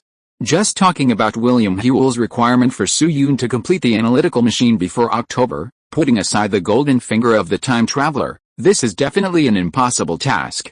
There was also Angus Roman at the freshman opening ceremony. At that time, he jumped out as the president of the Newton Research Society and cooperated with Prime to set up a law. If it were another person in that situation, he would have died. With so many crisis situations, it is normal for an empathy card to appear. But when should this thing be used? Huron Biosciences has not received any so-called superior tasks at present. It is a standard self-operated entity. If you have to say it, Su-Yun is the real Party A in the company. In this case, there are probably not many opportunities to use the Party A empathy card. Su-Yun thought while putting the card in his pocket and continued to look at the light ball in front of him. There are 10 left. A few seconds later, he stretched out his hand again and tapped the light ball. But this time he did not tap from left to right, but randomly tapped the 8th light ball. Pop, the light ball shattered. This time, the object in front of Su-Yun was a piece of paper full of words. The moment he saw the paper, Su-Yun felt a sense of familiarity in his heart, and vaguely had some guesses. The 5th generation imidacloprid formula and DNA storage technology he had obtained were also recorded on the same paper. Sure enough, after getting the paper, a light curtain appeared in front of Su-Yun. Supercoagulation gelatin, a hemostatic gelatin with strong ductility that can be absorbed by the human body. It can produce super strong viscosity while ensuring physical penetration, and can quickly stop bleeding within 3 seconds, and can even act on the heart, liver and other parts. The formula only provides keynote content, and the actual production still requires more in-depth research by the wall facer. Note, hurry up and make more money. It's already 2 million words, but the money in the card is not even 300,000. Isn't it embarrassing? Coagulation gelatin. Touching the formula in his hand, Su-Yun's eyes gradually glowed with an inexplicable spirit. This is a good thing. It is well known. The development of surgery is largely inseparable from the development of surgical hemostasis technology. From basic incision, ligation, and suturing, to the 3-point anastomosis technology of blood vessels, to the current various complex surgical vascular occlusion and anastomosis methods. It can be said that the development of vascular surgery technology has directly affected the foundation of the surgical system. But just like a brave little steel cannon will become weak after sprinting. After a period of rapid development, surgical technology has also encountered bottlenecks in the past decade. Although traditional hemostatic anastomosis methods such as suture, electrocution and electrocoagulation, an ultrasonic scalpel can effectively stop bleeding, they will inevitably cause secondary damage to the body, such as physical damage, electrical damage, thermal damage, etc. And these injuries may be greater than the damage of the surgery itself. Therefore, the medical and biological communities have been looking for a suitable and effective hemostatic item. At present, there are 2 most commonly used tools in surgery, namely cyanoacrylate polymer and fibrin glue. Among them, cyanoacrylate polymer is the main component of 502, which has a fatal problem. This thing will gradually decompose in a wet environment containing water. After decomposition, it will not only produce toxic substances such as formaldehyde, but also its strength will decrease or even disappear. This is a great risk for vascular surgical anastomosis. Therefore, until now, it can only be used for adhesions on the skin surface. Fibrin glue is often used for post-operative hemostasis. This adhesive uses fibrinogen separated from plasma and converts it into fibrin to form clots with thrombin. These clots have a certain degree of stickiness, but cannot form a strong connection. And they will be degraded within 48 hours. In addition, due to the characteristics of fibrinogen, it will cause extensive adhesions at the surgical site, posing a risk to possible future surgeries. So although in 2022, everyone can occasionally see similar biotechnology breakthroughs on marketing accounts such as a certain sound or a certain hand.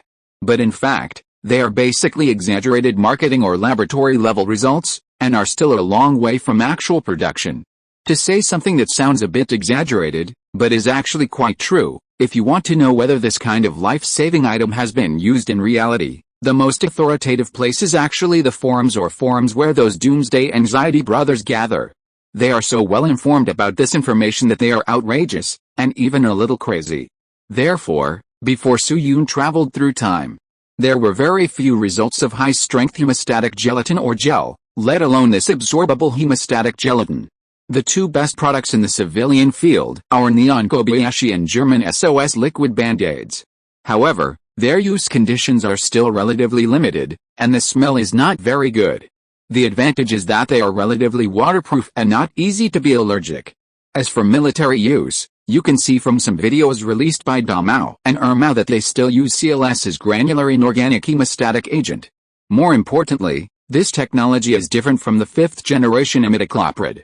In addition to its potential economic value, it also has high academic value. I mentioned imidacloprid before.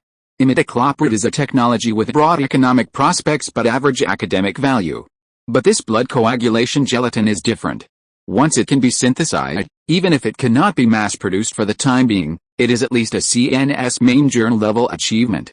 This is not wishful thinking or talking nonsense, there are precedents. For example, doi.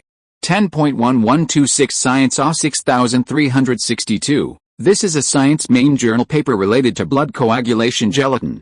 There is no doubt. If Su-Yun can make this technology a reality, then it will be a very promising technology.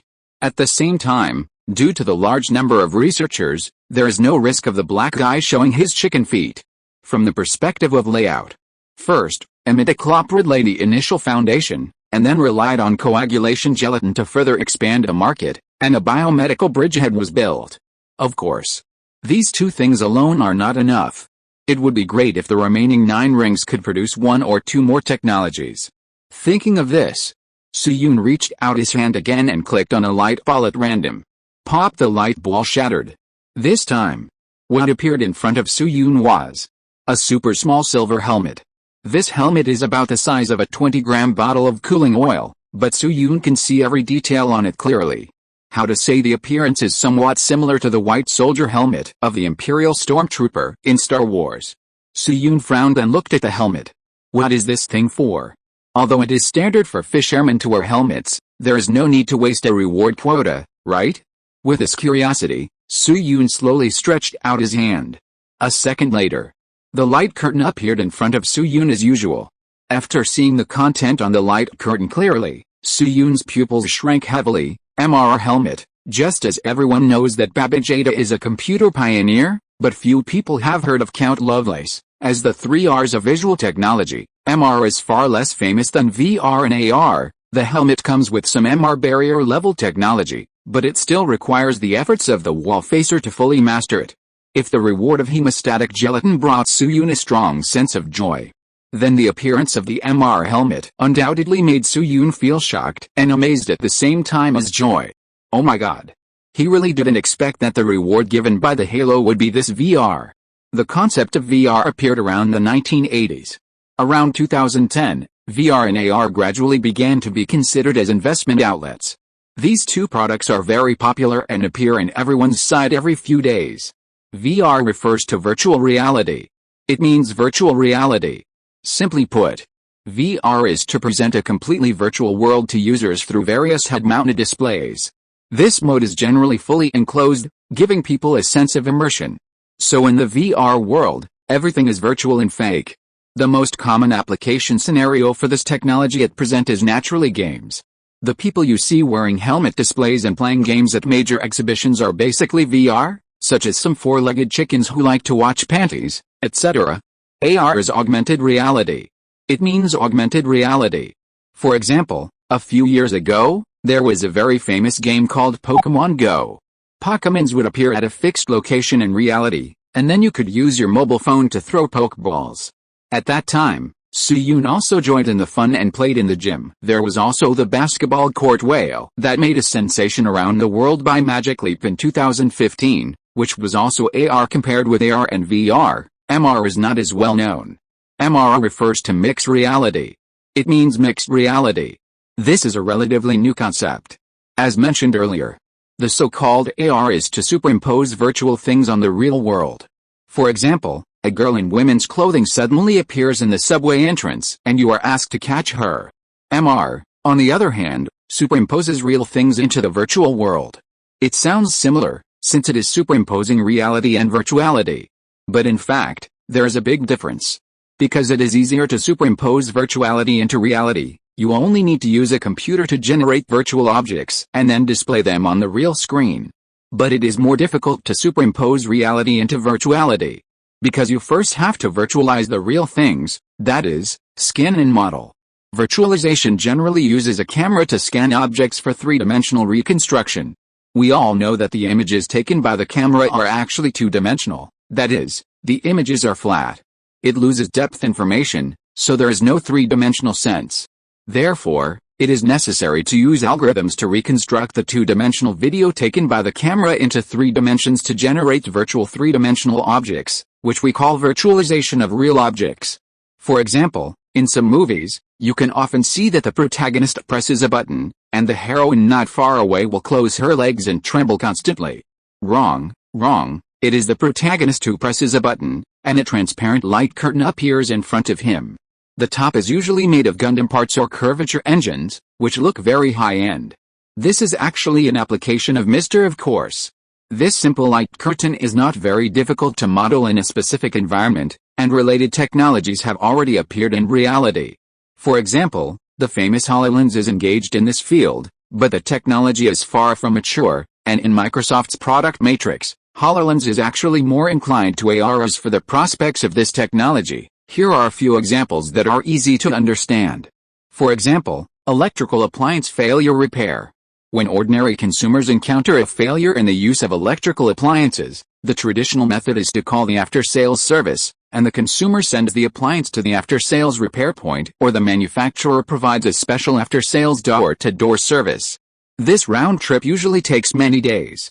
And the failure may be a very simple small problem that the consumer can solve by himself. If there is MR technology, the consumer only needs to wear the MR device, and the camera on the device will take a three-dimensional virtual image of the circuit board and synchronize it to the manufacturer's after-sales service. The after-sales staff will see a very real on-site situation.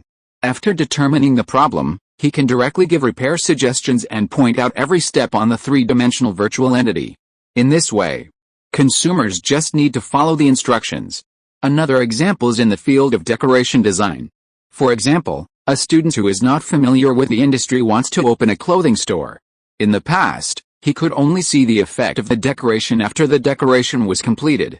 But if there is MR, the construction team can first conduct MR modeling and then share it with the student who is not familiar with the industry, and the student who is not familiar with the industry can directly see the condition of the store after it is built. There are many similar examples. For example, medical students or biology students dissecting animals, or even pilot training, etc. MR technology, like hemostatic gelatin, is currently in a bottleneck, or barrier period. In fact, I am puzzled. Why are there so many black technology articles on Kidian.com? Everyone likes to rush to VR, but ignores MR, which is easier to break through in the short term. For example, the physical lighting layer and selectively cover the real light path. No one can do it on the current optical module. Today, the most advanced MR technology is VST-type products, and the path is to add cameras in front of the VR headset. 2 rows of cameras are arranged side by side at the temple and then stretched upward. The front looks like a minotaur warrior. It's a coincidence. In 2022, companies making MR hardware are almost facing a choice. One is to choose Microsoft, which is based on AR glasses plus spatial computing to achieve MR, and the other is based on Oculus Quest 2, which is based on VR glasses plus see-through perspective solutions to achieve Mr. Indeed. Compared with coagulation gelatin enigmatic cloprid, the investment cost of MR technology is much higher. At the same time, the payback period and net profit margin may not be comparable to coagulation gelatin enigmatic cloprid. But its nature is really too special. This is a technology that can be regarded as an era node. As a scientific researcher, who would be indifferent to such an opportunity for a beast to create an era node? Thinking of this, Su-Yoon exhaled heavily and forced himself to calm down. Although MR technology has a promising future, its technical barriers are definitely not so easy to break through. It is foreseeable that this must be an extremely difficult breakthrough. At the same time, Huadong Biosciences is still a biopharmaceutical company. If it wants to develop MR technology, it still needs a certain amount of cover. It can't be eaten in one breath. Fortunately, there are many top technical experts in the relevant fields in the University of Science and Technology. If the timing is right, it is not very troublesome to apply a layer of skin. Nowadays, people who make tires can do catering, and people who sell kitchen knives can say that their knives can't cut garlic. Everything is possible. For example, Kobayashi Pharmaceutical in Japan even started researching cars not long ago. Can you believe it? There is also the famous SYNOPSIS, which started processing computer display screens 20 years ago, and its sales are surprisingly good. In short, everything should be considered in the long run. Then Su-Yoon put away the helmet with great care and continued to shatter the next light ball. Pop! The light ball continued to shatter, and the scattered light spots quickly formed a cowhide bag in front of Su-Yoon that looked like a file. Su-Yoon reached out and took it. Ordinary cowhide bag. It contains 4 volumes of manuscripts given by Gauss to the wall facer and a letter from Abel. The grace of teaching and preaching should not be forgotten. I hope that there will be no more tragedies like Abel in the world. Compared with the few rewards in front, the cowhide bag is obviously much more ordinary. But when he saw it, Su-Yoon's expression suddenly became heavy. He gently opened the seal on the cowhide bag and took out 5 things. 4 of them were Gauss's manuscripts, plus a letter with Abel's name on it. A few seconds later, a sigh sounded in the space. Put away the cowhide bag. This time, Su-Yoon chose the light ball on the far right to pierce it. Pop! The light ball shattered. The stars began to gather. I don't know why. Su-Yoon felt that the atmosphere of this reward was much more solemn than before. The light lasted for 10 seconds before gradually dissipating. What appeared in front of Su-Yoon was an exquisite thread-bound book. The moment he saw this book, Su-Yoon's pupils shrank. He couldn't help but step forward and excitedly took it in his hand. Holding this dark yellow book, Su-Yoon's chest seemed to be filled with hot blood. On the cover of this thread-bound book, there was a line of words written at this time, Yongle Encyclopedia, Volume 22,877 inches. At the same time, the light curtain also quietly appeared in front of Su-Yoon. Yongle Encyclopedia, Yongle Original. This is a masterpiece completed by Emperor Zudi of the Ming Dynasty in the 7th year of Yongle. It is divided into the Yongle original and the Jiaojing copy. Both have been lost in later generations, and the number of Jiaojing copies in existence is only 4%. In the copy, the Yongle Encyclopedia was dug out from the Yongling Mausoleum by Prince Zheng Zhongjing Zhou and secretly transported to the UK by the Qing. It was later bought by Evelyn and stored in the Luofang Museum. Note 1. The wall facer can choose whether to make this reward appear in the world. If you choose no, this reward will be permanently preserved in the aura space. If you choose yes, it will appear in the tomb of Emperor Jiaojing as a cultural relic. Note 2. If you choose to make the reward appear in the world, you can get the original unclear source effect, looking at the Yongle Encyclopedia in his hand. Su-Yoon pursed his lips tightly, and suddenly felt that everything he did in the copy was worth it. He bet right. This masterpiece really became one of the rewards for the task. That's right. What Prince Zheng Zhou asked Zishan to bring to the UK was the famous Yongle Encyclopedia, 1403. The first year of Emperor Zudi's reign. In order to eliminate the injustice of the court and the people after the Jingnan campaign, He hoped to win over the hearts of the people with culture and ordered the compilation of a big book. This big book collects 7 or 8,000 books in the world, and more than 2,000 people participated in the compilation, totaling 11,095 volumes, 22,877 volumes, and 370 million characters, named Yongle Encyclopedia. Throughout the history of all civilizations on the earth, this is the first complete civilization encyclopedia. Students who were Emperor Hongzhi or Emperor Zhang in the previous lives should know. There are 2 versions of the Yongle Encyclopedia. They are the Yongle Encyclopedia completed by Emperor Zudi in the 7th year of Yongle, also known as the Yongle Original or Yongle Edition, and the Jiajing copy or Jiajing transcript re-recorded during the reign of Emperor Jiajing. The 2 versions are exactly the same in terms of content, size, format, font, etc. There is no difference. The Great Code has been hidden deep in the Forbidden City. Only 2 emperors, Hongzhi and Jiajing, have actually read it. However, such a masterpiece that can correct the roots of China was lost later. Let's talk about the Jiajing copy first. The copy was stored in the Jinggai Pavilion of the Hanlin Academy during the Yongzheng period of the Qing dynasty. Since then, ministers have borrowed the lost books of the Great Code one after another, and the Great Code has been stolen and lost one after another 50 years later. When the Qianlong dynasty compiled the Siku Quanshu, it was found that more than 1,000 volumes of the Jiajing copy were missing. When the Great Code was used to compile the complete Tang poems and Duqing Yinzhi during the Jiaqing and Daoguang years, it was stolen in large quantities by officials. During the 2 Crows in the 10th year of Xianfeng, the British and French Allied forces invaded Yanjing, and countless copies of the Great Code were lost. By the 1st year of Guangxu, that is, in 1875, there were less than 5,000 copies. In 1900, the 8-power Allied forces invaded China, and the Hanlin Academy became a battlefield. Most of the remaining cannons were burned, and some people picked up dozens of copies in the ruins. The invaders who did not know the value of the cannon used the cannon instead of bricks to build fortifications and even made it into trough. Those who knew the value of ancient books took the opportunity to plunder. The British Embassy, which was adjacent to the Hanlin Academy, got the most. The Yongle Encyclopedia looted by British and French officers became the main destination of the cannon scattered abroad. As of 2022, there are only more than 800 volumes and more than 400 copies of the Yongle Encyclopedia in the world, scattered in the hands of more than 30 units and individuals in 8 countries and regions. There are 221 copies in the National Library of China and 60 copies in the 4V Library. Every copy of the Yongle Encyclopedia is a solitary copy and is priceless.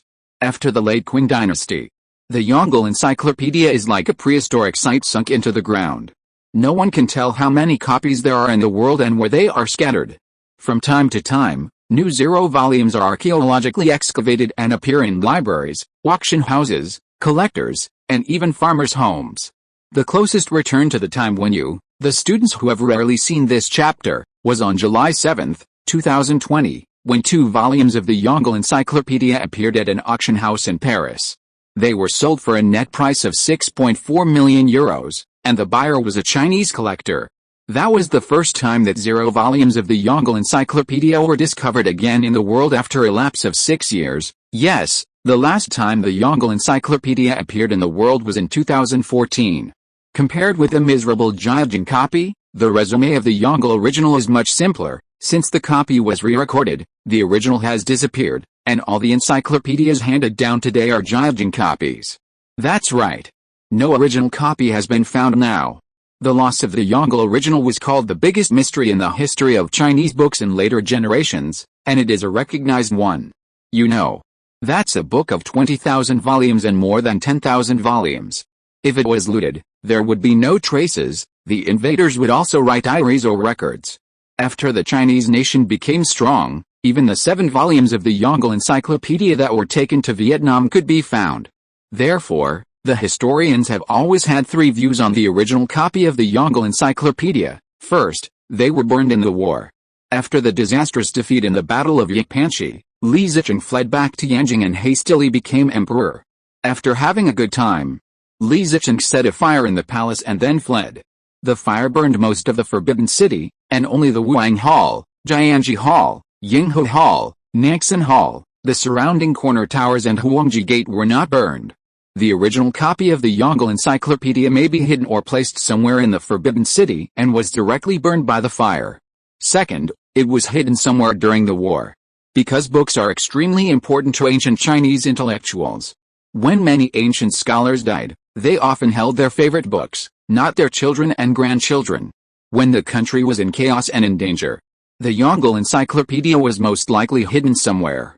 For example, the Magao grottos were where some eminent monks in Dunhuang in the Song dynasty kept their scriptures. At that time, many Han monks became monks in Dunhuang, and a large number of books and scriptures were preserved in the temple. After the Zixia army invaded Dunhuang, they forced the monks to leave.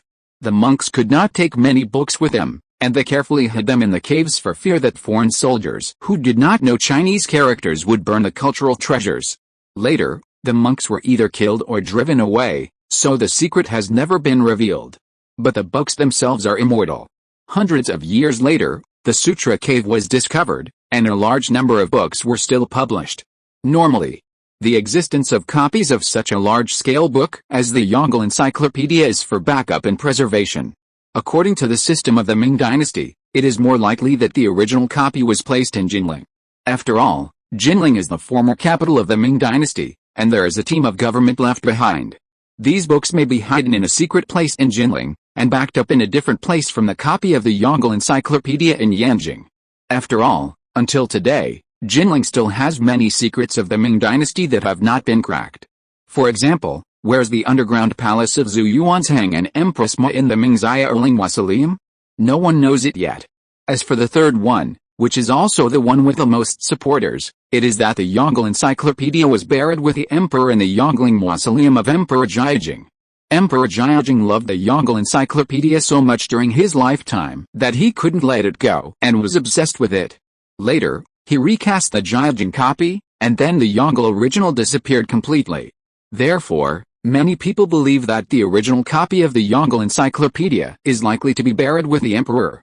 Of course, the reason why speculation is that there are also some loopholes that cannot convince others.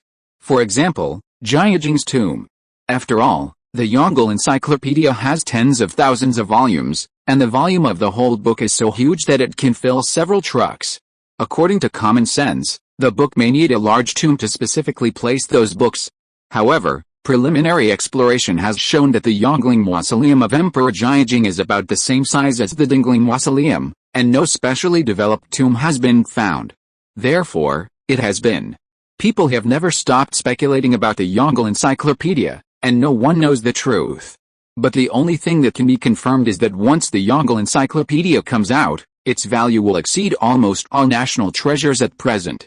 As an encyclopedia, the Yongle Encyclopedia is more than 300 years earlier than other countries and can be regarded as a masterpiece of world cultural heritage. Moreover, it retains a large number of documents and materials on various disciplines before the early Ming Dynasty, including many precious documents that are now incomplete or lost. For example, Zhu Ringgui's expedition to Liao and the Song Dynasty version of Shui Jingzhu, etc. The materials it cites are all complete copies of the original text, so these documents can be well preserved in their original appearance. It preserves the history, geography, literature, art, philosophy, religion and encyclopedia documents of China before the 14th century. If the whole book is really found, then those forgotten materials on geography, history, medicine, law, politics, culture, etc. can be rediscovered. Those shining ideas left by predecessors can benefit mankind again, many political problems can find a breakthrough, and perhaps many unsolved mysteries can be cleared. To be honest, when a book can be called a masterpiece in the context of China's history and territory, then its value can actually be roughly judged. Now that this work has fallen into Su Yun's hands, his choice is naturally, yes. Recommend a book, Xian Rishuo Fu's Defending Nanshan Park, the appearance of Kitty in science fiction, two-time Galaxy Award winner, the quality of the work is still very guaranteed. Chapter 349 Mission Reward, Make a Fortune. In the space. As Su Yun clicked the yes button, whoosh, the thread-bound book that he had been holding in his hand suddenly flew out and floated in front of Su Yun. The cover of the book faced Su Yun directly, as if a soul that had been sleeping for many years and just woke up was looking at Su Yun. A few seconds later, The pages of the book flipped, and the whole book slowly emitted a golden light. Then, another thread-bound book of the same size appeared on the right side of the book. A few seconds later, the shadow gradually solidified, and it read Yongle Encyclopedia, Volume 22,875, Volume 22,876 inches. Then came the third and fourth volumes, the 9th volume, the 137th volume, the 591st volume, the 3,382nd volume, until Yongle Encyclopedia, Volume 1. 10 minutes later, a total of 11,095 volumes and 22,877 volumes of the Yongle original surrounded Su Yun, and there were faint sounds of bells, drums, rituals and music around.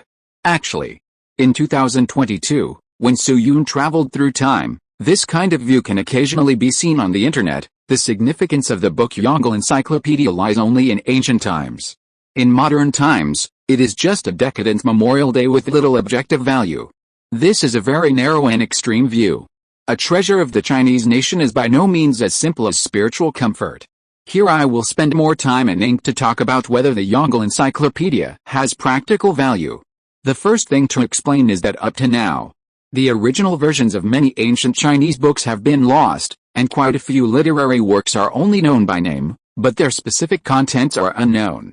Nowadays, the first reference for studying ancient Chinese history is the Siku Quanchu, which was compiled during the Qin dynasty. However, the entire Siku Quanchu has made great changes to the content involving violations, and deleted a lot of content. For example, the biography of Guan Yu in the Three Kingdoms Shushu records that after Guan Yu died, he was posthumously named Huang Miao Hao. But when compiling the Siku Quanchu, Emperor Gaozong of the Qin dynasty believed that Zhuang Miao was a derogatory term for Guan Yu. Therefore, he ordered the officials to change Zhuang Miao to Zhonggai to show his recognition for his strong support for Yanhan and his awe-inspiring character. Isn't it ridiculous? There are many similar examples. The entire Siku Quanchu is full of secondary creations, misinterpretations and even fabrications. However, despite this, it is still the first choice for reference documents. The Yongle Encyclopedia is different. It did not make any modifications or whitewashing to history. This is not just Zhu Di's big talk to gild the lily. The hundreds of volumes of the Yongle Encyclopedia that have been preserved in later generations have proved this. Just this point, the Yongle Encyclopedia can beat the Siku Quanchu to the point that nothing is left. Therefore, if the Yongle Encyclopedia is published, it will become the most authoritative reference document. Of course. Seeing this, some people may continue to argue, then what? What's the use of the document? Take it for self-entertainment. This involves the scope of a specific cultural field. It is called the Chinese Civilization Circle. This civilization circle covers the entire Southeast Asia and belongs to the core circle of the Eastern Civilization Circle. Neon, Bengzi, and Jiazi are all considered to be the radiation areas of this circle. However, in recent years, the mainland has been losing the right to speak and even define the Chinese Civilization Circle. The most typical example is the application of the Korean country for World Heritage. The behavior of the Korean country applying for World Heritage is disgusting, but have you ever thought about why the Korean country can often succeed in applying for World Heritage? Although UNESCO is not very strict, the rules on the surface must be followed. It is impossible for the Korean country to be approved after the application. That way the Korean country can directly enter the permanent membership. At least on the surface, they also have to follow the process. And this process is the original records of many Koreans submitted when applying for World Heritage. The modern history of the Korean country is different from that of China. Although it has also suffered from the oppression of Japan, it has not experienced the destructive looting of the one crow on the two crows. Therefore, in the country of Korea, they have always kept some original ancient books. For example, the Dragon Boat Festival, Tug of War, Falconry, movable type printing, and the 100% Chinese musical instrument Sheng. When the Koreans applied for these intangible cultural heritages, they all provided the corresponding original ancient books. When we protested, they simply spread their hands and said, "Okay. Rabbit, if you say this thing is yours, then you can show the original or the copy as evidence." Rabbits are speechless every time this happens. We have already applied for the heritage items that can be applied for with the original ones. For example, there is the mortise and tenon technology that was originally recorded. It was rumored that it was applied for by the Koreans in the early years, but in fact we took it down in 2009. Ichina CN Directory Details /11785. This is the website of the Digital Museum of Intangible Cultural Heritage. The remaining intangible cultural heritage that has not been applied for is not because we don't want to apply, nor because we lack vision. It's because we can't show substantial and systematic evidence. For example, traditional Chinese medicine has not yet been truly determined. There are often some Korean fans on the internet who are whitewashing, saying that the Koreans did not actually occupy traditional Chinese medicine, they applied for Eastern medicine. Don't get me wrong, smekta. Yes, it is true. But the reason behind it is not that the Koreans do not want to occupy traditional Chinese medicine, but that they can only use the Eastern medicine treasure mirror as evidence for the application. And if the Yongle Encyclopedia can be seen in the world, if the lost ancient books that can become a system, such as Su Xin Liang Fang, Bo Ji Feng and Shang Han Wei Zhi, are found, the rabbits will rush to apply for the World Heritage of Traditional Chinese Medicine at the beginning of the year.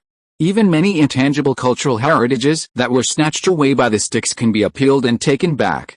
And the above is only a small part of the use of the Yongle Encyclopedia after it appeared in the world.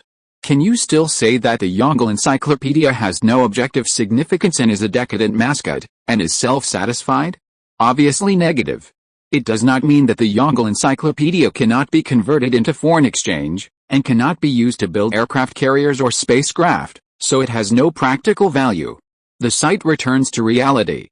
After all the volumes of the Yongle Encyclopedia were materialized, whoosh, the more than 10,000 ancient books suddenly moved without wind, and slowly floated upwards like an elongated DNA spiral structure.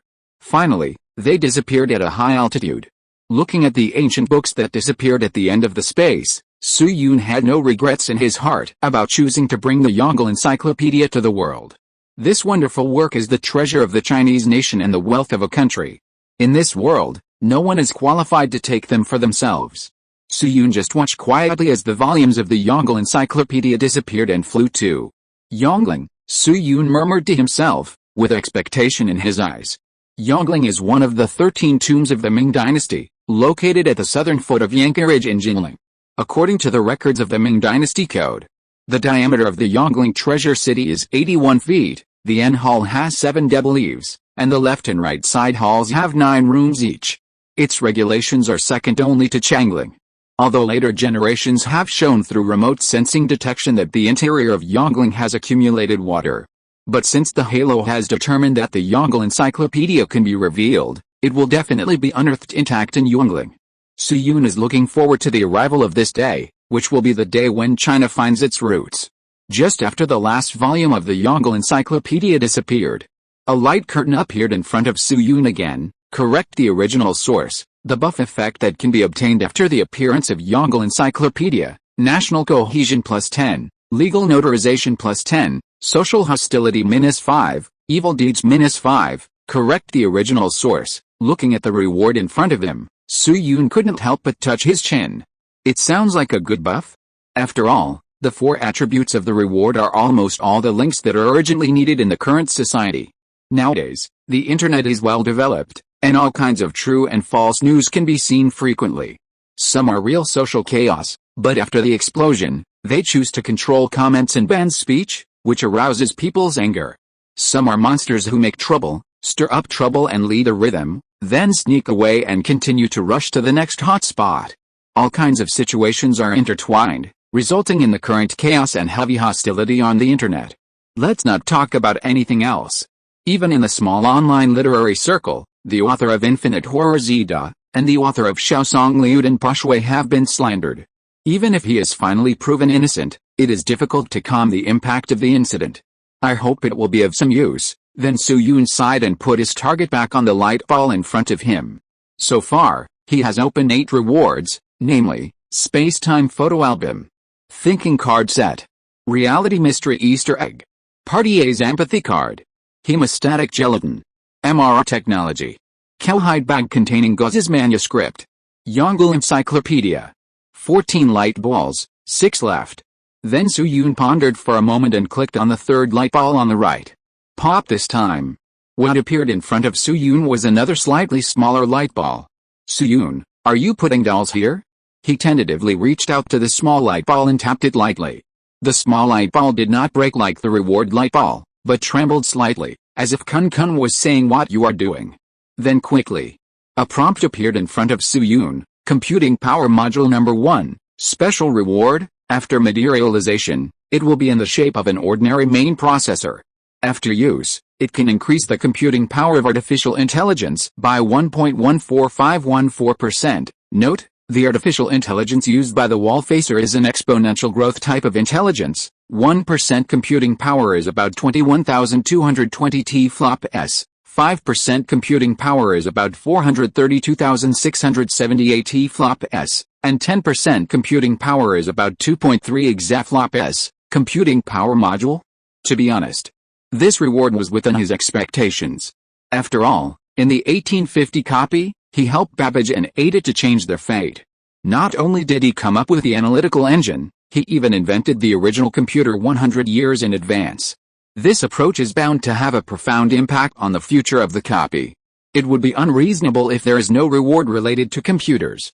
Students with good memory should still remember it. Su-Yun got an artificial intelligence when he settled the Lao Su copy. Or an artificial idiot, who could only send drooling emojis. Later, Su-Yun gave it a name, Mimi. Although this thing can grow automatically, the growth rate per second is only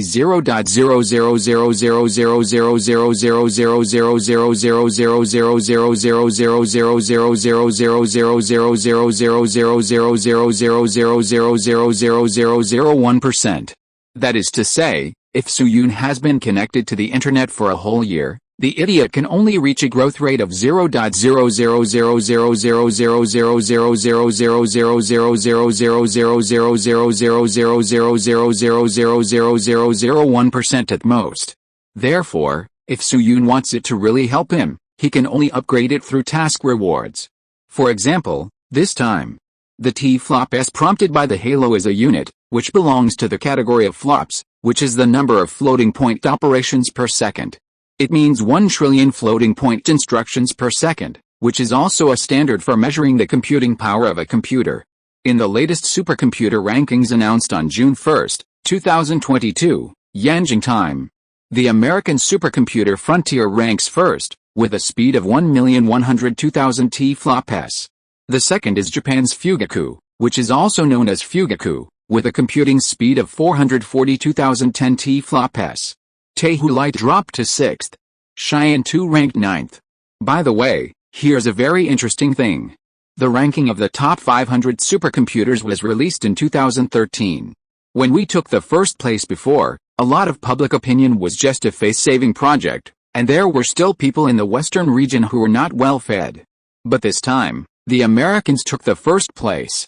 It was all the buffs of newbie, Zenith Star technology, and human light that were added. What's even more outrageous is that the people who said these things are all Chinese.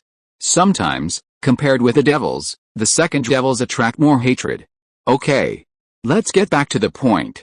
According to the prompt of the halo, the artificial idiot seems to be special and belongs to the exponential growth type of intelligence.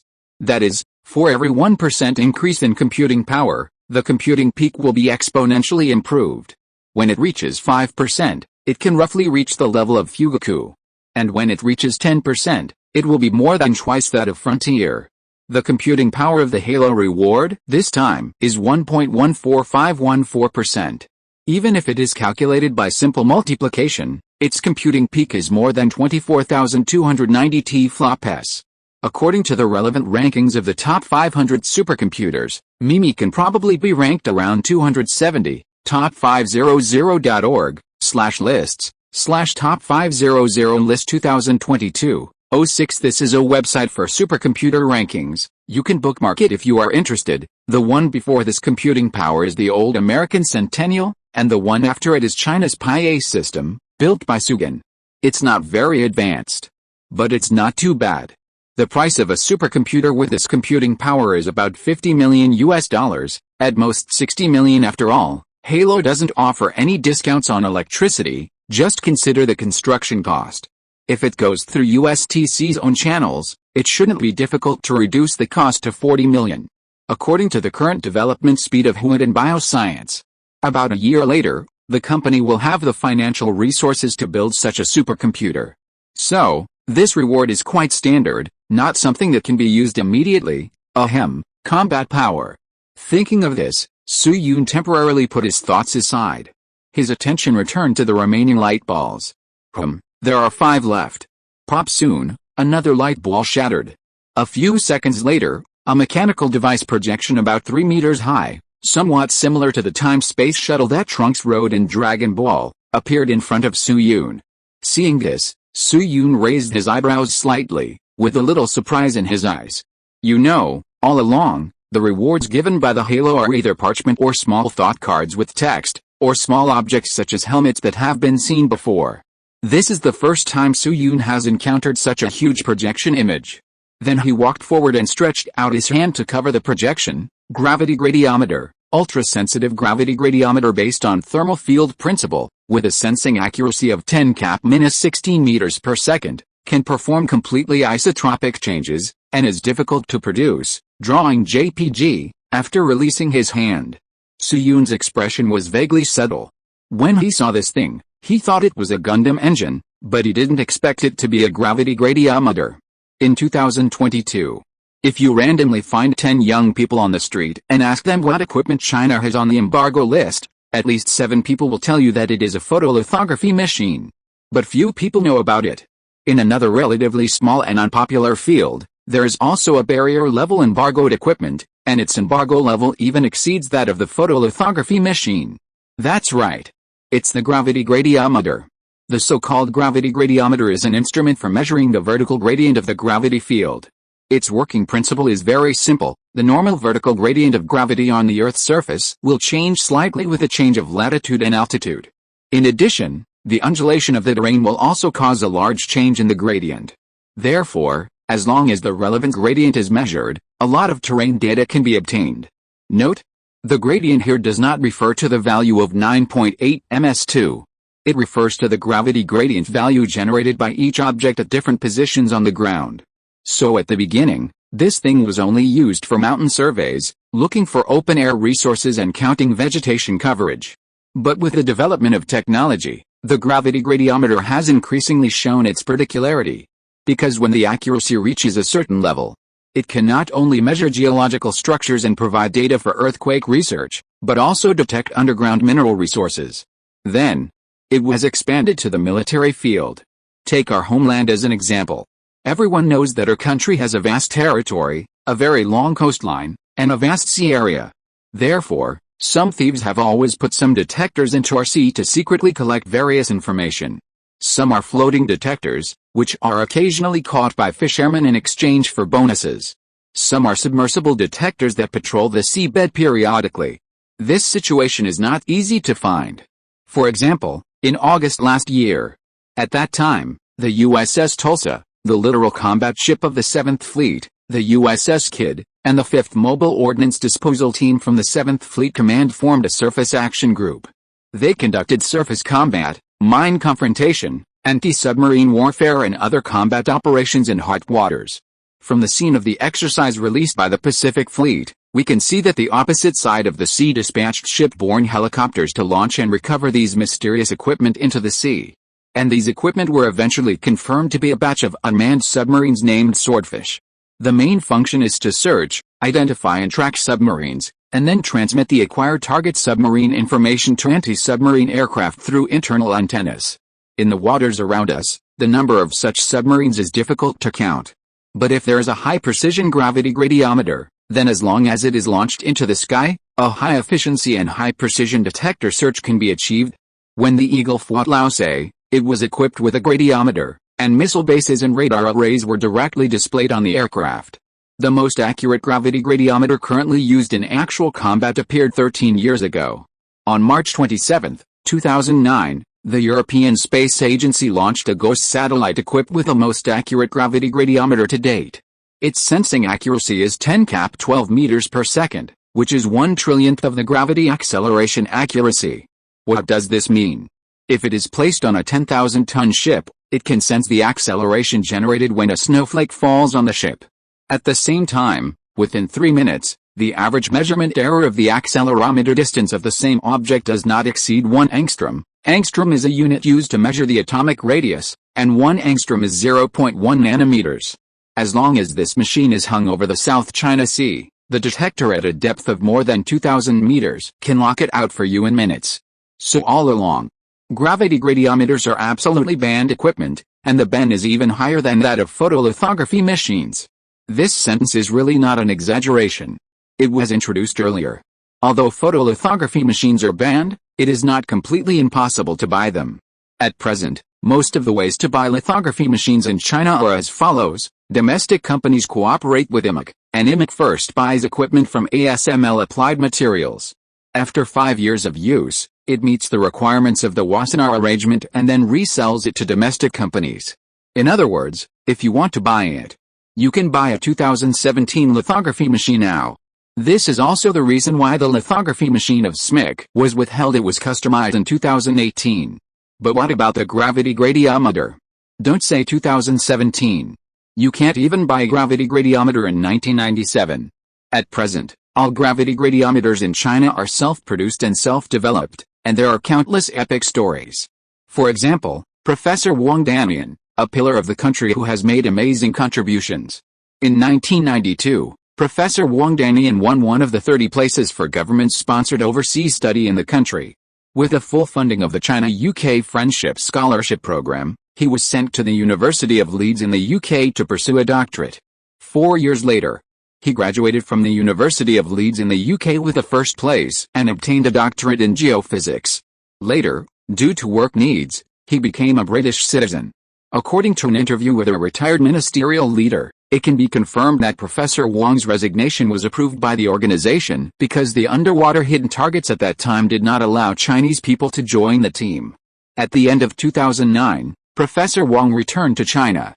Later, he served as the chief scientist of the 9th sub-item of the Chinese Deep Detection Technology and Experimental Research Project, development and experiment of key instruments and equipment for deep detection, and successfully developed a number of cutting-edge technical equipment such as ground electromagnetic detection systems, fixed-wing drone aeromagnetic detection systems, and crustal number 110,000 meter ultrasonic drilling equipment.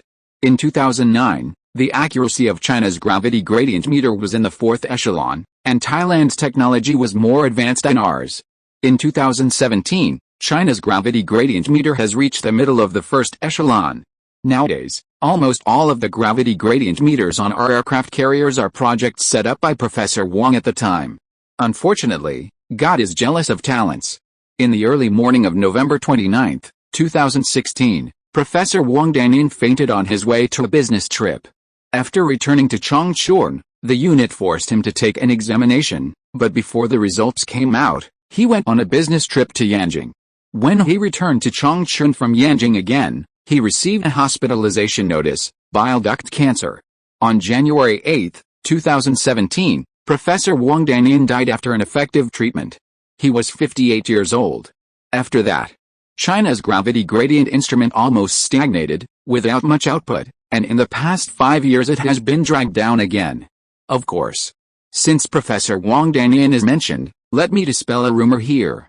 There are often some articles on the internet involving Professor Wang that mention this. In 2010, it was because of Professor Wang's action that the Golden Cobra exercise organized across the sea retreated 100 nautical miles. In fact, Professor Wang only returned to China in 2009. At that time, he was still under doubt by many people. He did not participate in this matter at all. Some people's contributions are enough, and there is no need to exaggerate them for the sake of attracting attention. This is disrespectful to the person himself. The topic returned to the original point. At present, China's gravity gradiometer is in a stagnant state, and I got such a gravity gradiometer. Thinking of this, while sighing, Su Yun couldn't help showing a thoughtful look in his eyes. This reward is undoubtedly a good thing. The perception accuracy of 10 meters per second is definitely the world's first. But the problem is, how can such a military equipment be taken out logically? You know, this thing is completely different from the current style of wood and bioscience, and there is no overlap at all.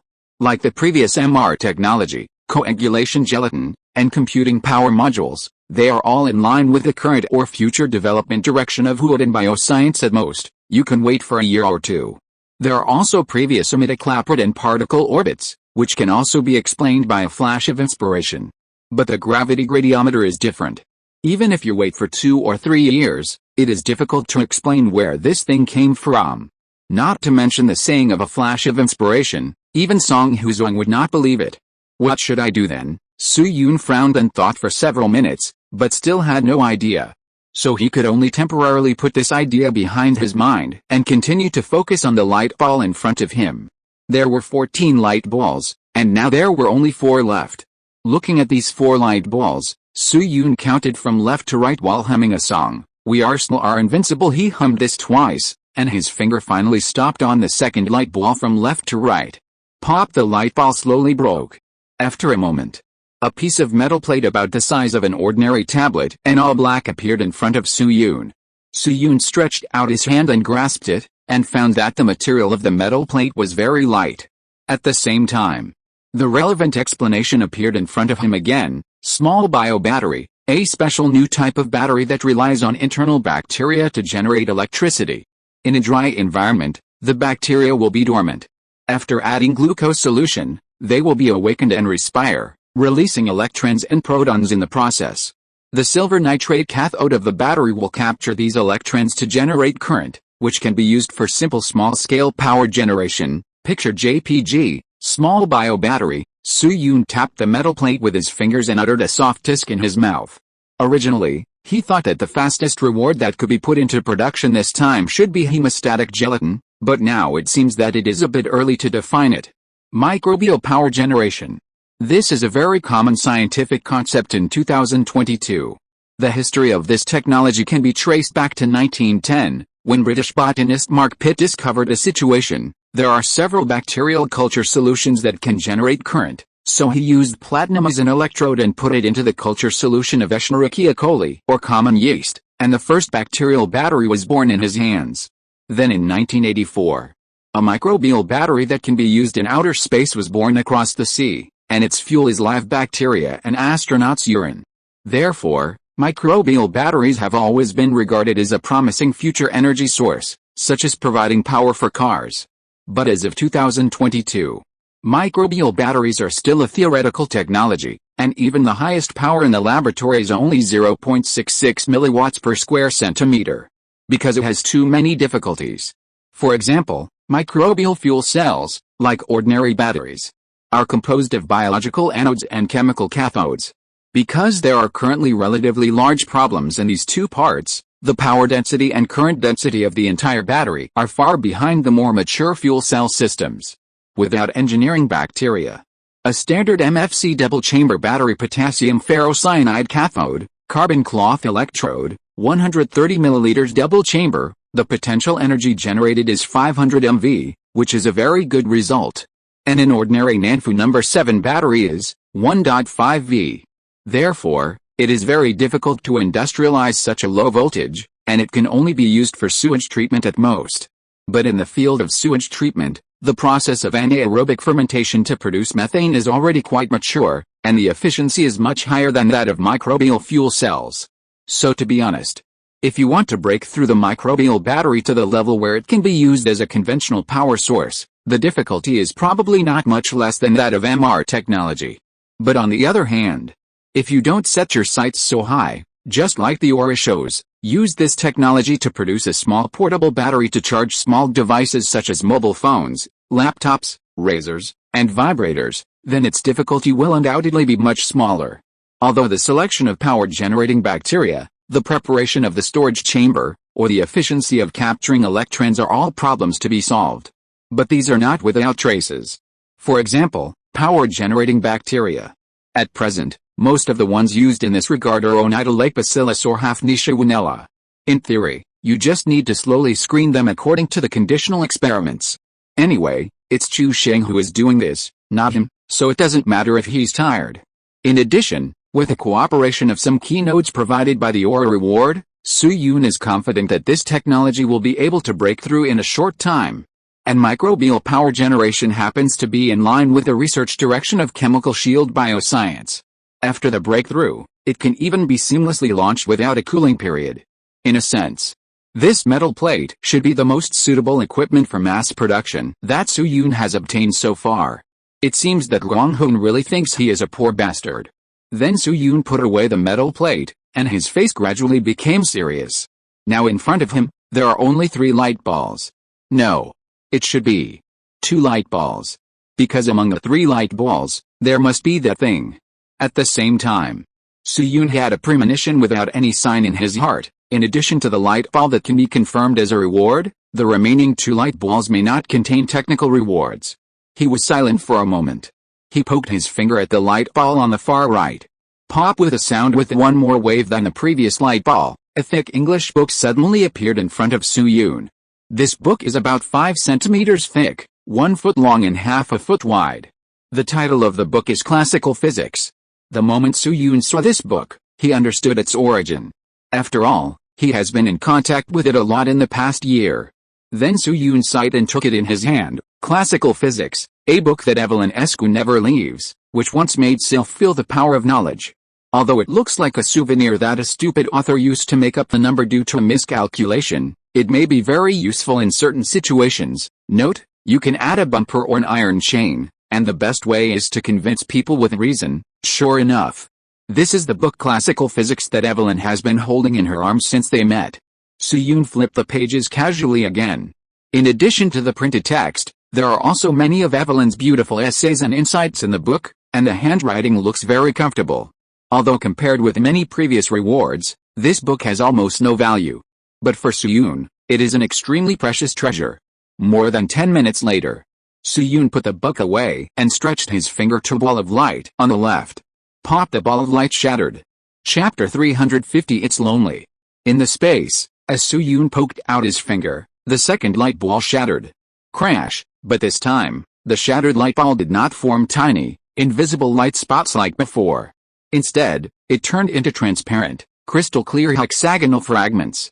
These crystal fragments were like a silver-white ribbon, slowly circling around Su-Yun. At the same time, there was a faint sound of wind chimes in Su-Yun's ears. The fragments continued like this for nearly a minute before they came together and slowly gathered in front of Su-Yun to form a crystal-clear crystal necklace. After seeing the appearance of the necklace clearly, Su-Yun couldn't help but let out a light exclamation. He had seen this necklace on Evelyn's neck several times. Although Evelyn didn't wear it as many times as Classical Physics, it was not difficult to see from her behavior that Evelyn attached much more importance to it than Classical Physics. It's just that Su-Yun had never had the opportunity to ask about the origin of this necklace, so his understanding of the necklace was limited to the level of jewelry. Unexpectedly, the halo actually materialized it as the penultimate reward. Seeing this, Su-Yun couldn't help but let out a sigh of relief. He adjusted his mind and reached out to hold the necklace.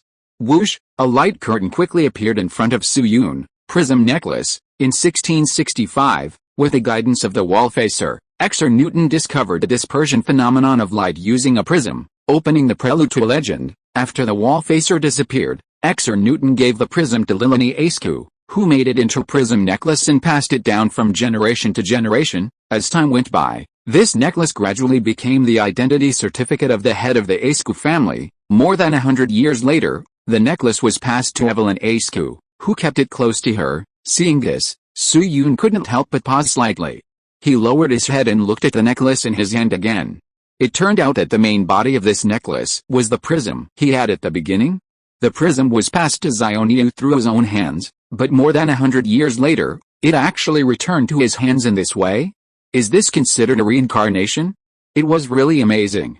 However, before Su-Yun could continue to sigh, the light curtain changed again. As we all know, according to Everett's multi-world interpretation, if any event can produce different consequences after it occurs, then each possible consequence will form a world line. Later generations supplemented Everett's views and regarded the choice of different consequences as a specially defined wave function collapse. Only when the collapse magnitude is sufficient will a new world line be generated. Looking at this passage on the light curtain, Su-Yun nodded slightly.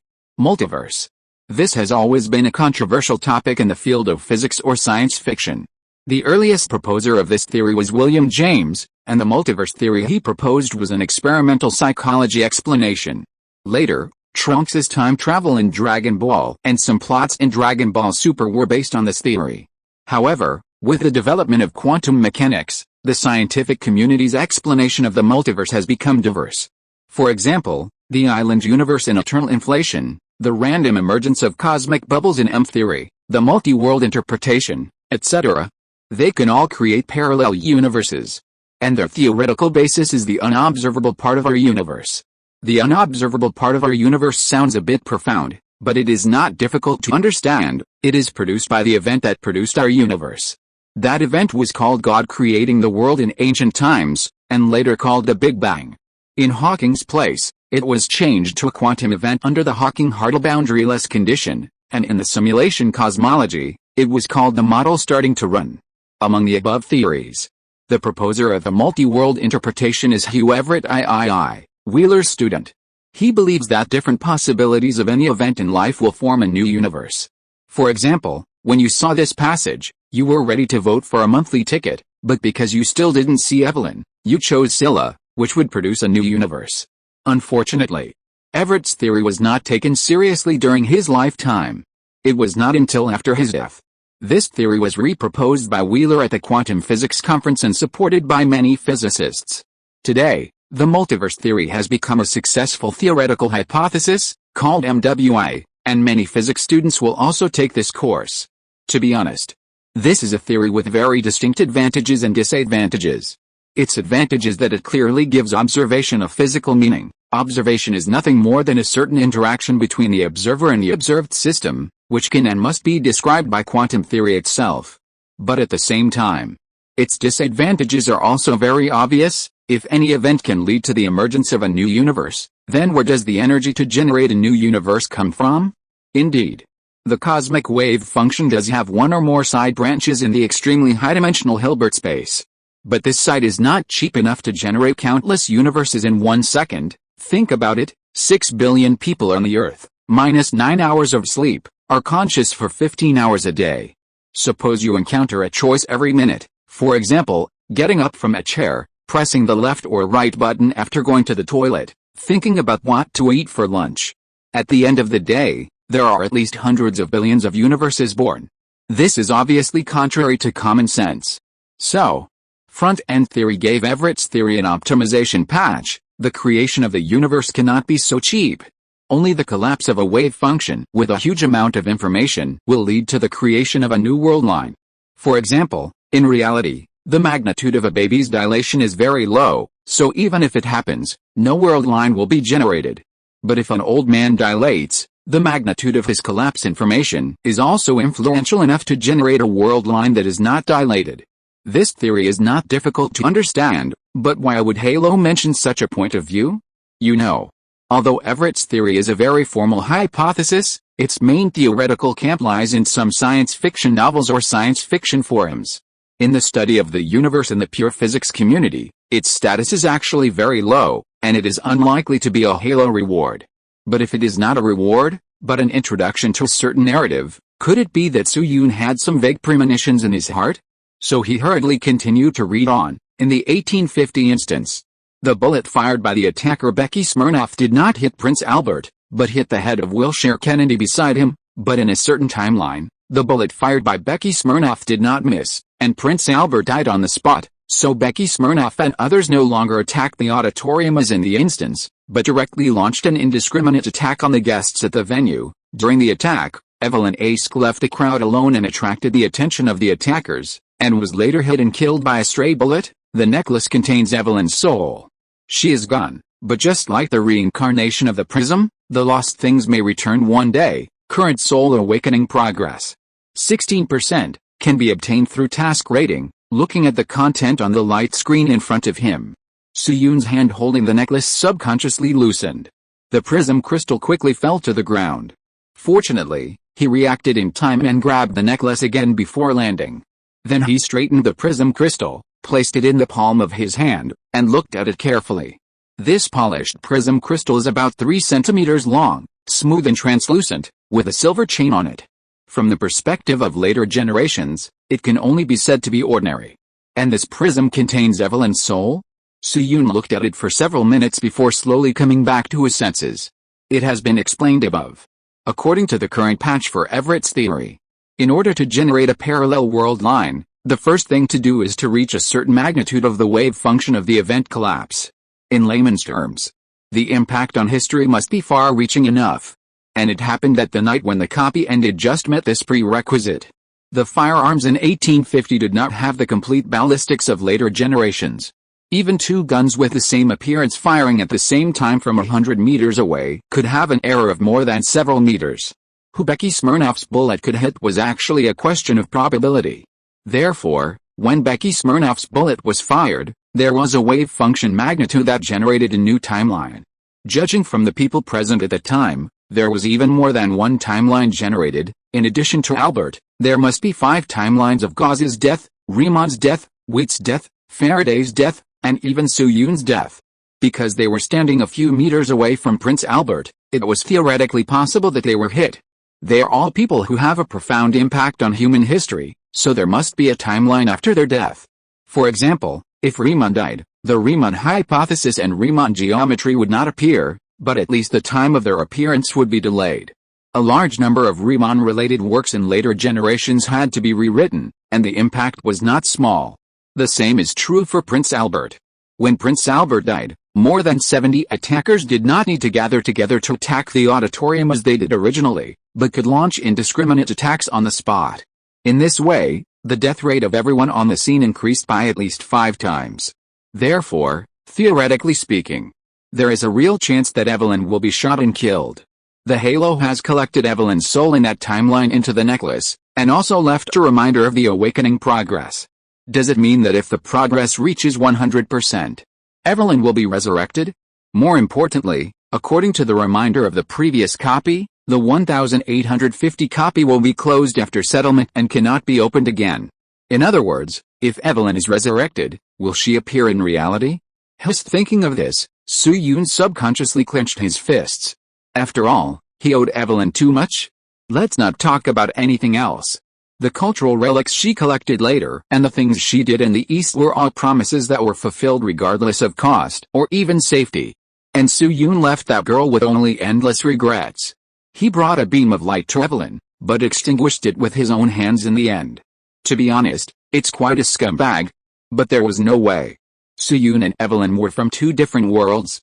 He could only stay in the dungeon for a short time, and leaving was the inevitable outcome. But if Evelyn could be resurrected in reality, everything would be different. Therefore, it was necessary to revive the girl. At least she should be taken to play snowballs again, right? Then Soo-Yoon carefully put away the necklace and cast his eyes on the last ball of light. This time, his expression quickly became solemn, but there was also a trace of visible calmness. Students with good memory should remember. At the beginning, on the night of Pluto, the ring had given the last task. The name was It Is Lonely. At that time, in the task description, Soo-Yoon also saw this sentence: it has been wandering alone for who knows how many years, witnessing history lost outside. Can you find it? For a long, long time after that, Soo-Yoon once thought that this task described the God King planet.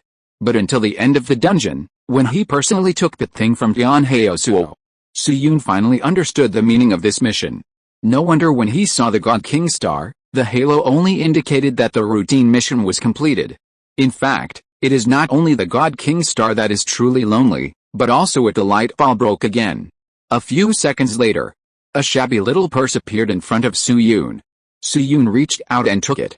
During the year in the dungeon, he had seen this bag no less than 20 times, and he would say hello almost every few days. He even met this little bag on the day he first arrived in London. Because during the dungeon, it was always hung on Sylph's waist. That's right. This is the little purse that Sylph has been holding since they met. Soo-Yoon, Evelyn and others have always believed that the reason why Sylph was holding the little purse was because she lacked a sense of security. A purse of that size could only hold a few coins, so no one, including Soo-Yoon, paid much attention to it. But now think about it. The reason why Sylph treasured it so much was actually because this patched purse contained the treasure she stole from the thieves' den. Then Soo-Yoon sighed softly and untied the rope of the purse. He pointed the purse downwards to his palm. He shook it gently.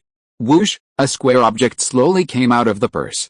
It was a square piece of white jade, only about 3 centimeters long and wide, with a small notch inlaid with the gold edges in the upper left corner. On the upward side of the white piece, 5 entangled dragons were engraved, and 8 tiny Chinese characters were written, but Su Yun could see them clearly, received the mandate from heaven, and lived forever.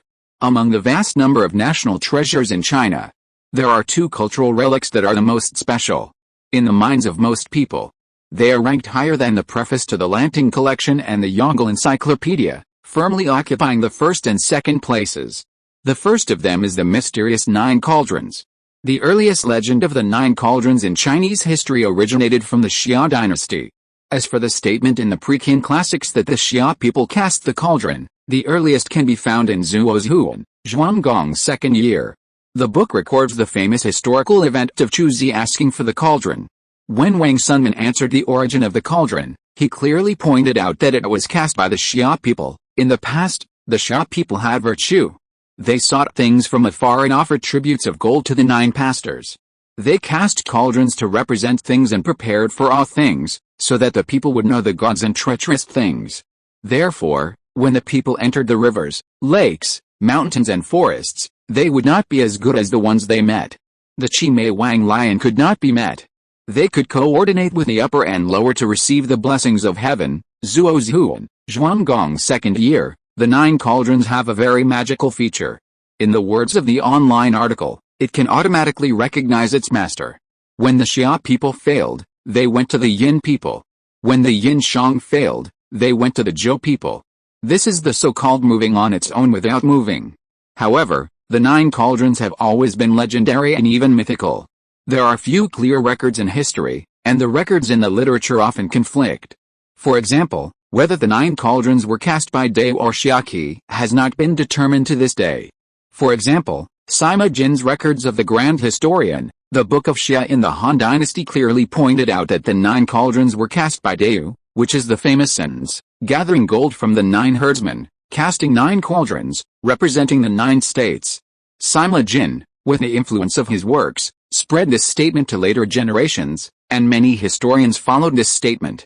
However, Mozi, Zheng who confirmed that it was Xiaqi. In the past, Xia Emperor Kai sent Fei Yang to break gold from mountains and rivers, and to cast it in Kunwu. He sent Wang Nanziyi to divine with the white tortoise, and he said, "The cauldron is made of 3 legs and is square, it cooks itself without cooking, hides itself without lifting, and moves itself without moving, and is used for offering sacrifices in Kunwu." Although the earliest record of the 9 cauldrons, Zhuo's Huan Zhuanggong's second year, did not clearly state who Xia Zhi Feng was, there is almost such a convention in ancient documents, that is, if it is mentioned that the Xia people did something, but there is no clear specific object, this person generally refers to Xiaqi.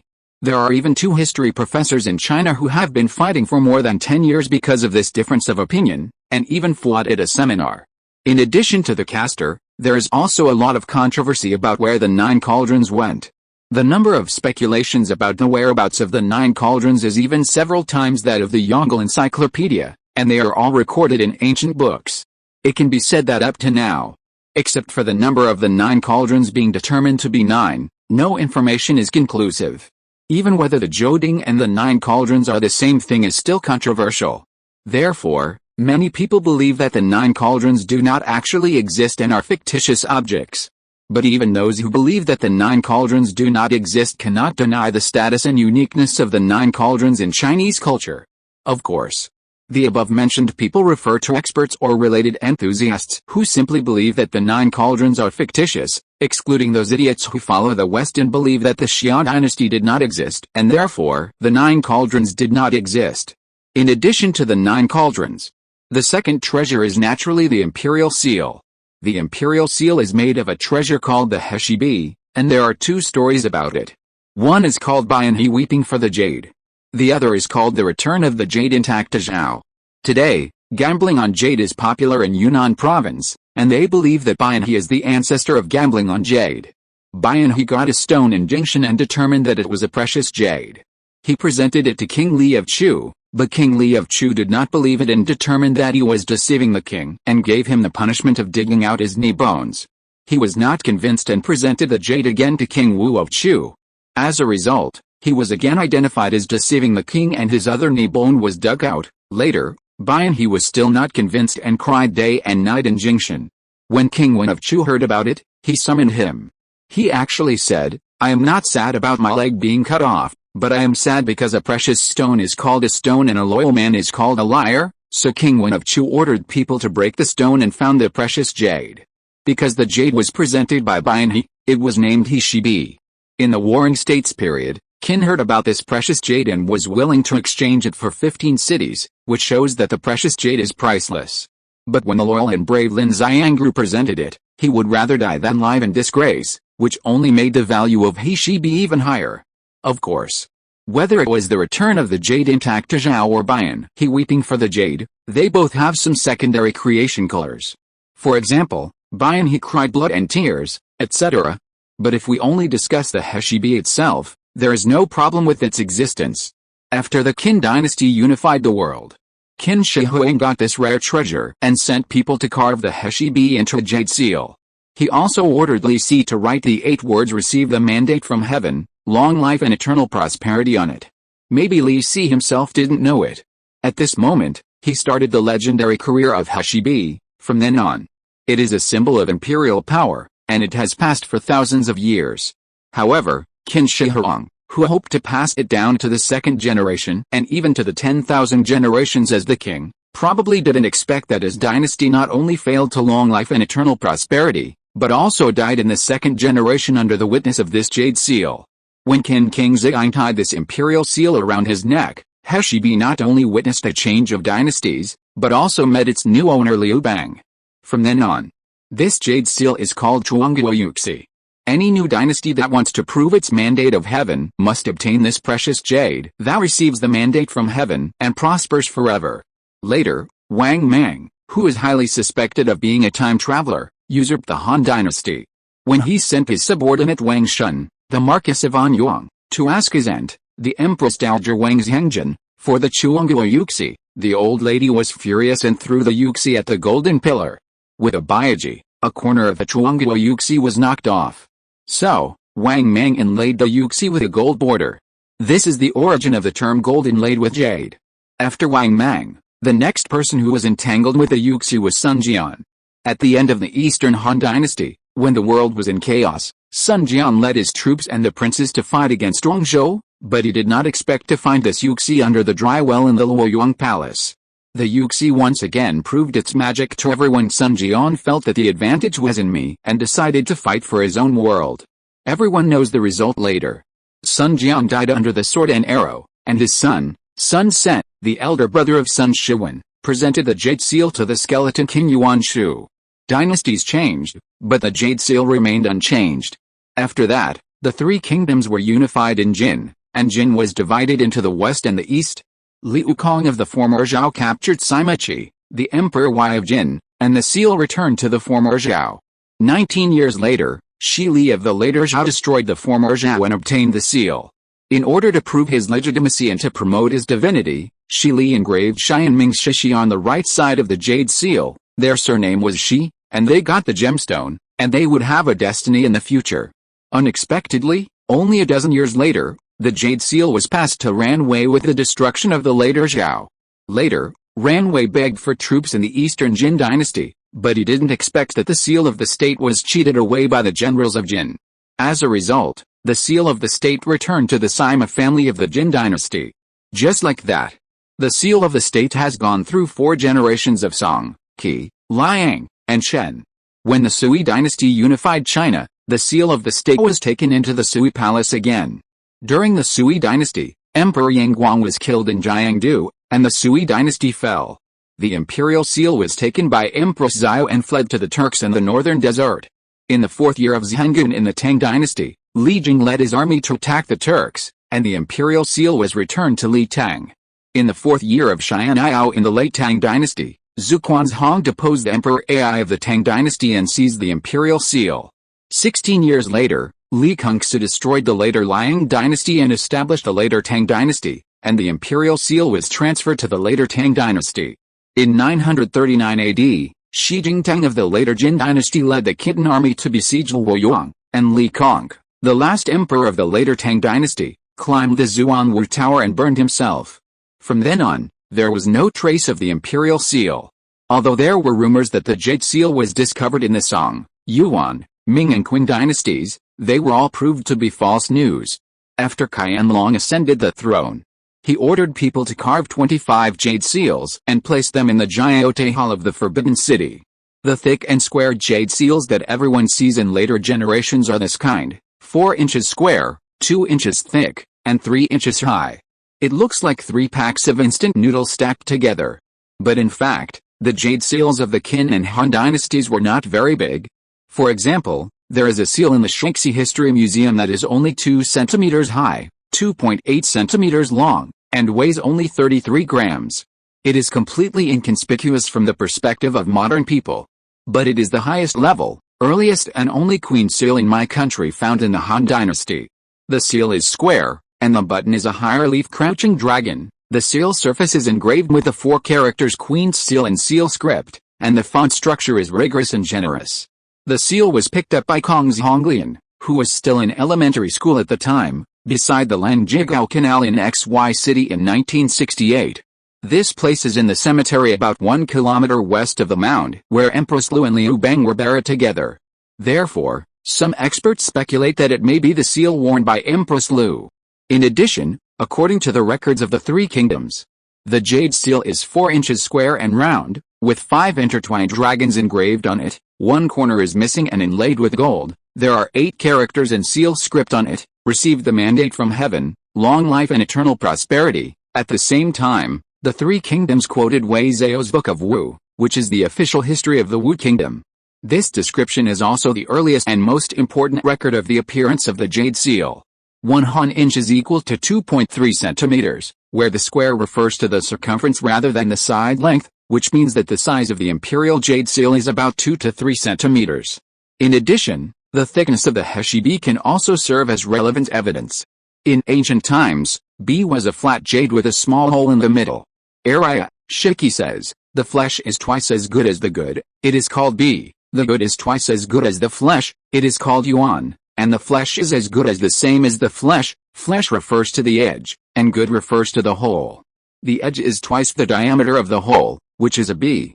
You can search for pictures of the Shang dynasty jade joint B or the Han dynasty green jade ring and jade B. That is to say, after Bian He's piece of jade was opened, King Wen of Chu sent jade workers to polish it into a flat wall, which was the first creation. Then Qin Shi Huang used the wall to carve out the jade seal, which was the second creation. Therefore, the thickness of the jade seal was fixed. As of 2022, the thickest wall unearthed in China is only about 2 centimeters. Of course, there are thicker jade artifacts. But it was called Jade Kong in ancient times, which is different from wall. The records of ancient Chinese rituals and music are extremely strict, and it is impossible to make the mistake of calling Jade Kong Jade Wall. At present, the longest side of the jade seal unearthed in the Qin and Han dynasties is the Queen Jade Seal mentioned above, followed by the gold seal of the King of Dian and the jade seal unearthed from the tomb of Liu Xing, the King of Shongshan. The side length of Liu Xing's jade seal is 2.7 centimeters. And the gold seal of the King of Dian is only 2.4 centimeters long on each side. The seal body is 0.7 centimeters thick, the button is 2 centimeters high, and it weighs 90 grams. Because the seals at that time were stamped on the sealing mud, similar to the wax in the West, the jade seal of the Qin dynasty could not be used at all in the era of bamboo slips. In fact, the jade seal became larger and larger after the invention of papermaking. For example, a large jade bee was unearthed from tomb number 52 of Grupi in the ancient city of Lu State, with an outer diameter of 32.8 centimeters and a hole diameter of 11.6 centimeters, but a thickness of only 0.6 cm 0.7 cm. This jade bee is the largest jade bee in the Warring States period so far.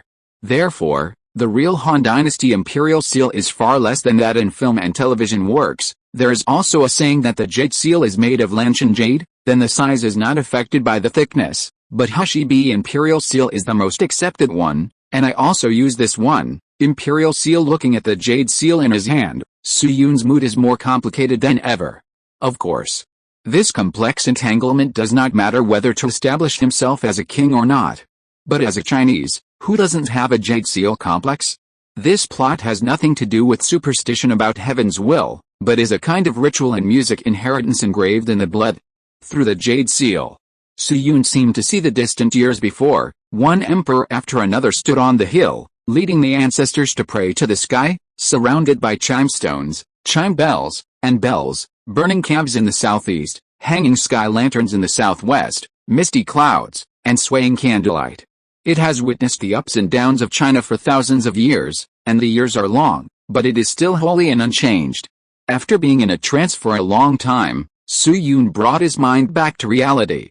At the same time, the Yongle Encyclopedia gave such a good reward. What about the imperial seal that has been passed down for more than 2,000 years? With this curiosity, Suyun slowly stretched out his hand and covered the jade seal, imperial seal, one of the highest symbols of the spiritual civilization of the Chinese nation. It can correct the national destiny, correct the literary mind, kill evil spirits, and promote the noble spirit. Effect must be activated after completing a specific copy. National destiny +5, life expectancy increased by 5%, intelligence +5, especially for newborns, national level project growth rate 30%, public intellectuals have a certain probability of encountering heavenly punishment, and the national football team ranking drops by 20, at the same time. Swish, not far from Suyun. The three doors that originally represented the 1665, 1100, and 1850 copies suddenly disappeared, but the 1665 copy remained motionless. A few seconds later, two new doors appeared again at the location where the 1100 and 1850 copies were originally located. The value displayed on the left one is 0 for 100. That is, it still requires knowledge points to open it, and it should belong to a standard regular copy. The one on the right shows a prompt, special task, can be opened, please open within 180 days. It's obvious. Behind this door is the specific copy shown on the heirloom seal page. However, Suyun has just returned from 1850, and needs to adjust both mentally and physically. Therefore, he is not ready to open this new copy immediately. At least he needs to make some things in reality clear before considering it. Thinking of this, Suyun's eyes revealed a hint of complexity. Finally it's over. After half a minute, he sighed softly, held Evelyn's necklace, looked up and said, "Return to reality." End of this chapter. Thank you very much for reaching the end. Don't forget to like. Looking for more exclusive content and immediate access? Subscribe to our Patreon. Remember, every like, subscription, or donation encourages us to continue. Thanks to everyone. See you in the next video.